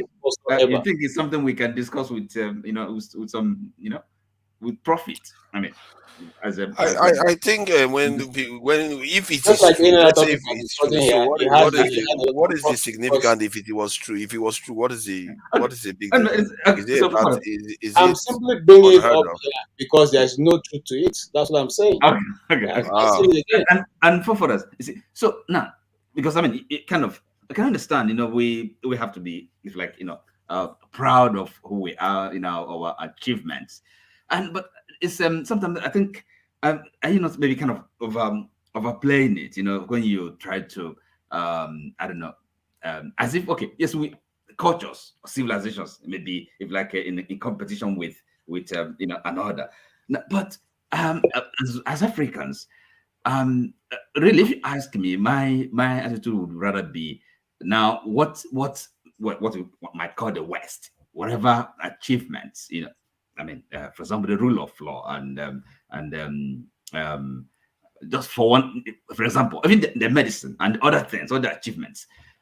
we can just take what will benefit us, what we find helpful, okay, and add on to build ourselves, and not necessarily trying to kind of push back or rejecting it, and then again, there's no civilization that is like self-sufficient. There must be always things that you can you leave behind, take good things, and you make progress. It's not always about we are better than they, or they're not better than better than us. I don't know, because for example, what you can I get what you mean. Like maybe I was trying to say that they are not better than us. The reason why I'm saying that is because they are not inherently better. They are just opportune, ruling, doing what they are doing because of the advantage they have over us. And don't forget, they learned from others as well. It's not as if they that's true too. After all, there were other civilizations before the West came along. Before them. So we shouldn't really feel kind of any sense of inferiority, have a complex about that. No, I feel like when we describe it, that's what we do sometimes. We say we never had any form of writing, which is not accurate too. Because we may not have it here where we are right now. It doesn't mean it wasn't present on the continent. And it's true for them too. I think sometimes the way we describe something, it may not reflect what it actually is, because we just say, oh, because the British guy brought it here 1,000 years ago, 400 years ago, they all had writing. No, they didn't all have writing, because Europe is bigger than just the British. The British is just an island in Europe. They had a peasant society, and exactly. That's why we want to contextualize it when we say these things. Because let's say if it was me now, I'll say, okay, yeah, they brought writing to this region in Africa. You see, that is specific now. You are specifying that you are bringing it to this region in Africa, not because it's not present. Because sometimes when we say blanketly that we are like, we never had writing, and our people were the British who brought this civilization in, and all the rest of it. The first writing in this world, the oldest one that was found on the continent, even all the way down to South Africa, going back 50,000 years. That is how far back it goes. And but that is most people don't know about it because it's on an ostrich shell, egg shell. That's where it's located. So that said, anyway, my point is that we have to choose our terms, because we are saying this is our children are listening to it, our younger ones are listening to it, our impressionable people are listening to it. They are thinking, oh, this is how our forefathers were. Oh, sometimes when we use the word idol is a terrible thing, because we have been conditioned to think idol is a terrible thing. So anything our forefathers used to do, since it's associated with idol, let's divorce ourselves from it. You see what I mean? So we have to watch the type of terms we used to describe this in. Because when I was growing up, that's all I got, and most of the impression I got was negative.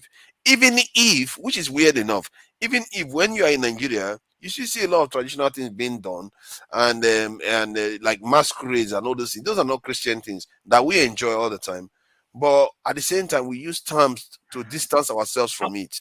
Okay, it Flora, seems can weird. I just for this, because again we're back to the subject of religion. You see, now because now when I say idol worship, I think I'm quite let me perhaps I can clarify myself. You see, because again I'm talking from the point of view of a Christian, okay? Because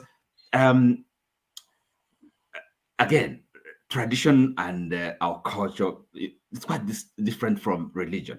And when we talk about again, as a Christian, and if you understand, I don't know if you're a Christian, from the point of view of the Christ, okay, coming to the world. As I said, sorry. Let me just add one thing you just said. Tradition and culture and religion, they are not often. They are often intertwined, especially before now. Okay, that's fine. Yeah. That's fine. But you see, sorry, OT. Sorry. Speak to you later, guys. Hey, thank you for coming in. Yeah, thank you. I appreciate your contribution and all. All right, Tom. Right. Tomorrow, yeah. Good. Okay. So now look. You see, I think Ton should be made a honorable member of the night team, really, because he's always there and making sure he's supporting the group. So because you guys spoke a lot today about religion and the Christianity and all that. So look, Yes, you're right. It's because I mean, even in Okay, religion. first. Okay, short. Let me ask you a question first. Let me ask you, Papa, that you continue. What was the African religion? What was the African religion? I think it's called generally they use the term ancestor worship to an extent. They use the term We can call it pantheism, you know, pantheism. they are different types. They have, well, you see, that's also a tricky term to use. African religion. No, you have to have specific areas. Let me answer that question. Like the Yoruba one is the monotheism and pantheon. This in the base religion. That is the name. They say when you want to kill a dog, you give it a bad name first. Let me tell you, it's easy, right? Yeah. Our way of worship is our way of You saw how AY got excited a moment ago. He always gets excited when he want to knock out. Oh, I want to get one of them. Right? No, actually, what happens is this, right? No, we are not. We believe, we Africans, we believe. No, we are not at all. You are the one that should be confused, actually. We Africans, we believe that there's a channel which you can communicate to the spiritual, the Almighty, the divine. So he asked the name. So look, no, hold on. Let me finish. We have a medium of communicating with. You understand? Everybody. Maybe I don't know. Okay, let me. He's not asking the mode of worship. He asked you the name. I'm building a do we have? Okay, look up. You are from Edo State now. How many do you have? I'm building a premise. You understand? So it's like where I'm from. You understand? It's like there's what we call like even in the Bible they say I look up to the hills. From you where want to choose yourself. Why you they carry Bible? No. See, I don't say Bible. Look, see, because they call it Bible, not me say not be book. Okay. It's a book. It's what somebody wrote and waiting in the practice. Still, that's why they'll tell you Proverbs and Psalm, right? Now things of nature, but somebody put them for this book, call them Bible. So don't be saying Bible, now you own them. Bible do not own it. You understand? So when I say like I look up to the hills from where's my echo, the book of Psalm. That means like where are you looking? You are looking up the hills, up. You are looking up. The special yes, somebody, spiritual being, divine being, they up there. Nobody look down, they pray. Everybody looks up. You stand to like expecting things to come from up. Where manna from heaven. Look, have you answered the question? No, hold on. I'm going to. Are you sure they don't look down? Are you sure? No, they don't. No worry. It's nature of man.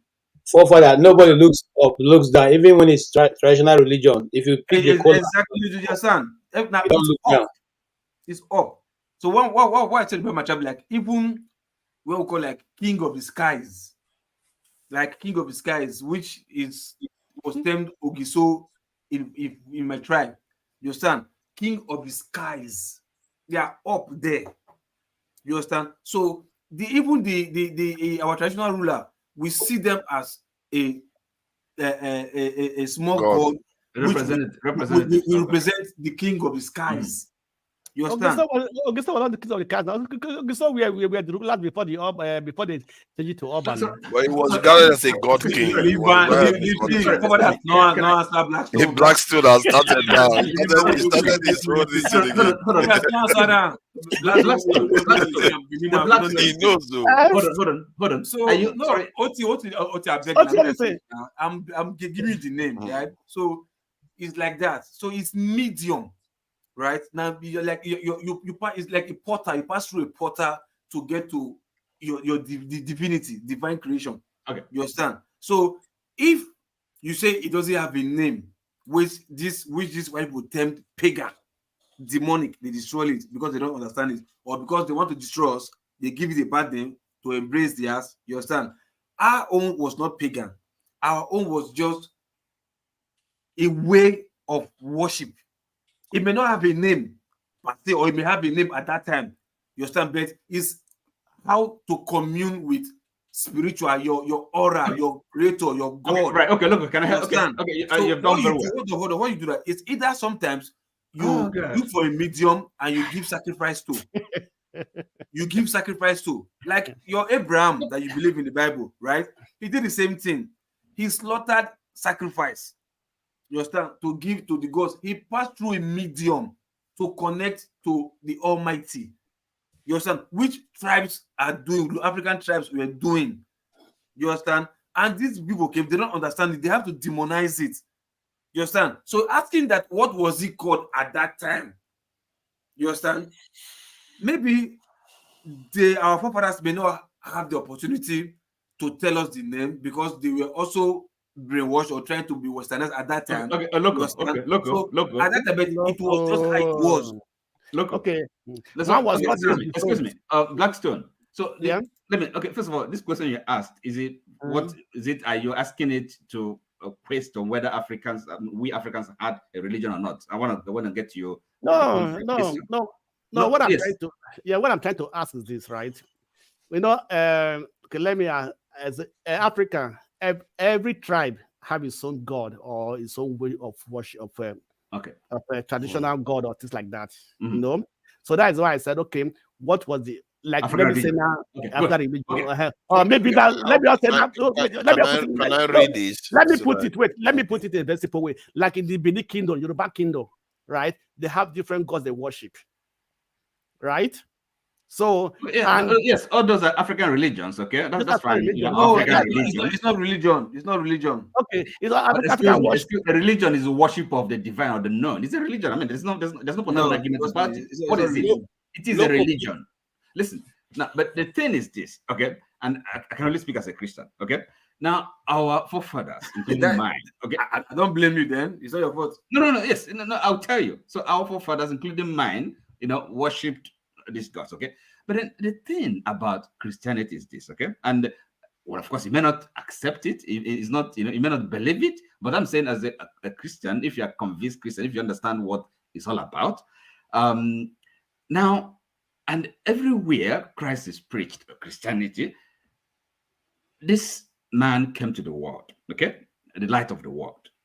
Said he's the, and if you understand Christianity, he's the truth, he's the way, and he's the light, the word of God. So, and again, people you know how many times that story has been told. Is that all you have to say about Christianity? I thought you were going to say something really poignant. That story has been told before. Insightful. There was a record of that story. Okay, let me read this. What it says about African. Hold on. Now, the Blackstone. Let me just read this so that it gives us a little bit of texture on the African tradition. It says the traditional religions were not. Hold on, loco. It says the traditional religions were not uniform, but were characterized by common themes, such as animism. They believe that natural elements and objects have spirits, and ancestor veneration, belief in a supreme deity or creative force, and the worship of various spirits and deities associated with different aspects of life and nature. Many of those traits are present in almost all the religions in the world. Forefathers. Okay. That's almost all regions in the world. Okay, but nothing. I mean, strange about what you've read. We know that is African religion. Okay, but I'm telling you. Yeah, but they were asking what it was, and it's good that no. hear it. I said that earlier on. What you just said out. I said that earlier on, forefather, that the African, the worship, the religion that we worship in our place has all those identity which you just mentioned, and the Christian religion also recognize those things. The Christian religion recognize that things have life and they can hear, they have ears, just like the what you read out. The difference where did Christianity say that there's difference? Yeah, the difference here is that there is a certain way that makes it easier for you to access those points, and that way is called Jesus. St. Paul went to the Ephesians and said to them, look, see, AY is not, hold on, sorry, KJ, No, let me just tell AY this. AY, no, let me, KJ, hold on, I need, somebody needs to discipline AY. The way he behaves, you are going to get Islam in trouble. Stop doing that. Other religions are talking about their religion and you are chuckling at them. And you are a Muslim, you're not going to like it when they come at you. I will put you on the background. I usually do not You're not going to like it. I usually do not engage in this kind of argument because it leads to nothing. Nothing is achieved at the end of the day. But I'm only engaging this one because sometimes people may hear and want to go and do further research. Look, people have written all kinds of stories. Even what Luke was trying to, say earlier on is that this story of Jesus have been told by other people, other atheists, and all that. They've even, there's a guy who they had projected in back in the history that looks like Jesus, who they said the Catholic copied the picture of Jesus from, and made all that story. Even we, the Christians, know where those things were brought into the worship of God. We know. We're not saying we don't know. And not every Christian believe that what you see, the blue-eyed guy, is Christ. No, we don't believe that. There are few people who may take it, yes, but they even tell you, those who even take it, tell that they know that this is not the person. Okay? And some other group will tell that they don't even want to accept even what you are saying as the picture. They don't even accept that the Mary and the one you show is the mother and Christ himself. They refuse to accept that. But let's leave out all that. Let's agree. Let's agree without quarreling over it that these are there. All we are saying is that I said this earlier on, which is the fundamental of Christianity, that every other religion said their leaders came, great leaders. They pacified. They got their disciples. Followers. They were able to build kingdoms. But when they died, some of them even said they don't know where they were going. Some said, well, death is the end of what? Of life. It's only Christ. And all of them accept that there's one Christ who came, died, and rose. This is the fundamental division. That's why we all differ from each other. Is it that the traditional worshippers do not use to sacrifice? Yes. But that's what the Christianity says. Our own sacrifice now is no longer goats and chicken and all that. It is Christ who has paid the ultimate price, and that cannot be repeated again. So whether we agree that's its own difference now, because Christ rose up and our ancestors say we live on anyway, and people have different ways of believing this in the afterlife. You see what I mean? So we all believe that our own is the best. The question is, you should ask yourself is there an afterlife? If you agree at an afterlife, is there a way that you can get to that point in this life where you are now and be able to ascertain that what you're going to meet, where you're going, is correct? There's only one person who have gone and come back. Every other person went and didn't come back. Who? Yeah, but that is in your own religion. Well, yes, Christ, that's what the belief. That's his own belief. That's his own belief. KJ, hold on. I want you to withdraw one statement. Hold on. KJ, it's not all religion that believe Jesus died and resurrected. This is not correct. But that's not what he said, though. No, he said it. He said it for his religion. Yeah, no. He said all other religions believe. It's only Christianity that believes Jesus resurrected. Okay, that's fine. That's fine. You cannot possibly say that now. KJ is smarter than that now. You cannot say other religions believe. No. KJ, are you saying that Hindus believe that Jesus died and resurrected? Okay, Hindus. You are very fascinating. Are you saying that the Babalawo believes that Jesus Christ died and resurrected? No. Even when you go to the this kind of statement, you see, that's an incredible statement to make. Anyway, wait first. This is not any argument. The death of Jesus Christ and resurrection and ascended to heaven. Nobody has disproved it. Nobody has disproved it, right? Who are they calling now? So if nobody has disproved it, that means it is right. Correct. It is true. So it is authentic. Because no scientists are going to disprove it, no religion is going to disprove it, no other religion is going to disprove it that Jesus Christ rose up. Yes, and ascended to heaven. How about prove it that he rose up? Why should they come and disprove it? How can they possibly disprove something that they don't believe happened? But excuse me. It's written. Witnesses, okay? So I mean, what you want to prove? Witnesses. Let's bring them to the presidential listing tribunal so that we can table our this thing and they can make their case. What witnesses are you talking about? If you go to Israel today, if you go to Jerusalem today, they go and show the grave of Jesus Christ. It is still there. Oh boy. You sure that's the real grave? Okay. Are you sure? Mr. Loco, you can't be so I have to sure. prove you wrong. The Ogisos were traditional rulers in yes, now, but yes, now, they of the course. gods. So they were not praying to the gods of Ogiso, or maybe I don't know. No, you're okay, now, if you understand, right?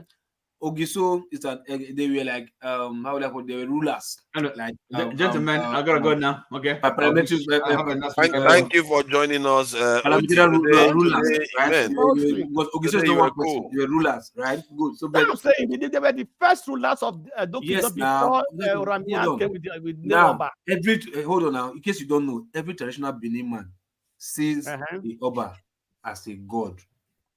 You understand? Every traditional Benin man sees Oba as a god, but not the god Oma, not the Osanobua, but he sees as a god because he is the representative of God on earth. That's why when the Oba speaks, it's final. A king is always look at your Bible. A king is seen as a god. When he's spoken, because being told that is a king and not born, king and made. As a human god, you see as a human god. Yeah. No, hold on now. Hold on. That is your business where you call him human or whatever, but they go to him for the ultimate final say. Once he speaks, nobody say anything anymore. You understand? That's why they will tell you after God is the king. Because he's the ruler now, so whatever he says. What did you expect? So wait now. How about the people, the native doctors and everything? Do they speak for the Oba, or do they consume the Oba? Don't they do that? Okay, now when you say native doctor, explain what you mean native doctor. Or do you mean not herbalist? Do you mean herbalist? Both, not herbalist. Okay. The native doctor, those that maybe the Oromila worshippers or the priest of Oromila. Okay, now they are not. Okay, now let me correct you. They are not native doctors. What are they? Good, you understand? You are idol. What they call idol worshiping. It's not native doctor. Yeah, what are you they understand? Now? No, hold on. No. Take the word for itself. Native, local, tradition. You understand? Doctor, medical. You understand? So it's not wasting native doctor. You are the one. See, that's why I say we are. But sometimes local they are mixed too. That's the confusion. Sometimes these things are intertwined. No, wait. Most of them are the priests. Native doctors. They are the priests of this God. Wait. They are the priests of this God, and they also do those native doctor issues. No, see, let me tell you. Look, see, it's like how would I call it now, right? There's spirituality in most things that are being done in life. People conjure things. Some conjure for good, some conjure for evil. You understand? I can go to the bush, right, and start conjuring, say things. I can see things that you cannot see. And I can get a particular medication from the bush, leaves, because leaves are medicinal. Get from there, get divination of how to mix it, give to you, and you become healed. You understand? But just because, that's like herbalist, because I do work with herbalists. Those are herbalists. I work with herbs. So, then the spirituality in being an herbalist is when you conjure. It's just like your pastor now or your doctor. They pray first before carrying out surgery on you. You understand? Maybe they pray, fast and pray, and they pray the kabash, whatever, before they carry out surgery on you. You get my point? That's why it is. So those people we call native doctors, they can start saying things, be speaking things, conjuring, whatever, not for evil, for personal, for good thing, for positive thing. They get those leaves, they conjure, whatever, and they give to you, become well. You understand? So what you are talking of, hold on now, what you're talking of idol worshiping, right? Which anybody can do, which is not native doctor. I'm not talking about the about the priest, this or maybe the Oromina priest or Ogun priest who still conjure and go to the bush and go and bring leaves and give to people to use. Okay, so now, now there's nothing. You are mixing the two together. They don't exist. Okay, say thank you see he's a spiritualist, he conjure. He also then he do juju romila. No. What he conjure has nothing to do with juju ogun or romila or shango. No. It's how would I call it now? Like you are incantate. You are incantating things. You are conjuring. You are speaking things. You incantate. You have like you do jazz. Like hey, you talk to kind things. I don't knock you. You're for something like that. Or I don't knock you. Talk. So you are conjuring. It's not as though do like maybe you are Ogun worshipper or I don't know. Those are different. Mistake we are making is like because when we are growing, I see we are psychologically damaged. When we are growing up, native doctor, hey, na bad thing. Oh, Ask yourself. Mr. Loco, if I'm talking, I talk to my experience. My neighbor is Ogun priest. I know how he does this whole thing. Me and the chair, we are all friends. So I go to the house and everything. I know when I'm talking from experience, not that what I think learned. this thing that we are doing, I don't know. We can't carry on in this direction about Ogun and not Ogun. I don't even know what the point is. Whether they conjure or they didn't conjure. This is not. This one is a cyclical. This thing conjure first. See, okay. Now I think we have to try to rein it back. Circle back to square one where we started from, because that topic is very important. I think there is something in that question I was asking that leads me that is confusing me a little bit. It's making me think the judgment based on most religions that believe that some people will go to hell, some people will go to heaven. Maybe it's a little bit. It will add a little bit of context in how these judgments are actually made. The reason why, because Masker, I think he's back now because he was here when I asked the question before. If somebody that was born in their earlier stage and they grow up and they were nice, good people, something happened to them, their mind was changed and they became a kind of evil. Masker contends that that it may be that the judgment will be lenient because the person wasn't originally born that way. But then you can argue the opposite, that somebody can be born bad and something happens to them, say an accident transforms them and they become good. Will they go to heaven, or their earlier stage will be punished? It will hold them back from being punished. And or that means, are we deciding that the earlier stage is the one that takes precedence than what comes after that? Because this is something that there are programs that have been made there because of this condition people tend to have, where just because of an operation they had made that's administered to an individual, their character completely changed from a totally terrible, let's say terrible dad that completely does all kinds of terrible things, but after the procedure, the behavior changed because that this procedure affected the mind of the individual. Sometimes it could be through an accident, sometimes just simple operation. Sorry. Who has been there? Who has been there?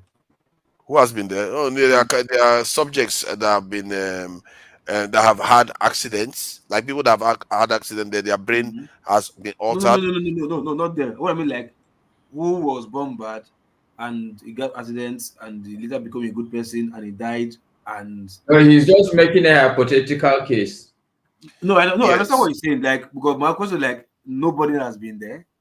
So, like, either you were born good or bad, and your old age you reversed, you went the other way around, and after you died, nobody knows where you're going to. No, he's talking about death. It's not. That's what I'm saying now. All what we believe is just how we were wired growing up. No, I think what I'm trying to get to is that if the way we go on to pass on, like say if the person dies, how would they be judged? Would they be judged as good or bad? Or because if that is not the case, let's say argue now that the person will be judged bad if they turn bad after because see, forefathers. That's why I said nobody has been there. You are not a religious person. If you understand the concept of religion, there are very fundamental items. Forgiveness is a very fundamental concept in religion. Can you hear me? Yeah, I can hear you. Okay. Loud and clear. So the idea that somebody was bad and now he is good. That is all that religion is all about. What else are you going to look for? God is a forgiving God. Okay, good. How about when the person was good, then turned bad? Okay, so I mean, what are you expecting? You were good, you turn bad. Are you not supposed to receive punishment? Okay, good. So what that basically means now is that because the person had had that accident, their mind has changed, has altered, and now they turn bad. Now they are now bad. Sorry, And their please. soul will be that same person, and we are assuming that that person has the same spirit and the same soul. That person now will be judged bad because of that accident. They probably didn't even they may not have be responsible for causing. You see what I mean? Please, let me to expand into the wheel, right? See, what about reincarnation? You are not throwing a spanner, you are throwing a whole wheelbarrow and everything. No, yours is very funny. That is not even the topic at all. No, you don't hold on. No, because like now you are this before you did that became this and you now went there. Okay, so who is not coming back again? Because trust me, we have experienced things in this life, not maybe from See, ourselves. I think we need to that we like, we need to hey, be focused here. We need to be like focused here. this came back. See, local. We don't want to go into No, reincarnation at the nobody is moment. talking. Once we are not talking about people who have died. You're talking about, you say judgment now, like when you are No. good. No, It's a thought exercise on how do you judge characters. Do you judge them based on what has happened to them? Technically, you can say medically even, or you can judge them based on their original state that they came in first. So this is this is a question that goes into the very nature of how religions perceive good and bad. Okay, Because if Papa, they say you are good and bad, but what if an accident transforms you okay, Papa, and let your me ask, mind is altered and you become bad? Papa, let Would me you be ask judged you, as bad? let me ask you a question. Have you heard of near death experience? Yeah, I've heard of it. Yes. Have you followed the documentary or the videos of people? Yeah, NDEs. I No, think they call it NDEs. Have you experienced it? No. No. Have you experienced it? Whoever has experienced it, they can tell us now what they No, experienced. there I are don't many think it's people not who has experienced it. Even people who are maybe under coma. Do you know what happened? People are under coma. What happens? And why they came back? So Exactly. That's where they went But to. see, a lot of people, some scientists believe that is an effect of your mind trying to shut down. Hence why you see those type of things. That it may not be real. Because if you have actually died, you will not see anything at all. And but that said, a person on that coma is like it doesn't say it. Only the brain is working. All that part of the body is like it's not working. Yes, so only the brain is still alive. Yes. Can anybody commune with the dead? Nobody can commune with the dead. But we are talking about, like, you know how Christianity believes that some people are good and bad. If you are bad, you get sent to hell. If you are good, you get sent to heaven. That's the question. The question I'm asking here. That if somebody, what is this word? You are not even following local. You are not even engaging. You are just throwing a totally spanner. No, they ask question. They ask Baba question. You are not asking questions. You are trying to destroy the whole discussion. Papa, I say good night. It's early morning. Yeah, if you say some people commune with the dead, it's 9 o'clock already. 9 hours already. Anyway, I also use it's almost it's past. It's almost 3. I use the commune with the dead. Yeah, I do like some of your submission, especially that first one you gave about how our religion and everything, why the Western religion became more pervasive. You always argue with me. You doesn't give me time to express my view. You always argue with me. That one you express it fully. That everybody was listening like it was a lecture. But people doesn't listen to me now. So maybe they come and argue with me and go and check internet and bring out say this is what it is. Everything in the internet are not true. But we need to flesh out this point because people that see, it's not like I didn't grow up within religion. You can't grow up in Nigeria and not have religious. No, Papa, let me tell you one thing, Papa. It is not goodness that takes you to heaven. It's not badness. It is believe in Jesus Christ. He said, I'm the way, the truth, and the life. No man come to the Father but through me. So all you have to do that's is it. believe in him and you make it to heaven. Even if you believe in him, if Hitler wait. turned No, in the Prophet, last minute. this is what happened. Once you believe in him, you'll be transformed. What you used to love, you begin to hate it. These things you used to do, you do them no more. You know, these are they've got I they've been don't an effect of think so. transformation. You No. understand me? That No. doesn't seem fair, does it? Like you have For done example, so many let me evil, finish. and then the last minute you just change and doesn't end up in It can heaven. happen. Exactly. That Also, seems what like religion? that doesn't seem right for somebody that has done good all their life, and in the last minute they just turn and they end up in every hell religion, for every religion like that. eternity. For that No, matter, that doesn't seem right, does it? No, even in the Pascal. Muslim religion. No, Pascal, you know what what? do you think Okay, so about that, let me though? explain to you why your scenario is totally it's okay. False, But if you okay. think at the last minute from a religious perspective, you know why it's okay? Yeah. Because nobody knows when he's going to die. So the idea that you are, because what you are insinuating is that somebody wants to scam God. You want to wait until the last minute, then you become good. But you don't know when is your last minute. So right. So that's it. Yeah, but so it's not a scenario that will play out. But it doesn't have anything to do with the argument, though. The argument is that if you are good and on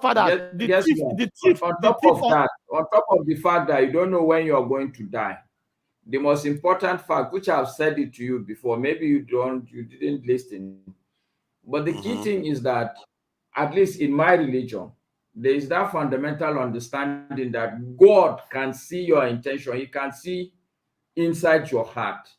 If you are scamming him, he knows you are scamming him. If you truly have believed, repented, and now you say, I want to be good, God knows what is your own intention.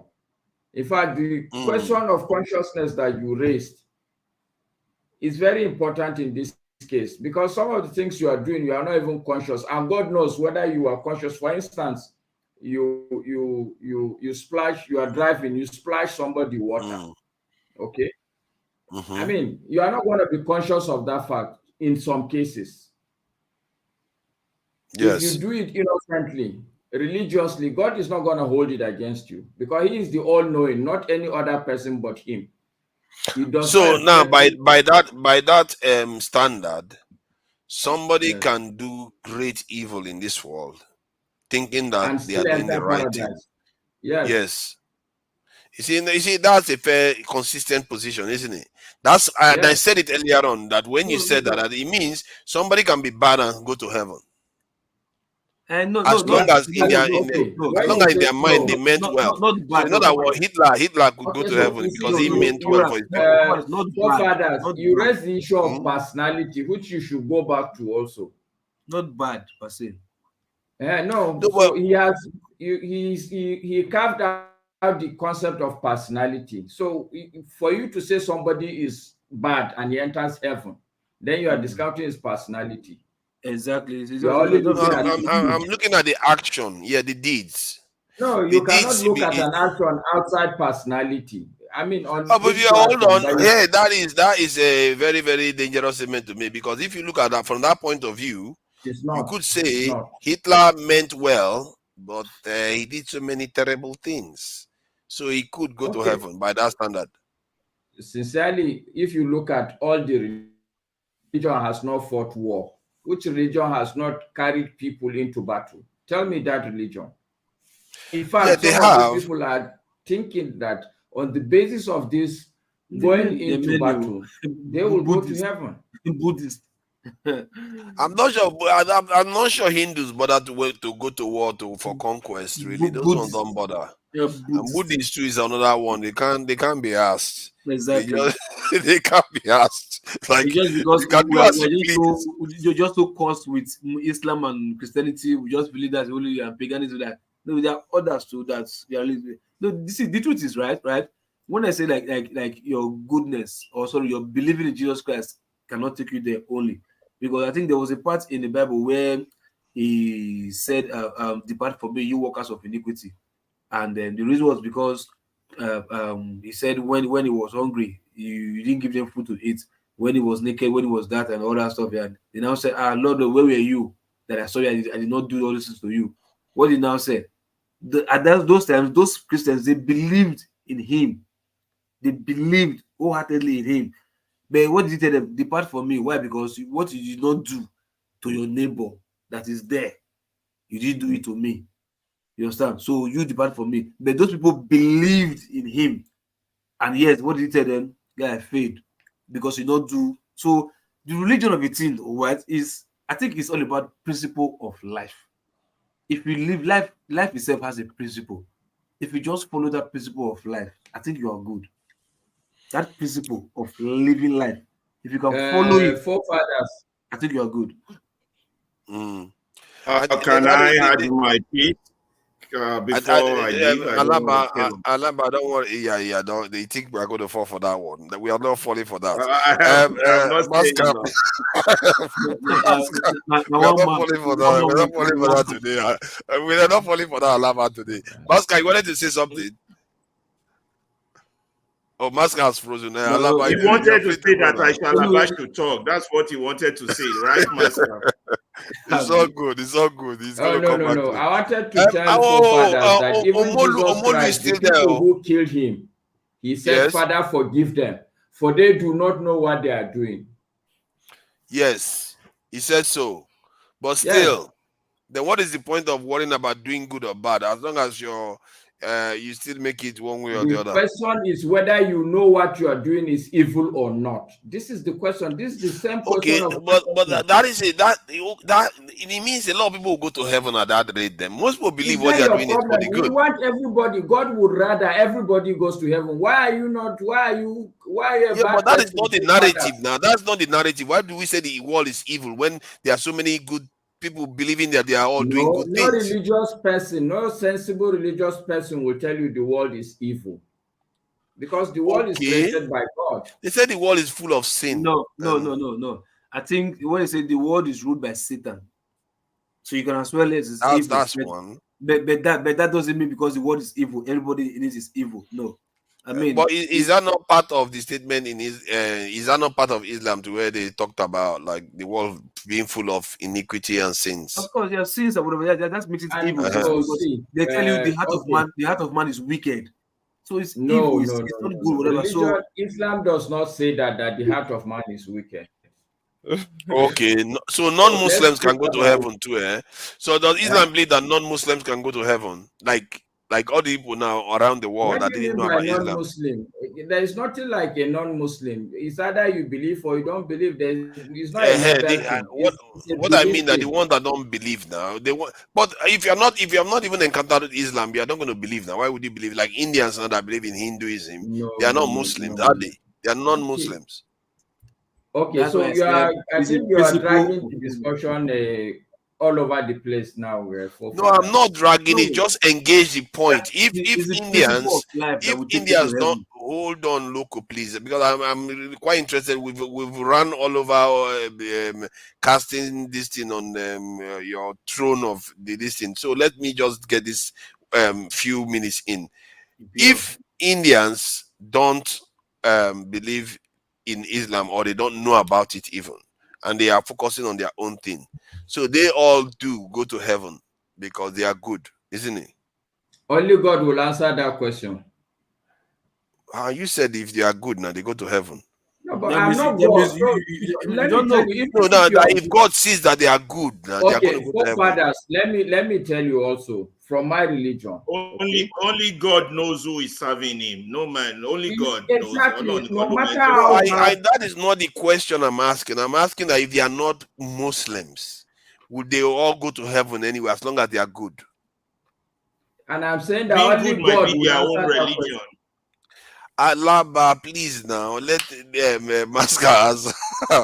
So only God can truly tell you this is the person that will go to heaven. This is the person that will go to hell. Because even if you are a Muslim and you think you are doing the correct things, there will still be judgment day. So who are you to decide today? So it doesn't depend on whether you are a Muslim or not.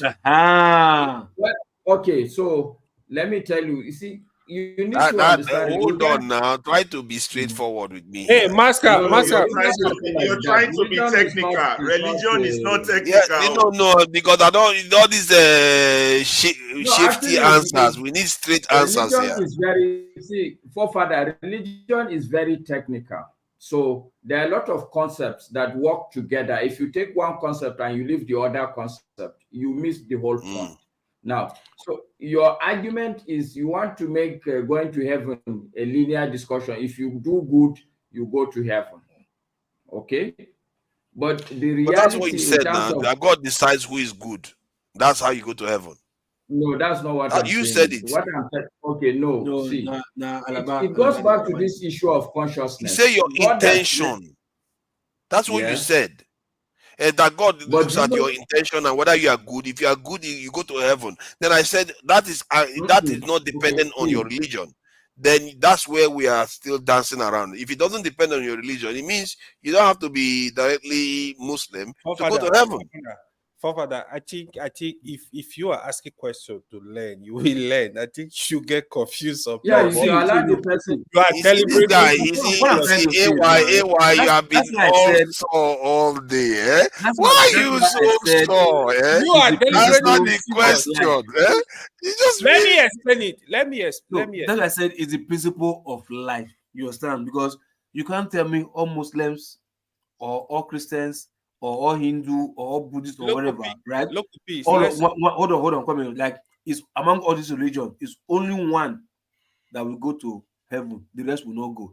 I think that is wrong. You understand? Like I said, there's principle of life. If you follow the principle of nature of life, you understand? Even before Christ, just principle of life.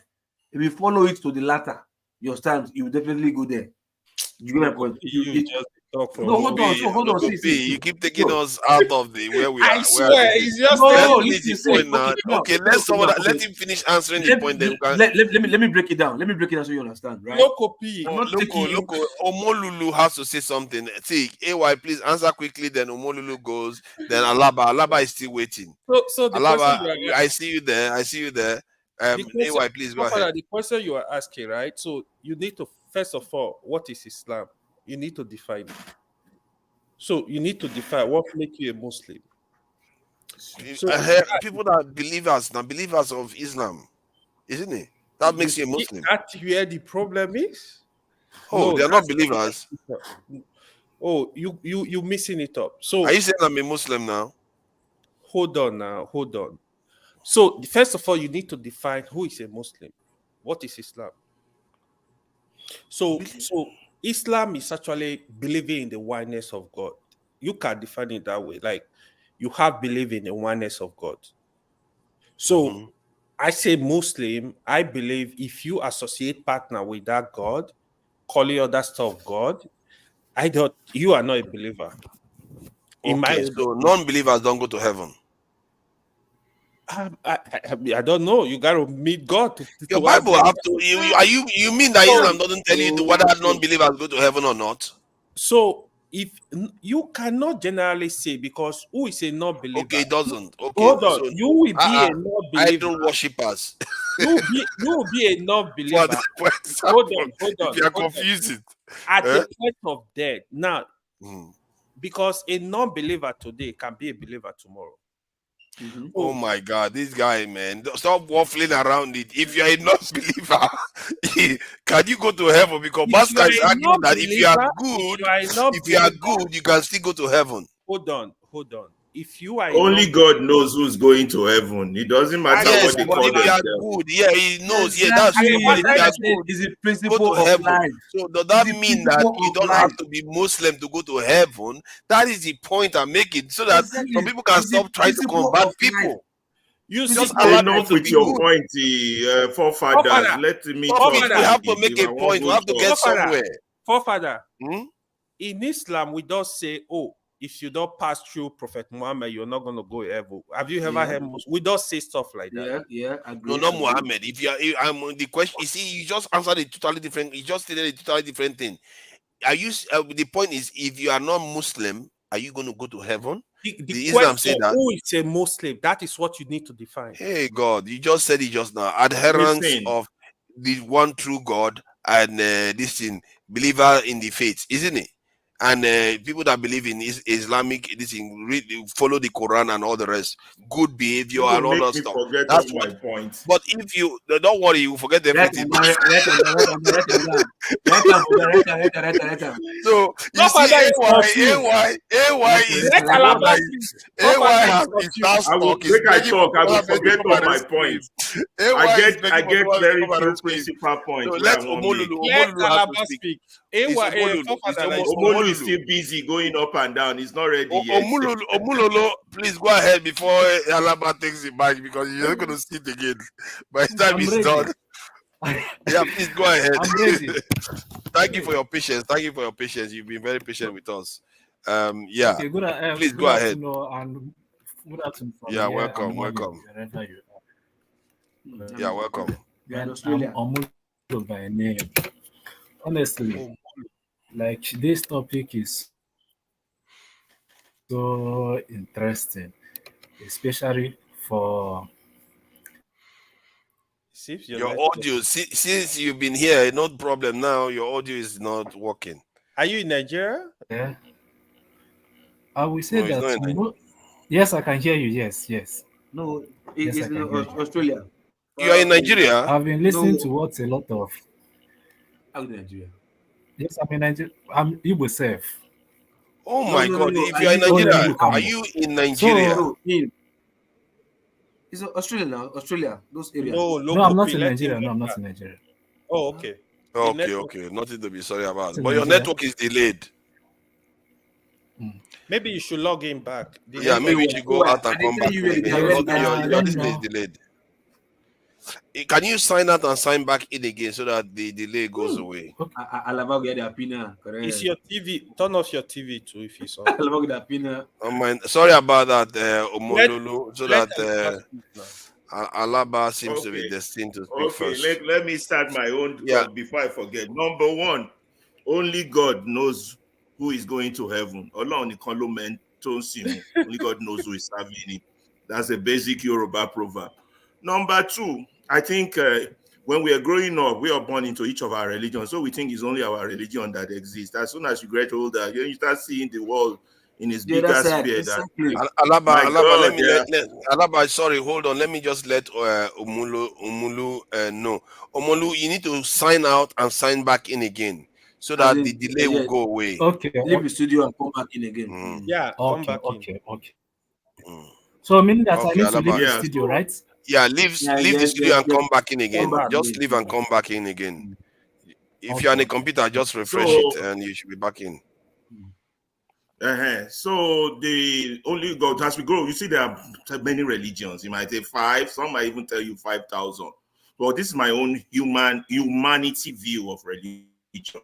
Religion is like a big elephant that everybody is holding different parts. One person is holding the tail and he describes it the way he sees it. One person is holding the leg, he describes it the way he sees it. It's like a tree. One person is holding the trunk, it's like a snake. One person is holding the hunks, it's like so everybody has a different version of their religion. But I know judgment day will come in the spiritual sense, but not in the physical sense. Every person will be judged. Only God will know who comes in, who goes out. All the religions are good. None is superior than the other. I'm sounding like a philosopher. But the only reason I called in actually was because I've always thought religion and politics cannot be separated. In fact, it's what has don't come and change the topic now. We are in consciousness. No, I'm not changing topic. I'm going somewhere with my point. Look, all this colonialism, the rise of the Roman Empire, the German Empire, all these things are religiously related. The crusade, you got to talk about. You can't talk religion and not talk the crusade. But we're talking about consciousness, not religion, not necessarily religion. Yeah, consciousness. Consciousness is a key word. So let me learn, Father. Let me learn. And my thought AY, you've had your chance, man. You didn't answer the questions. You're like, let them speak. Let them speak. Whenever AY is talking, let them speak. Let them speak. Go ahead, Alaba. As it concerned me, it's exactly the way Fela described religion. Religion is one of the main reasons that has messed Nigeria up. I'm a Christian, so I'll stick with the Christian religion. And those are the ones I will criticize. I won't touch Muslim because I don't know much about Islam and how that has affected the political consciousness of Nigeria. Now, I've told you religion is an opium of the masses if not properly used. What has happened to us is that we Black people, anytime we take something from the white people or from other cultures and we want to practice it, oh boy, our man with the we go fuck them up. The way we go practice them, that's what we're doing with democracy. That's what we're doing with Christianity. We go fuck them up. Christianity is never about gospel of prosperity, but when it turns to the hands of Black people, we change it. Although it wasn't us that changed that, it was the Americans with their capitalist mentality that started the gospel of prosperity, and we picked that up, and that has spread in all our Pentecostal churches and even the has Orthodox Christianity churches. not been corrupted from the slave trade and all the rest? That's where I'm going. No, not from there. Well, it has its flaws, but we took it to another level. No, the level we took it to, and I'll tell you why, how it's related. When you change the basic concept, the concept of Christianity is eternity. Your reward will be eternity. Then we twisted that around and say, wait a minute, forget eternity for now. You can get that reward now. All you got to do is just accept Christ or accept my God. You can get it right here on earth. So while the Christianity was all against worldly gain, we twist it around. No. It's about worldly gain. And that messes us up. I like to use the line of a poet that said there are preachers and prophets in the pulpit profiting of prophecy that profit me nothing. No correction, no rebuke, no call to repentance, just a new house, a new car, more blessings, and even more reasons not to submit. That is what we, the Black people, have turned Christianity into, particularly the Pentecostal movement and some Orthodox churches also. We have turned it into, and that connects with our politics. You understand? While we would be in the social form, not social, in the environment where we work and live, you understand? We are not burdened by issues of doing the right thing, morality, following the law. We are burdened with inheriting what our religion promises us, which is materialism. And Christianity is never about materialism. Never. The Kumuyis, the Adeboyes, and all these big houses of church, the private share. Christianity is not about that. Christianity doesn't care whether you're rich or poor. In fact, it tells you to keep away from being rich, because it's harder for a rich man to go into heaven. It's like going through the eye of a needle, but leave that, I'm not here to preach. So that little change, it's like mixing truth with a little falsehood. Back in those days, they call it heresy. And back in the days, in the ancient days, they will skin you alive. They will flay you. Once you come up with heresy, the way they will kill you, you will die such a horror death. You won't even. They will flay your skin. They will peel your skin off while you're still alive, if they don't burn you alive. That's how serious they take those issues. But we are now in the new century where everything goes. So I started noticing this around the 80s and 90s in Nigeria with the spread of all these churches. As our churches grow, our morality falls, because the key concept has been changed.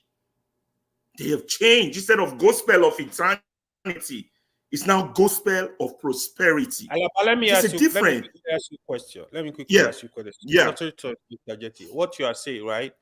I used to say this. I'm not sure how true. Maybe just I might be wrong. So in Christianity, like for me, growing up, I grew up with a lot of Catholic, Anglican, like the way they treated the Christianity, I feel it was different.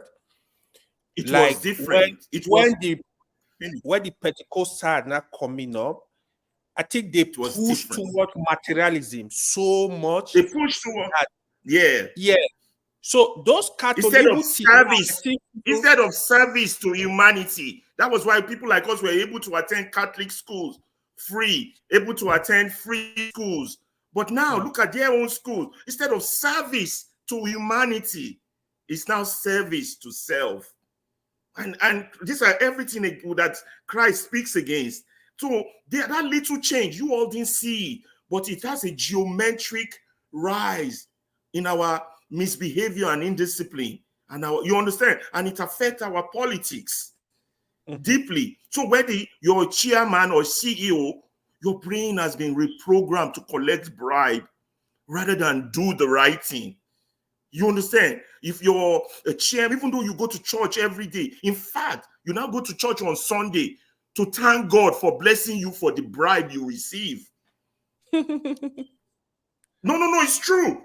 It's true. Yeah. I had a cousin who once went to Ikeja, tried to get married. The woman had all the posters of Christ, reborn, real life. And after the regular price, she had to collect the extra price because that's what we do here. She will go to church on that Sunday and thank God for blessing him. And this build up. Even Yahoo they go do Thanksgiving, talk less of Thanksgiving. They have to because it's what is coming out from the pulpit. The pulpit is not about be good, be moral, be a decent human being, love your neighbor as yourself. They changed it. And that change, you all don't notice it. It's what has given that Nigeria, that decadence. The judges corrupt, every part of the society corrupt, the police. It was only police before in the days of Fela. Now it's now professors, academics. First, they want to sleep with the girls to give them grade. Then they want to sell handout for money. Sorry. I think you said something just now, right? Love your neighbor as yourself, right? As yourself, good. Yes. Now, I said something about principle of life, right? Yeah. And I think AY and Prof were laughing at me like I'm taking it to another level. Look, see, life has principle. You understand? Life has laws. That's why you cannot tell anybody that your religion is better than the other person's religion. That's why you cannot say your religion only will go to heaven. Every other religion will go to hell. You understand? Yeah, but what is synonymous with everybody is the principles of life. What are the the ingredients of living life? Which one of it is what Alaba just said? Love your neighbor as yourself. You understand? That's self. That because everybody you are people are talking about religion. Like I agree with what Alaba said. Religion is politics. You understand? And the question becomes, who is your neighbor? You see, mankind likes to be technical. He's Arab, he's Muslim, it's not my neighbor. Who is your neighbor? That's why he gave them the parable of the, I can't remember, the parable of the, somebody help me, of the guy, the Good Samaritan.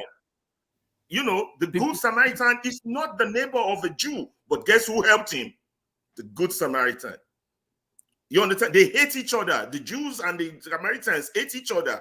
So the Christ was making that point. But who is your neighbor? It doesn't have to be your tribe man. It doesn't have to be your person, your family. It could be somebody totally foreign and alien to you. That's your neighbor. Every human being is your neighbor. But we got to keep preaching. Go on, man. Sorry, local. What was it like say religious.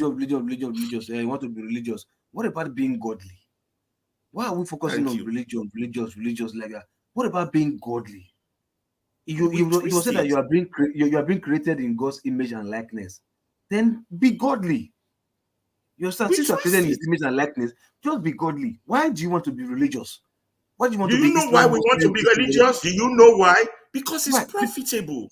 Exactly. Agree. It's profitable. Once you see, you know the impact of twisting the gospel instead of preaching. The people preaching eternity are boring. Preach materialism. Preach materialism. Your church will be full because every human being has material problem, and they want to fulfill that need. If you believe in God, why not treat your neighbor who is also made in God's image and likeness like you? Treat him the same way you treat the God now. That's not profitable. Love your neighbor. So that's why it says. Listen, everything is gone. That's why it says, what does it profit a man? So you have to redefine profit. What does it profit a man? If you gain the whole world and lose your soul. And so just go. So the man talking knows what he's talking about. Just you keep looking at profit from the wrong angle. Profit is why they're doing it, why they're twisting it. So that's why, what does it profit a man? Yeah, you gain the whole world. But the most valuable thing you possess as a human being, your soul, you're going to lose it. But it started in Nigeria because the black man, we take madness with religion. No, it's true. I've been to Oyibo churches here. 10 minutes, 15 minutes, service is over. No screaming, yelling, noise making, praying for 6 hours as if God is deaf. They don't do all that. In fact, when I was in Europe, all their churches were empty. They do not even believe in all those things. But yet, they will not cross the street if the light is red. Abi? You see Africans. Yeah, religion is we mess it up. Big scam. It became a scam because it's profitable. And then we keep weaponizing. So they and the politician work hand in hand. While politician is making people poorer, now they have more reason to go to church. The pastor is also making them poorer by making them dumber mentally. Make them dumb mentally. Fuck their brain. Mess it up big time. They can't think straight. They can't resist. They just say, yes, sir. Yes, sir. Anything that feels good. Yes, ma'am. Hey, yes, sir. Another thing. Yes, Lord. Accept, Lord. They put fear. They put fear in you because you see now. Let me put it in this context, right? The fear is, like I said, sometimes what you see talks to you. Like you see in church when they will tell you, pastor will tell you, pastor that you believe in, right? You trust the pastor will tell you, God just spoke to him that he needs 20 people to come and drop 1 million each for a project, this and that, right? Then you see that, I know that person is a fake person anyway, but you see like 5 persons will stand up from the church to go front, to go and volunteer, to go and pledge, whatever. Then meanwhile, those are just baits. You are the victim they are looking for. You understand? You seeing those 5 people will not be talking to yourself. God, Abi man go, Abi man not go, Abi should I or should I not? You not be judging yourself because you are afraid of going to hell if you don't do it. You're like, if I should do this or not, if I should question God now, I'll go to hellfire. If I should ask, I told you if I should not stand up now. So now your conscience is not talking to you now. That is where they are using to blackmail your conscience. You understand? To now because you are afraid of going to hell. You understand? But if you are godly and follow the simple principle of life, life is easy. It's human being that's making it to be complicated. Exactly. You just want to be making it complicated for yourself for just no reason. That's why I tell you, why you want to get the whole world and lose your soul? What does it worth? Nothing. But you want to just make you want to kill yourself there, also bring your brother down because you want to go up and you want to carry everything to yourself. All complicated life, vanity. At the end, you lose your soul. Meanwhile, you can just live free without doing nothing. Let Omolo speak. Omolo, go ahead. Let's see if your internet is good now. Oh, sorry. You guys can hear me now, right? Yes. Yeah. Honestly, like the topic and what all of you are saying makes sense.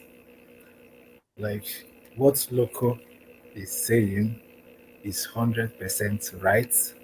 EY, Alaba, like blacksmith and the KJ and the, in fact, what the white people sold to us, they are still living with it.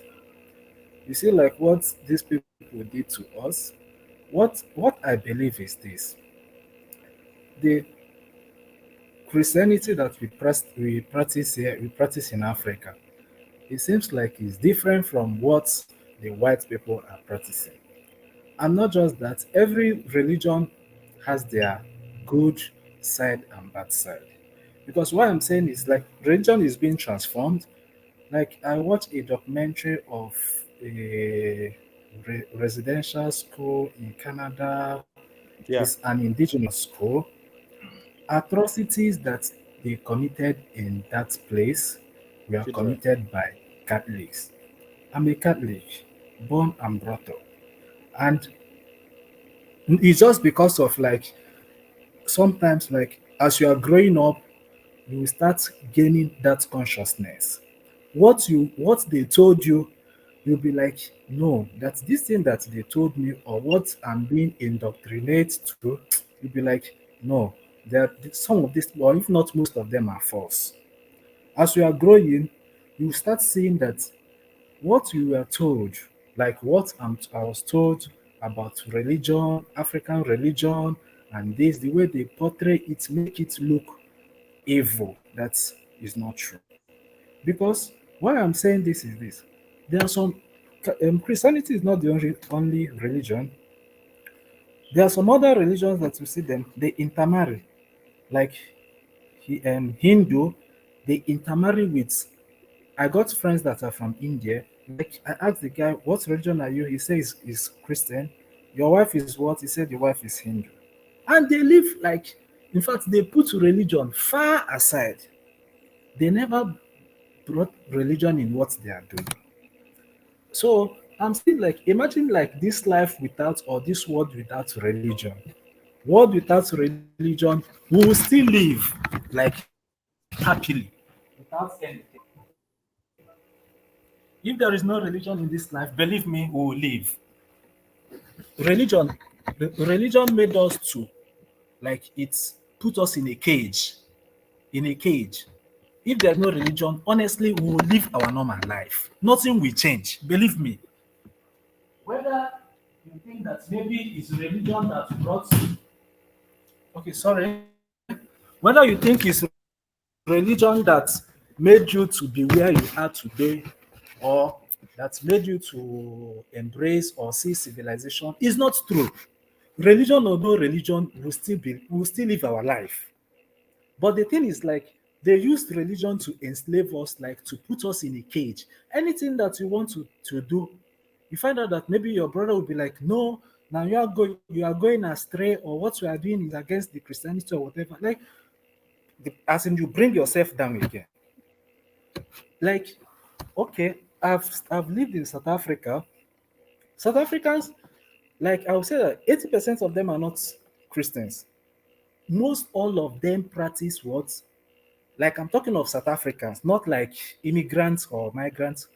Most of 80% of them practice the ancestral religion.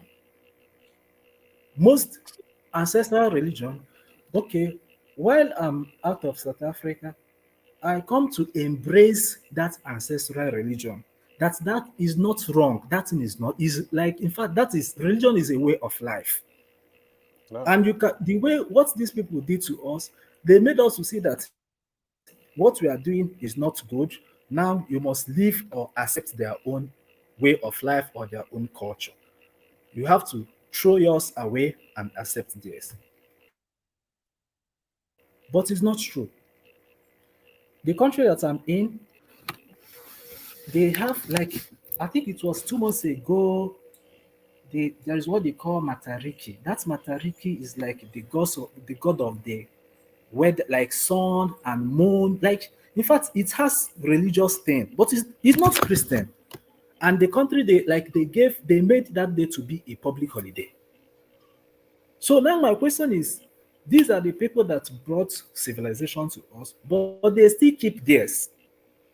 We that they brought that religion to, we threw our own away, and we believe to them that is evil. Like if from what Loco said, he said that it will take years for our mind to be totally free from what they sold to us. That's religion that they sold to us. What they used to cage us. It will take years. For me, I'm seeing it that will take like maybe like five, let's say for like 3 or 5 centuries. It's not like a 1 year thing for us to free our mind. It will take years because like our kids, and it also depends on how we nurture our kids. Make them to believe that this is what we are told. But when you grow up, you believe in what you feel like or what you feel like to believe. Not like I have to condition you to believe in what I was told. No. I have a daughter. When I gave birth to her, I named her Lolo Mmasinachuku Mona Lisa. The time I left South Africa, I said, no, why must I give this girl Mona Lisa? What is the meaning of Mona Lisa? I called my wife, I said, please, before you go for the birth certificate, I want you to change that name. I want to put South African name, which is Xhosa name. I want to remove that English name. She was like, why? I said, no. What I'm seeing now, I never saw it then. And my eyes opened a bit the time I left Nigeria. But like now, no. In fact, give her that name, remove that English name. She is up to her when she grew up if she wants to answer an English name or maybe give herself an English name, fine. But like I will do my own possible best to for her to see that the way I was raised or like what I was told, now my conscience is fighting. Is this thing true? Is this thing false? And you with your common sense, you see that no, that thing that we are told is not true. Like what for the fact the thing that we are told that like our religion is so bad is there are a few things in our African religion or that are bad, but that doesn't mean that we throw away everything or we say that no, everything in our religion is bad. It's not true because even the Christianity itself, it has got their own bad things that they did in the past. But now they modernize or like they change some of the things that are we are not good and brought some things that we are good in. So that is how like I was like I'm seeing that if like our own religion they transform it, things that were not good like killing of the twins and other things, just like as we all know, fine. Then brought the ones that were good, we keep it.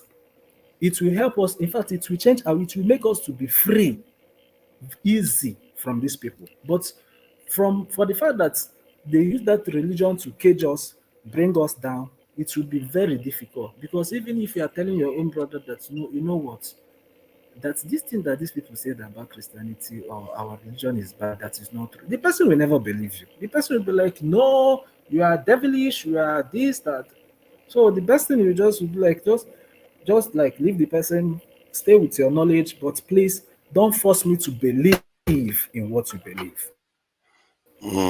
Thank you. Believe in your own thing, leave me to believe mine.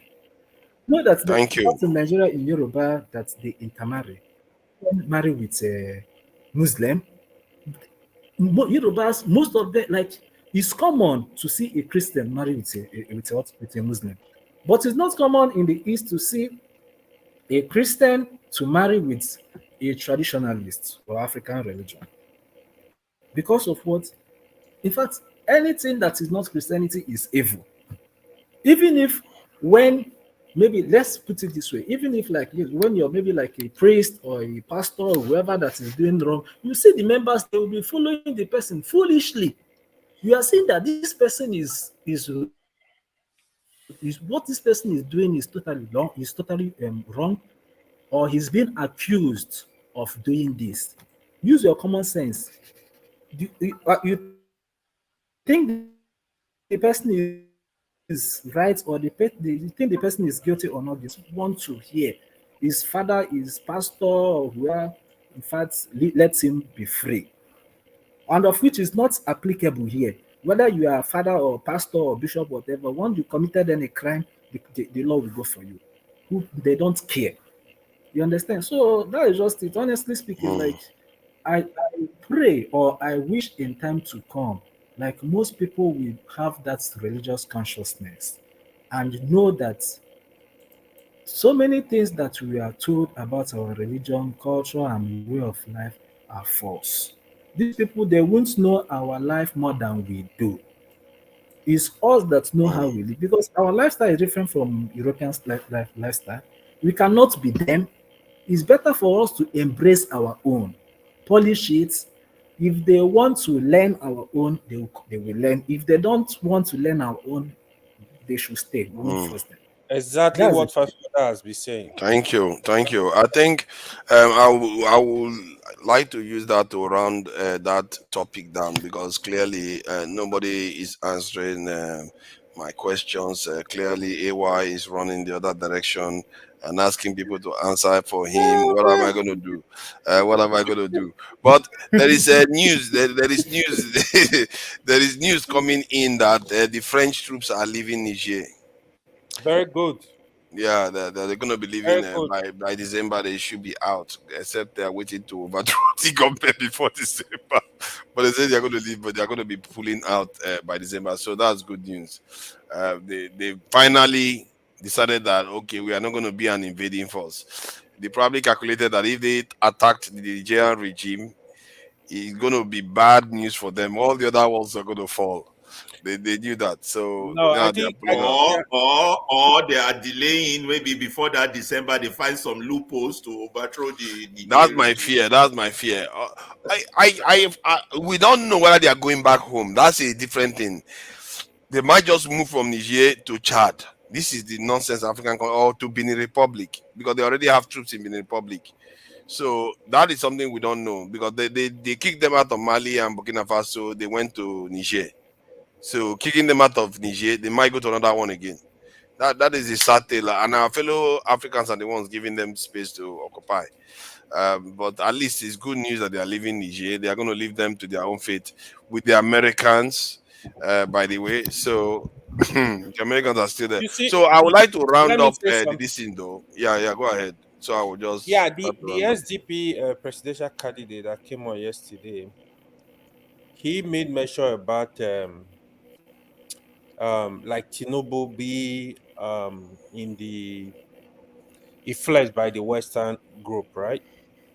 I asked him a question. I said, "Do you think the three presidential candidates, the front runners, do you think there is any one of them that that is not gonna be influenced by that Western influence?" Although he did not give me a direct answer, but here is it, right? Yesterday I was thinking about it, like, what are we gonna? Because one thing I think we must get right, we need to have a Nigeria president that is free from Western influence. Apart from that, is somebody, not that we are not saying we are not fighting the Westerners, we are not fighting anybody. I just want us to have our own freedom to dictate who we want Exactly. friends. So it's gonna be more like like not business as usual. But now, if I want to deal with Russia, I should have that freedom on this issue. I start with Russia. Play the international politics. I don't know why African leaders, I've never seen any of them that really have that international, understand international politics. If you follow president of Turkey, Erdogan, that's one thing I really like Erdogan. For Erdogan, no, he doesn't play around, man. He doesn't play around. He doesn't care who you are. It's about interest. He will stand and tell you, no, we talked to Sweden and Norway there and said, no, you're not going to join NATO except you agree to this. He doesn't. Now, Erdogan is dealing with Russia, he's dealing with US, he's dealing with Saudi. He doesn't care who you are. What's interest? Even Israel all over the world. So I don't know when we are going to have that leader that will have that freedom to. It's about interest. Okay, it's all for my people. Look at Israel. I was surprised yesterday. I knew Israel had to do the hard thing to get to where they got to today. That they didn't. The West didn't even like. People used to think. People think that Israel and America, they have been hook, line, and sinker together. No, Israel was under sanction. Israel was sanctioned, and they were not. They were working with South Africa to break the sanction. This thing, just like BRICS countries are trying to do now.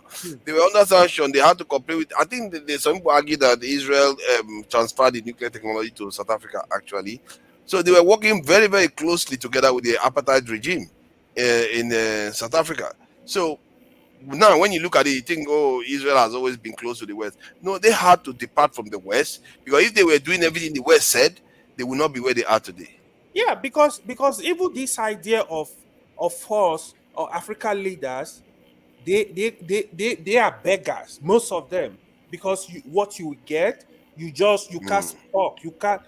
let hungry beat us, no wahala, but let's stand on our ground like, oh, we are not going with this. We are, you know, I don't know why Africa, what is the problem? Right now, Saudi, they Our leaders, develop nuclear weapon, right? Nigeria is a bigger problem. Nigeria, our leaders are If you see the politics they are playing, look at even India. India today, imagine they've been giving trouble to Canada. I mean, that's why like they are able to speak. Do you know like that like the Five Eyes? What is going on? I don't know if you're following up the Canada yeah. event with Yeah, India. with India. You see, hold on. That point, just hold on before you say something. You see, this is the other thing that people don't understand. Like when I was saying before when they were asking, having discussions about Nnamdi Kanu, I said other countries they will not even bring him back. They will take him out. Yes, now. See, look at what the Saudis did to Khashoggi, and then now the Indians took out another one again. Russians, they don't their own citizens, they will take him out. They don't send them. Russia, they taking somebody out in UK, in London. Everywhere. If you mess about, they will go after you anywhere. They will take you out. And now those who they don't care about arresting, but the Nigerian government, like Omar Odiko, they wanted to arrest him, or this thing, Kanu, they brought him back home.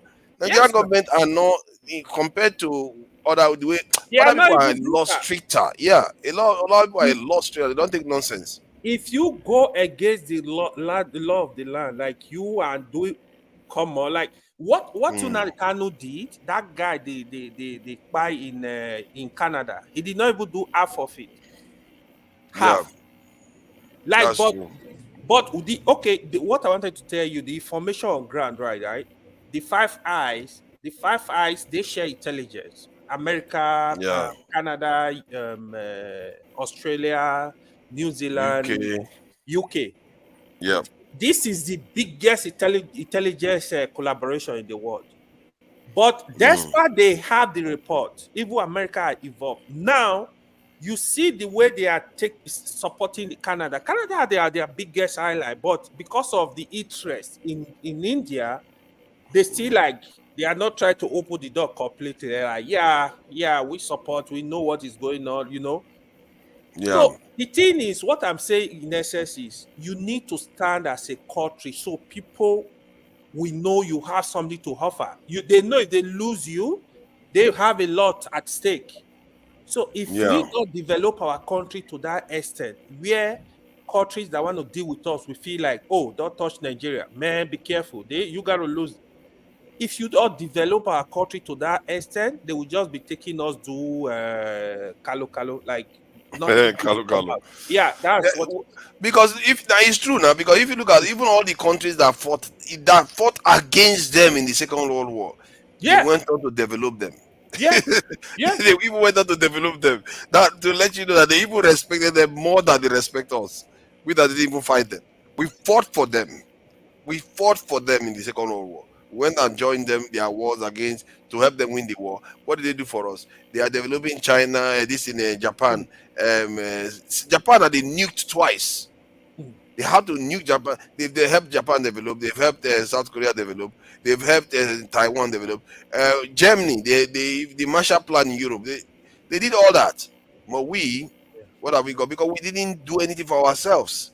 And our leaders, not our leaders alone, our elite class, our political class, they are so hook, line, and sinker in their pocket that they can't even see beyond. They don't even see their people anymore because they actually think they are part of the Europeans because they have access to those countries. Yeah, they have access while the masses don't.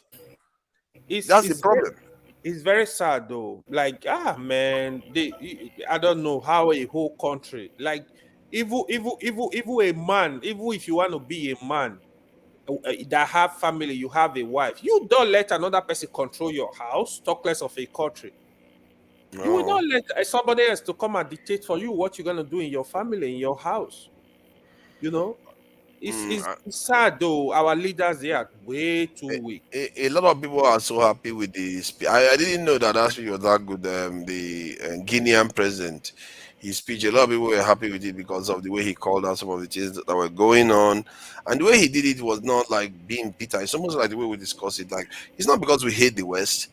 It's just we also want options. We want to have all our options, and we want to build ourselves. He says we are not against the West, we are not against China, we are not against Russia. We're just pro-African.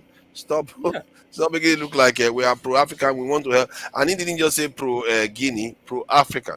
That's what we are. These are people that really are setting the pace. And I said it yesterday that if you look at the entire world, they all have alliances. You have NATO, you have all kinds of different organizations, even ANZU, the things that you've never heard of before, all kinds of military alliances that they have to defend each other. But if you look at that list of countries that did it, do those things, most of them are prospering, and the ones that are not present are people like us. We are not there. We gotta form alliance with the way our military. What are not is there. wrong if Nigeria is part of NATO? By today, that's why I feel Nigeria is supposed to. If Nigeria, if we are not sleeping like today, we are supposed to be gateway to Africa. Anything you want to do in Africa, you need to come through Nigeria. Exactly. But we did not. We just there sleeping. Look, nothing is going on. Like it's We really didn't fight sad. for anything now. We didn't fight for it. We just left it for them to decide. Let me see whether I can find that military alliance page. I wish I can find it again, because that was something to behold. That you look at the page, it's like until you get to the bottom before you find this thing, what they call it, what is it now? I think it was here. Yeah, the list of military alliances. The countries that are present from Africa are Guinea. No, not Guinea. Burkina Faso, Mali, and Niger. Look at all the other countries. No Nigeria there. Look at that. There's no Nigeria. All the other countries are ganging up together, forming alliances all over the place. You don't have. We are not there. You don't have alliance. Nothing. And how do you think you're going to survive in this world? Everybody's ganging up against themselves, against each other. This is why I argue against all these people that keep saying, let's break up. People are ganging up, forming bigger groups. You are busy talking about breaking up. You want to be forming bigger groups. These are not just trade alliances. These are military alliances I'm talking about. That's what you are seeing here. All these people ganging up against each other. How are you supposed to defeat these other forces when you are busy trying to break up into fragments? You're not going to survive it in this world. If you break the country, it will make it worse now. So we need, like, I don't know, man. Our leaders, I don't know. It's scary. This was where I found Nigeria had a military alliance once. There was one we had with the British, and that was a condition for us to get independence. We didn't know that, but now it turned out that from here, I found that information. Let me see whether I can find the Nigerian one. You will see a Nigerian flag in one of them, but you see, I think it's up. Just go up. It's on the top there. Yeah.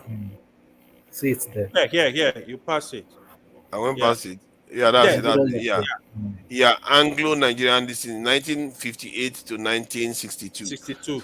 It was a condition, it turns out, for them to give us independence. So if you search this word now, I think I will show you what the person said. It was a condition that they stipulated that without they didn't say without it, but they just said this was a condition. Let me see. I think where is that academia? Let's see. Yeah. So I was like, whoa. I didn't know Nigeria had managed to get any pact, but it turned out that was a long time ago. And but I think there is something there now. And even the pact we had then, that wasn't like, because the alliance, it depends on the type of alliance you have.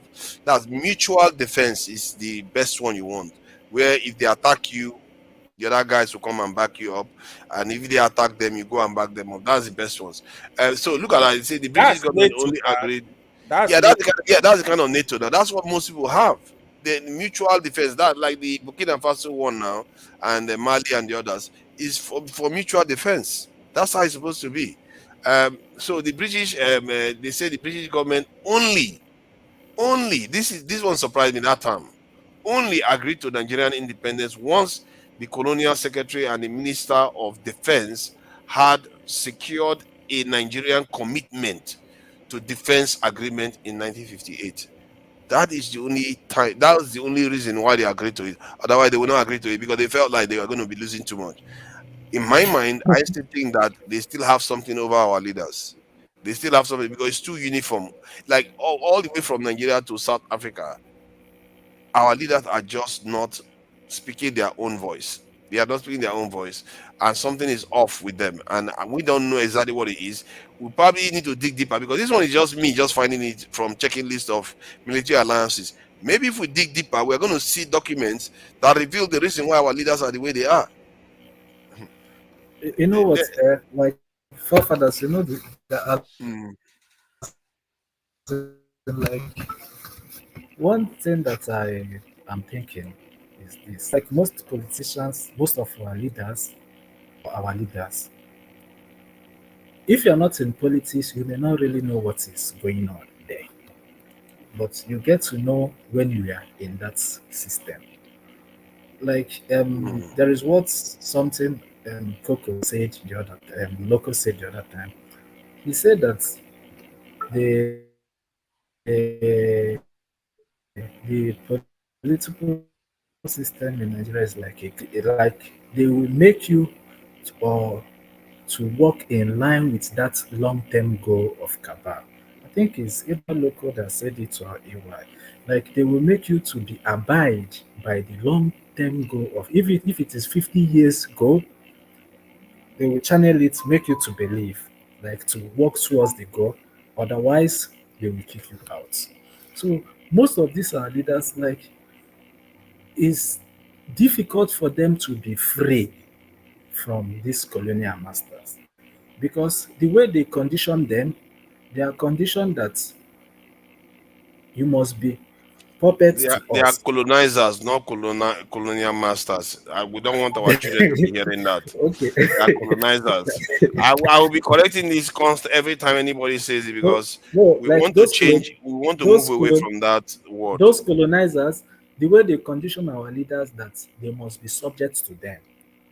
If they are not subject to them, they will remove them. You understand? And our Yeah. leaders, being greedy as they are, once they assume that power, they work on for the interests of the colonizers. So, like, if African leaders, eh, if African leaders, maybe like 5 or 10 of them, we speak like we have the mind of like this Burkina Faso guy or Mali, and like such mindsets, such mindset is going to liberate Africa in the long term, like maybe in 20 or 30 years to come. Because you see, most of our leaders they are dancing to the tune of the West and the Americans, and they made it that they are there for the interests of for their own personal pockets, not for the masses or the people that they claim that they are representing. You understand what I'm saying? So, like, it's going to be a long term thing if only African leaders want to really change things. Because our problem is leadership, no two ways about it. There is nothing for me. They are doing the only problem Africa The got people, is the, leadership. the people too are also part of the issue. Now, it's not only the leaders because if you look at it, like in your own case now, you are still using the term colonial masters, and the people, their mindset It's have a been slip of conditioned by tongue. their leaders. It's a slip No, no, of it's tongue. not. It's a I'm not using it to judge you. I'm just saying that even me, I would have used that term maybe some few decades ago. Who knows? I would have used it. So it's not only you. There are many people like that in Nigeria because we have been conditioned for decades. Our parents have been conditioned for decades to believe this way of looking at the world. So I'm not surprised, even when you are like not your eyes are clear to these things, we still use terms that don't even realize that still indicates that we have not, in other words, we've not fully exercised everything. I haven't. I know for sure I haven't. And I think that realization allows you to make allowances so that you can make allowances for it. You see what I mean? So you have to be aware that I said it before, that we are wittingly or unwittingly compromised without even knowing it. And I'm not here pretending as if I'm out of it. Because how can you possibly be out of it when you grew up thinking I grew up watching European programs 24/7. That's all I knew. And how many Nigerian programs did we watch? Most of it was foreign news. And when we were drawing, when I used to draw, I'll be drawing Europeans. I didn't even know how to draw black faces because that's all we saw as the thing to see. It's almost as if it's weird, really. The media, the way the media completely takes over the way you perceive the world. That's how deep it is. So I know I am also compromised, and it's just for us when you are aware of it, just to make allowances for it. I'm not using it to judge you in any way. It's just that to let us know it's not only the leaders, because is it that even somebody that is normal like us today, tomorrow becomes a leader, and he becomes like all the other leaders we always call as the problem. It tells you that something is going on, that we need leaders that are aware of it, that have made allowances for this, and say, you know what, no matter what, we are going to stick by what we believe in, and it's going to be for our own people, no matter what. So that I just thought I should highlight that anyway. Don't think that I'm trying to judge you in any way. No, I get believe you. in me. I get you. And but you know what? They got forefathers. Another thing that made it to be so is the system. Like the system is another thing that made it to be so. You know why I'm saying? Like I've lived in South Africa for years, and I happen to see that South African Reserve Bank is not owned by the government. It's owned like by the private people, not by the government. So imagine a situation whereby a bank is owned by the private people, which are the Afrikaners or the whites, not the government. You see that it's very easy to collapse the economy of the country. Very easy. If they said, let's say, if South Africans said that, yes, now you want to be totally free, it's much easier like to collapse the economy. So the same thing is also applicable to Nigeria. There are some things that our leaders know that we don't even know, like the subjects they don't know. It's those that are in the authority that knows that, okay, this is what they signed, or this is how things, or what the West, what the West or the Americans, what they want from us. As in, But no, us, as in like, what your other processors, what they be doing before you came. This you all said the what? people, as in all the people before you. This is what they've been doing before you came. So as you came in now, join the line. Loco, do you see this? Thank Do you you see very what they much. wrote there? They say West Africa, the largely Anglophile Nigerian leaders. When they say No, Anglophile, that's largely Anglophile. we love Europe. Yes, Yeah. the English. Our Anglophile. leaders. This is a European writing this. So Yes, say now. we are Anglophile Nigerian leaders. That's why we agree to this thing. We just see them, we just feel, yeah, like Holy Ghost just catch us. You know, their It's investment, crazy. they have investment there. Their children are there. They do vacation there. They go holiday there. They have treatment, everything there. I mean, come on, what is left to control? They say if it looks like a dog, or walks like a dog, quack like a dog, is obviously a dog. So everything about them is there. The only thing you have is just their presence, to their political presence in that country. That's the only thing there. So Yeah, it's unbelievable. what control are you looking for, and what other control are you looking for? The control is there already. If told you is there. So, and the bad thing about it is like you don't have a choice. They bring two options for you: arm robber and kidnapper. Choose one. You understand? Because that is Yeah. that's how our leader. When people blame us, why did we elect them? Look, don't blame us. The electoral system is fucked in the sense that they will tell you direct primaries or indirect primaries. You understand? Every party should just go for straight election. No need for say let's do a Congress meeting to nominate our flag bearer, because those Congress people, they are few in numbers. They can easily be bribed. You understand? And they will bring one arm robber out. This is the way they will not tell you that it's not a Congress person, because you like the party, or you are a party member. You will now vote that person that the Congress asked you to vote. That might not be your choice, but it was what the Congress, who are representing the party, who they chose, then that will not be there. Because on a very good day, I not see how somebody who is sane will see somebody like Osibanjo and Tinubu and choose Tinubu over Osinbajo and not see how sane that person could be. You understand? But they did it. This was the Congress, the few that got bribed in Abuja that brought Tinubu out. Same thing for Atiku.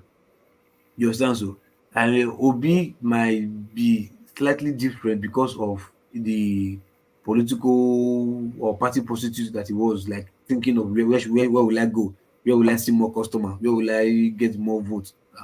So like that. So his own case may be different because they did not do primaries. They just saw him. This is a potential guy. Let's give to this guy.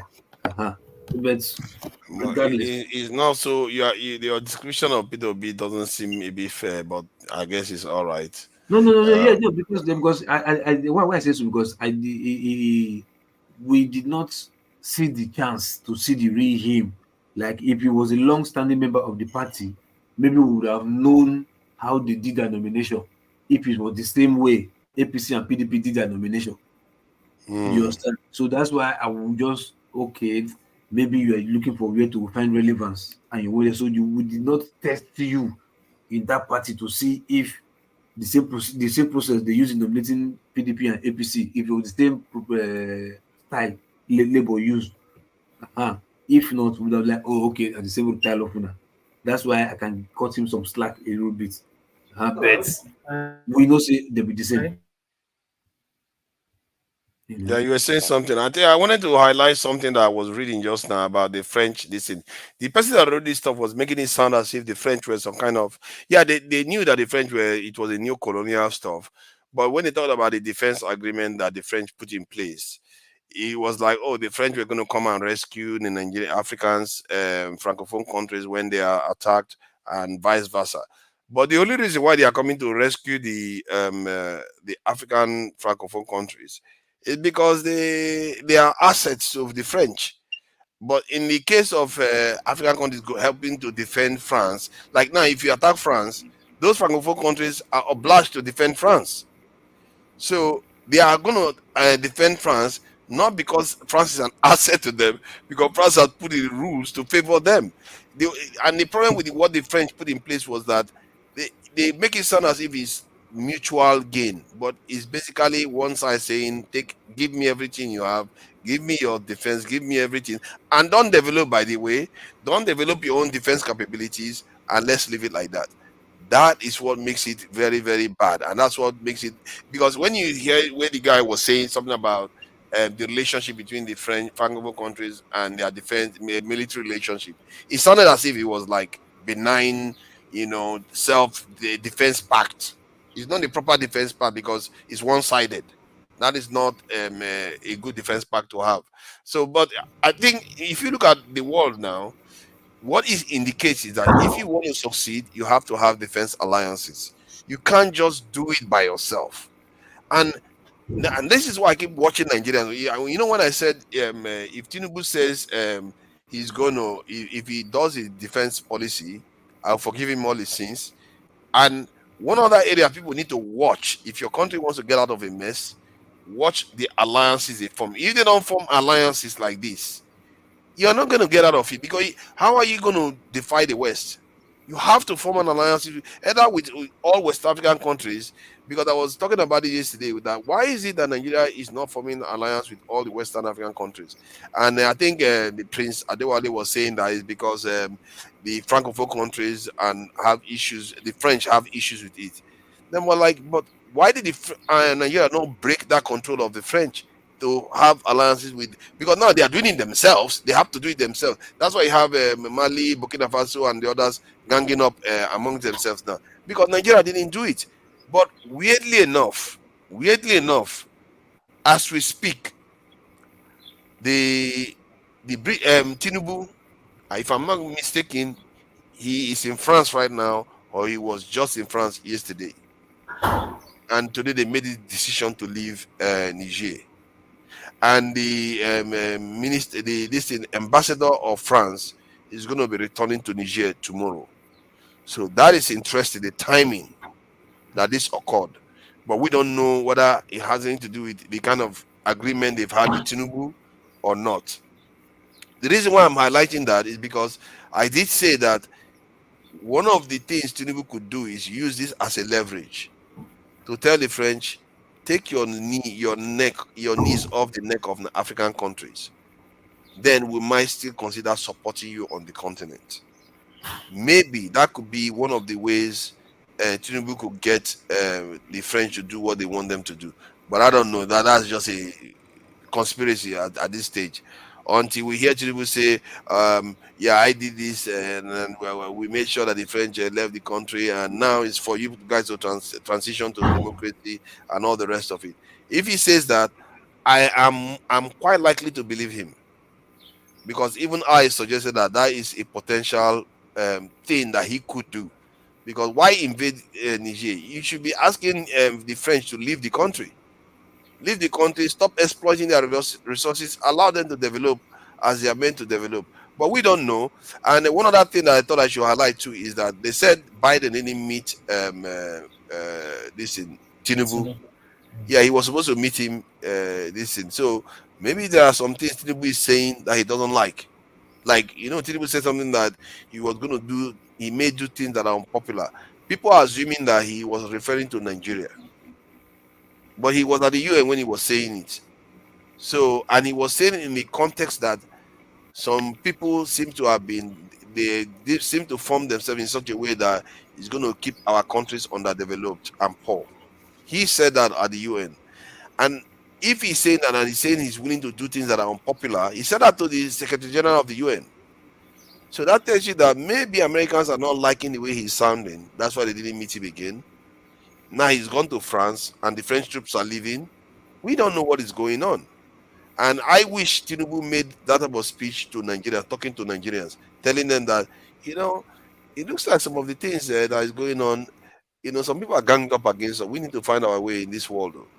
If he said that to Nigerians, Nigerians will sign up to it. As a matter of fact, he will unite Nigerians. Because everybody will be like, yeah, no wonder we are poor. Let's figure out how to get out of this mess. But we don't have any alliances. Yeah, I agree. And I wish he was saying that to Nigerians, because he goes to the UN. I've never really had any Nigerian leader make that kind of speech for. Some people say Murtala said something similar, but that was, I don't even know where I was when Murtala was in office, because I wasn't conscious of anything at all. I was tiny. So that was a long time ago. No Nigerian leader has said anything like what Tinubu said last week at the UN. And I wish he was saying that kind of stuff to Nigerians, because he would unite the country. What year was that?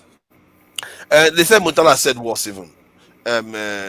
When he was in office now, 1970. That's 1970 something now. Yeah, long time ago. That's a long time ago. Since Nigerian leaders have said something like that, yeah, it's crazy. And they said what he said was even more, more strident than what Tinubu said. It gently, but he was there. And I said, I wish he was saying this to Nigerians. Maybe Nigerians will start giving him a little bit of benefit of it, that if you are saying this sort of thing, that there are people that are causing problems for us, and you are willing to do the hard thing to make sure those things are redressed, then people will start asking you, what is it you're going to do? Because one of the places you have to start from is your defense. You have to start from your defense. You have to start from this thing, your alliances. But it looks like Tinubu's alliance is with the US. That's my. But he put this guy. Biden didn't meet him now. But everything that he seems to be doing is indicating that his alliances with the US, not necessarily with the French. The whole thing is confusing. I don't even know what that guy is doing. I don't have a clue. None of them are telling us, and because now the French troops are leaving. So what does that mean? I don't know. I guess we just have to watch his pace and cover whatever he says and whatever is going on, and obviously keep pressing them on their policies. Tinubu promised us his defense policy is going to be security policy, not even defense. And people in his government are saying he's going to do something about it. Not his security policy. He's going to do something serious about the security of the country. I'm sure a lot of people have told him. Even when he left the country, when he was talking about people coming to invest in the country, many people probably have told him, fix your insecurity before you can start worrying about us coming over. You don't even have to invite us, we will come. And I'm sure most people have told him, let's hope he does that. But I don't know. Because look at this list. This list is a very, very disturbing list that we don't belong in any of this. Why are we not forming one relationship with anybody? Why don't we form a relationship with Israel? Why don't we form a relationship with Iran? That if anybody comes at us, you come after them. Or if anybody comes at you, we come after them too. That's how you build alliances. Or China. Or Honestly, Russia. it's very surprising, man, the way these guys operate. They are really, it's just, when you look at it, some people are really nice. They manage to put this list together. Maybe not all of them are there, but the fact that they put Burkina Faso, that is so recent. These people, they are really alert to all this, all the alliances. They are really, this is 2023, man. It's not even that long ago. It's about a week ago or two.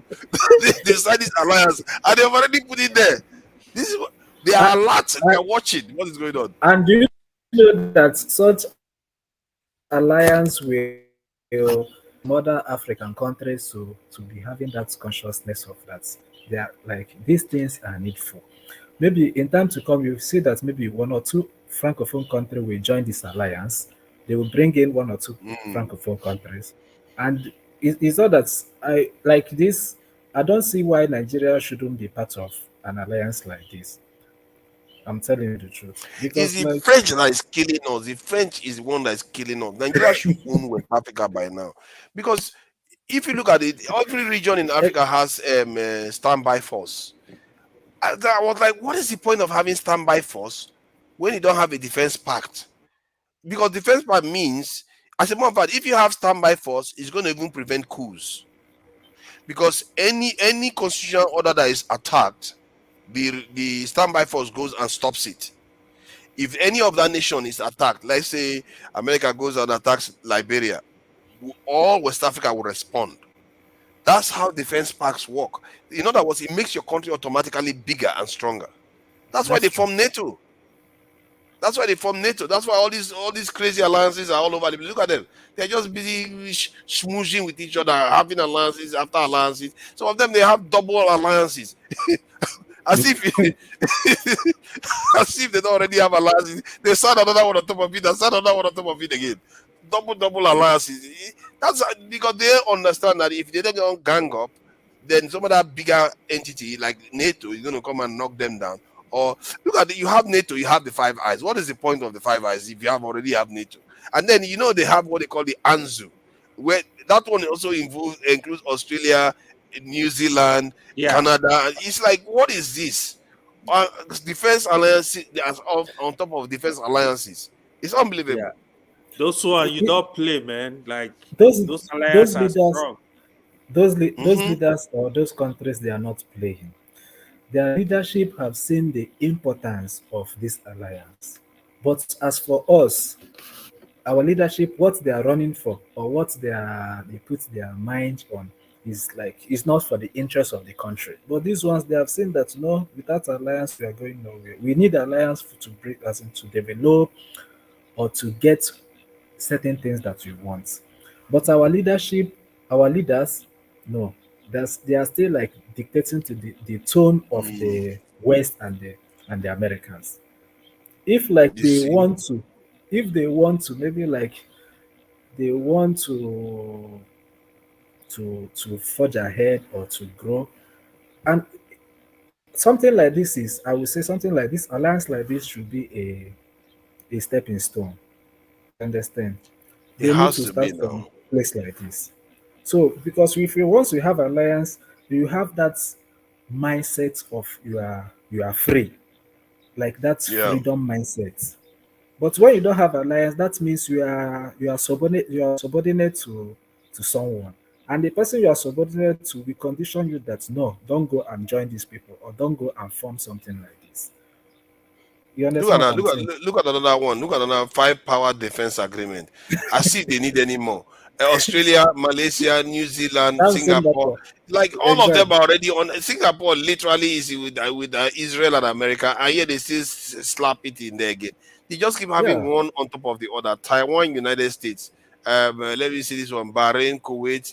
This is Saudi Arabia. Even Middle Eastern countries are doing it. It's only African countries that are not doing it. When I keep telling people that there's something wrong with us, something is not right. Even Middle Eastern countries are doing it. It's only us that are out of it. How many African countries do you see there? If you are lucky, you will catch Egypt among all these lists. And I think Egypt should have something. If I'm not mistaken, they should have something because they are quite close to America and sometimes maybe a little bit of the Arab world. But I think if you look at Egypt, Jordan, well, this is amongst Egypt and Jordan signing it together. Or even that has ended. That's not a very, very strong one. I'm trying to see whether I can see Egypt anywhere else because that's another African country, isn't it? That we should, if you want to call Egypt African country, which is barely these days. Let's see, there's barely Egypt there even. Look at that. Just imagine that kind of situation we are in. Even Egypt, with all its power, barely shows up on the list. It's almost as if they just decide that, you know what, we are going to decide the people that are going to be allowed to form military alliances. And Turkey, look at Turkey. Even Turkey is forming. Well, where are African countries? This is some crazy stuff. What do you mean Turkey is forming? Turkey is a member of NATO, man. What do you mean? I know now. That's the whole thing is tiring now. Where are we? Like almost Africa is completely cut out from the world. Okay, now you begin to see why when I come, I start shouting to our people. They don't understand. This is the reason why every time I see data, it's alarming. We are nowhere to be seen. You go to research, we are nowhere to be seen. You go to defense, we are nowhere to be seen. Defense alliance, you are nowhere to be seen. Economy, we are nowhere to be seen. It's like, what is this? This is slavery we are looking at here. And these are our our political elites. They are not waking up to what is happening here. This is terrible. I really wish I saw something that is a little bit encouraging here. But another sad news again that I had to come out with. I guess you can say our friends at the Burkina Faso, and they are the only bright spark. Even South Africa is barely here. I don't even think South Africa is even here, apart from the one they had with Israel. Can you imagine when South Africa was in the hands of white people? They had it with Israel, and guess when they canceled that agreement? Just guess. They canceled it in 1994 when Mandela became president. Yeah, because they feel like Israel were supporting the apartheid regime. Yeah. Yes. So that was the politics. I guess you can. I think that's quite a valid point. But could that be the only reason? Because that's one of the only. Reason. That's one of the only African countries that were involved in the military pact, and boom, he was kicked out immediately. That's sad, isn't it? It's a bit sad because for whatever reason, it didn't happen. He went away. When the country was white, they had it. Something that made them strong, they had it. The moment the country went in the hands of the black man, they decommissioned their nuclear weapons. So South Africa, Mandela was against nuclear weapons too. Was Mandela against nuclear weapons? Something tells me he wasn't. But somehow they took the nuclear weapons from him, and this defense pact fell apart, and nothing else. They were gone. The moment the black guy shows up, nothing else. You are cut out from the wall of alliances. There is nothing. No Kenya. No nothing. No. Nothing. Then, like for the fact that we are not in any alliance with any of the countries. Oh my God, man! Is reason for you to say that these people, they will never take us serious. Like the West and the Americans, they will never take us serious. Because the moment we start forming an alliance, it's going to be an eye opener. Them to see that yes, these people are the continent is beginning to wake up from their sleep. So, but with this Burkina Faso and the Mali one, it's a very good move. I'm telling you, it's a very good move. It's a very good move. It's the first sign of freedom in Africa. This what you are seeing here is quite significant. It's the very first sign of true freedom in Africa. That is unheard of. You see what I mean by something that shifts the gear, that shifts the pendulum a little bit. That is the first time I've looked at data and I saw a shift of something I've not seen for a very, very long time. Like if you look at some data online, you will see that we are not present in anything. until like this one. And when I looked at this one, you see that okay, this is a little bit of a nudge in the right direction.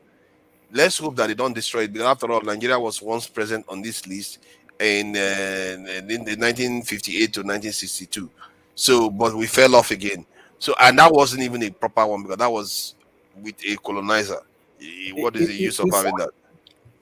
Forefather, you see, like the difference between this one and the other one that Nigeria and the UK own is that this one there is no colonial or Western power interference in this alliance. This one is solely for these three countries, and the aim, the objective that they form this alliance, like they form it, like not just to protect themselves or the country to say, but I so much believe that they will be working very closely, at least to protect that Sahel. That's their country. That's that region. That's Sahel region. You understand? So this is a very good move. Honestly speaking, I'm so happy seeing this. Very Yeah, happy. I have to say they are the first people that have showed up on this list. That this is the only independent African nations that have done this.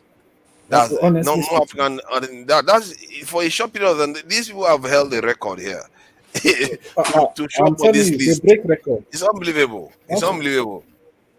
That's true. That And is you see, like interesting. you see, like this, the media or the media, they will never like to show us things like this, so that because like if more people get to know that there is anything like alliance formed by some countries, you find out that some citizens will be asking their country like, why are you not part of this alliance? Tell us. You understand what I'm saying? They will start pushing their government to form their own alliance with any of the countries, even if you don't want to be part of the Sahel, but they will push them to form alliance with another country. You understand? So Uh, like, No, no. this Look at the one, proposed. Look at the only proposed alliances. That's potential alliances that could come online. As if these people don't have enough, they want to propose more. mm, You see how crazy these people are. Like this was they've you not had see? enough. Australia, Canada, New Zealand, United Kingdom. They want to talk about more again. Israel, United States. Oh, seriously? As if you've not had enough alliances yet. You want to have more. France and Japan. Okay, that's a bit unusual, but at least that's something that they're talking about. But Japan is already in the pocket of United States. I don't know what the point of that is. Oh, United Kingdom and European Union. That is ridiculous. They're already in the same but they are still talking about having more. Japanese, but where is it? Nigeria, African there? This is supposed to be Africa the only is not African even there. country. This is supposed to be the Mauritius, only okay. one. Mauritius, and Mauritius is not even on the. It's not even on the. This in the African continent. I think it's on the island, and they are barely black. If I'm not mistaken, they are a bit mixed like Indians and all the rest. So that is the one that is even showing up on the list. Where is the other 45 black African countries? Where is the other 45? All they are doing is how to steal money, corruption. That's all they do. Nothing more. Like they sleepy. Like so, I was asking Pa James this question one day, right? So for me, as a child, the trade Nigeria, especially Nigeria military, the way they were growing, you would think by now they are even member of NATO. We're supposed to even have like real special forces. But today, even the military is corrupted. Everything is just like what is it called? Ethnicity has destroyed it, corruption has destroyed it. So it's really shameful, it's very shameful to be honest. Because if anything happened today, meaning they are not even thinking, if anything happened today, where are you gonna stand? Who are you gonna call? Wow, So look at that now. This yeah, is madness. Just like I if see they've not had enough. You see more here. Like this is how they help themselves. And I tell black Americans all the time. I said, you live in a country that is pan-European. You need to make it pan-African. You can't keep allowing this. Look at they know where their bread is buttered. Yeah. They are all working together. Look at Australia. This is Anglo-Saxon group again. I'm telling you about Australia, United Kingdom, and United States. They are all ganging together again. They won't stop having agreements as if they don't have enough. They just keep putting more on top of more, on top of more, Yeah. tying themselves together. While Yeah. we are just here arguing for division and all the rest of it. This is just this chart. When I checked it up, I didn't think I was going to reach some of the conclusions that I found out. I thought I was just going to find me a mixture, mismatch, just to come here and not find any African country that is currently doing it apart from the Burkina Faso, Mali, and Niger. For me, that is astounding. I couldn't believe it. Oh, this one. Yeah, look at this African one. Is gone to Mauritius. Mauritius is barely African. It's on an island in outside Africa anyway. And even that, this agreement is gone. And Egypt one too expired, gone. And that one is with Jordan. I don't even know what kind of agreement you have with Jordan. Jordan is a tiny country, barely the size of Lagos even. Which other one? Malta, not African. Is Malta African? No, it's not. Nothing. Jonaba, thank you for coming in. I hope you are seeing the implication of why sometimes I'm shouting from the rooftop that our country, something is not right about our countries. These are military defense packs around the world, and barely one African country is showing up there. Barely one. Yeah, it's very shameful, to be honest. It's very shameful. I mean, a country that cannot even have even common light. I don't even know if something is wrong with us, man. Something is not right. Since 1900 to 1999, nothing. We are nowhere to be seen on the list. Even when we showed up, we got independence in 1916. We are nowhere. Look at the Nigerian one. Only 4 years, and that was exploitative one. That's why we kicked it out, because we knew they were going to treat us like the way they treat francophone countries, and we rejected it. But that from there, we didn't go from there and say, let's form an alliance that will strengthen us. Nothing. See, let me tell you one thing, Forefather. Even with our population, right? Let's assume we even have like 1 million active military men. We can still have another like 5 million in reserve. They can be doing their thing. Like the NYC, when people come into NYC, the country is functioning. Hey, you want to join the military? Yeah, you can go into reserve and just be living your life. If we need, if there is any, if we need it, we should be ready. Yeah, you make and Nigeria should be in that kind of footing, because Nigeria is like the linchpin of the entire black race. Bro, and we should be in that kind of footing. Bro, they don't care. They are not, because we have population. Do you know the number of youths that are wasted through cultism? Get these guys. So many. Yeah, that is a problem, because they want to handle gun. Give their gun, okay, come and join the military.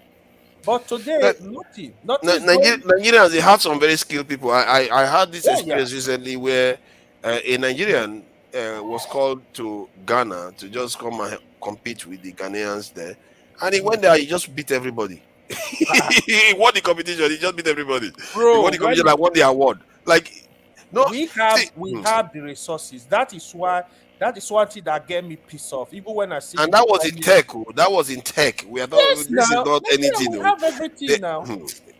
Nigeria, if you talk of the resources, we have it. Trust me. Not only one region in Nigeria, not only one state, all across, we have capable people. How does Burkina Faso, Mali, and Niger appear on this map, on this document before Nigeria? They are now more advanced than us. That's how sad it is. That they know how to protect themselves more than Nigeria does know how to protect itself. It's some crazy stuff. If people don't understand military alliances, all the nations that emerged had them. One question though, but why is ECOMOG not here though? ECOMOG is a military alliance though. No, it's not. It's not a defense pact. You see, that's the weird thing. Okay, yeah, it's true. It's not a defense pact. It's a military organization that is designed to execute missions. Yeah. Not for us, not necessarily for our own purposes. That's what makes it dangerous. Because if it was our own purposes, then why not just make it a defense pact? Yeah, Why don't you make it a defense pact? That would have been a good one. Ecomogu, that would be a good one. This is a problem, man. It's a real problem. And the way our nations operate, and our leaders don't tell us all these things. We come here and check them. And But then, Oh. forefathers, yeah, you are talking about them telling you. Some of these people are not detail oriented. They are just like a zombie. They don't see what you see, and they are blinded with corruption, manipulations. What they think is how to win the next election. They don't think Yes. about how to benefit, how to empower the nation, how to make the nation, how to take advantage of the population, of the youth. Youth is a power, a human power. but all these, well, many of these nations have that same problem. Now, many of these nations are democracies, but they still think about their people. You see, another thing is the fear of the military might. The leader, like the head of state, especially civilian head of state, the kind in Africa, they try to crack them down. Even if you see the way they do when they come to the office, the first thing they do, because of the corruption in the system and their fear of any kind of military thing, they'll retire all the generals, the one that have experience, the one that doesn't have experience, the one that drink burukututi, daybreak. Some of them carry the uniform, go. There is nothing. It's a shame if you see some of them that they are not in a good position, not of rank now. They can even be a high rank officer, but the fact that they are not in a good position where they can take a bribe. A sergeant can be in a good position, maybe where they pay pension or their salary, and have a better life than a colonel in Nigeria. Yeah, you see, what I'm concerned about is that if you look at the pace of agreements that are going on, quite a lot of them involving the US, the UK, and this is all in 2022 alone and 23. Just imagine the amount. And this is what I was saying, that we have to be concerned here, because this is how Berlin Conference happened. Because They start coming together. They are coming together. But That's you what are you are talking seeing there. about being competitive, like on national or international stage, or in the 21st century might of a military. Nigerian military is against their citizens. They don't prepare them against any eventuality. So they prepare them. The enough they have is for what they will use to crack down if there is any internal problem. They never prepare for, even for Niger, to take that if Niger, Ghana, or Cote d'Ivoire, any neighboring country, even Cameroon, they don't prepare against anything like that. They don't, even in the internally, they do not have the enough security strategy to, even if there is outburst of riots today in Nigeria, and Nigerian people really want to go after anything, they themselves overwhelm the military, because the main thing, the only thing they have in their hand, I know it's so radical, they said in Nigeria law, if you propose such thing, all Nigerians need to have gun if they want to. Just look at these ones here now, and you see, just looking at, sorry, Janaba, just looking at this page, you could almost tell what is going on in the world. You don't need, me reading the news alone is disturbing me enough, but looking at this page, you can see the pace. Look at them before now. Look at how many of them showed up with the UK. One, a few of them here, United Kingdom. Yeah, it's still showing up, but it needed to be far in between. But look at it now. But you They are are all talking coming together about now. advanced, well-advanced country that think about their citizen more than anything else, and the citizens also are well informed about their own value and how they can. Security. They don't play. Yes. So, but you see, one of the reasons in America why gun law is still a problem is that their own mindset, especially the great state is that their belief is that you should be able to defend yourself as a person.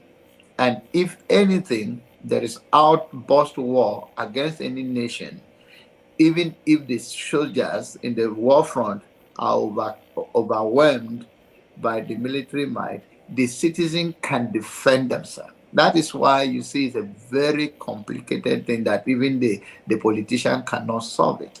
But if you propose that to Nigeria, Nigeria even need more of that, because this is to be honest with you, the Nigerian police are not well equipped, because the money go to the top officers and they send these people out.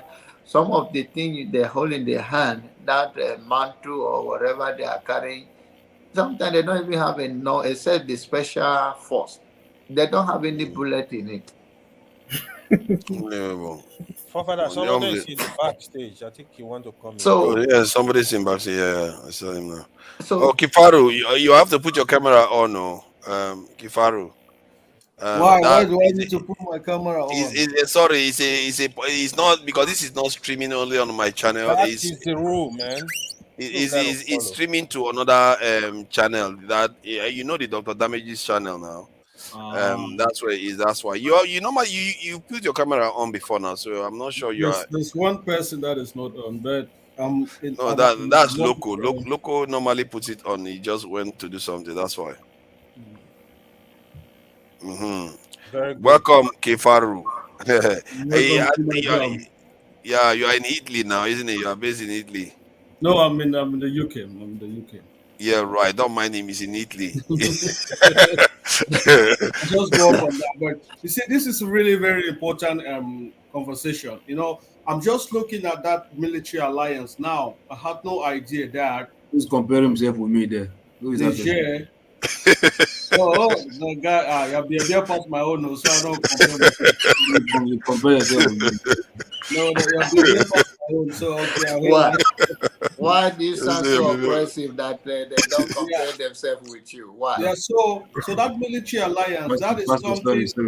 You see, I think we Africans, we need to be pushed to the wall before we realize that there is a threat. You understand? I don't think if there was no threat in this Sahel region, these people will not find it.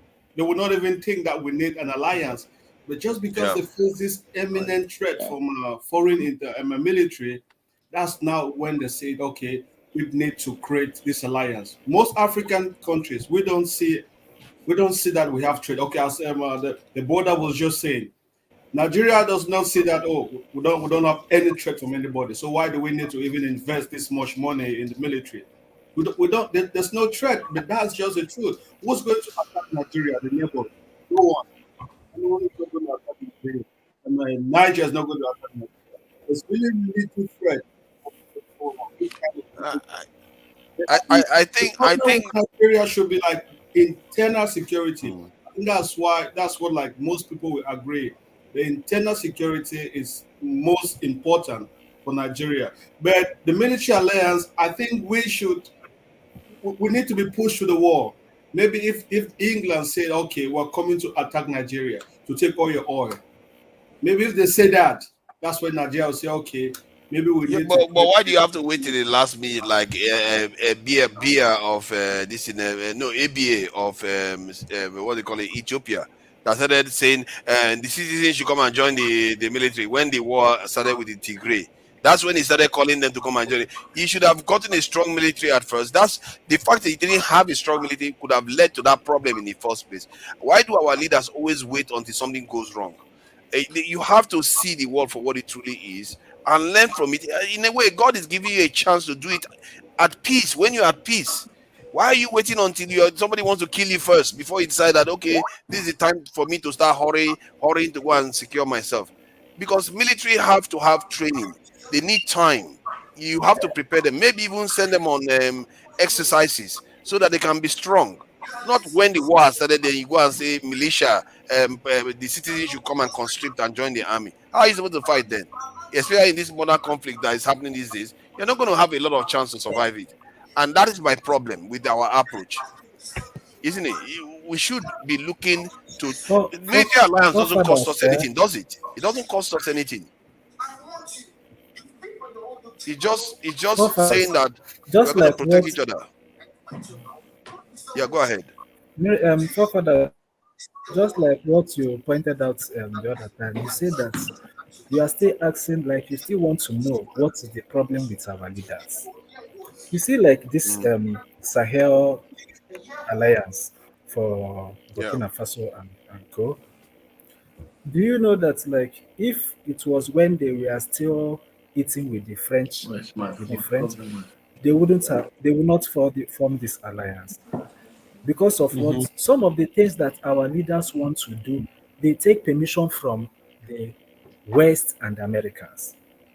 These people, they form this because of what they have seen, that not like our leaders, they don't know of alliance, or like the military, like the leaders, but the thing is, like, we are not free, like totally free to do things for ourselves. Because if, like, the Sahel, they are still with France, France will not permit them to form this alliance. Yeah, I believe that there are some countries that maybe that are thinking towards that that direction, but because of the West and the Americans and their former colonial masters and so on, they made sure that they never achieved that alliance. You understand? We have to break that, and I hope that these yeah, they have to. They break that because of what? They are no longer with France. They want to be out of France. Yeah, I think I understand that can be excuse, or that can sound that way, which may be true.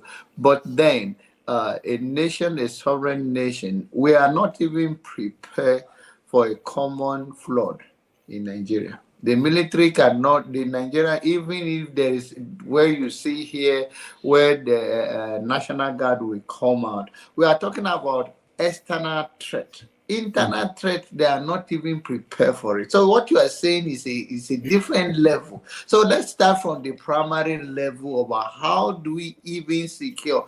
I went to I went to Paris, somewhere in the city yesterday. Because of the number of the people that they book for the hall, the number of the police there is 10, based on the number of the people that they are registered to be at that event, right? So that is a small portion between the society, how to be in orderly, just for orderliness sake, and for protection in case there's any outbreak of any confusion. This is just a gathering of people, but that is how society functions. You are talking about eternal force, Cameroon, waiting consign us, Cameroon, even so all the neighboring countries not a threat to us, and we are not even ready for anything. We are not ready to exist as a home. There is no, even the one that we have so far, did the police, Nigerian police force, have respect for you on the street? Did they even know they are left to their right? So many of them. Because they are still hangover, leftover from the colonized.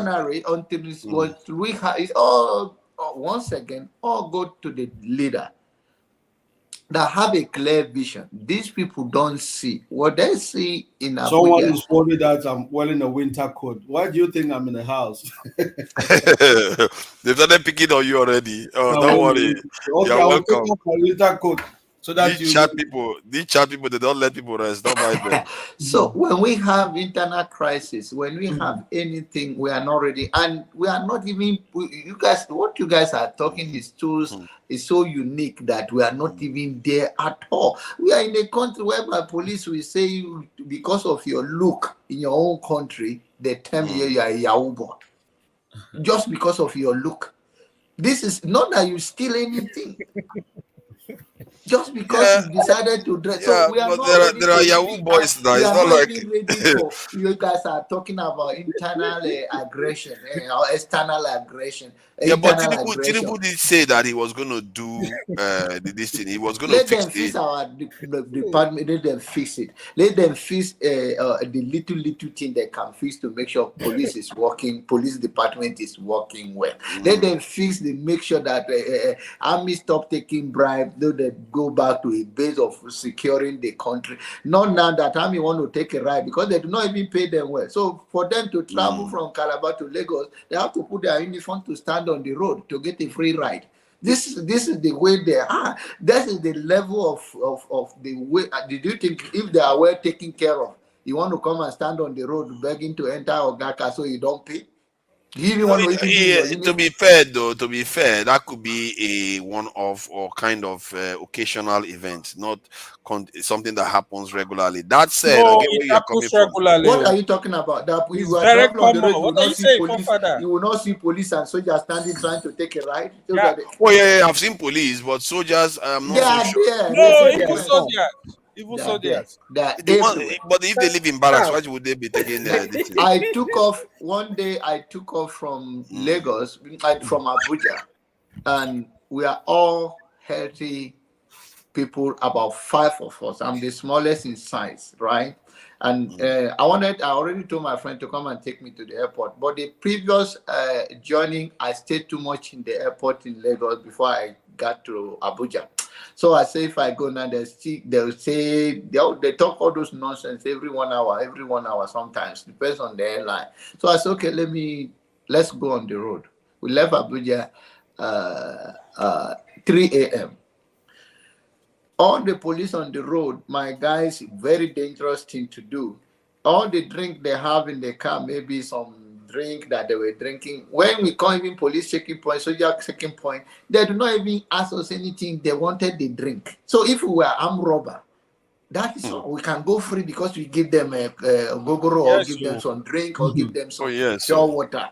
So there is no security anywhere. There was a time I look at the time, I said, this is dangerous. How can we be on the road by this time in Nigeria? And then we got to one checking point, military checking point, say, what do you got for us? They do not even ask us, where are you going? Who are you? What is your identity? They don't care.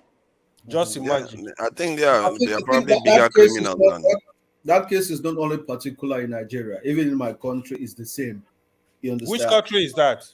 Cameroon. Cameroon, you cannot even say, no, with all due respect to Cameroonian, when Paul, we are sitting in Sweden or wherever to come to your country, then you think you have a country? You don't have a country. You just have, with all due respect, this is 45, Paul, it's 45 years in power. So you guys have a broken system completely. And that's why they were saying Nigerian thing is not working. I say other people can complain, but my Cameroonian brothers and sisters, they should go deliver themselves from the hand of I think most Cameroonians have accepted that Paul Biya is a king. You know, we have taken out that president title, because if we put the president title, it's so complicated to explain to people. But just tell them. But you run an election, right? You run an election. Then you should stop running an election. Yeah, he never campaigns. Never. How true? My friend. Born, yes. My friend from Cameroon, he was telling me, you cannot succeed in coup in Cameroon. He said the reason is that Paul Biya has up to like 3 military forces that are guiding. He said they are different from, they are independent of each other. Yes, exactly. And you know, it's not even in the nation. It's a different thing when it's in the nation. Let us not glorify that. It's not even in the nation. This guy call on wheelchair after every 4 years, or even there's a special occasion. It's not even so. You can always be afraid of that guy. When it's I'll in tell Cameroon, you, it's not even in Cameroon. Yeah, we cannot understand. We cannot accept.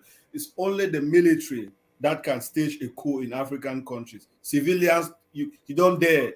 If you try, you go on the street, they will shoot you up. Okay? How is that supposed to work? Civilians can't do it. Who've got that power, who've got the guns. But all the militaries in Cameroon, like the people that you think they can go against Paul Biya, they are his best friends. Like this guy, not his best friend, they are his stooge. There's no best friend there. Stooge. There's no best friend there. You cannot have a best friend as a military person, and then you say you have a country, your president, why your alliances, your religion, and it's what true. Like, let me give you a little. You know, in Cameroon, there have been 2 coups staged and they failed.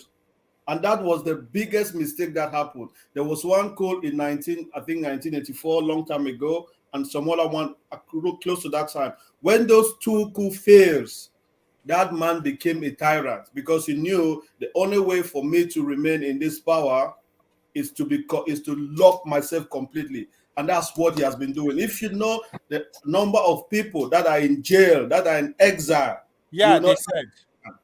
You understand? That too cool, that failed cool, make that guy to be really, really strict. Kifaru, yes. do you think if he's leaving power, he's not going to hand over to his family, to his son or something like that? Okay, you know, it was like that, but the recent incident that happened in Gabon, now everyone is saying, okay, this might not go the way he's thinking. But as of now, as we speak, if you ask any Cameroonian, who do you think will be a president? No one knows.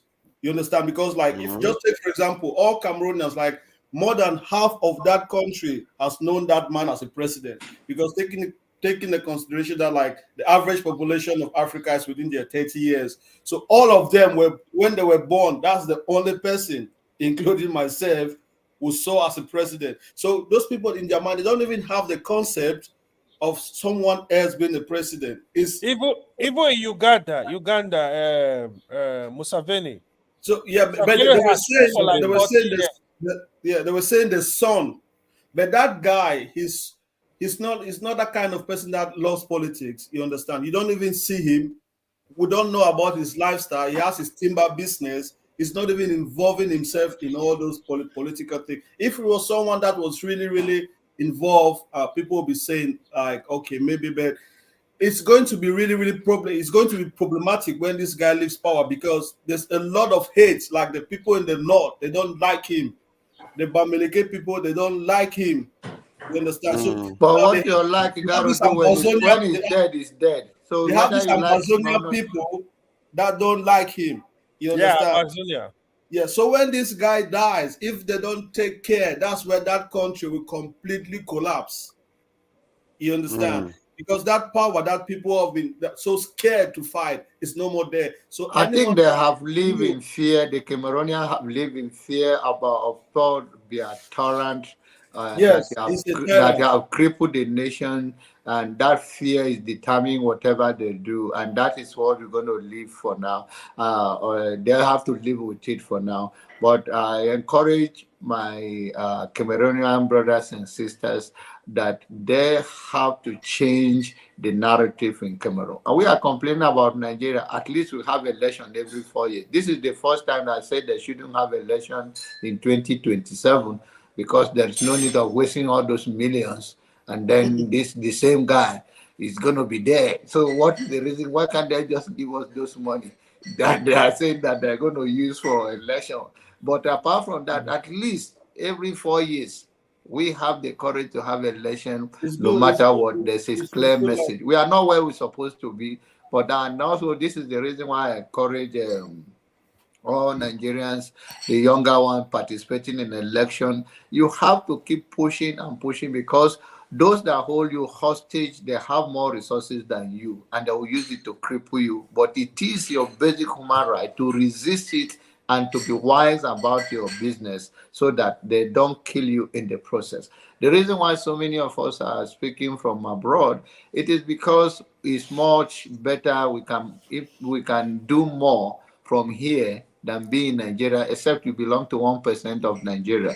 Doesn't mean that the Nigerian citizens does not have the power. The power belongs to the people, but they also have to keep pushing to make sure that the power is in use. Because what you have and you don't use it is equal to not have. So the African dynamic, I think in 21st century, in one way or the other, we are still a slave to the elite, not only to the foreign power. I think we need to bring the military involved in most countries that we want to fight. The military needs to be on our side because that's the we have to bring the military has to be on side of the people. Some people the don't military is so corrupt. They cannot be. That's the problem. The military is more corrupt. If you are talking about the old military, it's just like old pastor, where they call them church rat.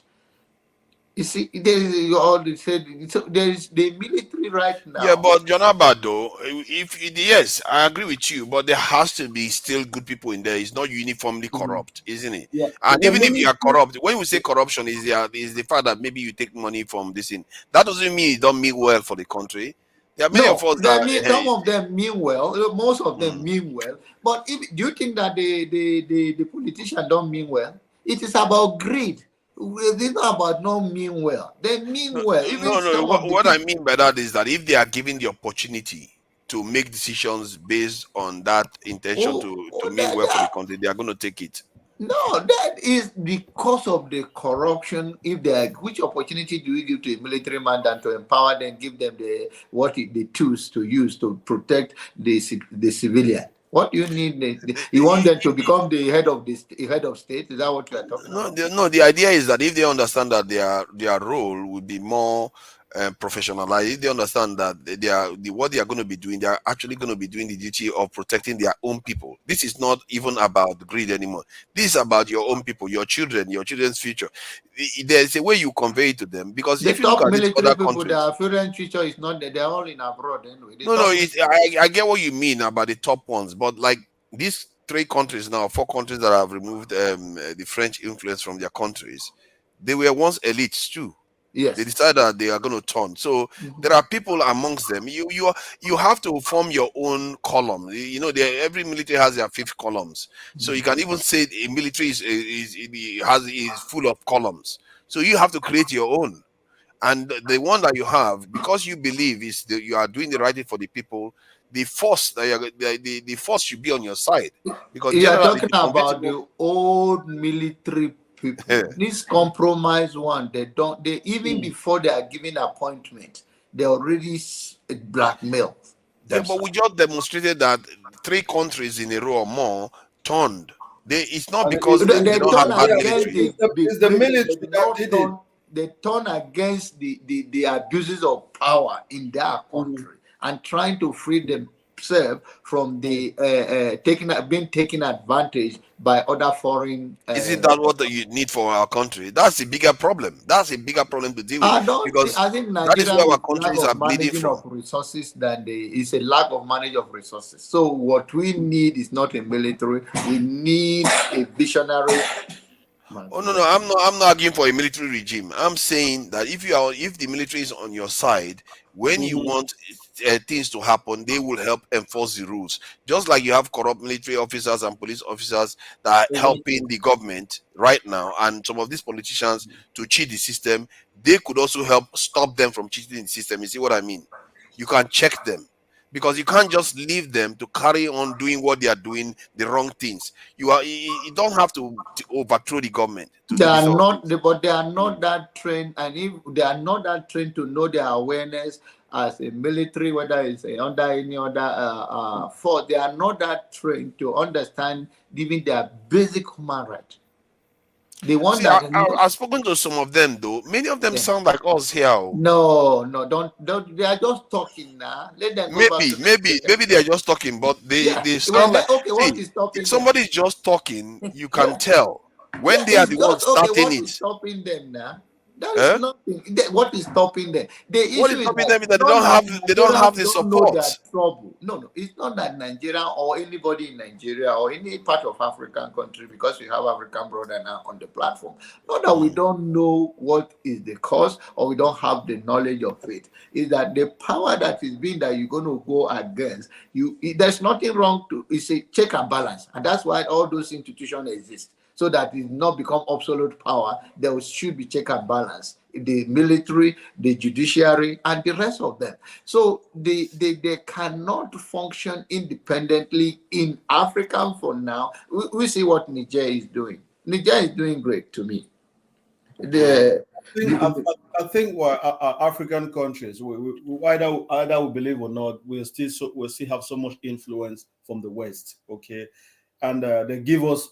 They give us some kind of, they give us tax for our presidents to execute. That's still the problem we face. I don't think we are completely free. So when you're talking about the people, we should free ourselves from the West first, because the West can't be making decisions in most of our countries. I just saw something, I don't know how true it is, that there is a Trans-Niger pipeline that has to leave from Warri, going through Niger, going to Algeria to supply fuel to Europe. Yeah. And that's the main reason that there's a problem, because Niger is now standing in between that fuel problem, and they can't have that pipeline continue.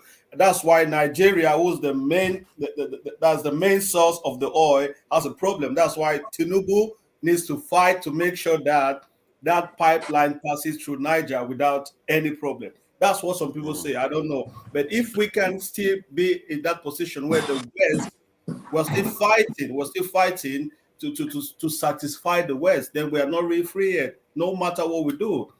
They just give us, okay, do that, then we decide. So if we free ourselves completely from these Western people, then it doesn't matter. We have to.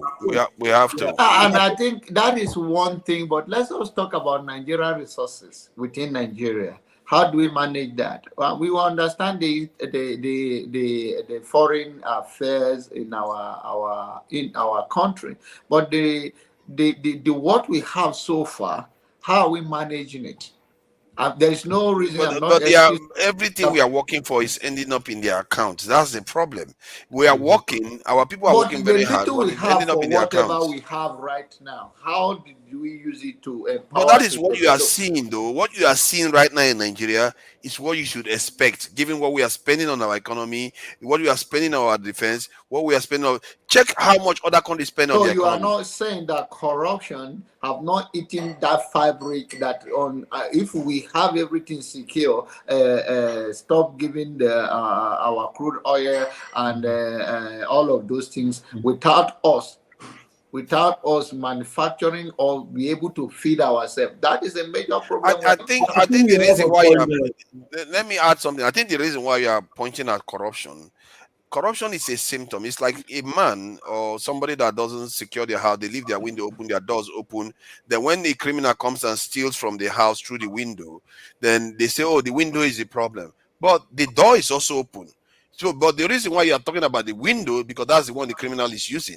Well, the reason why you're talking about corruption is because that's the key area that they are using to undermine our country, where in terms of taking the resources away from the country. But it doesn't mean that corruption inherently is the problem, because if you close the window, corruption is not going to matter itself. You see what I mean? Because if you look at the UK and America, all of them, they are all corrupt too. But it doesn't do them any harm. Why? Because the money still circulates within their system. They understand that. Do you know how much is in Nigeria today? You see, I understand what you are saying. I got it.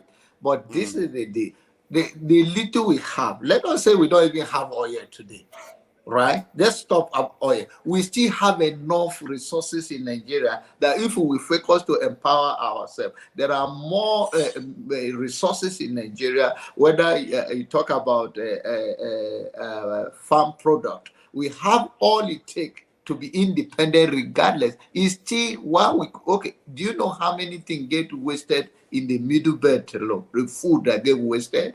You are talking about military, all of those things. We are talking to you that the corruption is in every side of the room that make us that even what we have. Look at rubber. Look at what you're going to even if you don't tell me that, even if say let's say that everything, we make sure our oil, everything is going. We stop the West from interfering or from taking our resources. Then internally, since even the little one, we have not been managing it well, we will still have the same problem. So let me you know what is going to happen. You know what is going to happen. If we're not going to get our act together, how do we stop these people when we ourselves could not even manage our own, the one that they are not even tapping into? They don't come and take our guava. They don't come and take our orange. They don't come and take our yam. Actually, you can argue that they are doing that. You can argue that they are doing that. It's because you are not. This is what I mean. You are not. Those things are symptoms. Because if your country cannot innovate, you can't necessarily invent your own ways of storing those things. If your country doesn't have enough resources, you don't have the capital to necessarily buy. There are a lot of private companies that are ready, and I have seen people from United States of America that gone back to Nigeria trying to take advantage of those natural products to have orange juice company. They get frustrated in Nigeria just by this corruption of going to even obtain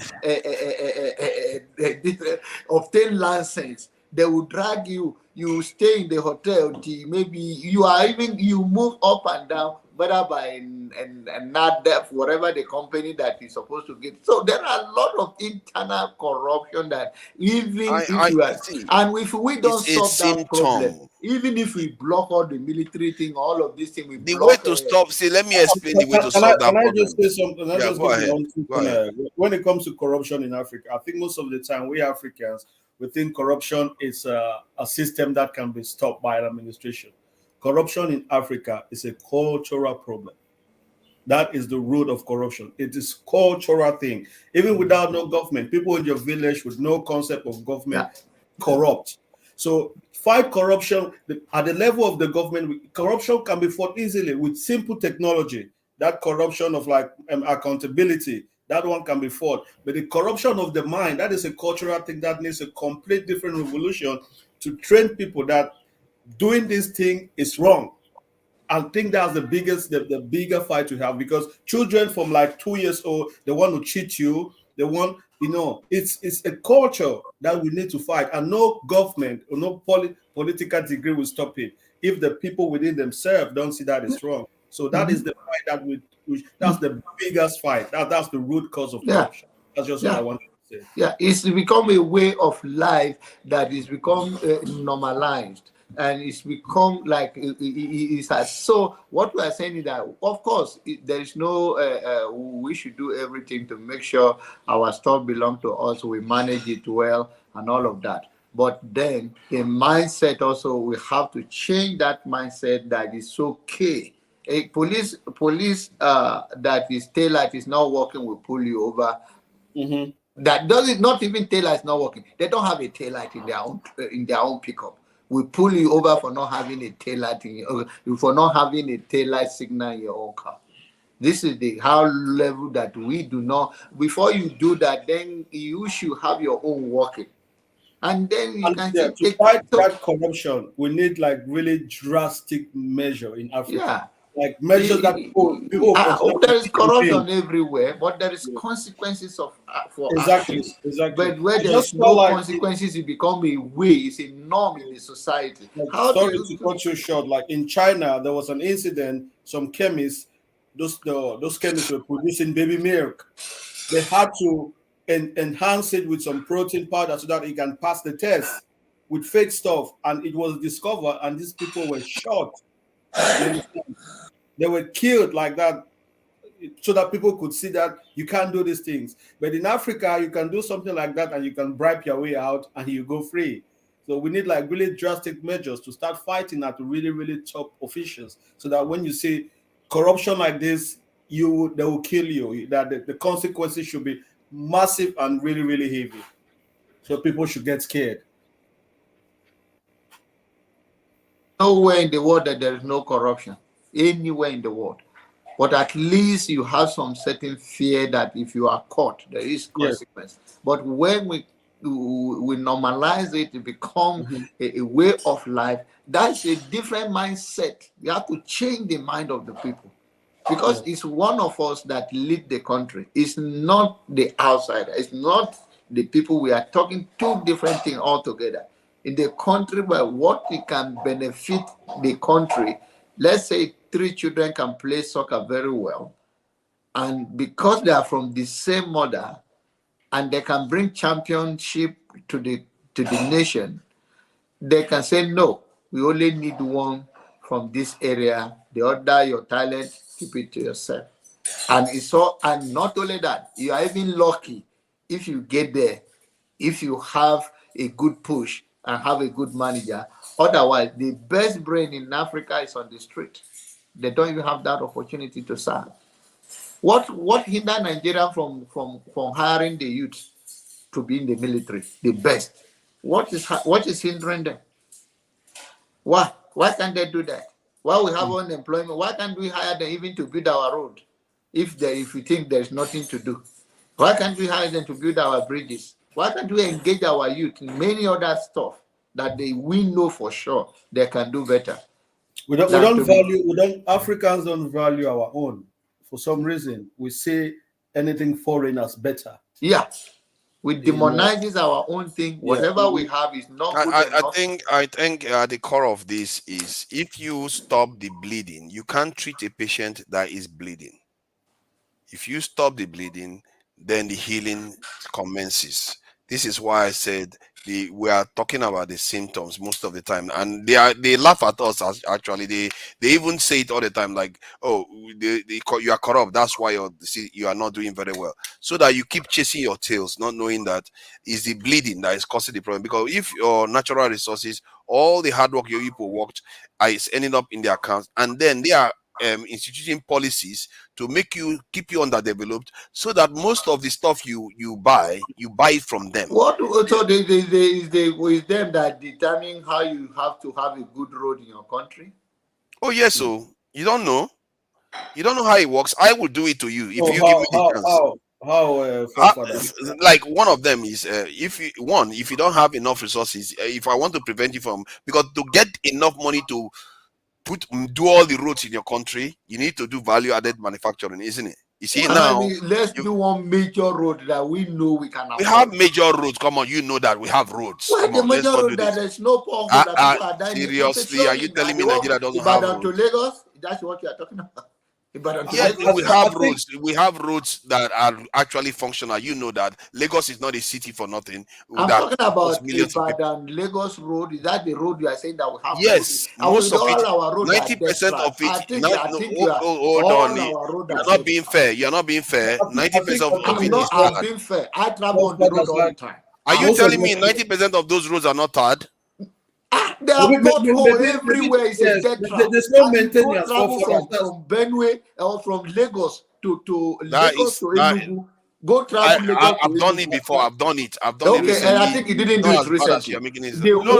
It's quite recent. No. Sometimes in Africa, there's no did it in 2020. It's quite recent, and it's not as bad as I've seen. Yeah, it was bad somewhere from I think somewhere in Lagos Ondo area. It was bad.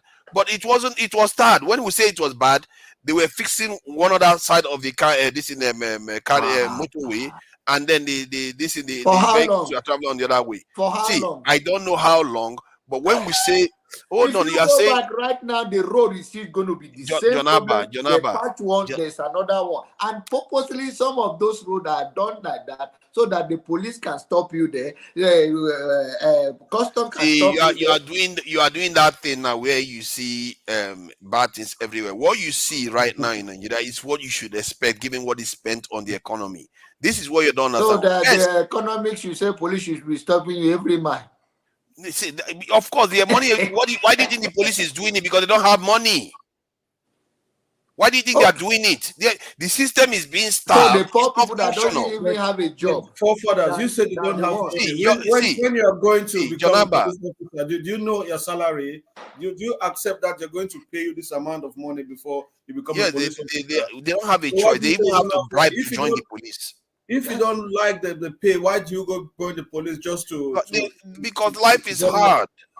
So why do you put it so on? Then you make it harder for the ordinary person. Life is hard. Then you go to the road and make it harder for your neighbor that you left. Before you join police force, you know life is hard. There are even some of your mates that could not access there. You even bribe to get there. So that your brother on the road now cannot pass again. You have to block him. You want him to go steal? What do you think? Janaba, what you are saying is not a lie. You are telling the truth as to what you have seen.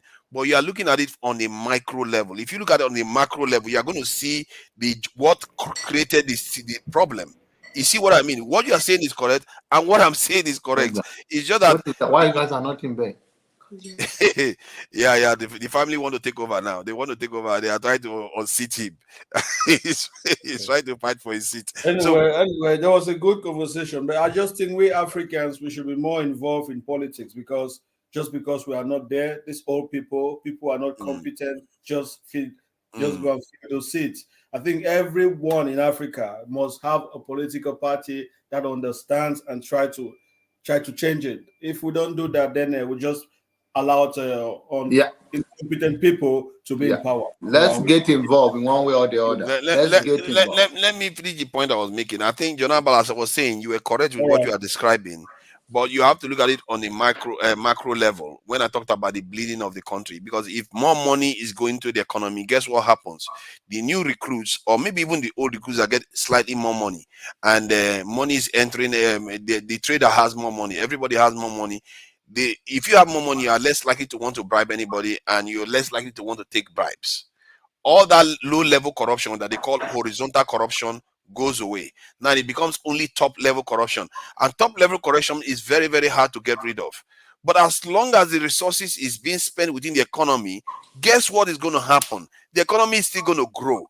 If somebody steals money in Nigeria and the money doesn't end up in your Ibo's account, where do you think the money is going to go? They're going to spend it in Nigeria. They're going to build houses. They're going to buy cars. It's going to end up in the hands of everybody again. The economy is going to circulate. So that's why I say corruption on its own is not the real damage. It's just a symptom of what you are seeing, this horizontal corruption. People are stressed. They don't have money in their pocket. Nigeria's economy, we spend about $40 billion on our budget. That is chicken change for a country that is about 5 million population like Singapore. Singapore has got 5 million population. Okay. I want you to draw the contrast between the time that we get independent. How are we doing compared to where we are now? Are we supposed, if we follow it well, just compare it. Where are we now compared to that time? And what is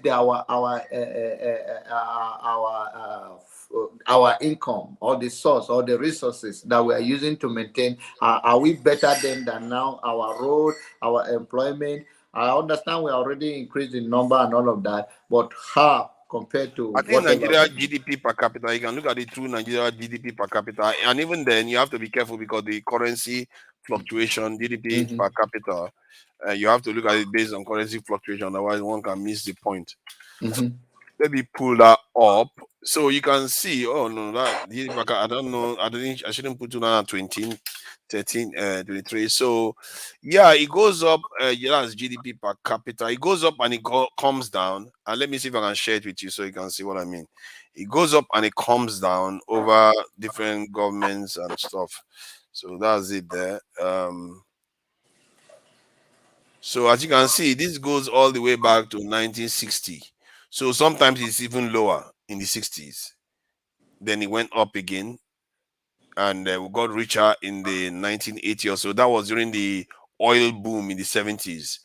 And it culminated there. And then after that, we started coming down again. Military. Then it picked up again. And if you look at this period, especially this period, was when they canceled our national debt. Maybe that helped too. And we grew and we grew. And most of this is depreciation of the Naira. So let's be careful. Depreciation of the Naira. So the GDP per capita will increase because of it. And that's what we are seeing there. Although it's in dollars, so it shouldn't count, isn't it? It's in dollars, so it should be uniform. So our GDP per capita increased here. But as you can see, even when it's increasing, our country is still not doing well. Because where it should be, it's not there. That's the problem. If you look at our GDP value, that is you see, I understand you completely about the building the infrastructure, trying to get stop the bleeding, the income that is going out the country. Our money gets even when the top people steal the money, they still go and bank it in abroad. They are not even investing. They are relentless. They are relentless in banking it abroad. Yeah. So it's also then we should. This is the uses of the media trying to tell the people sometimes, because some of these people are drunk with power and get caught up with the moment, and power is very intoxicating. It distracts you, and sometimes you don't see. So when we speak here, sometimes hope that we drop in their ear like eardrop. And they can say, oh, That is the purpose of this. That this thing you are doing is not the right thing. Even if Yeah. you steal and you spend it within your own country. Let's say you even build a house, build a company. Even all those small company, whether it's a pure water company, whether it's juice, whatever, you can put it back into the society. Then at least, even when we are talking about Rwanda, not that Rwanda is sent to Congo, whatever they are doing to Congo is okay, but at least they are investing it in their country. We are not. I'm not the source of their money of divide and control taken from Congo. I'm totally against it, but at least it's a black brother robbing black brother is still in the black continent. You see Nigeria GDP per capita 2000, and let me show you that of Rwanda. I think so that people see that sometimes Rwanda may be a little bit of a, how do I put it, the hype that people are hyping Rwanda for. This is why you have to look at data. Data tells you what is going on. Look at Rwanda's GDP per capita, and now look at that of Singapore. It reveals a lot of things if you look at data. Singapore GDP per capita 72,000 US dollars. That of Rwanda 800 US dollars. Nigeria 2,000. At least we got up to 2,000. But Singapore 72,000. It's even higher than that of the UK. That is a country of about 5 million people that is able to pull that off. So that tells you that what makes nations function is because the elites control a lot of wealth. They control about 80% of the wealth of a country, the elites. And if they are pushing all that most of that wealth to foreign capitals, you're in trouble. Your country will suffer. And this is what they've been doing. Mind you, most of the private jet owners in Africa, in Nigeria, they don't finance it. They don't list. It's raw cash. Oh, sorry, sorry, I was showing. I thought I was sharing the screen. You are not seeing the screen. It's okay. That is crazy. I thought you need to see it for yourself, and the viewers need to see it too. It's not fair that I'm just. Oh my God! I forgot I wanted. That was funny, man. When I go, I want to share this screen. That was weird. You already call it out as well. Yeah. If somebody cannot see now, but they can hear it, that you give a number to it. So it's understandable. Seeing I like people to actually see it because they don't put my face in it. So it's not look like it's only me that is saying it. I like data. That's why I like using data and things that have happened, examples from history and events that have occurred. So if you look at it, 72,000. To actually see it is painful. One person gets $72,000 dollars in Singapore, their value in terms of the GDP, and Nigeria, Rwanda 800. That I don't know how many times. That's almost 80 times less than that of Singapore, and Nigeria is 2,000. Not too bad, but it's still about 40 times or 30 something times less than that of Singapore. In 2021, right? 2021, yes, 2021. I think if we probably go to 2023, it might actually be worse. If it might actually be worse if we get to 2023. You know what has happened with this government now? Our GDP will reduce now. Nigeria will become second or third in Africa now. Our GDP next year, because of what Tinubu has gone and done. Because it's depreciated in the Nigerian currency. It means that when you convert the Nigerian currency to dollars, our GDP will come down. That's what he has done. Within how many months of coming into office? He's made Naira more devalued. He's made our GDP more devalued. He's made petrol price increase and still paying our subsidies anyway. What kind of geniuses are these? I don't know. I really don't know what kind of geniuses are running our country. They think, you see, running a country, so far, I think I see It's in knowledge and being intelligent, whatever you acquired, is the way you use it. It's the same thing with money and power. I think having a government on your shoulder, it has to be your mindset, your vision for your people. You can be the most brilliant person, and if you use it selfishly, it's not going to impact so much. So we are seeing the new the nomination of the ministers, and let's see how they can use it to benefit the nation. You can be as smart as you can. You can have all the money. There are more. By the way, when people are, when the country is in a recession, meaning the people hold the money back. That's what it means. When people hold money back, that they're not spending it into the money is not in circulation. Ordinary people suffer. So let's see whatever the policy, what do they understand? Because it does not take so much if you have the vision for the people and you feel them. But one thing I understand is that the elite do not feel the struggle of the common man. And they can't. They can't. Yeah. And that is the problem we are facing. Even unfortunately, or some of them come from Bako struggle family, but once they have, by any chance, they get to that top, I don't know what's wrong. They never think back, oh, this is where I was before. There are millions of Nigerians that are struggling like me. Let me put a policy together that at least will benefit everybody. But somehow the demon in them, and they are trying to be relevant, whether it's huge to somebody, whether it's internal or external, that they forgot where they are coming from. And that is the most shameful thing in Africa. You know your brother is suffering. I think what is happening at the top is that by the time they start getting to the top, they are fighting for who will sell out the most, because whoever sells out the most is the one the foreign powers favor, isn't it? Yeah. So that dynamics takes over. They forget themselves. That dynamics takes over.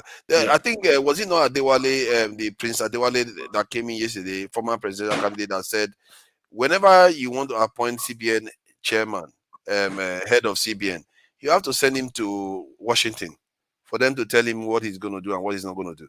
Like, these are things that he was talking about. I was like, if this is how intertwined our elites is with them, we are in serious trouble.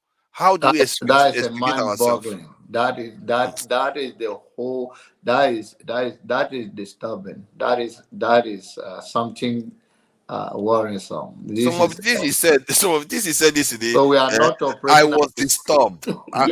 Even my Yeah. sleep was disturbed. I can tell you that right now, because I was like, wow.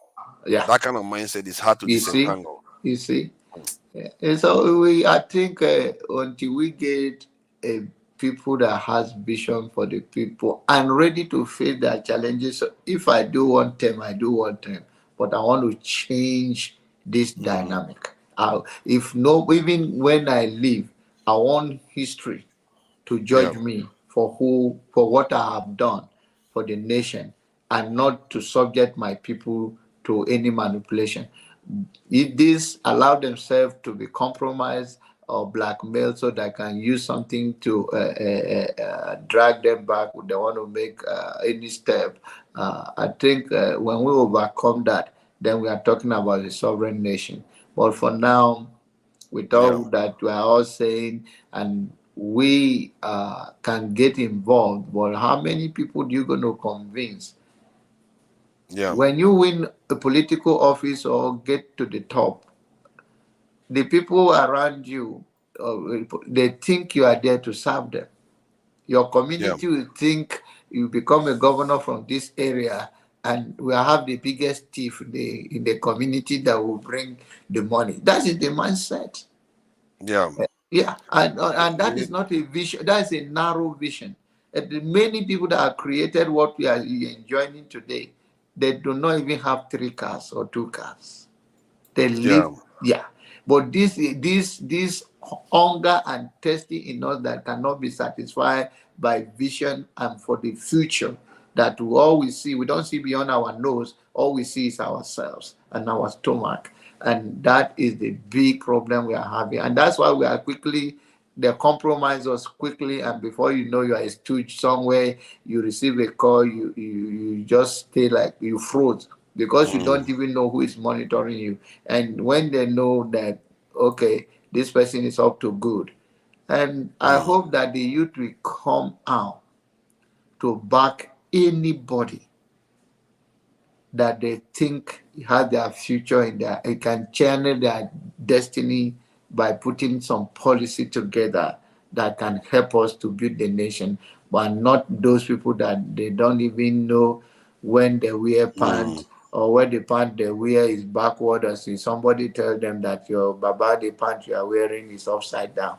And it's going to be a long walk to freedom if we do not get anybody that's okay. I don't care about myself. If I want to be one-term president, let me be. But let me solve this problem, lay this foundation. But one of the things I want you to understand and how sensitive it is. Anybody that have opportunity to change in Nigeria was good luck. Yeah, good luck having I think that the diaspora will have a strong role to play. Yeah, in the future now. Because but they have I'm telling you that what he have in his access. possession, he could have used it to change the dynamic, but he was looking up for winning the next election. If not the first time, he could have changed all of this, the constitution, because he have the both houses. And yes, he have the both houses in his hand. Everybody was over. So it's the second time that he struggled because they believe that he also, you know. So, but the first time, he's the best person, and the one of the person he did not change the country. One of the best presidents we ever have so far is Yar'Adua, even though it's a gift, but it's a gift. Yeah, it didn't last long. What a shame. Yeah, and he didn't last long. I think he was a PhD holder or doctor or something like that. And he know how to negotiate. You know, it's about you having a good team that have the mind of the people. Okay, like right now, if I'm working under you, you are working under me. One of the things you will consider is, hey, forefather will not take this. That even when you guys are having a separate talk or behind closed door, if you are talking to a leader, talking about a leader that, okay, we're going to, you say, you know, you have made up his mind to do this road construction. Whether the House want to vote for it or not, we have to champion it. Instead of having that meeting to come and manipulate you, when you already have a clear, you're going to say, no, it's not going to agree to it. Let us not waste our time. That is a true leader. A leader that is a true leader. And he doesn't care about what you think. He just wants to prove to you that I love you more than my own greed spirit. Everybody can be greedy. It's the human nature. But you just have to know how to, the limit. You just know the limit. So, okay, let me do this thing for the nation. You can do stuff and still be greedy. There's no reason why. Most countries in the world, they are greedy. You can do stuff and still be greedy. It's just that our leaders, they've allowed themselves to be paralyzed. They are paralyzed. This is not normal. This is not normal corruption. This is some weird situation we are in. It's a disease. It's a cancer in the spine right now. And it's not only Nigeria. No. Uniform. The 40-something black countries are almost the same. Everywhere. It's remarkable. The other society, advanced country, because of the environment. Like I always say, people are product of environment. The children that they are telling that, 10 years cheat, it's what they grow up to see. They don't mean to cheat. Okay. Thank you, gentlemen, for coming in. I think we have to round up. All right. Today is Monday in the UK, and people have to get busy. And we've done almost 12 hours already.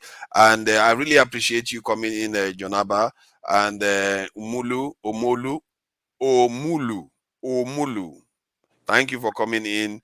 And Loco, I see you. Thank you for coming in too.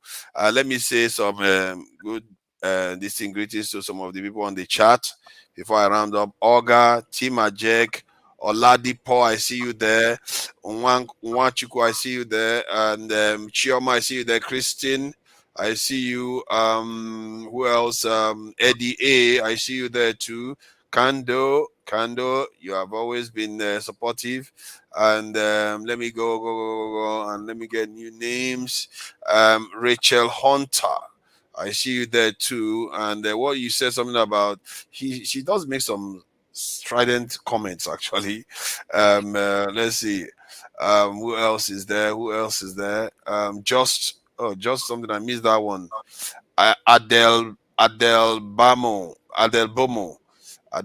I see you there. Ify King, I see you there too.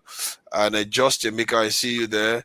And yeah, I'm not going to be able to read all of them out. Let me just read some of the super chat ones. Alexander Gomez, thank you for the donations. Alexander Gomez again. Chioma, Alexander Gomez.